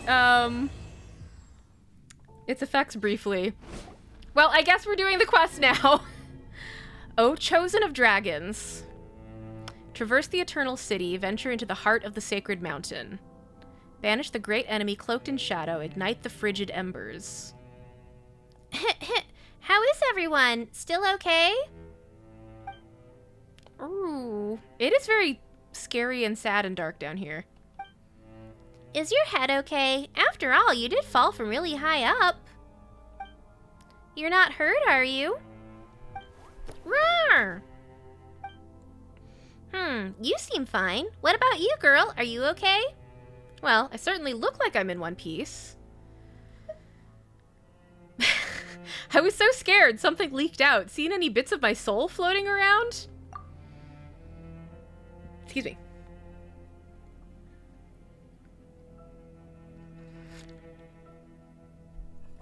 Ha ha, very funny. If you can joke like that, you must be feeling absolutely peachy. Still, who'd have thought there'd be such a huge space underneath this volcano? It's super dark here, though. Time for you to shine, Paimon. Give us some light. Oh, no problem. Let Paimon just go ahead and... As if! Paimon's no glow-in-the-dark pixie. You do, though. You glow in moonlight. I've seen it. There's nothing here to work with. Fire's the only way we're getting any light. Let's just explore the area a bit first, okay? Rawr!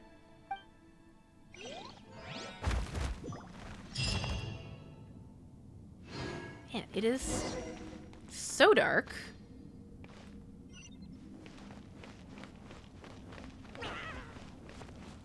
Ha. What's up, Lil'Brudder? Did you find something? Oh, interesting. Oh, interesting! There was stuff like this in Fontaine. Like, where we had to connect circuits of energy, except in Fontaine they were like primordial rivers or something. Why you come back here? Do I not need to follow you? Oh, activate. Oh. Should probably revive Seat Lolly. Ah, it's glowing. Is that a pathway? Rawr! Let's follow the light and see what's ahead. Interesting.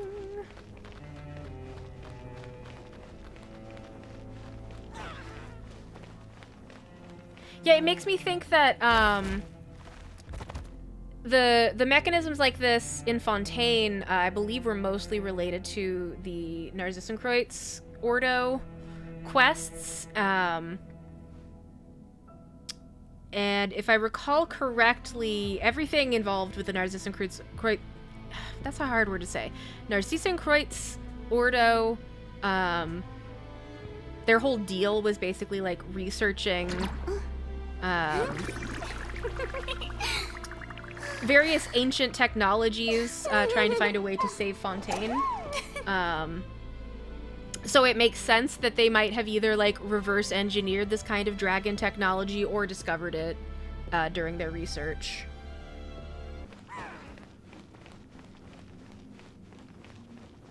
Yep, I knew it. Shower me with praise! Hear the echoes of the valley!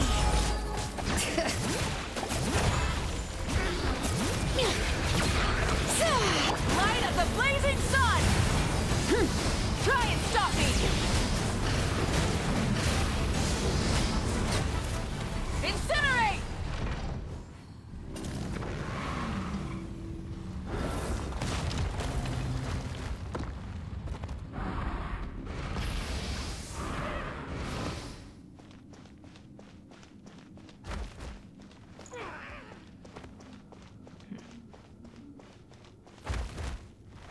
I forget where I saw this, talk to the strange mechanism. Getting a little ahead of me there. Somewhere else, possibly in Natlan, I saw this kind of swirling motif, and it reminded me of Watatsumi and Enkonomiya. There's all these little stones that have a kind of swirly pattern. What does that mean? I don't know, but there's a connection there. And someone smarter than me might make a YouTube video about it one day. Oh, it's our little friend! Lil'Brudder? What's up? Found something? Wow! That's a new kind of sound for Lil'Brudder to make. This is the statue that Kukasaur had. So it dropped down here as well. It's all curled up and it's holding its little tail. It's a baby. It's a little baby.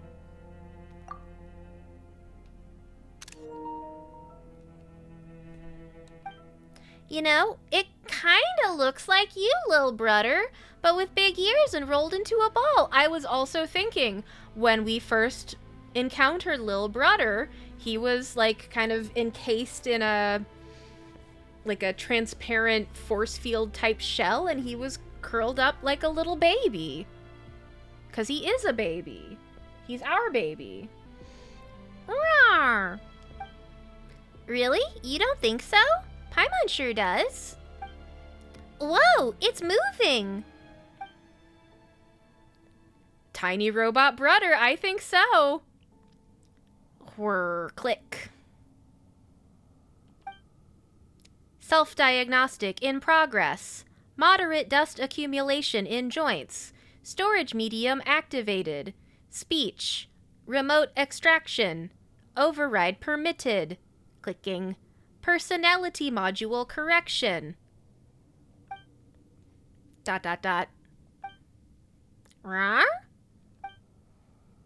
Huh, so this was some kind of mechanism, not a statue. Well, it does look like those source mechanisms, and that strange light floating around it. Feels like we've seen that before somewhere. Why has it stopped moving? Warg! Ah! Ah, it seems my voice module works. Well then, honored guests, I have awaited you for a long... Sorry, is something the matter?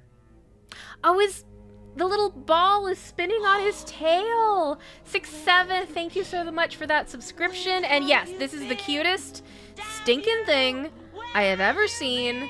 And I will be so disappointed if they do not sell merchandise, like a little plastic light up desk buddy. Something like that, perhaps. Maybe it'll be an MP3 player. I don't know. He is no Findy, that is true. Findy reigns supreme in our hearts, but you know what? He has his own charms. Ooh, one for our shoulder. That sounds great, too. Sorry, is something the matter? Did you have to suddenly make that loud noise? You scared Paimon to death. Did I? Then that is well. A dynamic entrance is the only way to leave a lasting impression. Otherwise, I'd worry that you might feel I was neglecting you. Also, I'm noticing that everything it's saying is in quotation marks.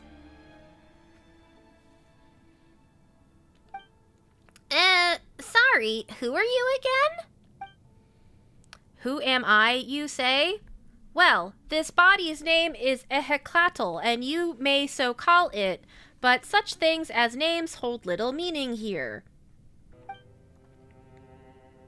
Oh. Okay, suddenly what it's saying... Oh, when it was running self-diagnostics before, those were not in quotation marks. Interesting. Individual designation modification request via records 100 years after the war. Which war?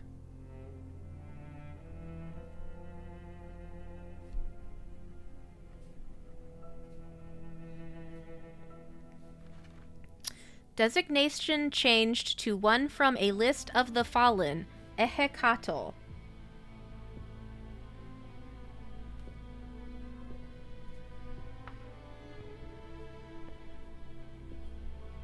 So maybe when it's not speaking in quotation marks, I should do the robot voice, and when it is speaking in quotation marks, I can give it a little bit more of a personality? Yes, indeed. Since then, this body has been named Ehecatl. Rawr! That said, we are not yet in a hurry. Let Ehecatl clear away at least some smidgen of the darkness that lies before you. I know you must have your doubts, but please follow me for now. I have no doubts I will follow you into hell. I love you.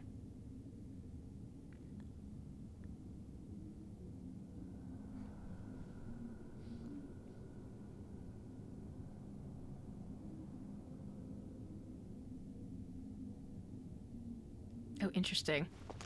These, holographic glyphs are, like, glitching.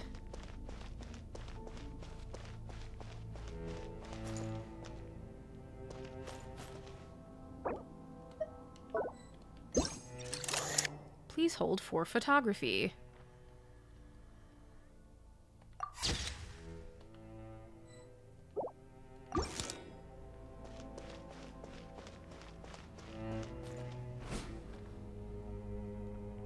I should explain that this place was not always so dark, even though it is undoubtedly the inside of a volcano.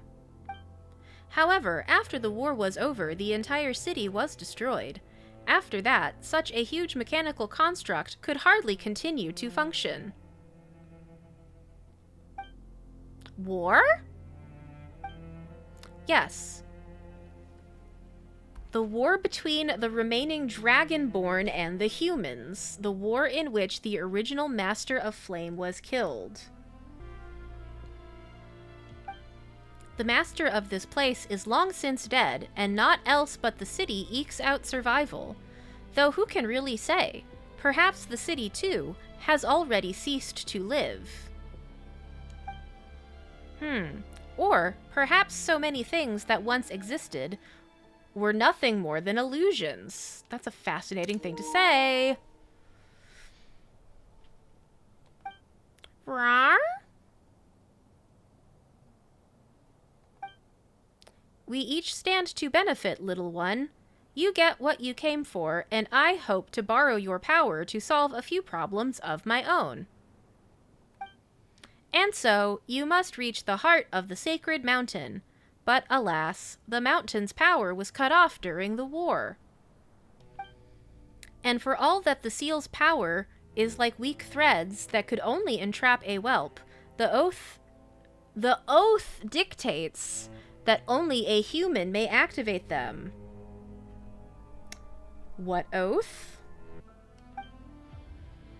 In an interesting twist, the poor child who used this method to infiltrate the sacred mountain was, in the end, brought to ruin by someone else using nigh identical means. Excuse me. I wish I knew who you were talking about. either who the poor child was or the someone else using identical means. Hee hee. Ah, such has it ever been, just as the followers of a tyrant are driven out by heroes, and after many years of wandering, their descendants and tyranny in some other realm.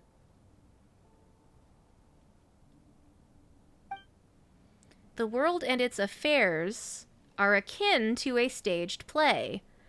Cause and effect, revenge and revolt, all scenes repeat themselves, one after another, across ragged eons. Kaya said something similar, in his Hangout quest. All the world's a stage, and so on. Ah, but I am getting off topic. Well then, activate it and let this moribund capital writhe a little while longer. None but you is worthy to do this deed now. If you say so.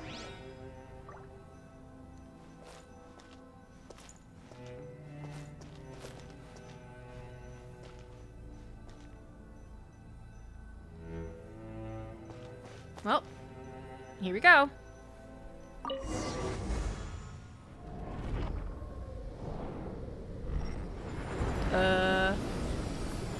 Is that good?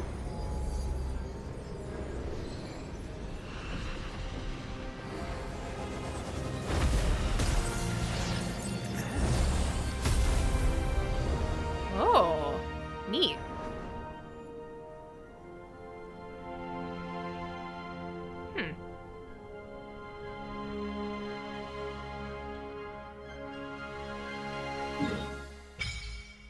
Hell yeah. Sea of Shifting Sentience.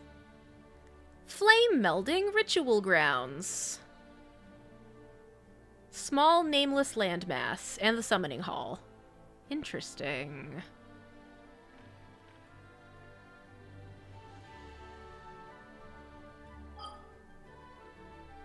We've explored 1% of the ancient sacred mountain. All your usual areas.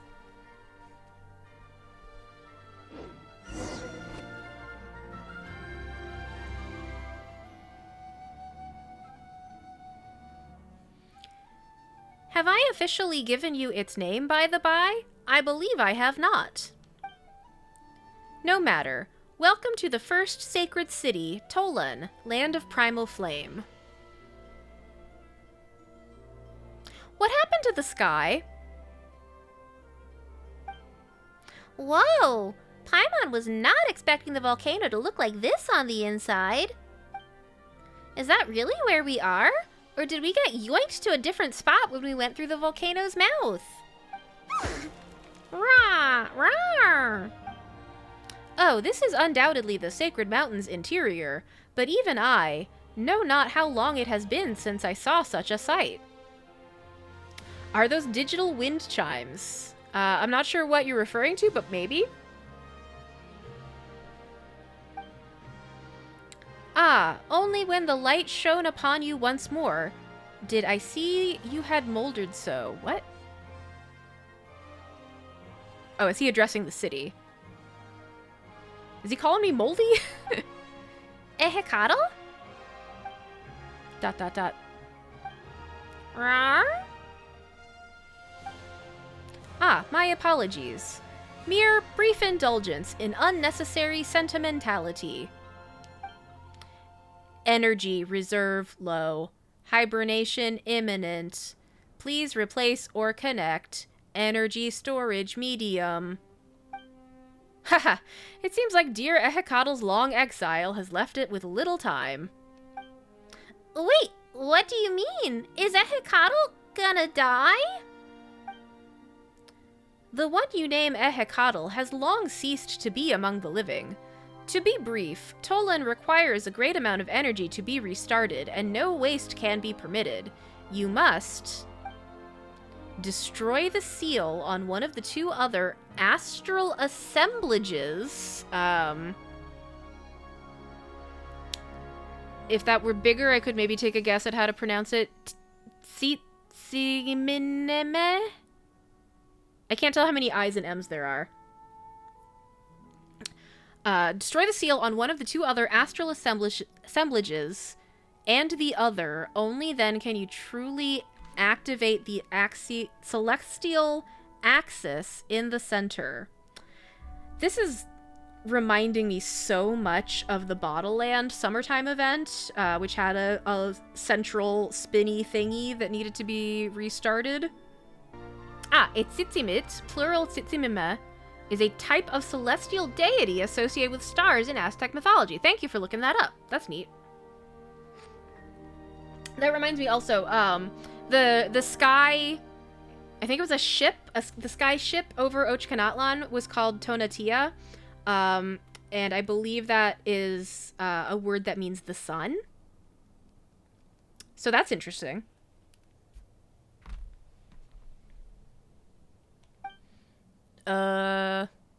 You alright over there? I am fine. We will meet again. Onward then, chosen of dragons. Alas, the pain of a body losing its vitality. I am not used to it, even after all these years. Rawr? Oh. He's in sleep mode now. The light around Ehecattl's gone. It's not moving anymore either. Paimon's still kind of confused. Was that really Ehecatl talking, or was someone else speaking through it? I'm guessing it was someone else speaking through it. I'm thinking that was probably the Sage of the Stolen Flame with the long name I can't remember. Wahakat. Do I have this written down? Something Ubakan. It might have been in my other notebook, which I will not get out at this time. But I think it's probably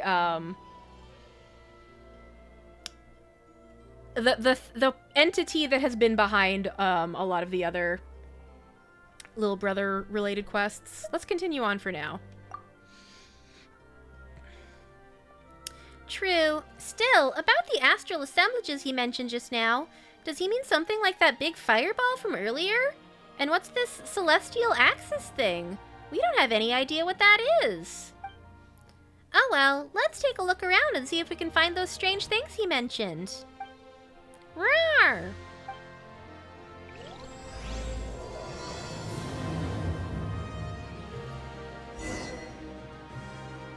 Speaking of which, didn't Ehecatl turn out to be the statue Kimosi and Nizaya were looking for? Let's bring it with us for now. We'll just put him in our pockets. That which was once Ehecatl. Let's read its description.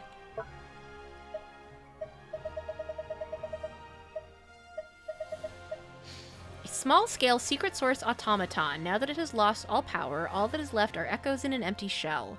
It shows clear signs of careful maintenance, which afforded it brief function once reactivated, even after being lost in the outside world for so long. Interesting. The rewards of an adventure worth remembering. Oh. That's a window.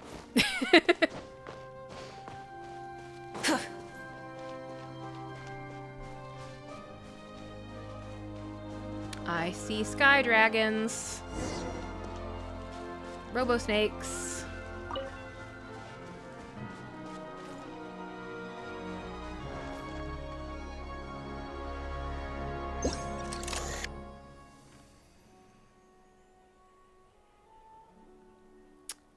And someone done punched some dang holes in the LCD screen of the sky. The Wii wrist straps weren't securely in place. I bet that's it.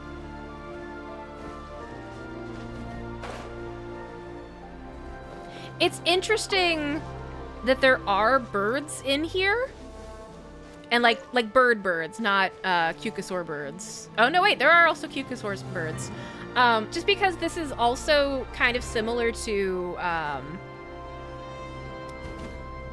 Enkanomiya in that it is an enclosed ancient ruin, but Enkanomiya didn't have any animals in it other than hilichurls, which are not technically animals, but there was not any small birds or little animals in that place.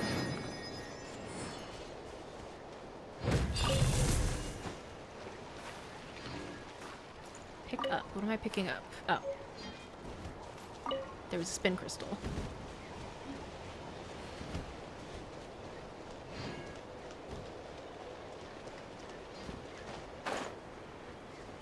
Is Tevat just hollow? That's a great question. It honestly could be.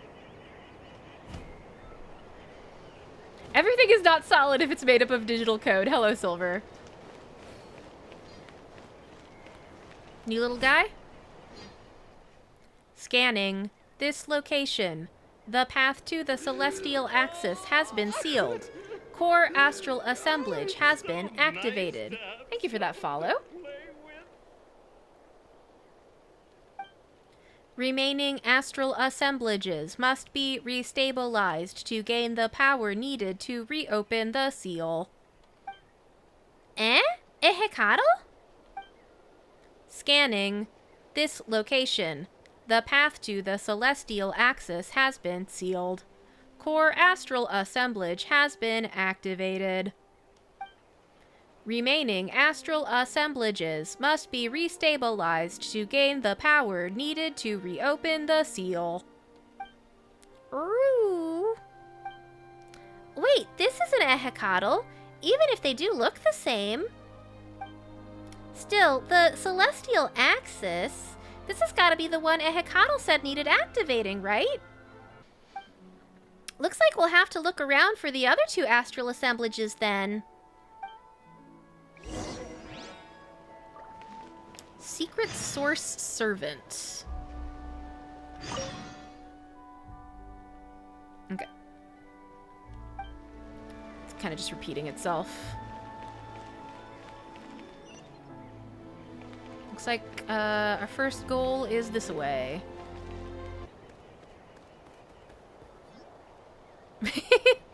He's thinking.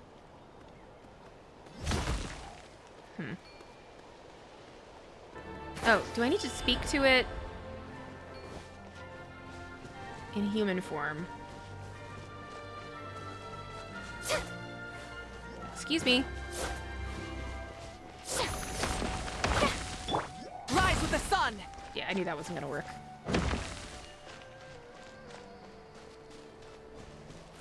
Oh!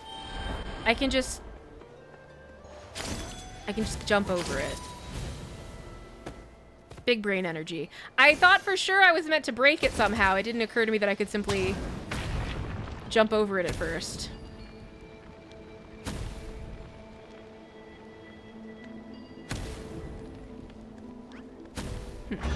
Oh. I thought this was gonna attack me, but it's not a whole guy. It's only part of a guy. The rewards of an adventure worth remembering.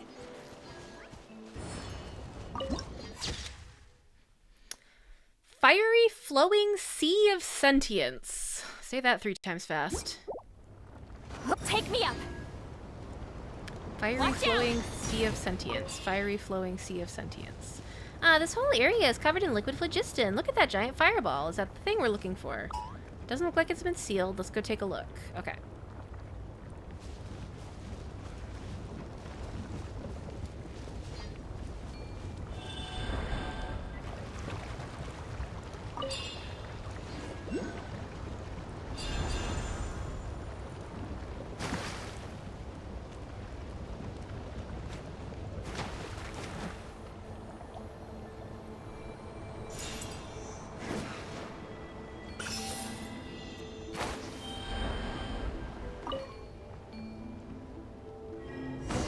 Convolution operation corrupted. Insufficient energy to support data. Energy mediums near the activation site marked. Okay.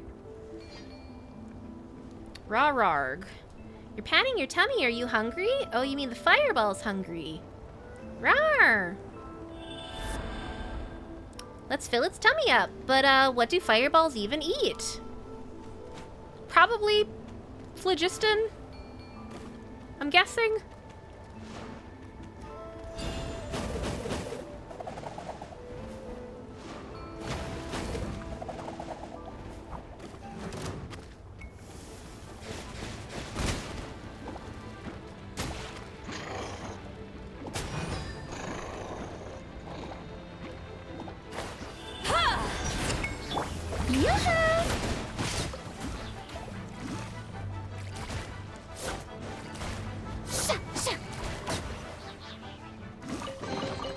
Take it. Speaking of other things that remind me of You summer have my events. approval. I didn't even realize they had that ability. Okay. Heard that spirit waves were created by the ancient dragons, but still. Just these little guys that have little, like, emotes. Of whatever's currently on their mind, and you have to help them do stuff. That reminds me of, mechanics from past summertime events, like Bottle Land and Simulanka.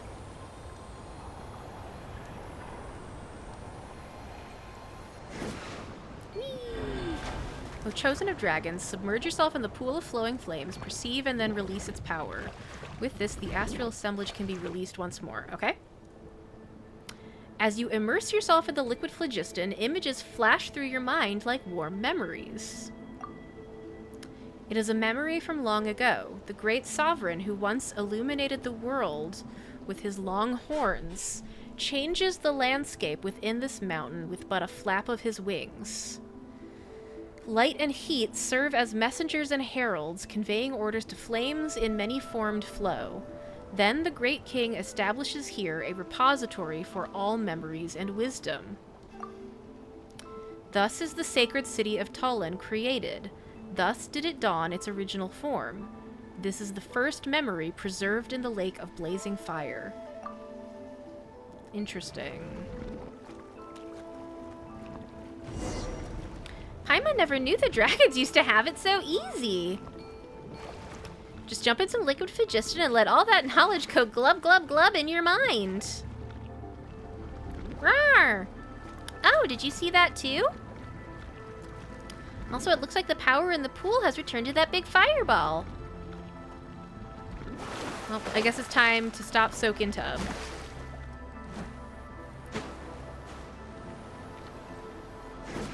Never mind. It's always time to soak in tub.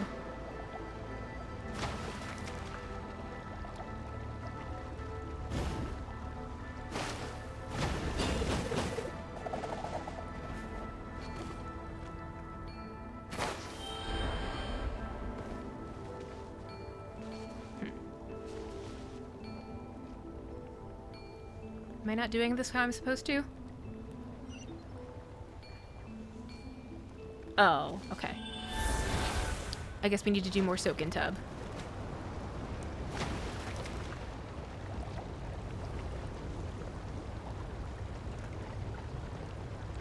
Ah, watch out for monsters! I could watch out for monsters, or I could dump them in lava.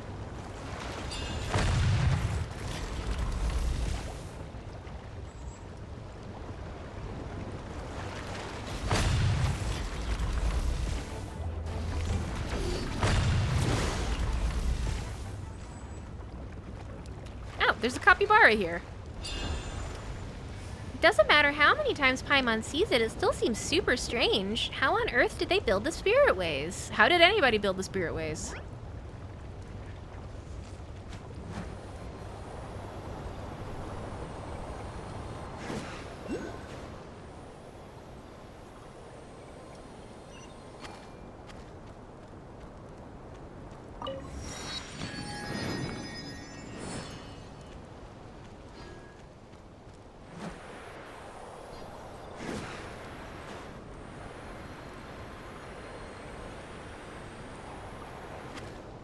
Uh-oh.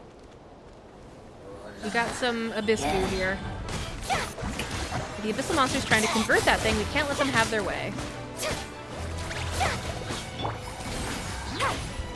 You two! Time to end! Light it up! Letting brave names echo!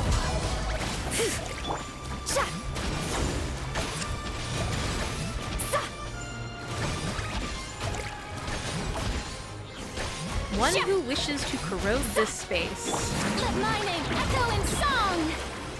Phew, whatever that fireball's trying to swallow was really far away this time. Take it. Go on. You have my approval. Immerse. As you immerse yourself in the liquid phlogiston, images flash through your mind like warm memories. Many dragons once immersed themselves in the lake of flame, and thus did the information and wisdom carried within the liquid phlogiston flow into their minds. But that was in ages past. None now come to this place to seek wisdom. Instead, these crystallizations of sagacity came to be used as proofs of strength. To think that such objects that might push an entire species into the next generation would be used as naught but weapons.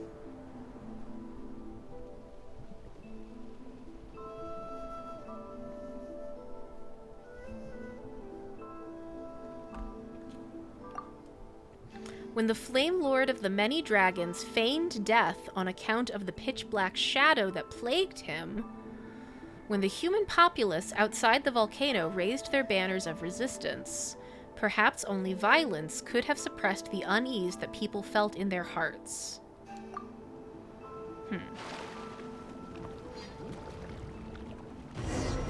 Energy medium retrieved.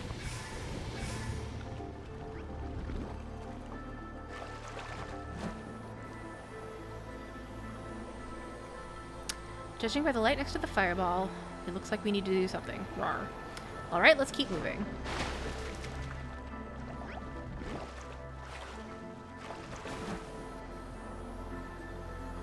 Oh. I thought I looped around. I didn't realize I needed to jump.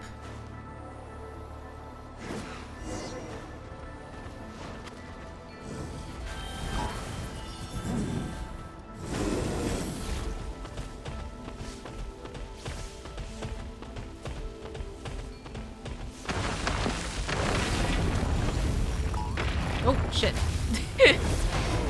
Don't get smushed. Now we can activate the power, whatever it is that's inside.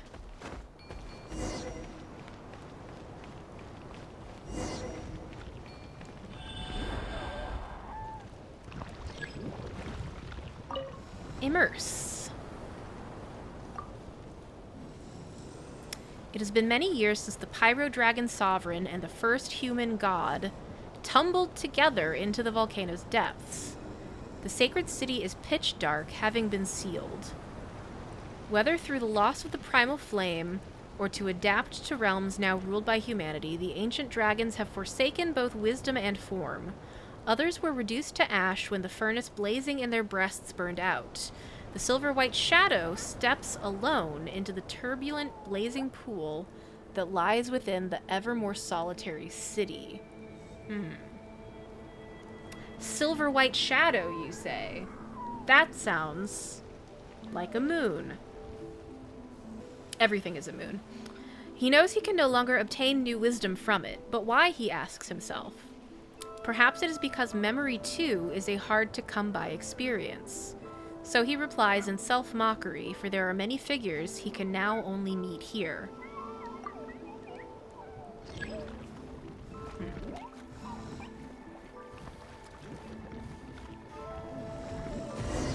Energy medium retrieved, re-establishing corrupted signal flow. Astral assemblage resuming normal operations. Okay, that hungry fireball should be full now. Everything's computer.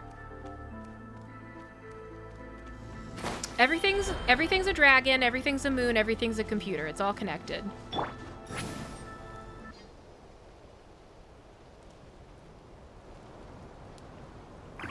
Wow, why are all those monsters here again? Where? Where exactly? There, okay. Oh no. Oh no. Those are different. Those are unfamiliar kinds of monsters.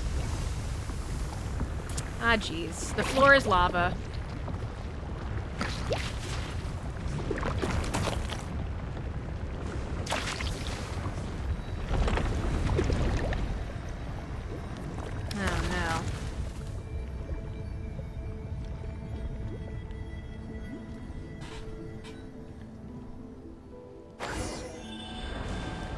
fireball's been sealed off.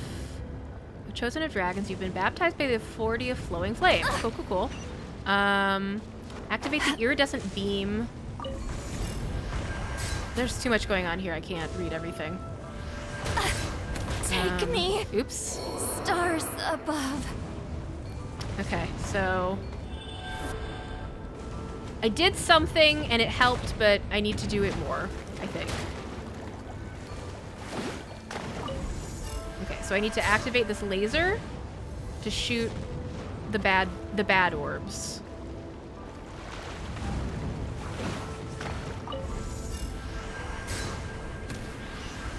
Yay, we got one of them. Oh no, now what?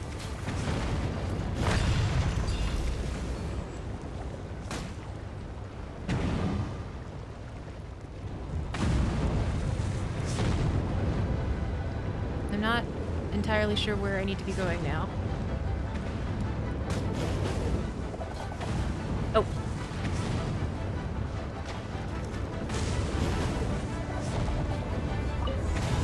I think I got it.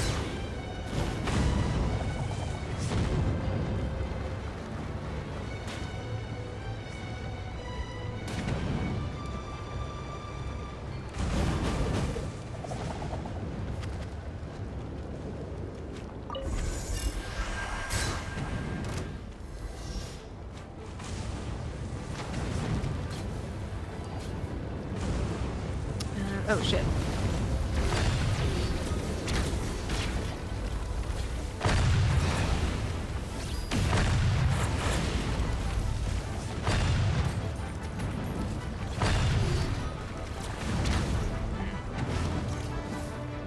Aha! I tricked it into falling to its death. Okay. I didn't see the thing I needed to activate over there.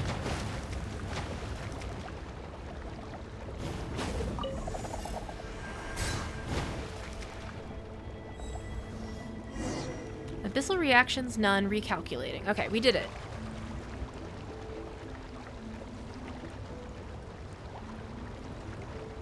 If necessary, please restart the astral assemblage. Looks like it's finally over. Paimon's exhausted. You're telling me. Reactivate the giant fireball. Yes.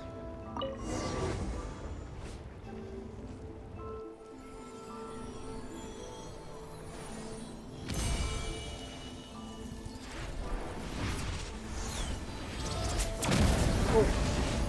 Is that good? Okay, I think that was good.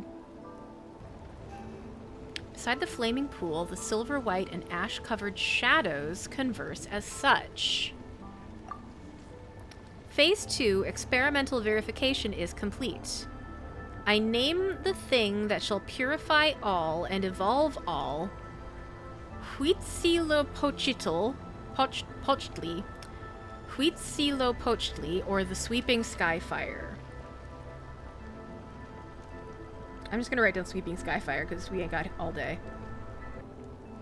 Not that this matters. Names shall lose meaning in this place very soon, after all. The astral assemblages must be activated and actively attached to serve as countermeasures against corruption. Before they are completely warped by the abyss, they will self-destruct and eliminate its influence. But how will you accurately identify targets as having been corrupted, a controllable specimen?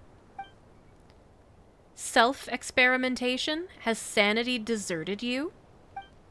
Ha! This too is well. If nothing else, this decrepit body may still serve in this manner. So, you shall be the least likely to survive once this system is activated, then. Has the abyss at last rotted your mind?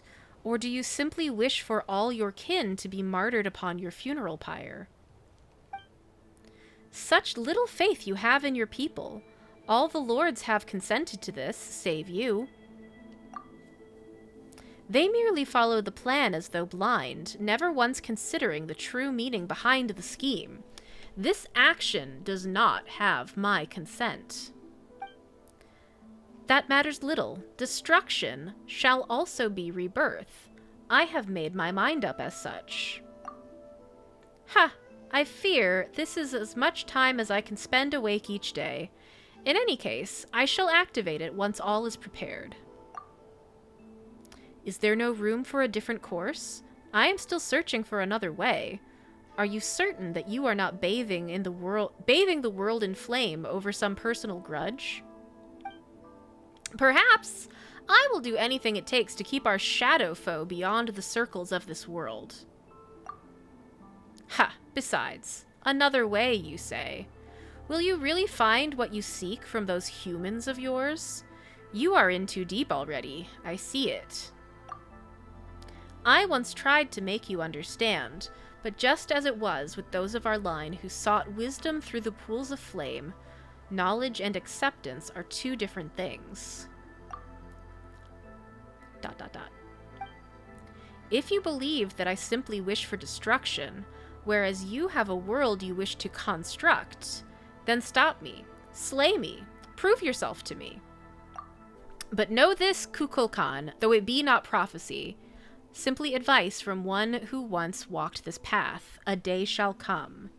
Okay, so the cold voice is Kukulkan. I'm not sure if this is a name that's come up before. It doesn't sound familiar. When you shall tread the same road as I.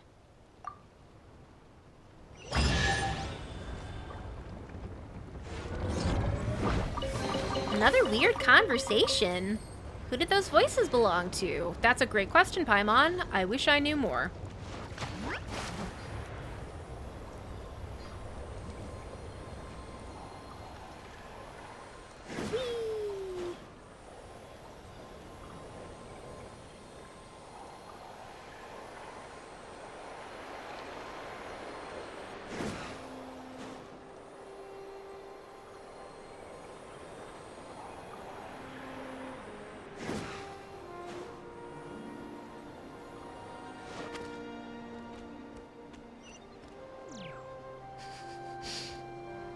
Oh no, there's rift wolves over there.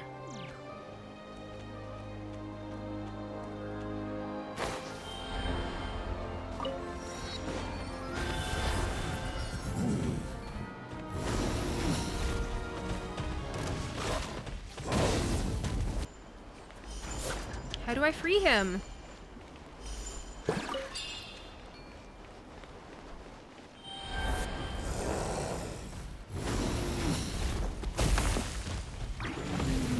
Might be something I have to come back to.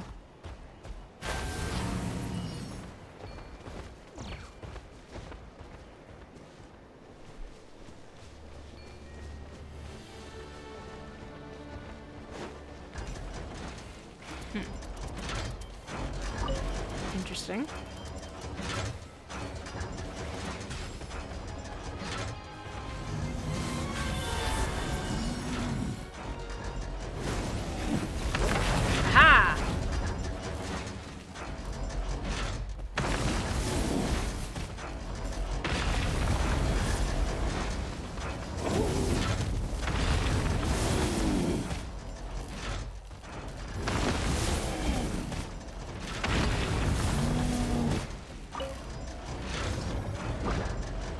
Hooray, I helped the little guy.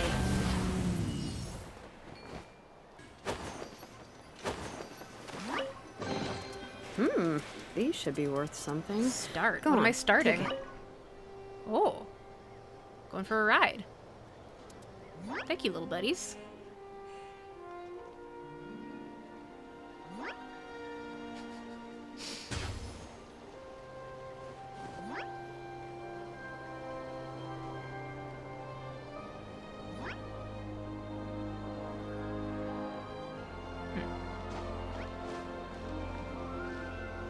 Now what? What's this gonna do? Ooh. A secret source dragon idol comes over. And it was indeed summoned by us. Rar rar. I think it's time to go for a ride. Fuck yeah. Bus is here. Start.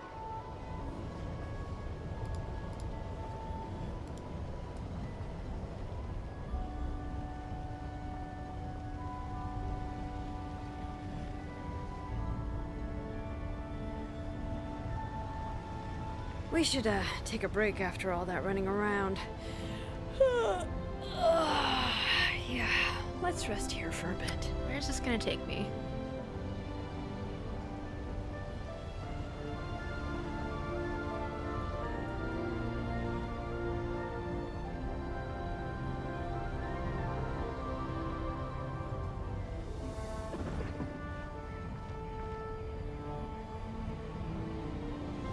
Did it just kind of loop around?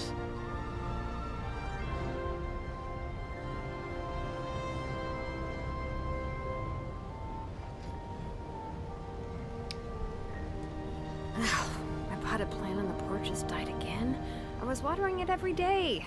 Ugh, don't tell me I overdid it this time. The way it wiggles, it's kind of hard to tell if it's taking me towards where I next need to go, or if it's going to take me somewhere different. I think it's taking me where I need to go.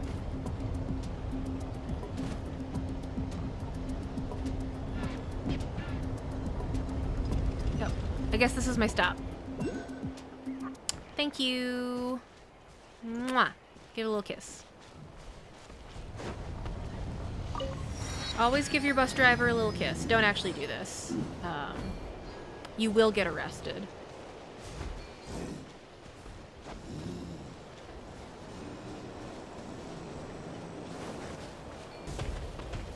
Whee! Oh no, I ran over the baby!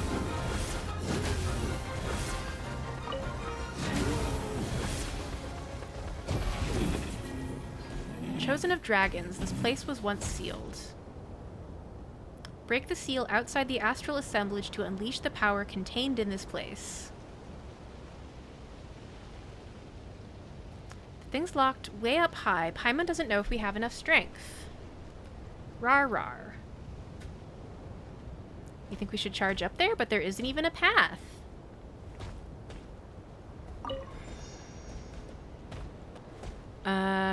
Break the seal. How do I do that? Oh, wait. I needed to charge. Ouch. Apparently, whatever I tried to do just now hurt me. Is this the way?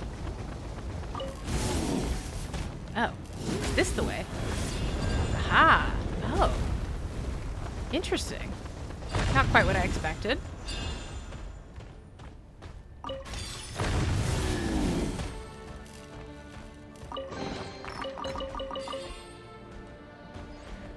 WWE RAR!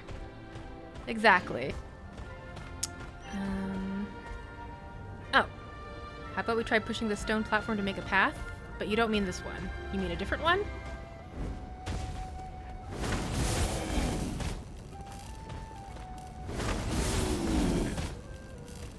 I can't seem to move it. Yeah, Paimon, I'm on it.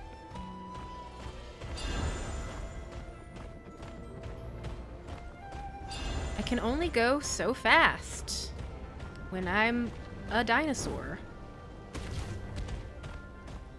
Oh, this platform. I see. Paimon? You're being a little pushy, Paimon.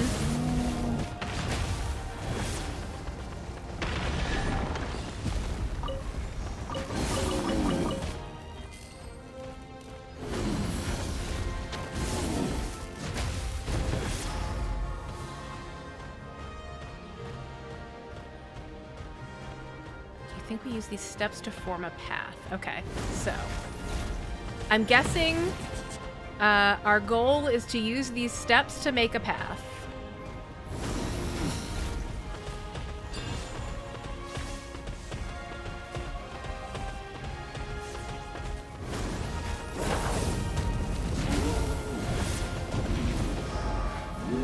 Okay.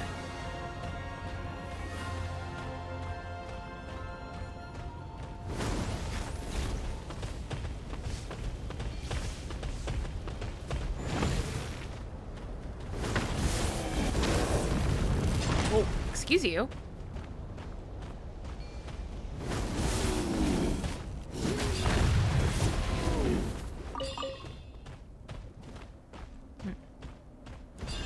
What's in here?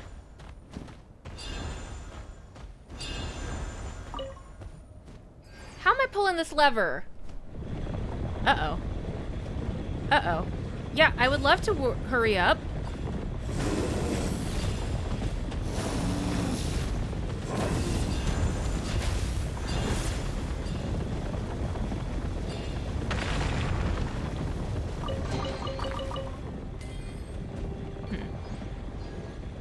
Should I stop it, or do I want it to be doing this? Phew, it's over at last. Even just watching that was exhausting.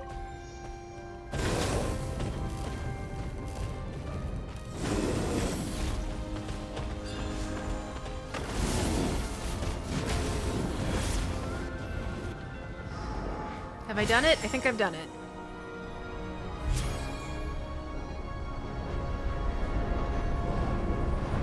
Hell yeah.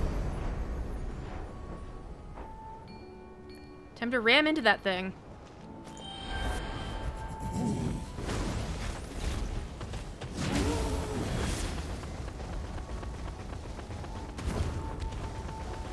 Oh.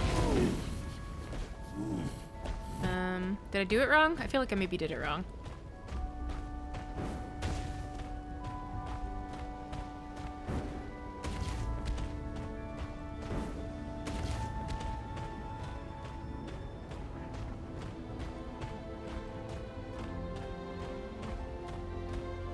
Alright, take two. I'm gonna try jumping when I reach the top.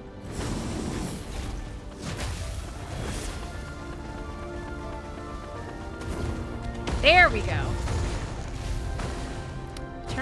External interference removed, reestablishing corrupted signal flow. Resuming normal operations.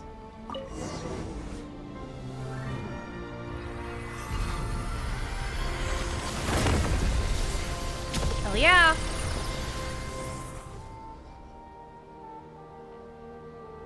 We've lit up the 3 doohickeys. The scene materializes before you like some nostalgic memory.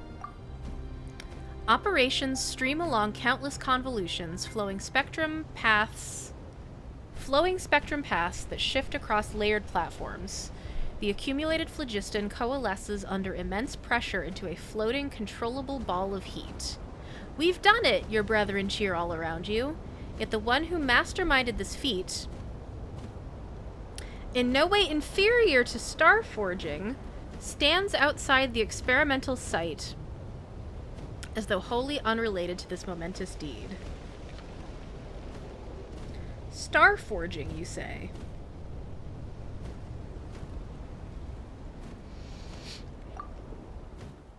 Congratulations are in order. Creating something equivalent to a celestial body in miniature. An astral assemblage, is it? Truly a grand achievement, comparable with lunar reconstruction. That's also a concept that's going in the notes. That one would surely have tucked their wings in and nodded congratulations to you, were they still with us. If you had been willing to help, it might have been completed long ago.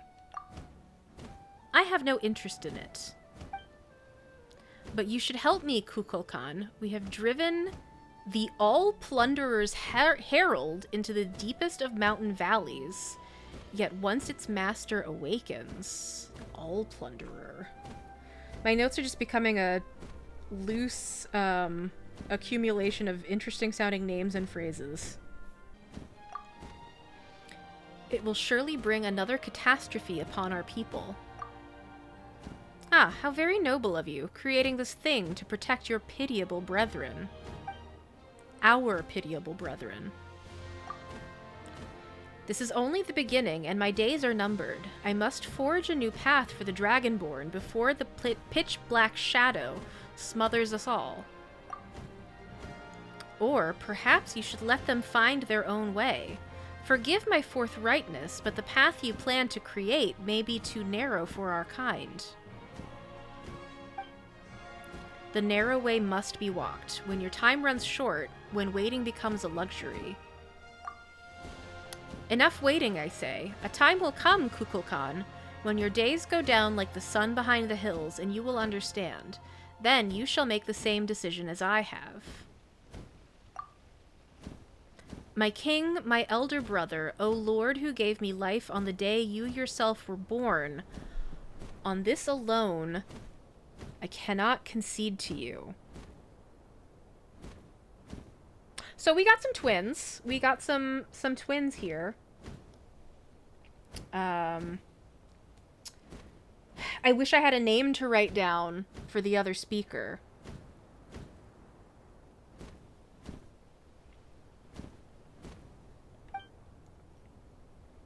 Huh. Did we just see something that happened when this fireball was made? Oh, you saw that too, Paimon. Oh, it's a bird flapping its wings that I keep hearing.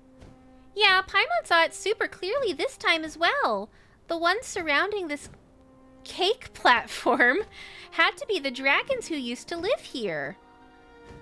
Is she calling it that because it kind of looks like a tiered cake? But who were the two people who were speaking then? Weird. Grrr. Anyway, the seal on the astral assemblage here should be broken now, right? Oh. There's a dragon man waiting to talk to us.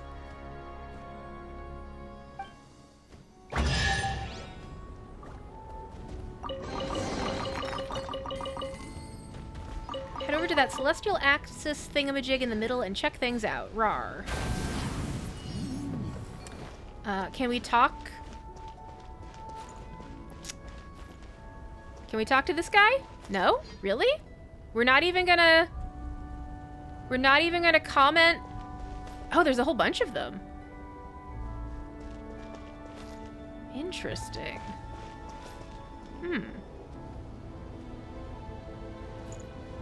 I wonder...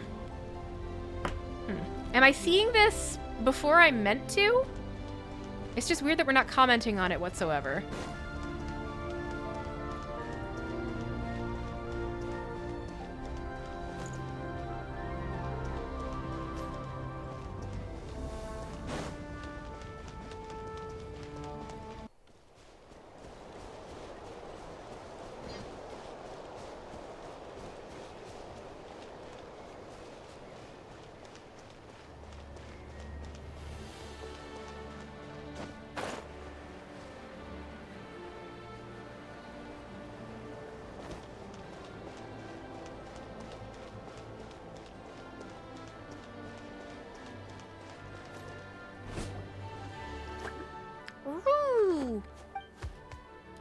Click. It seems you have finally restored the two astral assemblages to normal operation. Soon, the phlogiston concentration here should be sufficient to reactivate the communications device. In the meantime, please wait a little longer. You have already done well, for a human. Wait, we're back to talking again? Are you a Hecatl? I am not. A Hecatl's existence has dissipated in full. Not long ago, in fact. And though names matter little here, the name left to this body is... Almighty Amaru, the Hallowed Lord. The original bearer of this name was a fool through and through. You may simply name it Amaru. Amaru? Rar? In life, he was arrogant, unrestrained in speech, brainless, and aggravating. But in the war, he held the threshold of the sealed celestial axis until his final breath. This is that very spot, and that is why I placed the secret source servant who once waited on him here. It is happy to guard the axis in its master's place, or so I imagine. Increase in phlogiston concentration detected. Circuit check complete. Whirr. Lift shaft. Celestial axis restarted. It appears we are almost done. Please proceed deeper within. Deeper? Are we going down?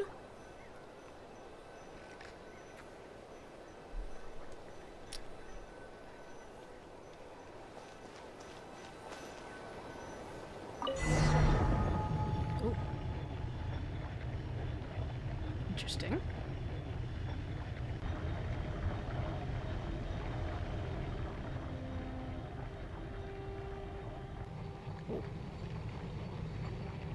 foggy. Huh. Huh. Oh. Huh.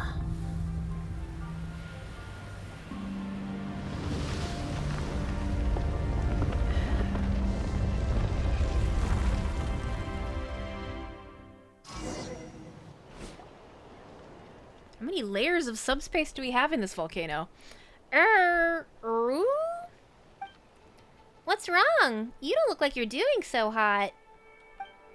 Rawr.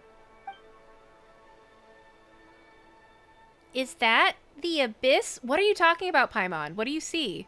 Oh, there's like purple stuff. Okay. Like there's so much going on in the scene that I could not see those faint wisps of purple mist. It's an N64 controller. Indeed, abyssal creatures invade the sacred city of Tolan like an irremediable?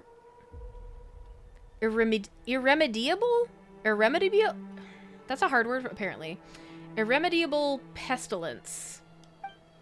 At this point, it may even be impossible to contain their march completely without bringing the sacred mountain itself down around us.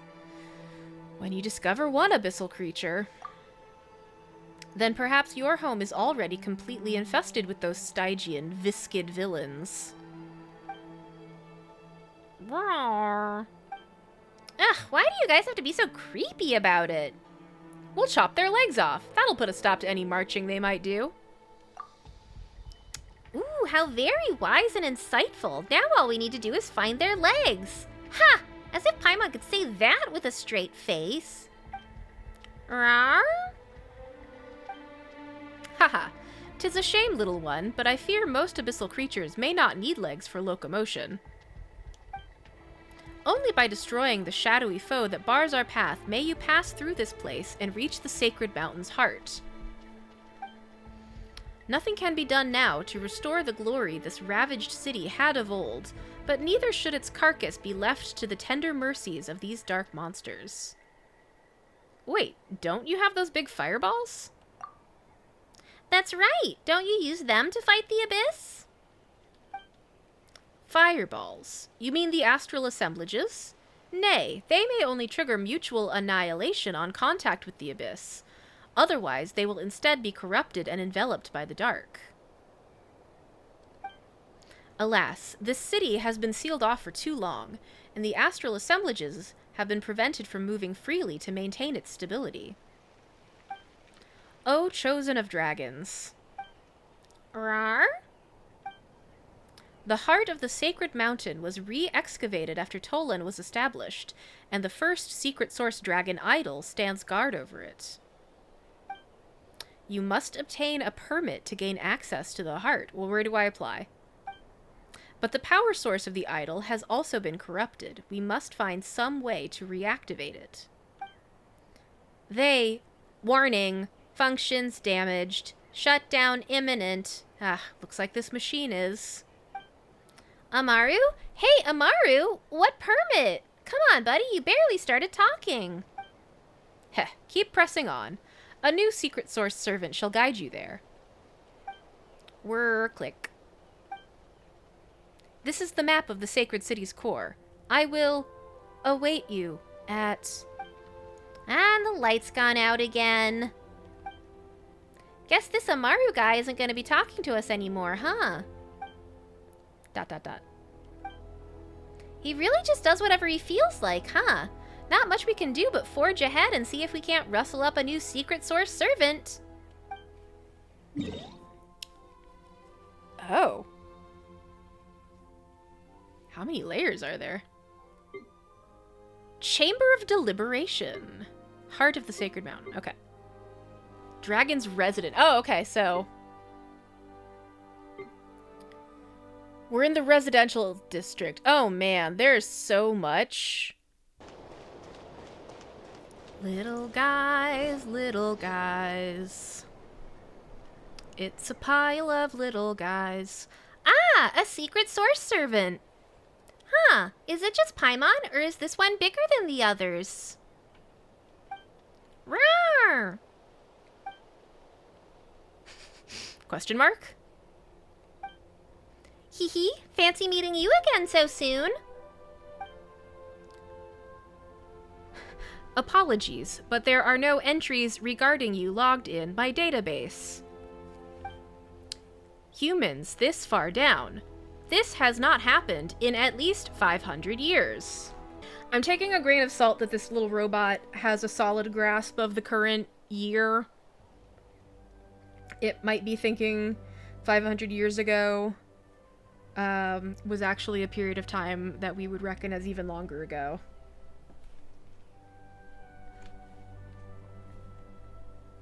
I need to start a new page of my journal.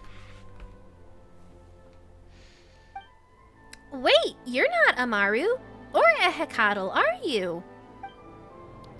There were indeed individuals referred to as such, but I am neither of them. I don't know if I should be reading this in a robot-y voice or a regular voice. He's not saying the more, like, robot-y things that the other one said when they were not speaking in quotation marks. I believe there must be some misunderstanding. I am a prototype created to assist Lord Xiquatl with information recording, so I have no name. Xiquatl, I believe, is the original Pyro Sovereign, or at least the previous Pyro Sovereign.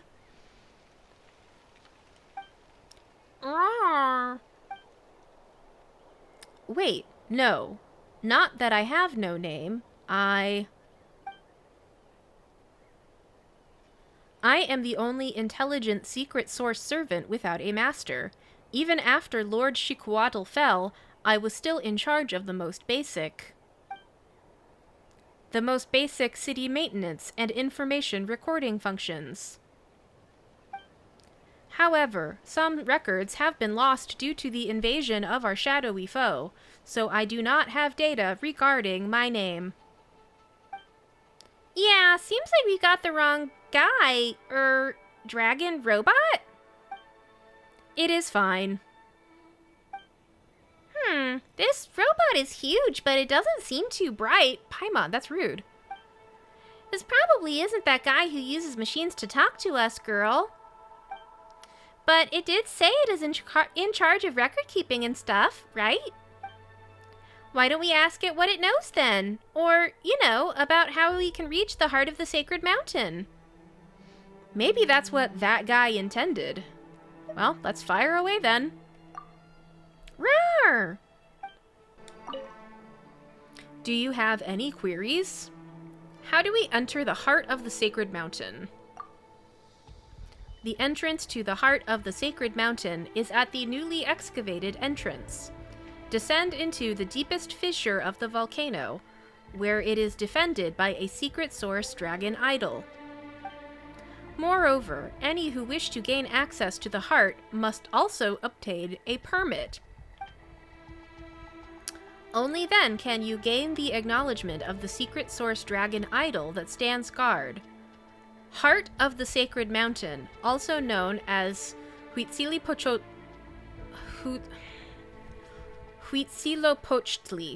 Where can we get this permit? According to the agreement and the edict issued by Lord Xiquatl, entry to the Heart of the Sacred Mountain, also known as Huitzilopochtli, the descendants of,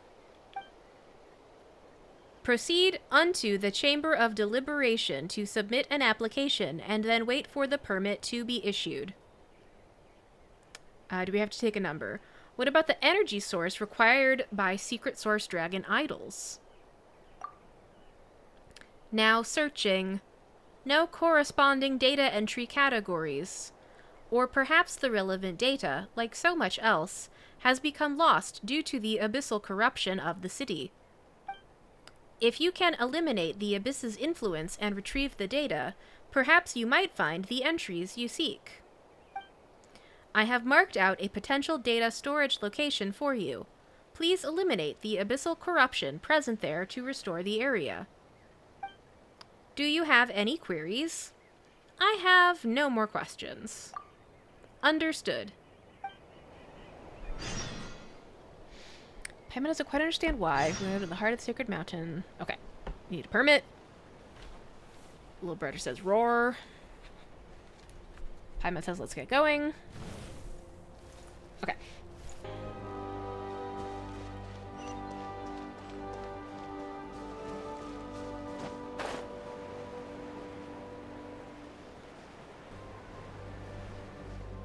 Oh no. There's rift wolves down there. And they're attacking a little guy. Must rescue little guy. Light it up!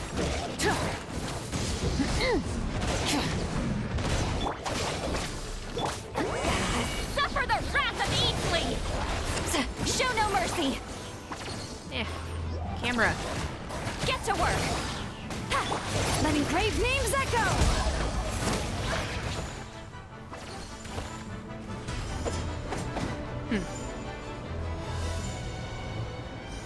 I can't seem to attack that.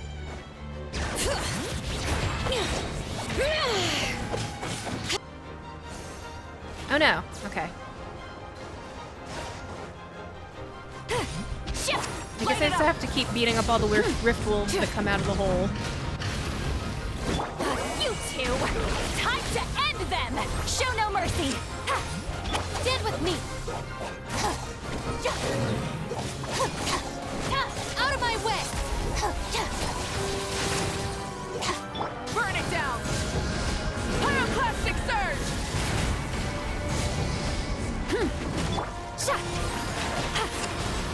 Fulfill our pact! Yeah. I keep getting hung up on items in the area. Light it up! Rev the engines! Light of the blazing sun! Bring it! Get to work!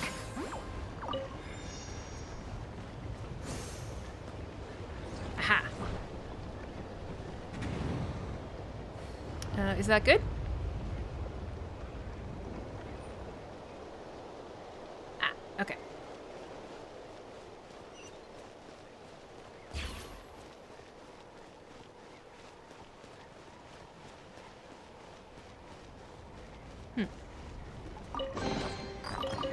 Not bad. It's all yours. That's a new type of thing. What type of thing is this? Coagulation pearl. The core of a device that can convert liquid phlogiston within a certain range into solid phlogiston. It can be carried around and even collected by Yumkasaurs. There also seems to be a pedestal specifically designed to hold these coagulation pearls. Interesting. Okay.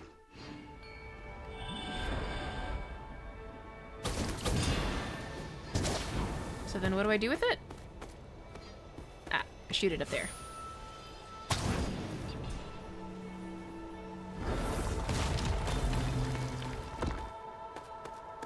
Ah, this will be the guy that we've been talking to.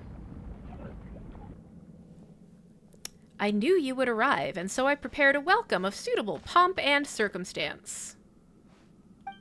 Rawr!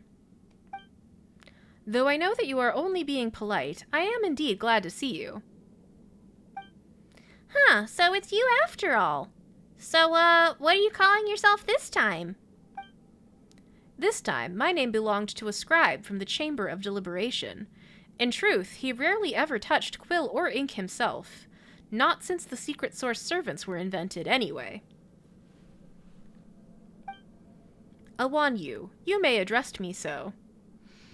All right then, Awanyu. So, are you here to help us out with this Sacred Mountain Heart permit thing? If you are without it, the astral assemblages within the heart of the Sacred Mountain will attack upon detecting any unauthorized entry. Well, that's not good, especially since we went to the trouble of restarting them. I have extracted records from Awanyu. According to them, the permit required to enter the heart of the Sacred Mountain has been placed above the Chamber of Deliberation. For that cause, I have no choice but to set foot in this place. This congress of arrogant fools, this assembly of those who gloried in their powerlessness. Not to mention a den of pretenders claiming the right to judge their own kin. A dragon judge? Is it just me, or is that somehow familiar? Sounds like you don't like it here. I'm gonna go with that. Like, as fun as it is to acknowledge the existence of New Valette here, I want to focus on the fact that he doesn't seem to like this area. And neither would you, were you ever to have been regarded as a criminal. Oh. Let us go. We shall see where they have hidden the permit.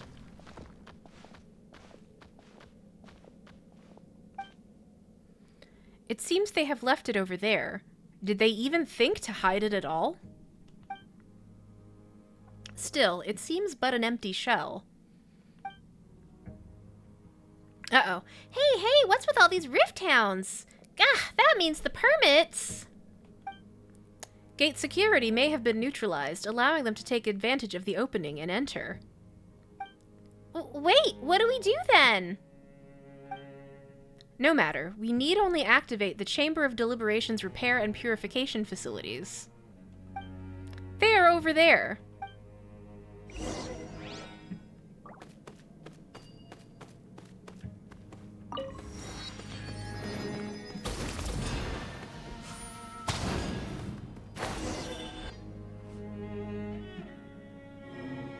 Shadow foe threat detected. Internal safeguard, auto repair mode activated. Hell yeah, we got him. Paimon never imagined there'd be these sorts of mechanisms inside a place like this. Place was built to outlast the very eons themselves. This is going by so fast.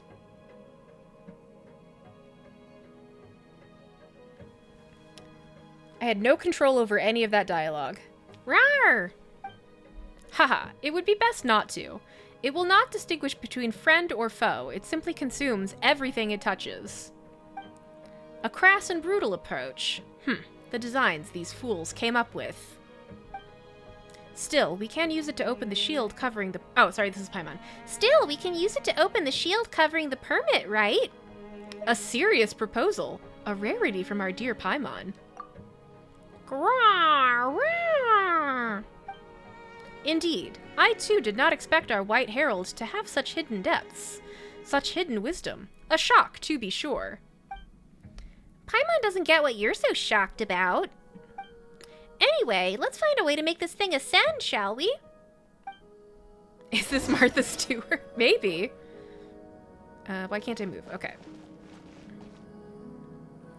So, I don't want to touch the glowy thing. I gathered that much. What? Oh. Okay. I guess the door just closes if you walk away from it. Did I say hello to 6-7? Hello, 6-7.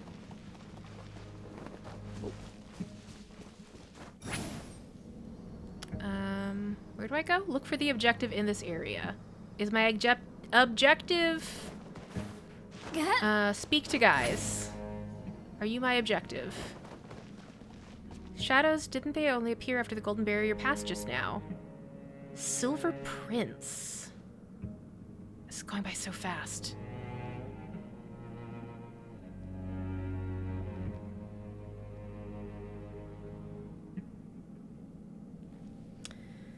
Well, I'm gonna have to review the VOD to catch what any of that said, but there was something about a Silver Prince. And also something about 13 Lords? I wonder if the Silver Prince might be our buddy.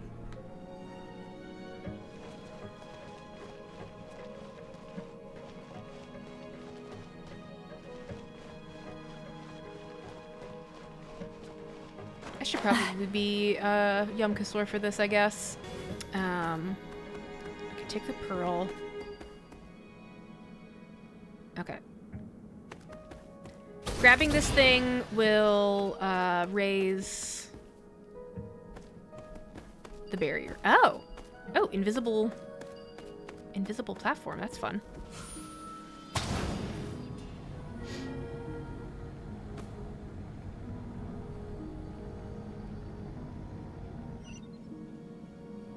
Oh, hell yeah, we got a treasure chest.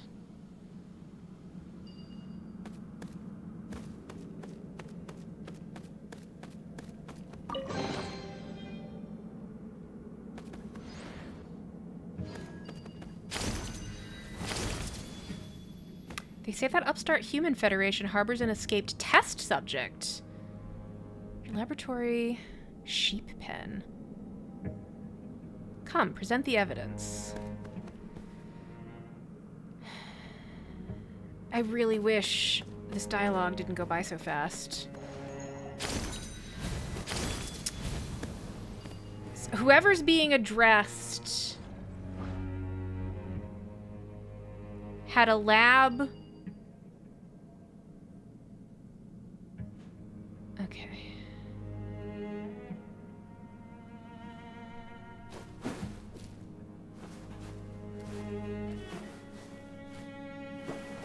I'm gonna stop trying to read that out loud because trying to read it out loud makes it so that I can't actually take it all in. I think I can read it better silently to myself before it goes away, and then I'm less likely to miss out on whatever's being said. Our friend, the little voice, doesn't feel like doing anything to stop the Secret Source servants. It feels beneath him.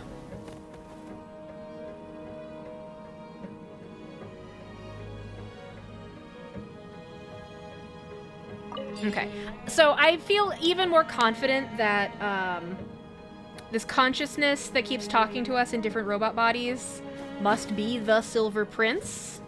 And that said Silver Prince took a peculiar interest in humans. Whoops. I done blowed myself up a little.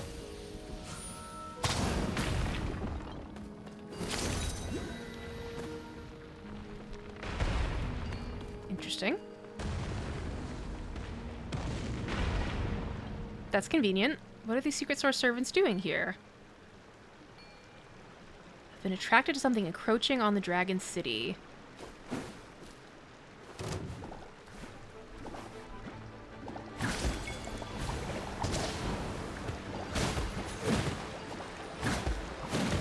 Okay.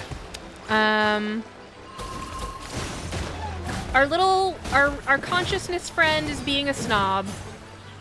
And not helping. That's my best summary of what the heck is going on here.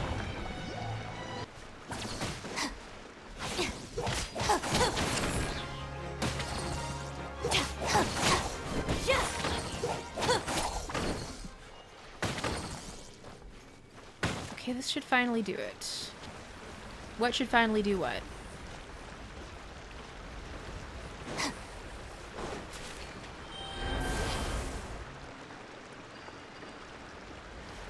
Ah.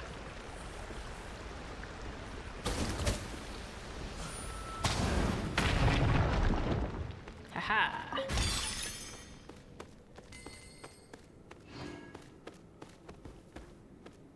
Why the screen shake?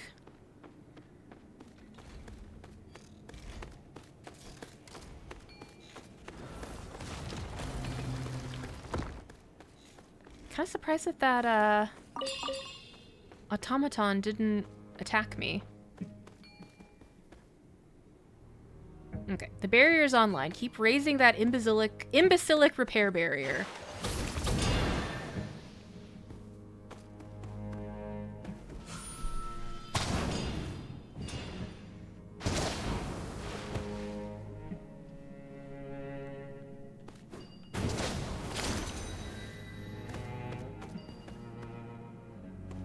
This guy getting denounced doesn't seem to have been well liked.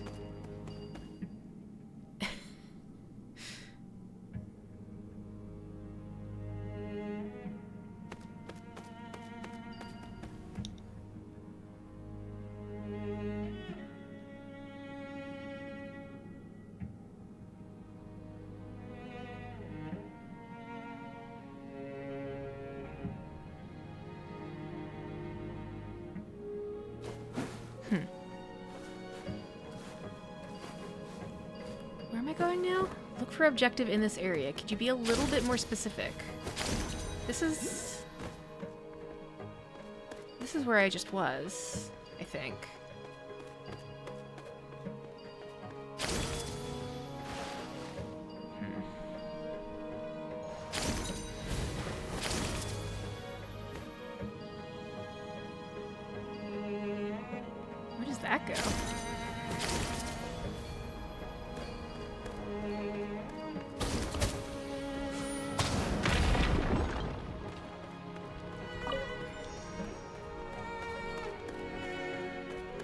I lost track of the little buddies that I was following, so I guess I'm just gonna wander around and hope I stumble into the next thing I'm supposed to do. Where does this go?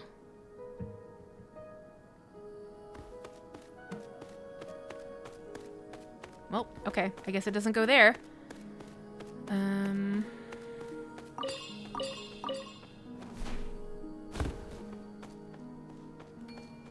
Am I supposed to take this back into that main chamber? Oh, really? Huh.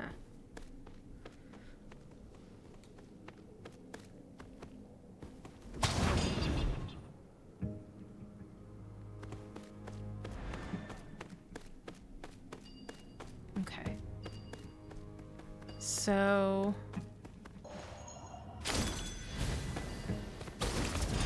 So if I'm holding this, then I can't leave this room, which is interesting because I don't know what else I'm supposed to do.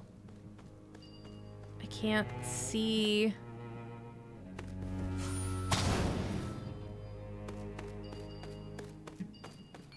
I can't see what I'm supposed to do. I was starting to wonder if there was something I missed.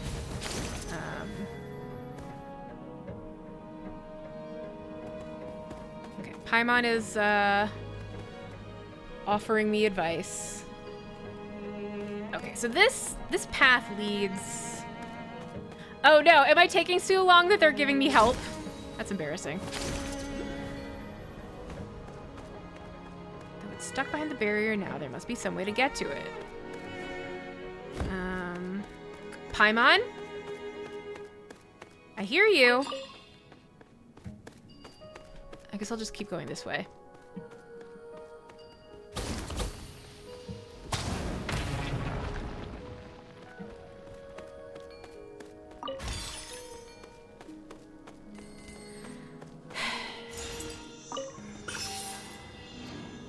I'm so glad that's not voiced.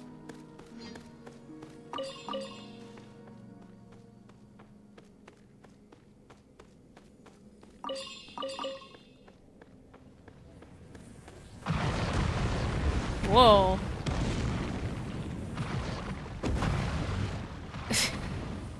I got distracted by the dragon coming out of the lava that I didn't take in what this shadow said. Something about a prince. Maybe a prince not having a right to behave in that manner. Oh, here we go. We got council records. Oh boy, these names. These names are gonna do me in. Number B-CL-16130. Agenda. Motion for the execution of sovereign ruler Ish Ajkotsi Ikizmal Wahak. Attendees. CL01 Valiant 1 Aj Nimalaj Chukabhun. CL02 Jade Maiden Ish Jalal Kaualka.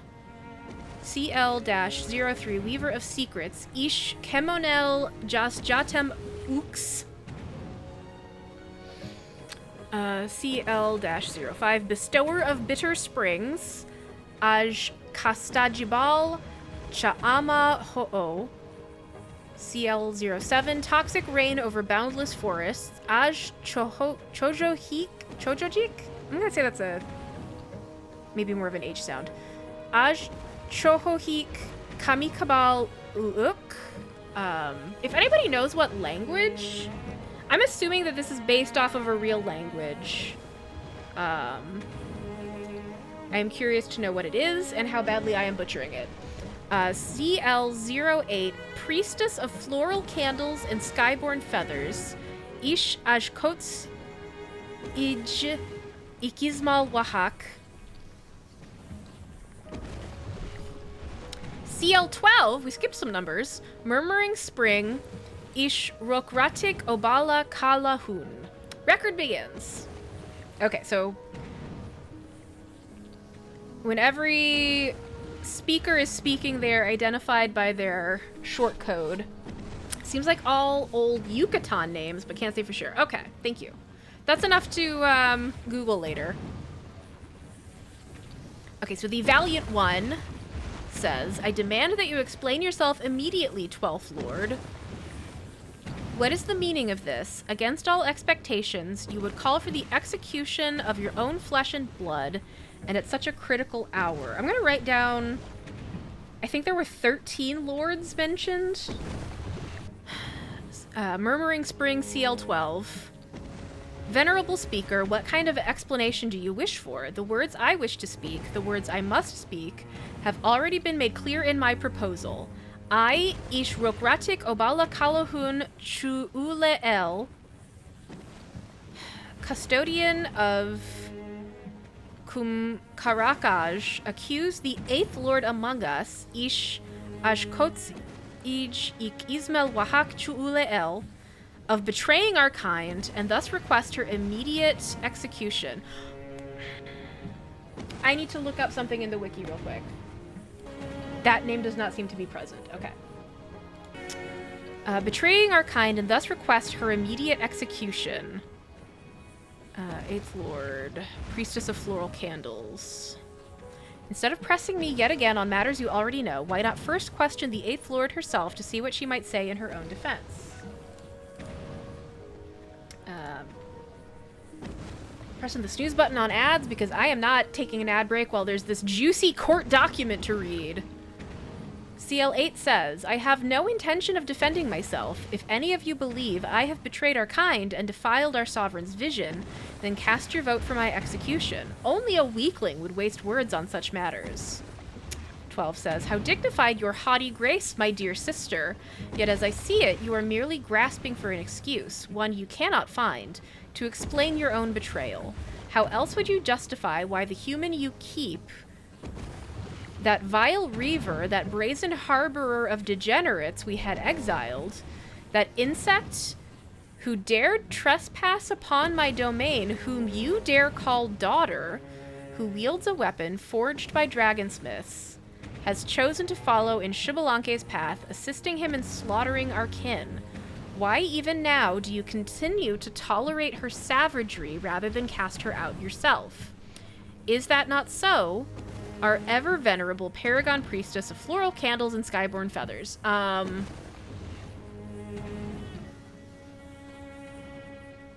Who is this human that she dares call daughter?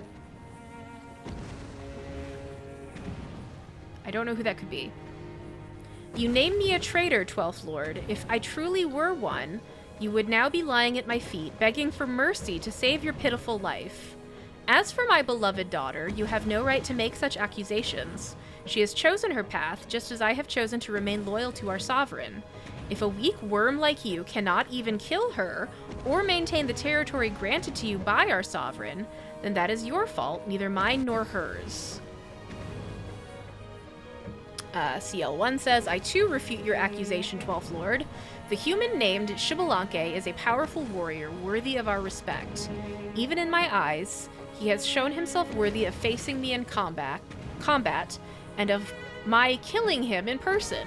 This is a fact that you should respect. That humanity's offspring would flock to his banner is as natural as the idea that a plant would turn towards the sun, or that its seeds would drift along with the wind. This stands beyond reproach and certainly does not constitute treason. Love to file Freedom of Information Acts. FOIA? That's how people usually shorten that? It took me a second to think of that, so that's why I said its whole Christian name. Stands beyond reproach and certainly does not constitute treason. 7 says, you would speak in puny humanity's defense. CL1 says, I have no intention of defending anyone, 7th Lord. My words are crystal clear, surely as my teeth gleam with the brilliance of gemstones. I esteem the formidable enemy named Xbalanque, just as I long to tear open his chest in glorious battle, and to bathe my very heart in his blood, out of respect for his nobility.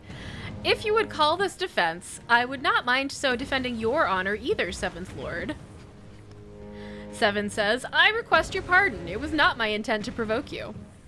one says. Such an outrageous proposal is itself an affront to the Chamber of Deliberation. I, too, do not consider following Xbalanque to be an unforgivable crime. Perhaps you should call for my execution as well. 2 says, the 8th Lord speaks the truth in this matter. If you cannot defeat even a puny human 12th Lord, then truly you all deserve to perish. 5 says, you would deny her betrayal to Jade Maiden, which is 2. I would not deign to label the 8th Lord a traitor, yet my regard for you, 8th Lord, does not sway me sufficiently to reject this proposal either. Even if the possibility of your betrayal is but 1 in 100,000, that sliver of corruption is enough to repulse me. Pure primal flame brooks not the slightest speck of impurity. Excuse me. Pure primal flame brooks not the slightest speck of impurity, and well you know this too. 8th Lord says, I know that well indeed. Were I in your position, 2nd Lord, my choice would be the same. 2 says, very well then, you almost stir in me a pang of regret, 8th Lord. In fact, perhaps I have already begun to feel it. And now we have a vote count. 4, 2, 5, 7, and 12. Against 1 and 8, abstained 3. Final tally, 4 in favor, 2 against, 1 abstention. Consensus reached, record ends. What was the vote about? Did someone vote in favor of their own execution? Oh, okay. 12 called for the execution of 8. And 8 voted against. Okay, now I understand.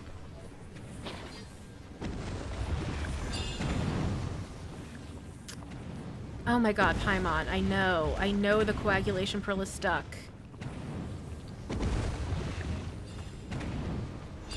All I have at my disposal is a Yumkasaur.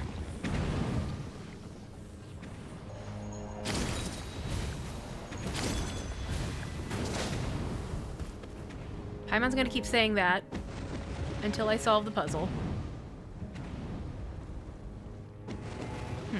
Oh, I want to go over there.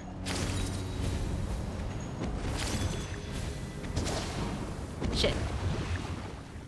Ideally without falling in lava. Paimon.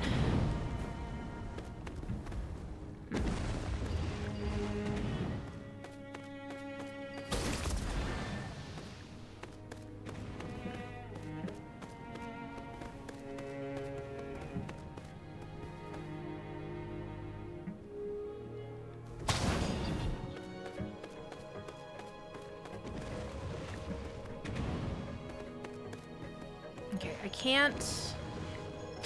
Yeah, I can't grab it from there. Wait, what? Huh.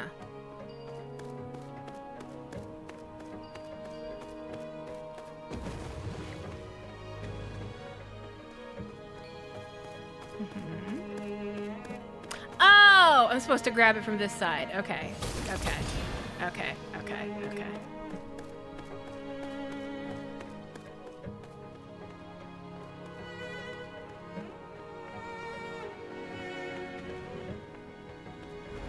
But then, where do I put it?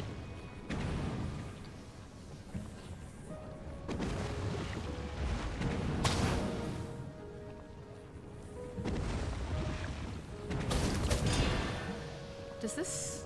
Oh! This makes it so I can run on lava. That's fun. No gossip from these guys? Oh no! You got any gossip? No gossip. Fresh out of gossip. I'm probably supposed to take this.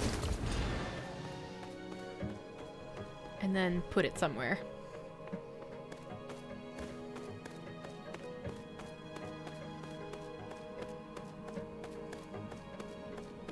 But where? Ah, over there.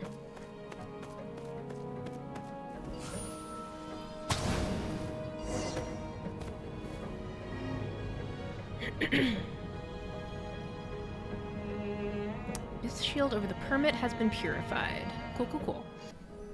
Pick up. So this is the permit. It is a vessel that requires activation.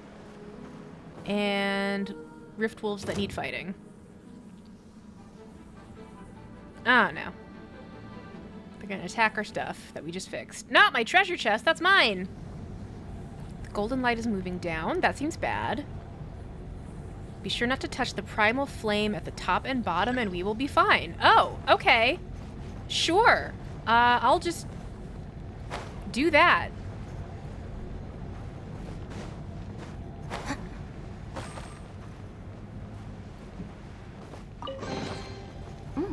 It's all yours. Okay. So I think as long as I keep moving, I will be fine. I don't actually need to fight the wolves because they get taken out by the beams of light. Oh no. You missed some? Oh, they want to fight me. Ha ha ha! Sorry. Oops! Oops! Oops! Oops! Incinerated by the golden light! Oh no. It took out everybody at once. What am I picking up? Okay. So we get to do that all over again. And I'll do it better this time. Shit, shit, shit, shit, shit. Take care of the gang. Once more with less dying this time. No cussing. I will do my best. Get the timer going here. I don't remember what the usual time is. I just put it on 15. 15 minutes of no cussing begins now.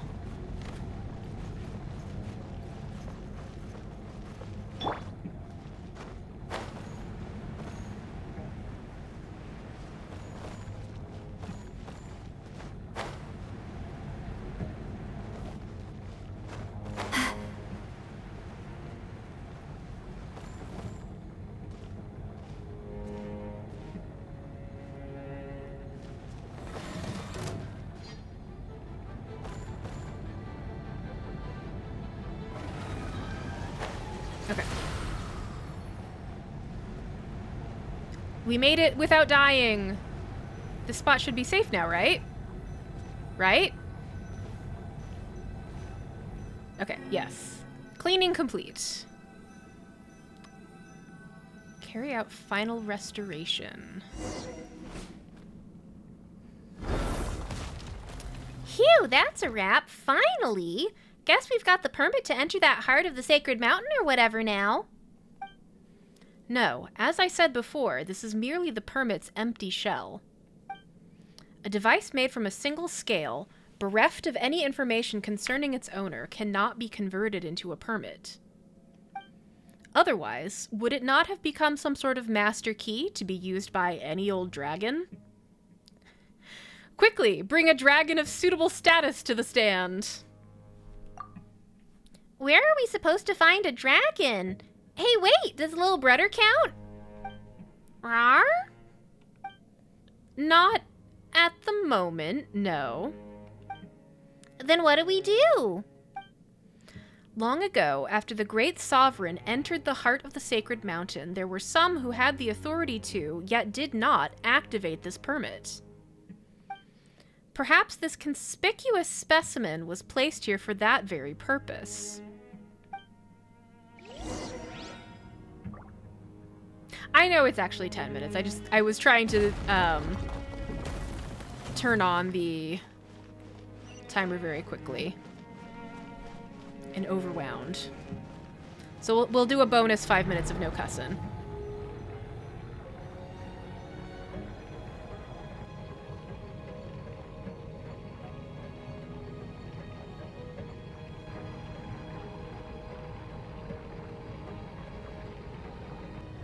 Dark-winged lord. Celestial nail?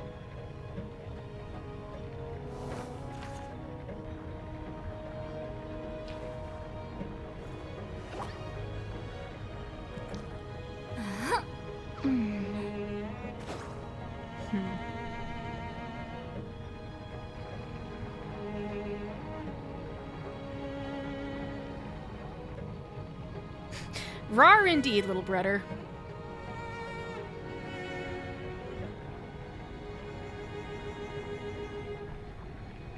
I've read almost every novel from Yai Publishing House. Pretty normal, right?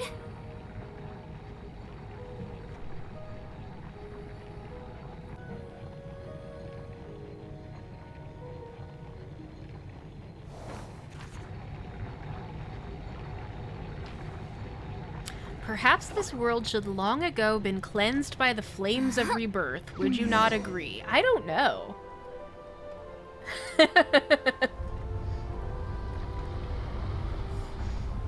Everyone is welcome to undergo the no cussin' challenge along with me.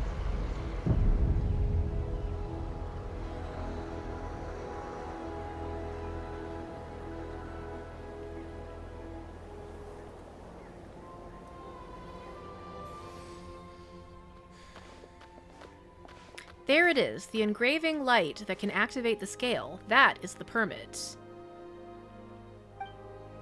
Roar! Phew, you can see the whole sacred city from here. Indeed, the shadow of a glorious, unhappy past. Roar! Roar? You wish to know the final outcome of that trial? Haha. Of course, those who called for sacred judgment knew that the master of all light and flame was simply feigning death. But when the true king, only occasionally clear-minded, made an appearance in the flesh, the 13 lords and 3 princes... 3 princes, you say? The 13 lords and 3 princes who before could not stop speaking hastily withdrew their words, and the whole trial descended into farce, and thus was dissolved. Ooh. Later on, the 3 princes would be slain in battle against humanity, while 10 of the 13 lords fell when the sacred city of Tolan collapsed, with 1 remaining in Chichen Uktoka. Okay, that's gotta be Ishlo. Yeah, 3 Princes is my favorite Spin Doctor song. But 1 lord survives to the present day. Is that you? Are you going to tell us your number? Though doubtless not in the form that it would have wished to maintain. All right, let us continue into the heart of the sacred mountain. There all lies buried, including a yearning for the journey's end. My duty shall soon be discharged in full, chosen of dragons. If only you could have seen this place in its fullest splendor, its truest beauty. Go, touch the flame-engraved light. Win permission to reach the sacred mountain's heart.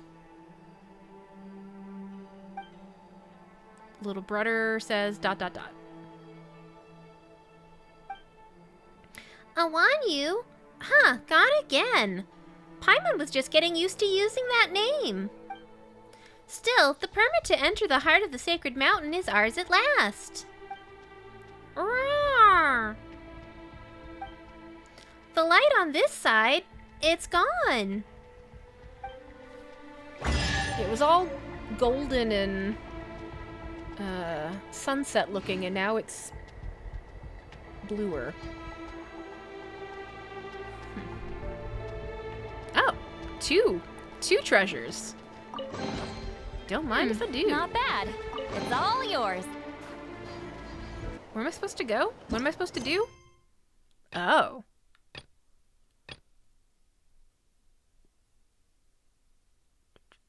Must cleanse the abyss that is corrupting the ancient ruins.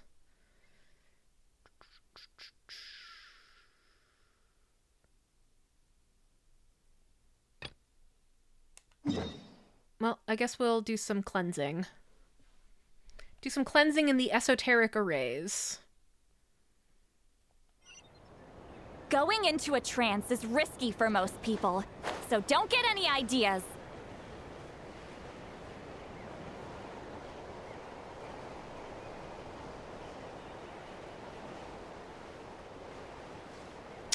Oh yeah, that's a lot of abyss goo.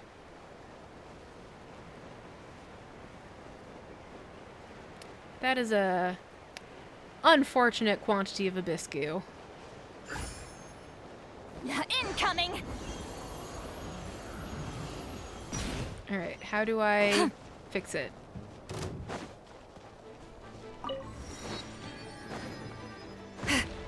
Show no mercy! Burn it down! Let engraved names echo! The abyss does need to chill. Like, what is even its problem? The twisted dark mud. Oh no. Oh no, I was worried about that. I was wondering if this dark mud would have the same effect as in the chasm. And that is if you touch it, it hurts you. There may be Saurians or tribal members capable of resisting this influence. Interesting.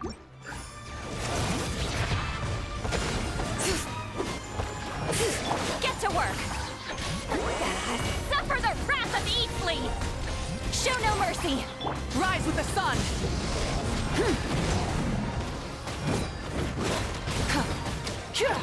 Nope, it's hurting me. It's bad. I'm stuck and it's hurting me.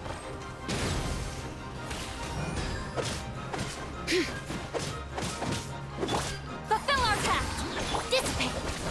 I'll settle this!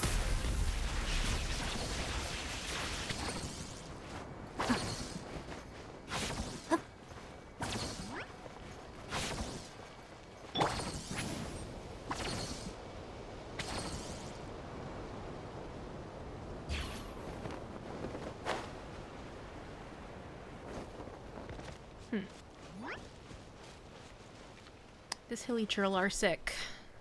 Oh, excuse you. Yeah.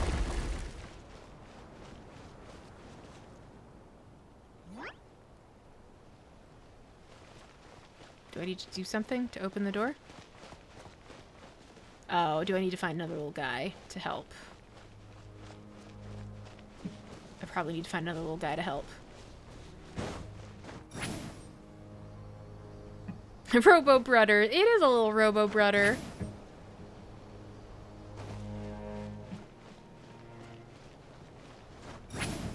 This place is in rough shape.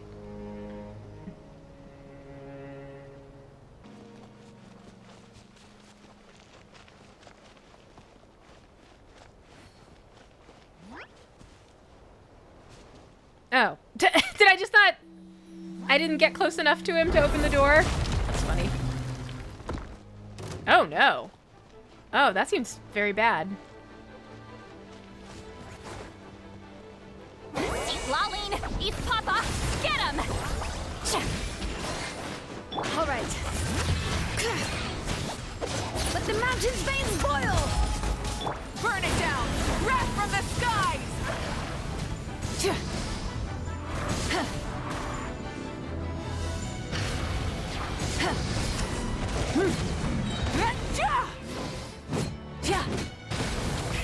Rev the engines! Light up the blazing sun! Yeah. I'm stuck.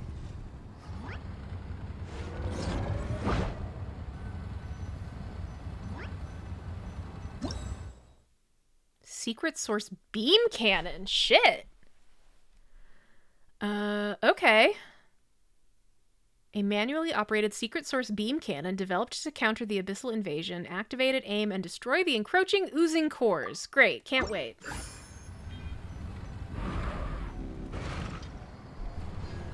Full throttle! Yeah, get off the motorcycle.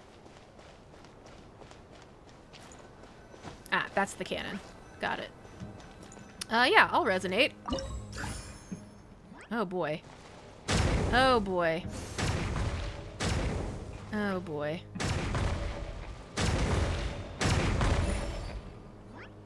I don't know what pressing square does. Oh, there's gyroscope controls. I was not aware of this, and I don't find that helpful.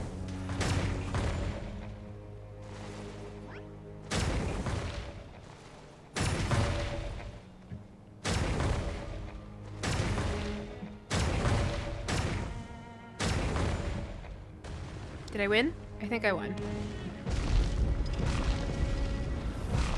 Oh boy, now it's a shmup.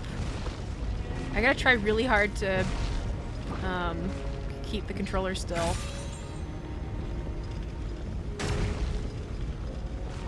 Lava buff.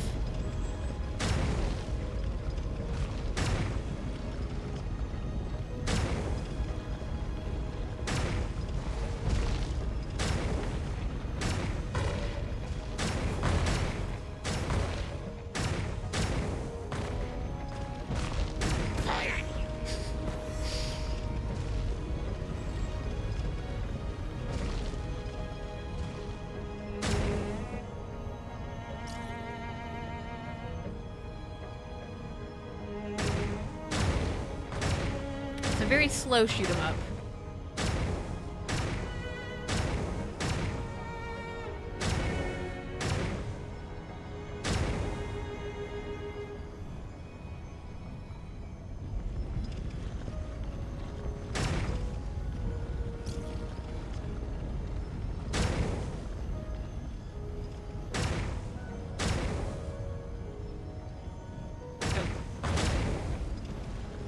I guess I had to destroy the Uzi cores in front of me.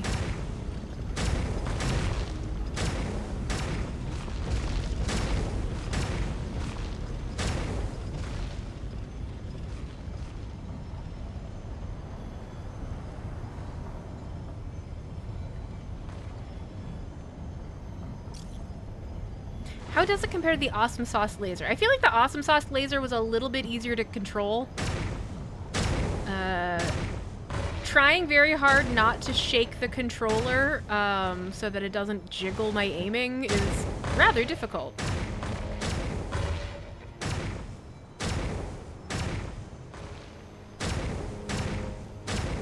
Yeah. Did I win? I think I won.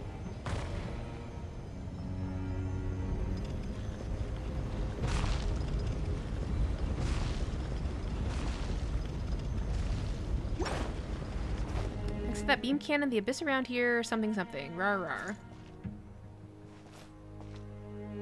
There really does seem to be some sort of glowing thingy over there. We love a glowing thingy. Start. Got a phlogiston unit.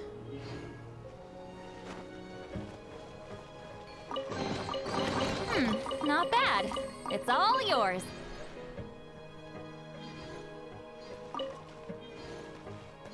Okay, so...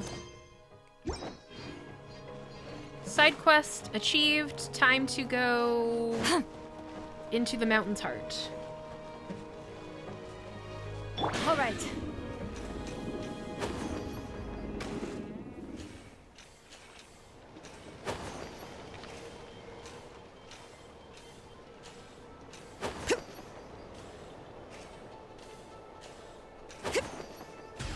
It's this guy again.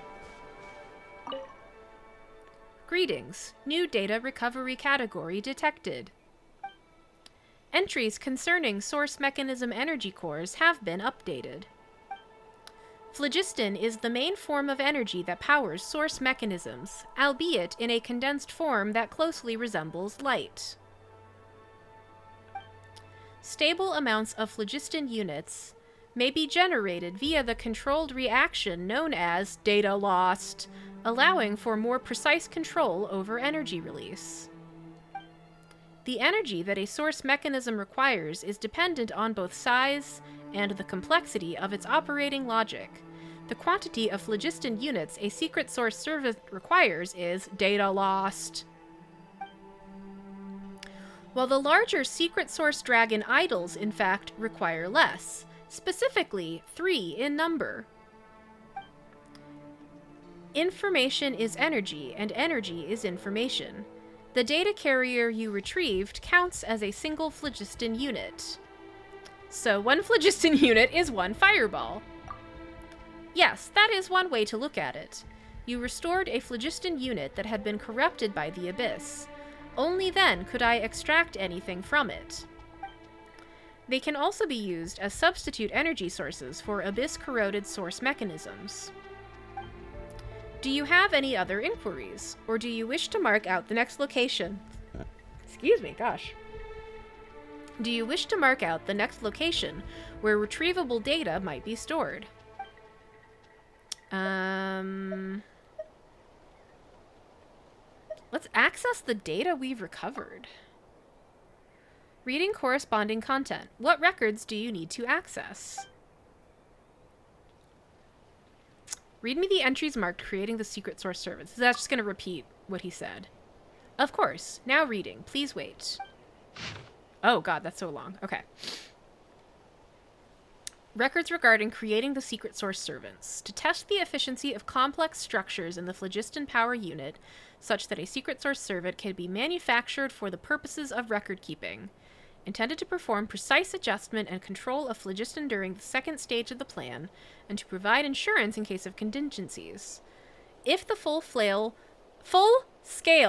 phlogistonization experiment becomes unstable, a physical system will be required to maintain a quasi-phlogiston state. In this scenario, we will need to rely on these small mechanisms to perform maintenance duties.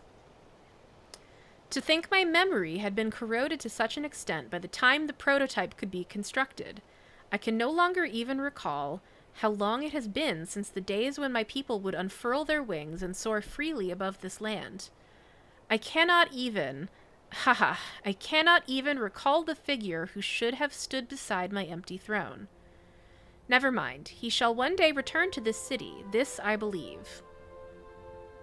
Comments on the Phlogiston Records, Part 1. Time of comment. Unknown. Comment.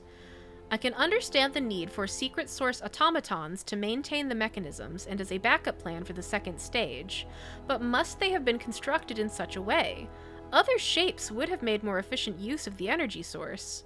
Moreover, my pitiable brother, lost to delusions, know that your descendants merely copying your prototype blindly, having no comprehension of its significance. Their ignorance is such that the secret source servants they create are even smaller than your prototype, so as not to usurp the magnificence of your creation. Laughable, isn't it, how this non-uniformity creates unnecessary wastage in their assembly? Comment Part 2, Time Unknown. Comment. Who would have imagined that these secret source servants, built merely to maintain mechanisms and unarmed to boot, would manage to survive the war?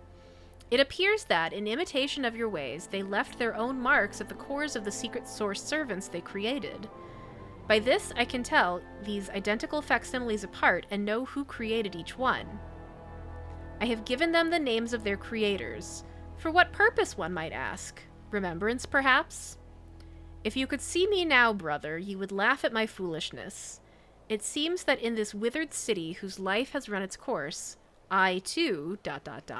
Part 3, Comment Unknown. How peculiar. I am unable to change the name of your prototype. It seems that even I lack the relevant authority. It is hard to believe that you would leave something such as this for yourself. Perhaps it is because the abyssal corruption of the sacred city is so severe. In this colossal metropolis constructed from phlogiston, data and structure exist as one. Yes, the city itself is built of data sectors made manifest. So if the sector containing the prototype's data has been corrupted, the name cannot be read and therefore cannot be changed. I wonder, what name did you give this machine?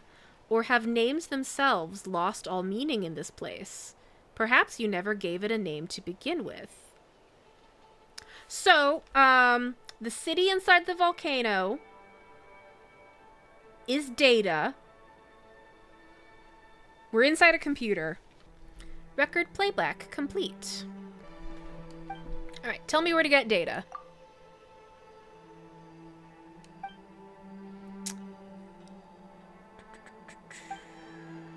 I do not have any other inquiries.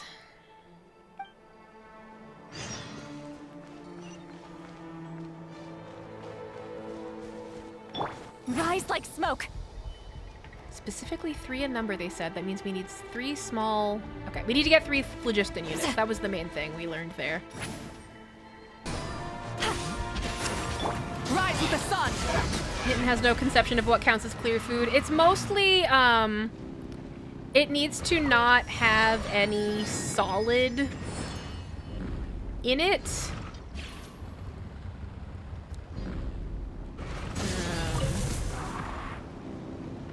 I don't know what Paimon said, but we need to follow this little guy. The rewards of an adventure? Try and stop Is me! the main thing Paimon said.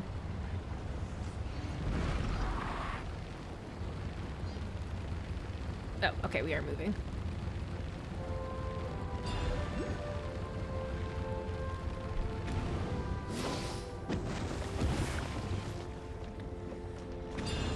That scared the daylights out of Paimon. Thought we'd fall straight to the liquid phlogiston. Clearly Paimon does not remember how holding the coagulation pearl made the phlogiston solid. Alright.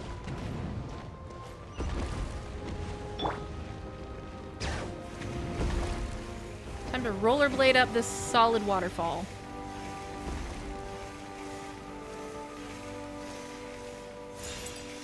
Yeah, green jello is allowed.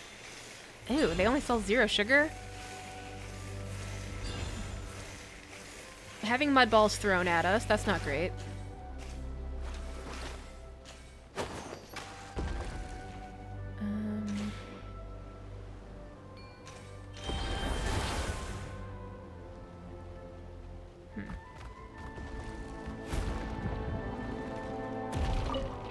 Okay.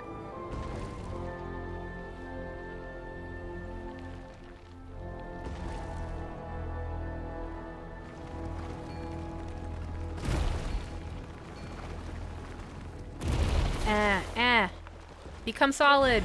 I'm sorry. I'm sorry to that Petlosaur. Here we go.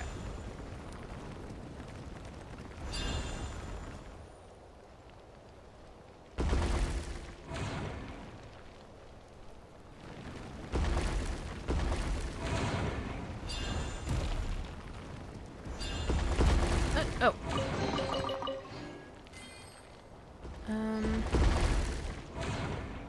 I am not 100% sure what I'm supposed to be doing here. Lil'Brudder's still back there. I fall down. Help me, Lil'Brudder. What am I supposed to do?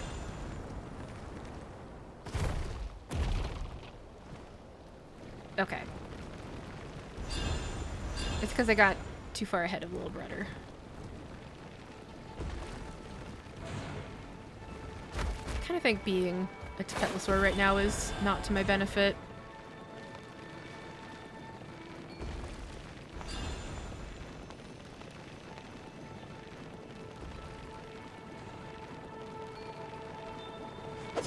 Or is it? Am I not moving because I'm not a Petlosaur? I'm very confused by what I'm supposed to be doing here.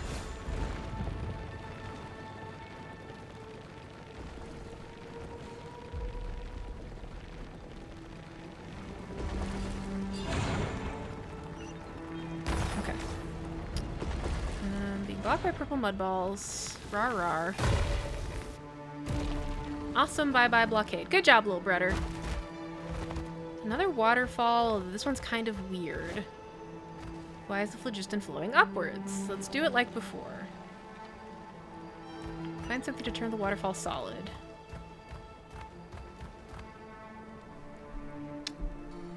Stranded secret source guy. Activate? What am I activating?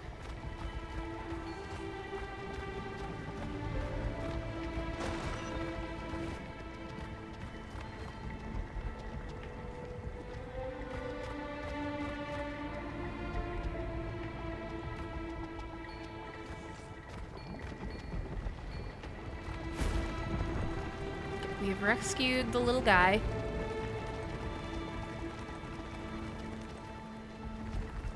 And now he will make the waterfall not hurt us.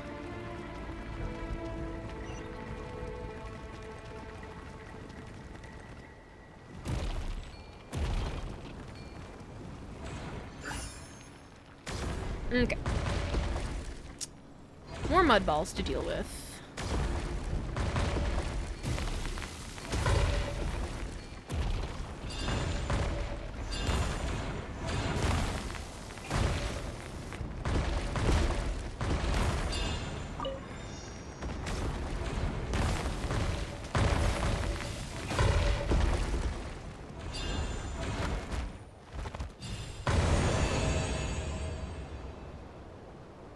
Hooray! I think I did it.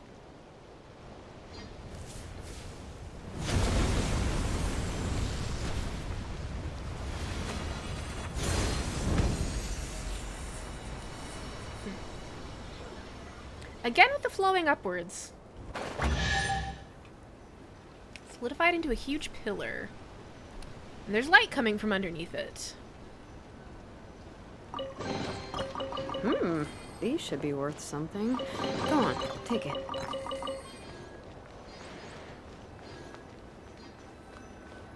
Pick up. What did I pick up? Do I want to go up there? Can I go up there? Bring it! Is this the ladder to heaven?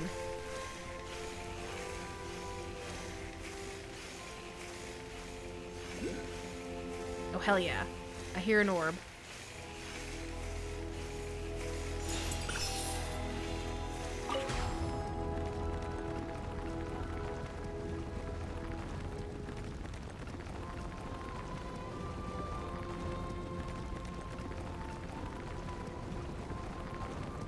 Where's this going? Where am I going?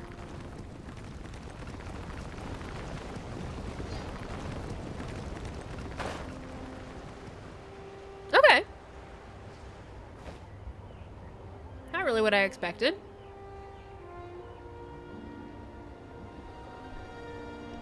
Brudder Vader, yeah, but now I want to go back down.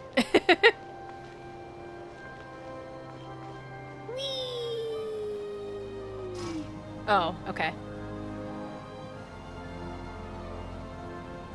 They don't want me to do that.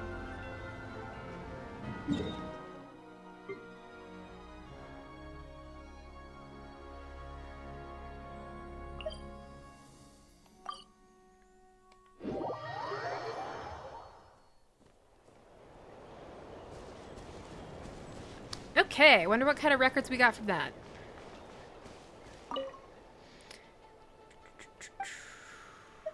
Let's access the data we've recovered.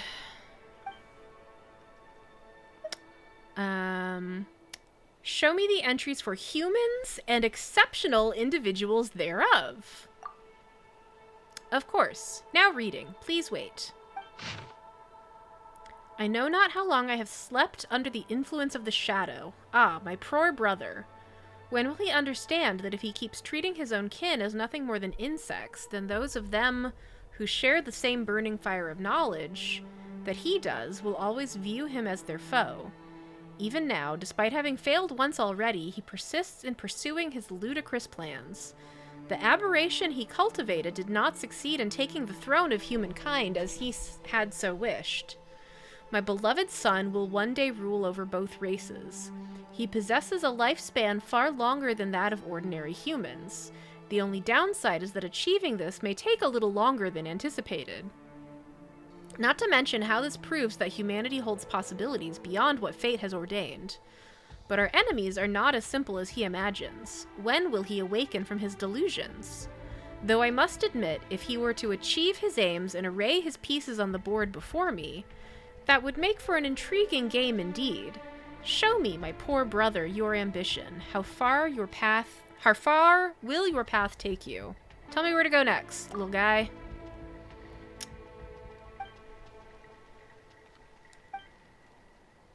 I do not have other inquiries.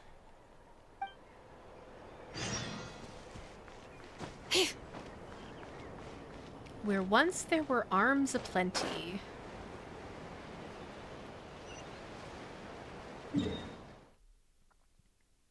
Ruined Armament Workshop is our next goal.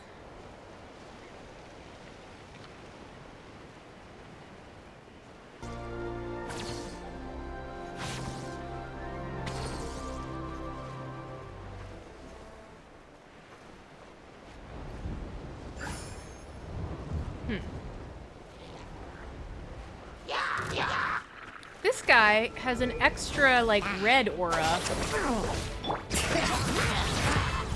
Whereas the other guys just have a regular purple aura.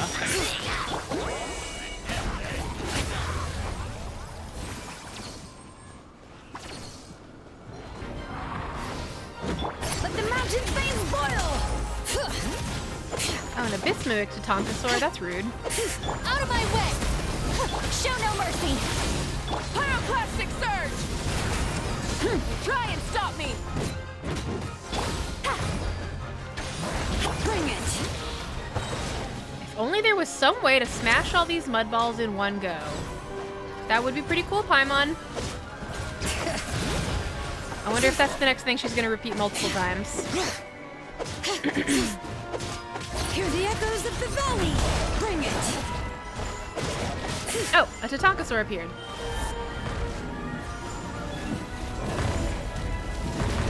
There we go.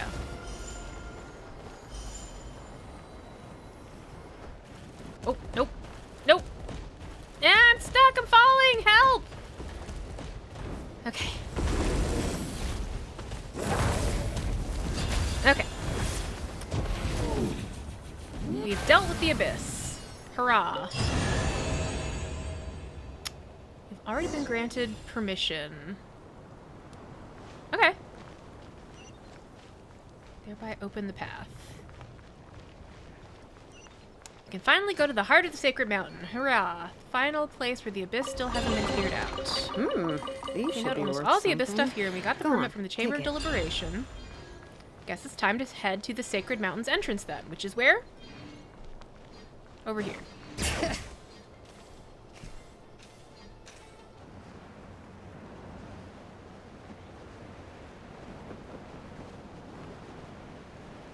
Watch out! Missile corrosion seems super extreme here. That stone serpent. Could this be the secret source dragon idol Amaru told us about? I guess it is. Secret source dragon idol that stands here bears ancient signs of abyssal corrosion. Perhaps we should give it the permit and the replacement energy. I guess.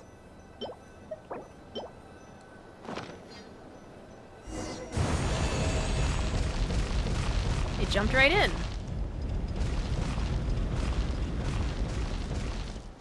Wait for me.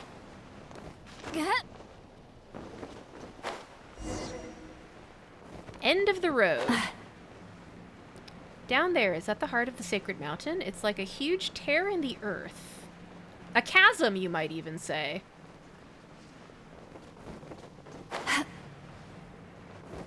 Hey, you got a permit for that?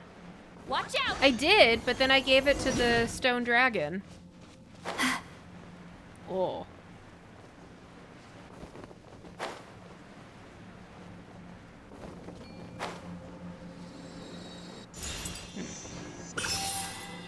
I'm guessing I want to be a bird right now because perhaps the air is about to get very hot. It's deeper than Paimon imagined. Something about us giving Paimon a really bad feeling. Well.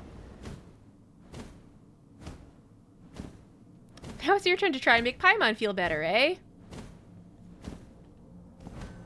Here we go.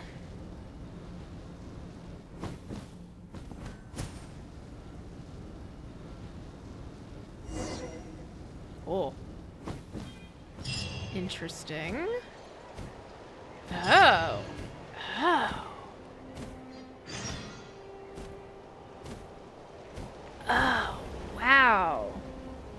This looks really cool and also a little bit messed up.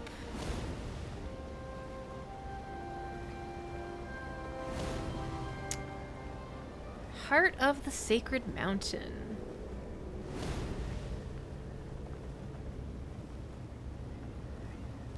Got a couple of big mud balls. Talk to Paimon is my objective.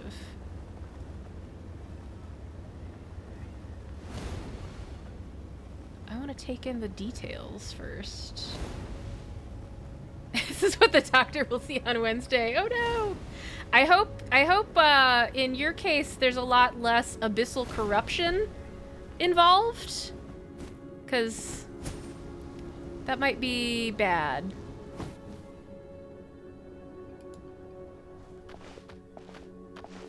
Huh, who'd have thought there'd be such a huge space underneath this volcano? And it's wall-to-wall abyss in here. Now that Paimon thinks about it, the abyss covering the entrance probably crawled up from down here. A chosen of dragons, the power of blazing fire now rests within you. Go forth and vanquish the great enemy cloaked in shadow. I'll try. Huh, what's this fuzzy warm strength Paimon feels all over? That's a later question. Let's use it to send the abyss packing right here and now. Roar!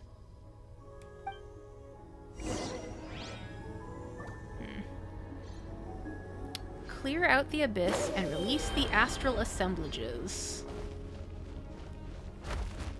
Interesting that assemblages, the S is in parentheses.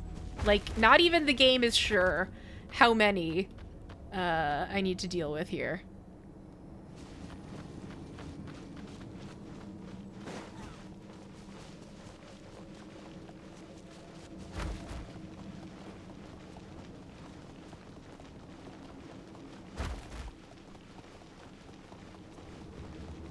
Get to work!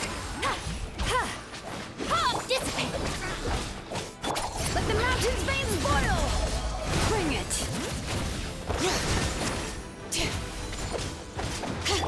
You two! Time to end them! Burn it down! Try and stop me! Pyroclastic surge!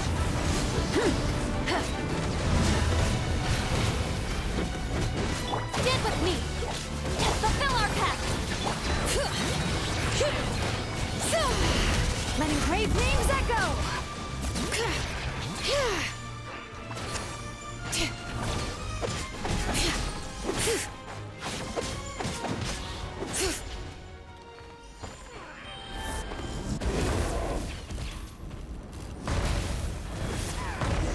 Okay. Hooray!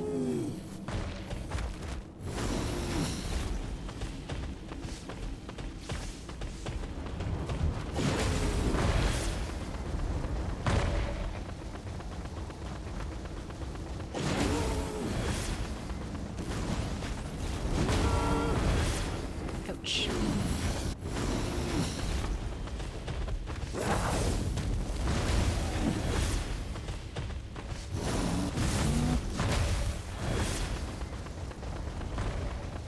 Smash. There we go. Oh, hell yeah, we got another cannon.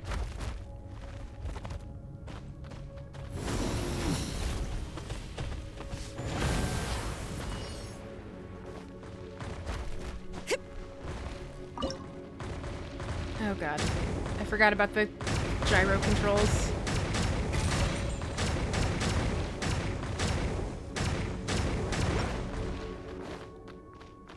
Bring it! Wrath from the sky! Rev the end! Suffer the wrath of Easley! Get to work! Lightning purified! Our bond is strong!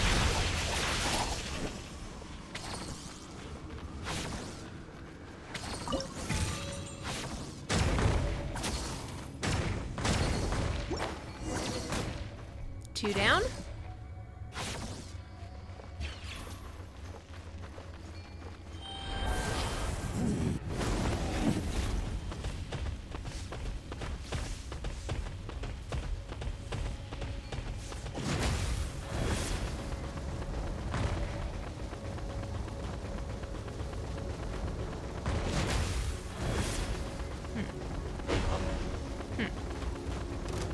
Interesting.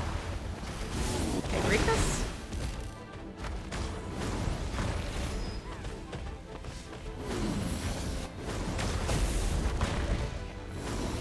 Long cooldown on my extra strong attack.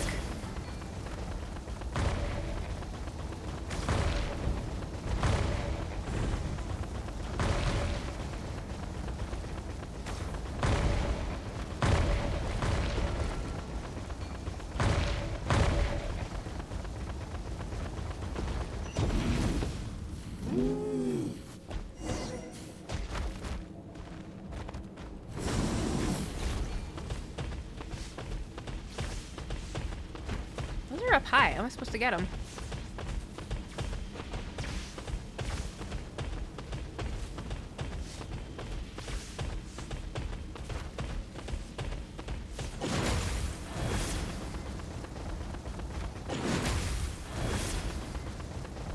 Are they...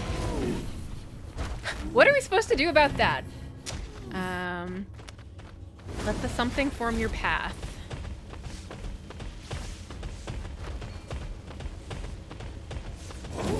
No. I thought that was something I was supposed to smash. Just kidding.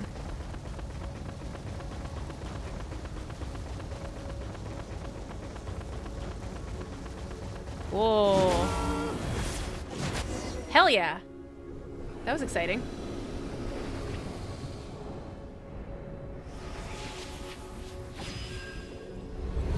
Whoa. Is that good?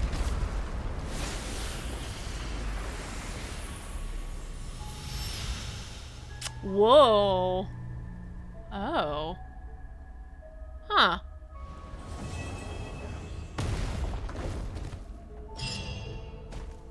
To be continued.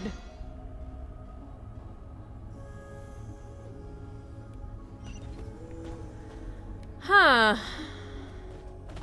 Huh. Curious. Smasher path. The description in my inventory, because I have a feeling I'm going to lose this in a second here. A white disc retrieved from the ruler of Cinder City's corroded ruins within Natlan. It is one of the essential tokens required to journey to the great volcano of Tolan and remove the Flame Lord's blessing from the little Tapetlosaur's body. It is said to have been one of the fragments left behind when the Flame Lord's eye was split in two. According to legend, it is said that the ancient Dragon Lord, who once held dominion over all light and wisdom, transformed one of his eyes into a conduit of supreme authority by which all flames might be governed, and that this became his only exploitable weakness. There's a second one. A white disc retrieved from the ruins of the Sage of the Stolen Flame. It is one of the essential tokens required to journey to the great volcano of Tolan and remove the Flame Lord's blessing from the little Tapetlosaur's back. Golden inscriptions are etched into the surface of the white disc, and when touched, one can sense the intricate patterns pulsating as if imbued with life. Silly me, I was expecting these things to be next to each other. Oh, okay. I guess I just walked into the quest beginning area. Interesting how many times we are getting multiple chests at once. Go on. Previously on Dragon Ball G. Offer up the golden entreaties. Present the golden entreaties chosen of dragons. Ignite the sacred flame to cleanse creation. Do I want to do that? Cleansing creation sounds kind of permanent. Is this gonna wipe my save?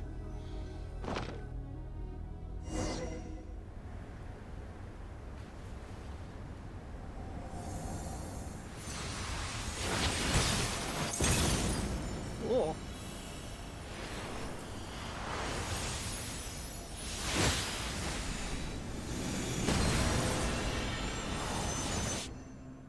That's very bright. Oh.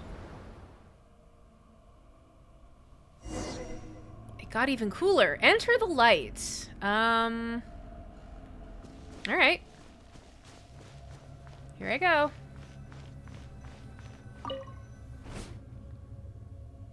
So once we're in there, we can activate the sacred flame and cure Lil'Brudder. That way he'll be able to grow up healthy, right? Rawr! Thinking back on it, we sure have done tons of stuff on this journey and cleared loads of trials created by that Sage of the Stolen Flame guy. We even had a bust up with Ochkon, that super famous tyrant. Well, he turned out to be Coco in the end, and not as bad a guy as we thought. And come to think of it, all that Sage of the Stolen Flame stuff was kinda weird, but... heh, whatever. Let's get going.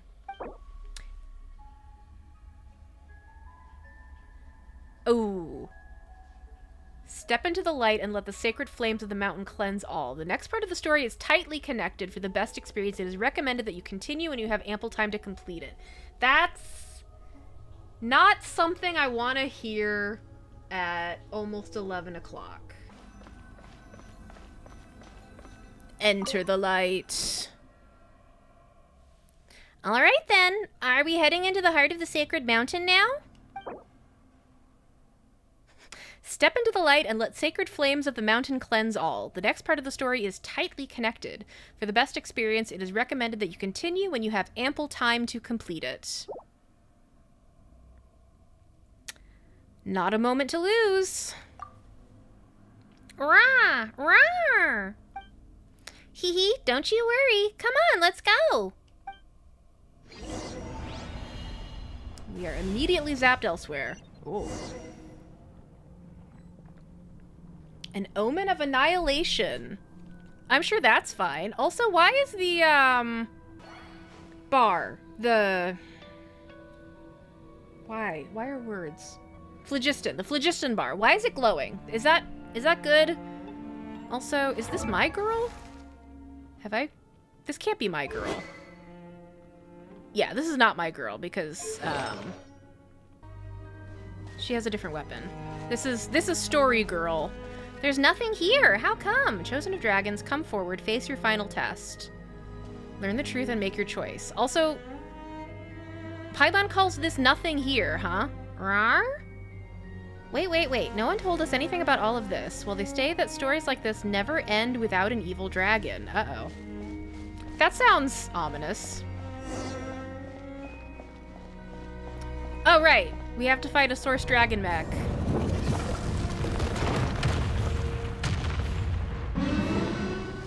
Hi, buddy. How you doing? Oh, no.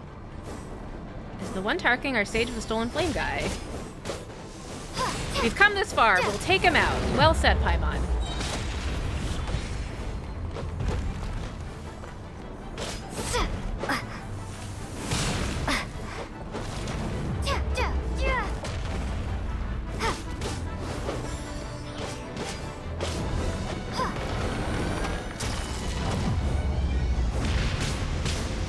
Probably don't want to get hit by that, and yet that's about all I can do.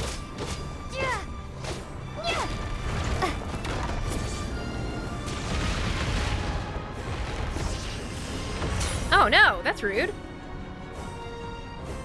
Let me out of the lasers. Shit. Oh no. Okay. Huh. So presumably there's something I could have done to not get trapped in the pyramid. Oh! Okay, that was a story. That was a story game over. Lil'Brudder must find some way to help us.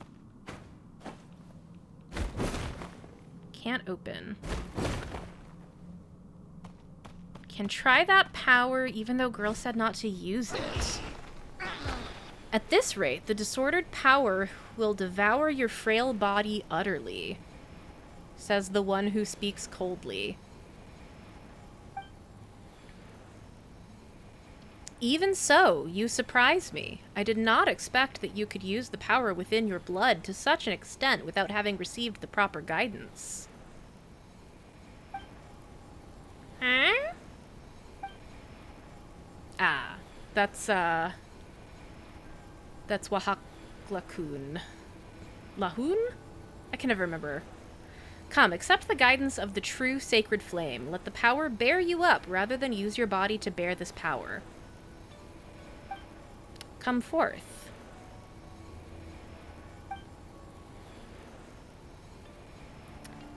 Oh! We're not the Chosen of Dragons. Lil'Brudder is the Chosen of Dragons. Long have I awaited you, Chosen of Dragons. Dragonborn who braved the flame and returned.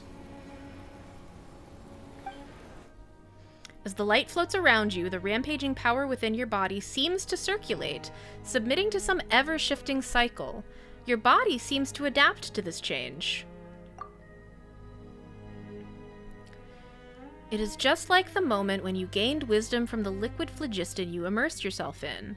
Countless images flow into your mind, following the circulating power, almost as if they are being reassembled and read out to you. Come, I have something to show you.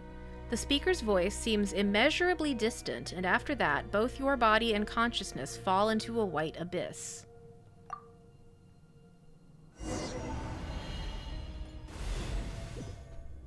Oh.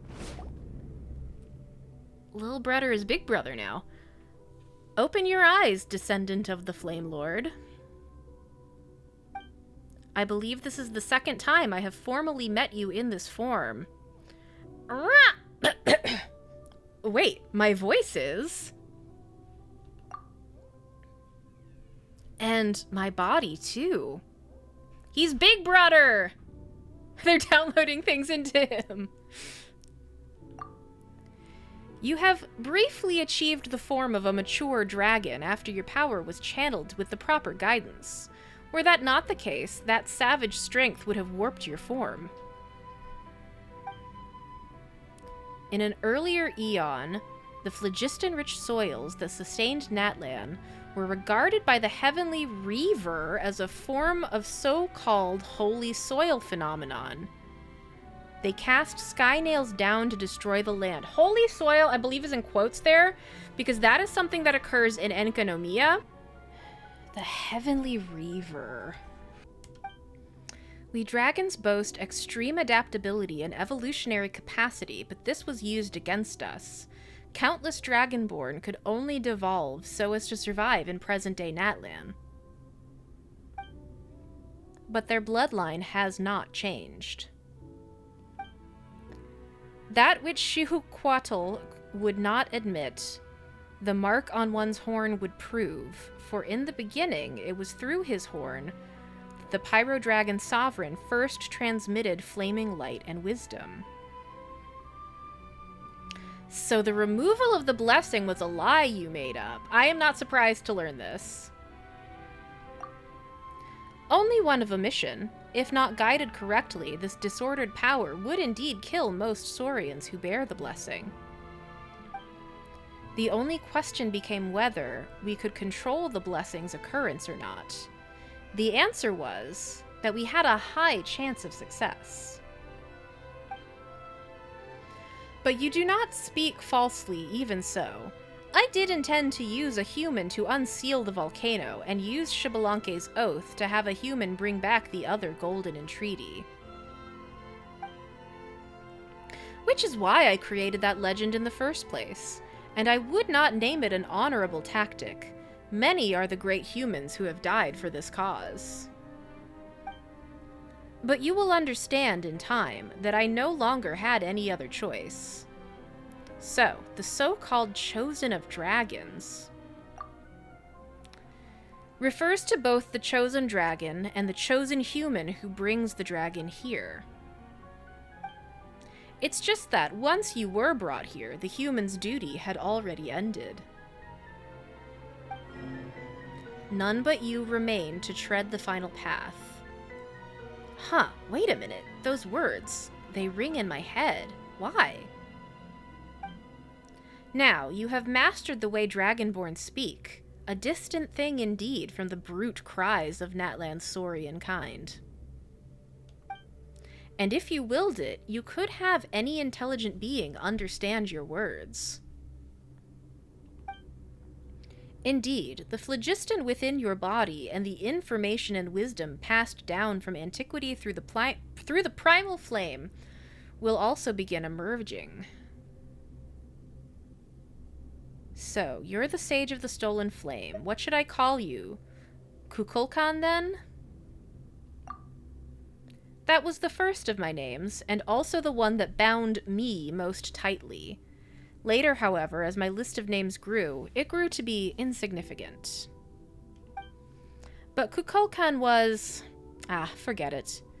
Though all names will very soon become meaningless, you may simply call me that for now. Strange. I feel like I've forgotten something very important. I'm sure it's fine. Confused? Well, it is quite normal to, after having reattained wisdom, be flooded by the sea of information. But if you'd like me to assuage your discomfort, allow me to change into a form you'll find more familiar. Well, what do you think? Quite convenient, no? Should you desire it, our transformative arts will reveal themselves to you with but a thought, though you will require the help of some little souls, too. It's fine. I'm happy the way I am. Yeah, can we unevolve Lil'Brudder? That's an interesting question. Fair enough. Forgive me for being presumptuous. That is how the story began, no? In that case, let us start this way too. This is the shape that this person first spoke to us in, way back at the beginning of 5.0. Anyway, come with me.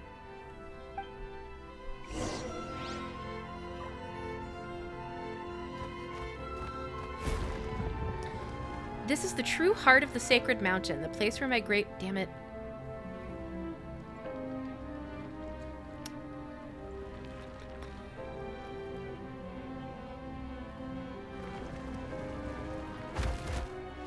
That goes by so fast.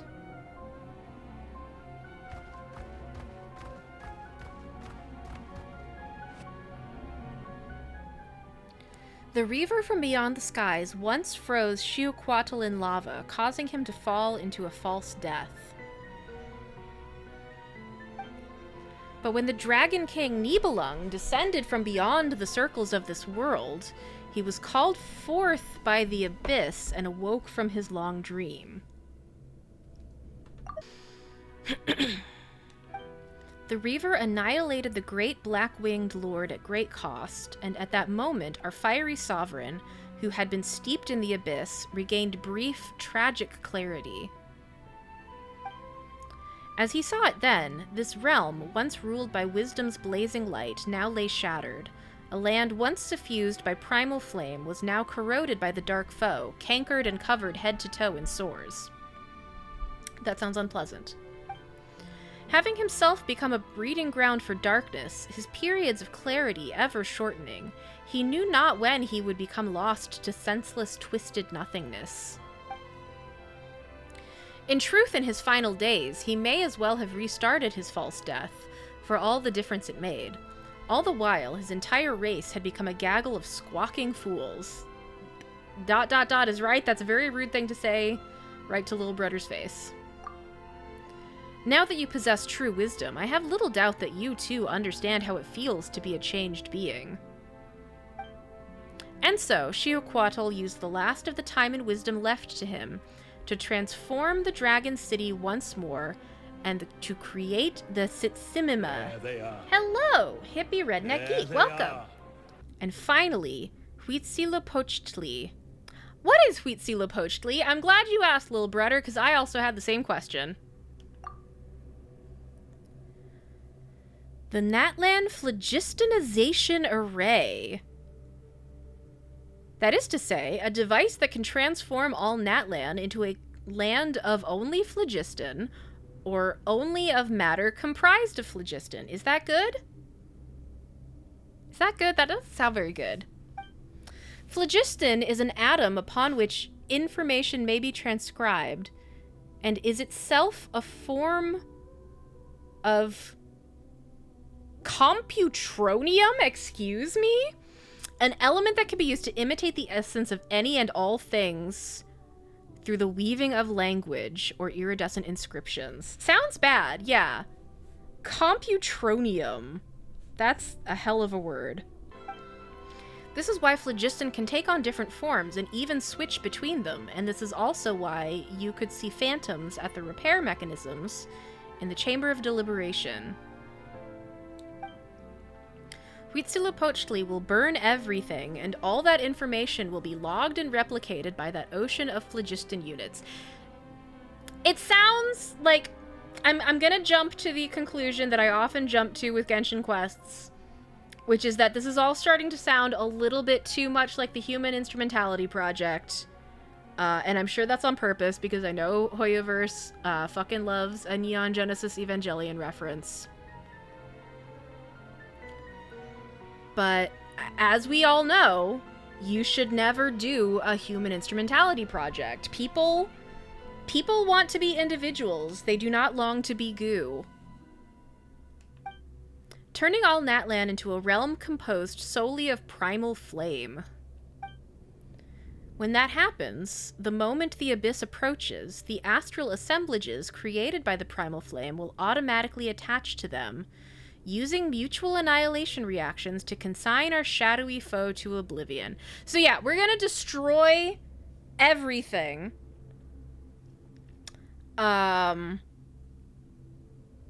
Including ourselves, in order to destroy our enemy. I'm sure nothing can go wrong. The abyss shall never again be allowed even to gaze upon this realm. Yeah, but all the lives in Natlan, I don't think they would like that. They will die by Huitzilopochtli's hand, or they can forsake their bodies and become pure phlogiston-based life forms. Do not do human instrumentality. We don't like it. There shall be neither ley lines nor substantive bodies. We shall own everything, yet never again own anything.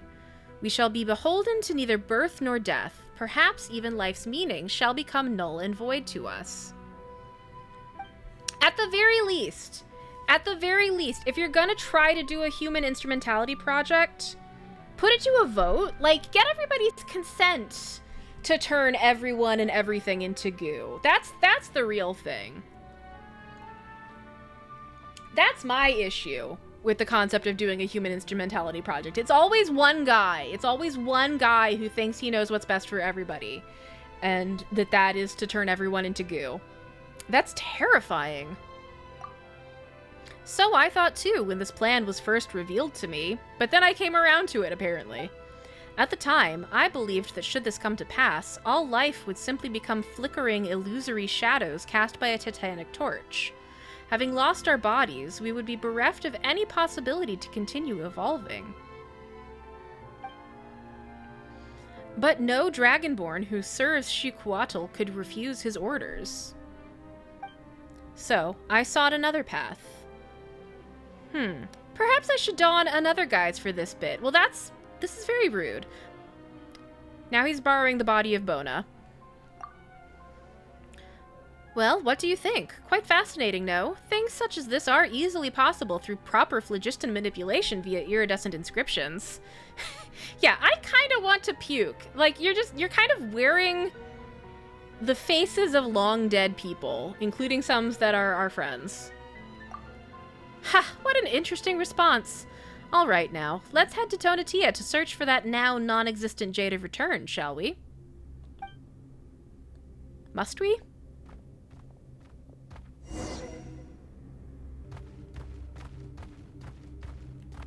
Is this where I'm supposed to go? And these are my kin who have abandoned their physical forms.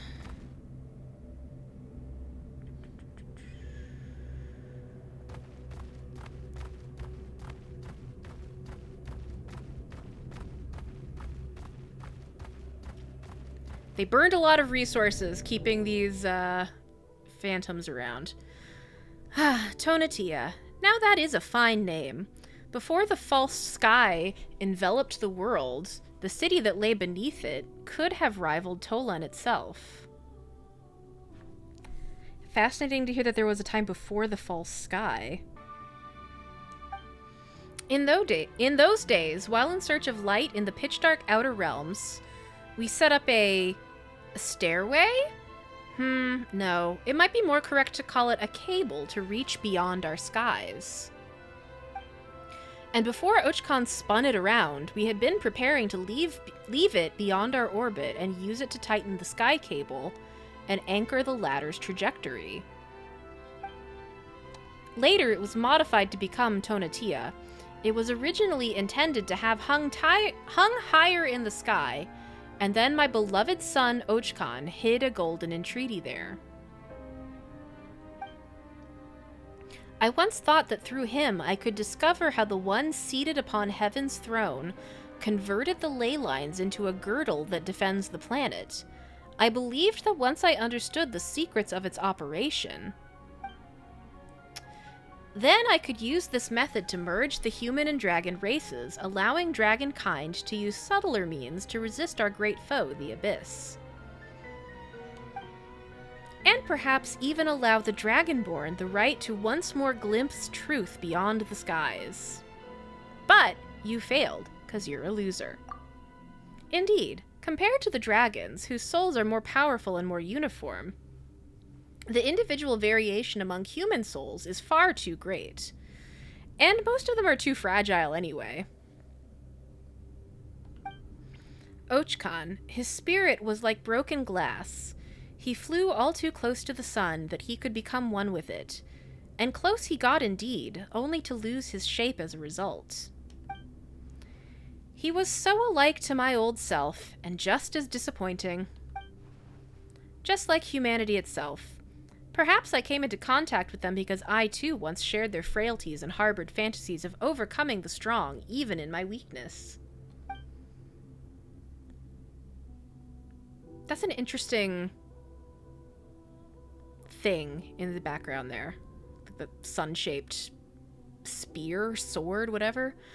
And such a fantasy came true once when Xbalanque seized upon Xicoatl's weak point and slew him. A weak point, you say? Say more about that.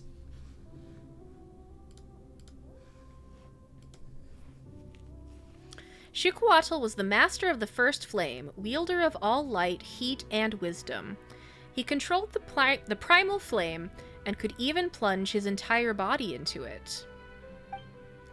By all rights at that time, there was no way he could have been harmed.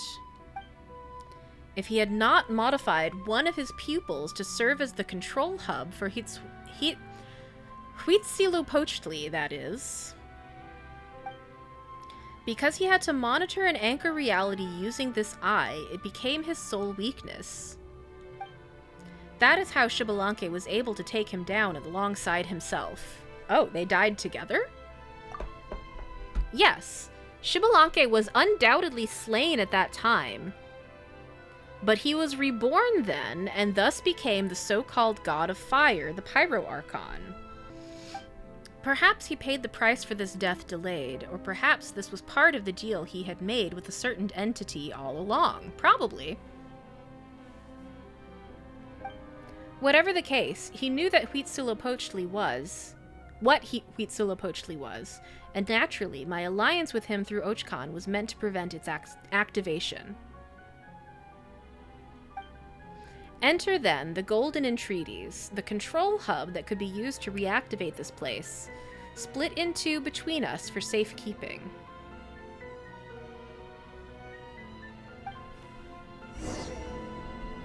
Wondering if this all happened concurrently with the Archon War, because, like, apparently Natlan did not participate in the Archon War, but they have an Archon. So perhaps whoever in Celestia was, like, refereeing the Archon War just looked at Natlan and was like, okay, you got one godlike being left alive. You get to be the Archon. Good job. Check. Let's move on and see how everybody else is doing. I kind of feel like something similar happened with Sumeru. Deshret specifically is said to have declined the offer of a seat in Celestia. So when he died, and also the Goddess of Flowers died, Ruka Devata kind of became the Archon by default. And then I don't know that we have a lot of specific information about how the Archon War shook out in all of the other nations, except that apparently Zhongli, Rex Lapis, Morax, whichever name you prefer, he was the last one left standing. Barbados, presumably also the last one left standing. And so on and so forth. Speak to the one who names themselves Kukulkan. So, this is possibly a delay of realization that I should be slightly embarrassed about, but I realized suddenly that the reason he keeps saying that names will soon become meaningless is because everybody will cease to be individuals and will instead become a collective of goo.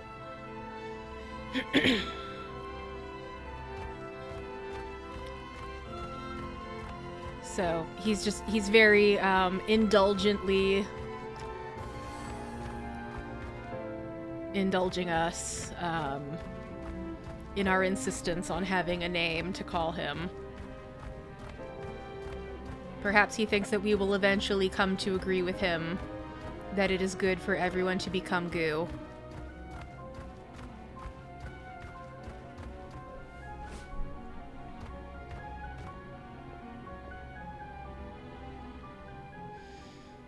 This is a tower that allows Huitzilopochtli to cover all Natlan and anchor its areas of coverage. Most of them were destroyed at Ochkan's orders, but their fragments serve the same purpose anyway. They never imagined that the carrier medium was something far smaller and more delicate, to the point that even a single stone could contain iridescent inscriptions.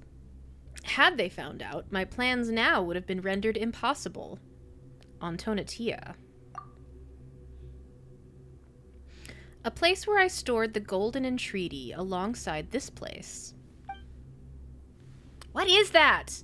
I once believed that humanity could create a civilization still more glorious. After Xbalanque's apotheosis, I even thought that they might avoid the dead end we walked into. So I decided to give them more time. But too many years have gone by. It's time for goo. None amongst the tribes have even dared, not since Ochkan, to establish a united empire. Until today, they lean on the authority of their so-called Archon like a crutch. They were unable to forge weapons for themselves to wield, such that their world might be defended from the all-corrupting dark. Time for slime! Their way of fighting against the Great Shadow still lies in their stale stories of heroic valor passed from generation to generation. So consumed are they with the past that they dare not risk it all. Each time our foe strikes from the shadows, the slowly accumulated fruits of civilization are destroyed all in an instant, and afterward there is only the eternal cycle, or worse, inexorable devolution. The time I granted as grace has lost all meaning as a result. Perhaps if I gave them a few thousand years more, perhaps several tens of thousands, they will create that glorious shining epoch, but my faith has run out. And waiting. Waiting has become a luxury, whether it be for me or this once sealed sacred city. Come, the story is almost at its end. Let me witness your choice. Mine? Yes, chosen of dragons, dragonborn who braved the flame and returned. I would hear your answer. What is the question? If the question is, do you want to become goo? My answer is no.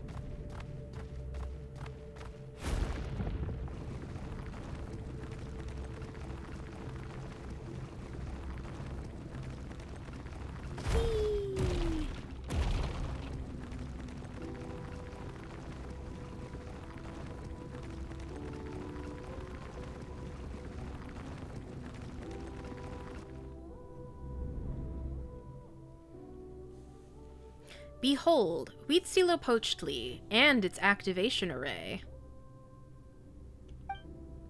Bring it to life. This way, our shadowy enemy may never again gain a foothold upon this place, and afterward, via the gradual expansion of the primal flame's power. just like when a complete bubble is blown within the leaking husk of an old one. It's an interesting metaphor. Perhaps the entire world shall become free from abyssal poison. But the authority over primal flame... When Natlan is fully phlogistanized, the very concept of life will be rewritten. That authority will then return naturally. Only draconic phlogiston life forms may wield this authority. As such, you can become the shaper of this new world. You can also become the Pyro Dragon Sovereign renewed. No, I suspect that any such rulership would be something entirely new, surpassing our traditional conceptions. This is maybe more like the end of Mass Effect 3 than originally indicated.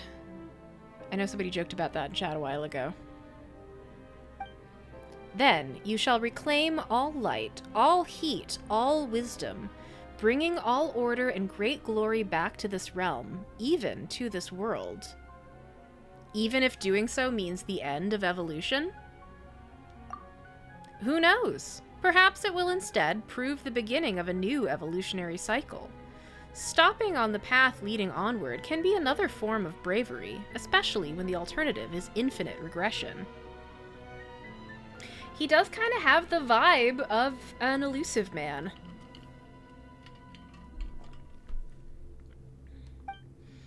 Now then, choose. Activate Huitzilopochtli. Draw near and then feel.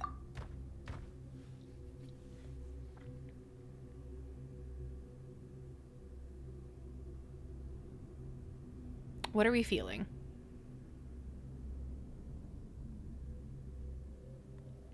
I believe we are feeling a longing for the bonds of friendship. No, wait, girl, I remember what friendship is. Oh my, and here I thought you wouldn't be able to remember them. Never mind how your mind now has at least 1,000 years worth of memories within it. I also intended for you to make your decision while having forgotten them. Well, sucks to be you, because I love friendship. Girl was never meant to have existed here. Though, of course, it was precisely due to her aid that you were able to reach this place. She is, however, rather special. It may be that the phlogistanization of Natlan will not affect her. It may be. Liberty Prime says, if I had every time a villain / misguided hero's ultimate goal was to turn everything into goo, I'd have actually a lot of nickels. It's weird how it keeps happening. I don't think I noticed before in his previous appearances in his dragon form that he's got only 4 fingies on his hand. It may be? No one knows what will happen once it is activated. Perhaps there shall then be no difference between you and me. Perhaps we shall both be destroyed. Perhaps she and that little emissary by her side will live. Perhaps they will not. Ha! Enough of that. Time is short. We do not have much excess energy left to also maintain those of our kind who have already become phlogiston life forms. If we do not obtain the authority over the primal flame in time, all shall soon perish. And once that moment comes, choice itself will be lost to us. Quickly, choose, O chosen of dragons. This is an omen of new life and also the final entreaty, says Huitzilopochtli. Entering trigger sequence.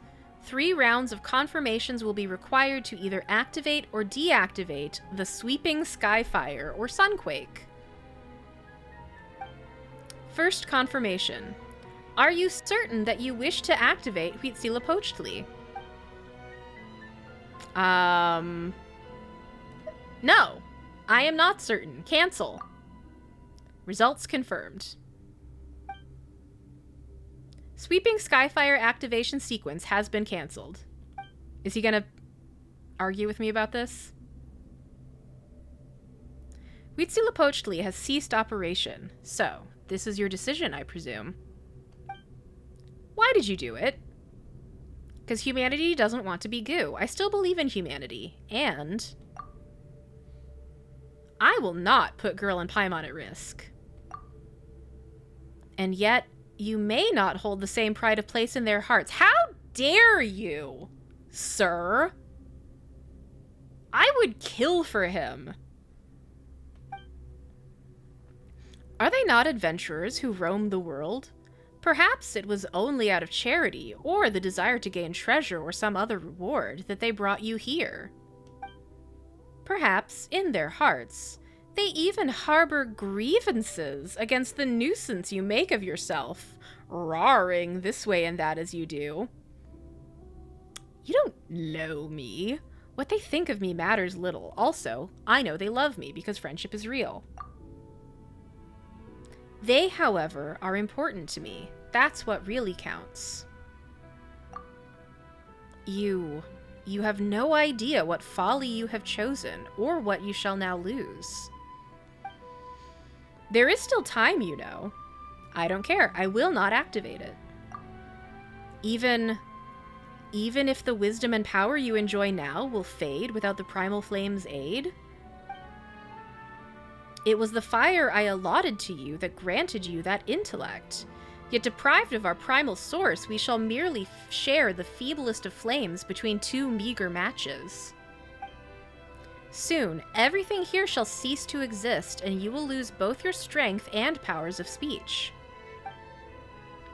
How will you tell your Girl and Paimon of this world that you almost gained, yet in the end lost? They don't have to know about something as silly as this. Fool. You do not even know where they are, nor is there any way back from this place. If there isn't a way back to them,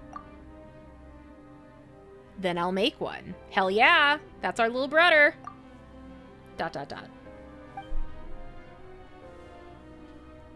Oh, look at that! A path.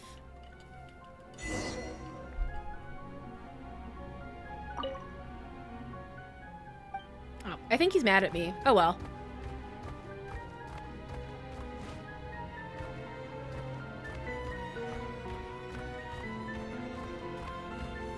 Oh, fuck yeah. Punch a hole in that fake sky.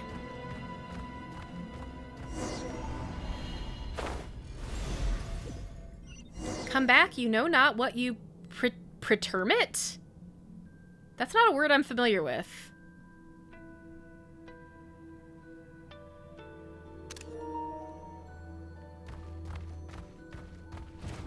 You're not my dad. You burn through the power vested in your body. So what? Come back. Okay, yeah.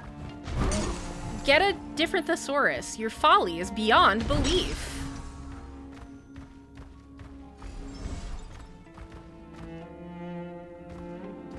What? They could not care less about you. Fuck you. You are not as important to them as you think. Go to hell.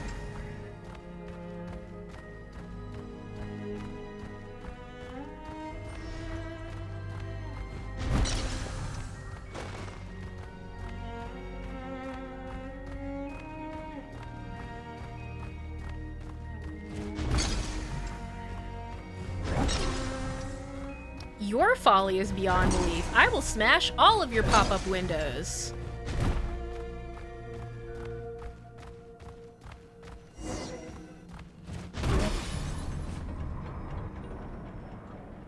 Wow, we're about to be trapped. Huh? Nothing happened? Wait, no. Did you save us? Lil'Brudder? Rawr. If you've grown this big, does that mean you've recovered? Could it be that... Be on your guard. The battle's not over yet. Oh, right, and there's still that big guy.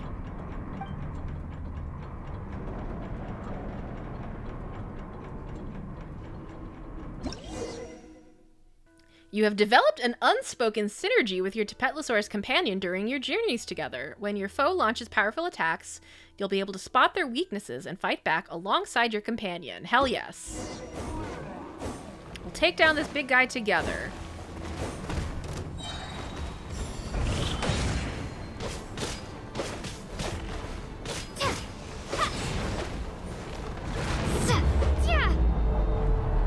What does this do?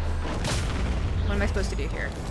There's an opening. Yeah, I'm sure there was an opening for the attack, but I lacked. What am I?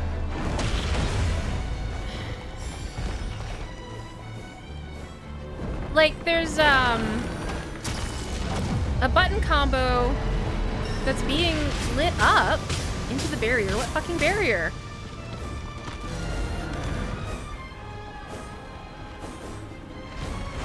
I have complaints about the legibility of this combat.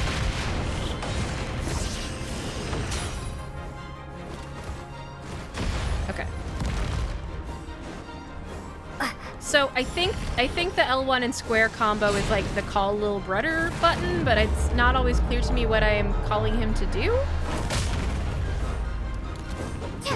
Can you hold out? It's open. Time for an all-out attack. Hell yeah.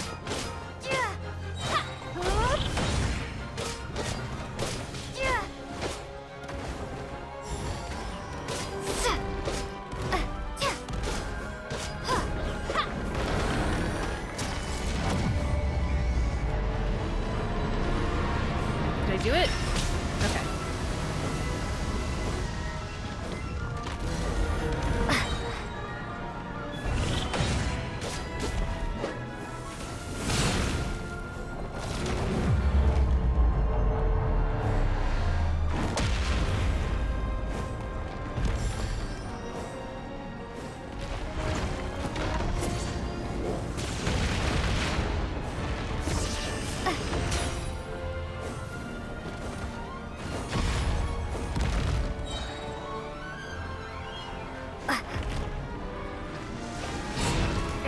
I want to win this fight, but I also want to look at this thing, you know?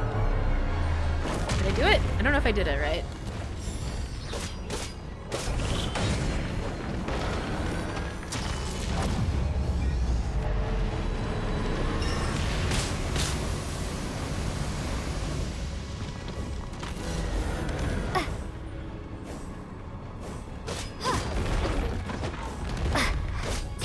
We sure showed it who the boss is.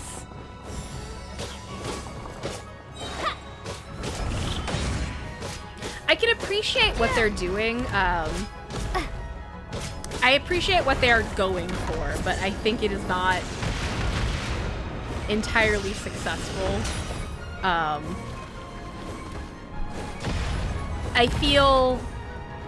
feel slightly more frustrated than I do feel badass, and I feel like feeling badass was more of the goal. Also just because, oh shit. Okay. The tutorial that popped up didn't really explain to me what would happen, just that we have a synergy.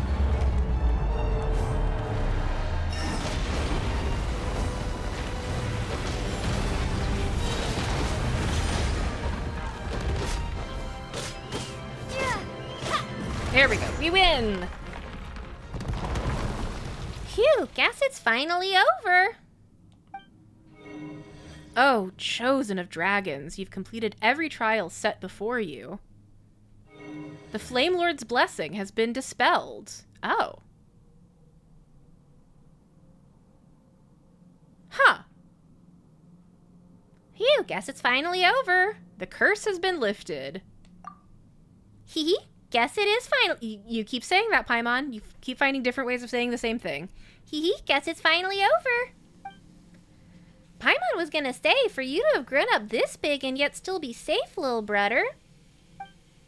Could it be that fighting was just what was needed to remove the bloodline curse?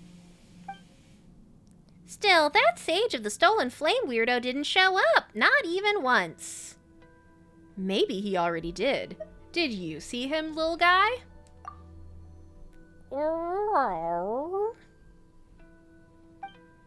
Oh, wait, what's wrong? Were you hurt during the battle? Oh. Chosen of dragons, I chose you after much deliberation, and you have my thanks for all you have done. I have always believed in you. It is hard for me to say this, girl. Never forget that I love you. Okay, so that's Lil'Brudder speaking. Oh. ... Oh no! Oh no! Hey, Lil'Brudder, what's gotten into you? Okay. He just became small. And hey, you're back to your normal size. Uh-oh, this whole place is shaking. Is the volcano about to blow? Let's look at Lil'Brudder out first. Right. Whoops, can't forget his scarf. Yes, that's very important. That's how we know who he is. So, this is as far as the maintenance functions go. I thought your technical skills could have taken us a bit farther. Still, I finally understand how you felt, Xicoatl, my great brother. I now know what it means to come to the end of one's days, to yearn to see this one thing done or to receive that single clear answer, and to be willing to do anything to accomplish these goals. I imagine you'd scold me. Why are the things I say and do always worlds apart? If I had truly wished for a dragon to activate that system, should I not have raised them within the sacred city, teaching them to hate this world? Why did I send them to be by a human side? That's a great question, actually.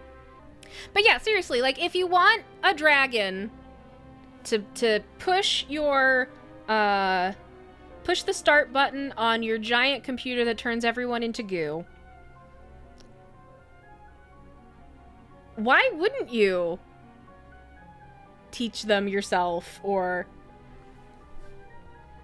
make up a legend that will encourage them to hang out with a human for a while and learn that friendship exists? Perhaps deep down, I still wished to believe. But look, isn't it wonderful? It made the same choice I made back then. And Ochkan too, for that matter. I'm still mad at you, but it's interesting that I'm coming around. My king, my elder brother, O Lord who gave me life on the day you yourself were born, you once said that in my final moments I would understand your desire. Ha! But it seems that on this point alone, I cannot concede. Oh, and then he disappeared.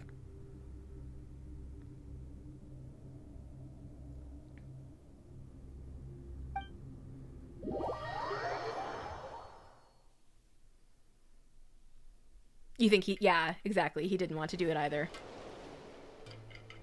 He made a big show of seeming like he wanted to do it. Well, that was weird. All that shaking and all the volcano did was blow off just a little smoke. We ran ourselves silly just for that? Rar? Not that you had to run. We grabbed you and booked it. Still, you gave us quite the fright fainting the way you did after the battle. Are you still feeling unwell? Rar! Hee hee, sure sounds like the worst is over. Anyway, so is that Flame Lord's blessing gone now? But Lil'Brudder still has that mark on his head. Reach out to the little Tapetlosaurus. I seem to already be doing that. As you reach out your hand, he stands up straight on his hind legs, rubbing his horn gently against your palm. The mark, red as flame itself, has dimmed and cooled, no longer concealing that faint warmth. It seems that whatever power it once had is gone now. Rawr! Paimon can't help but feel like you were a bit smarter while you were bigger just now. That's kind of a rude thing to say to someone. For a while you seemed smarter, but maybe now you are dumb again? Well, you're back to looking a bit silly. True, but he's our silly little guy. I like him just the way he is. Well, Yeah, but still. Anyway, who'd have thought that we'd remove the Flame Lord's blessing, huh? We might just be on our way to writing ourselves a new legend, hee hee. All this adventuring made Paimon hungry, though. Should we go get some blazed meat stew, or maybe a little cake? Rawr? Rawr, rawr, rawr, rawr. You want to eat both? You greedy little Saurian. But today's the day to celebrate, so sure, let's go right now. Let's all go. Let's all go get some cake. He is a cute baby, Paimon. And I can't believe Automod wouldn't let you say it.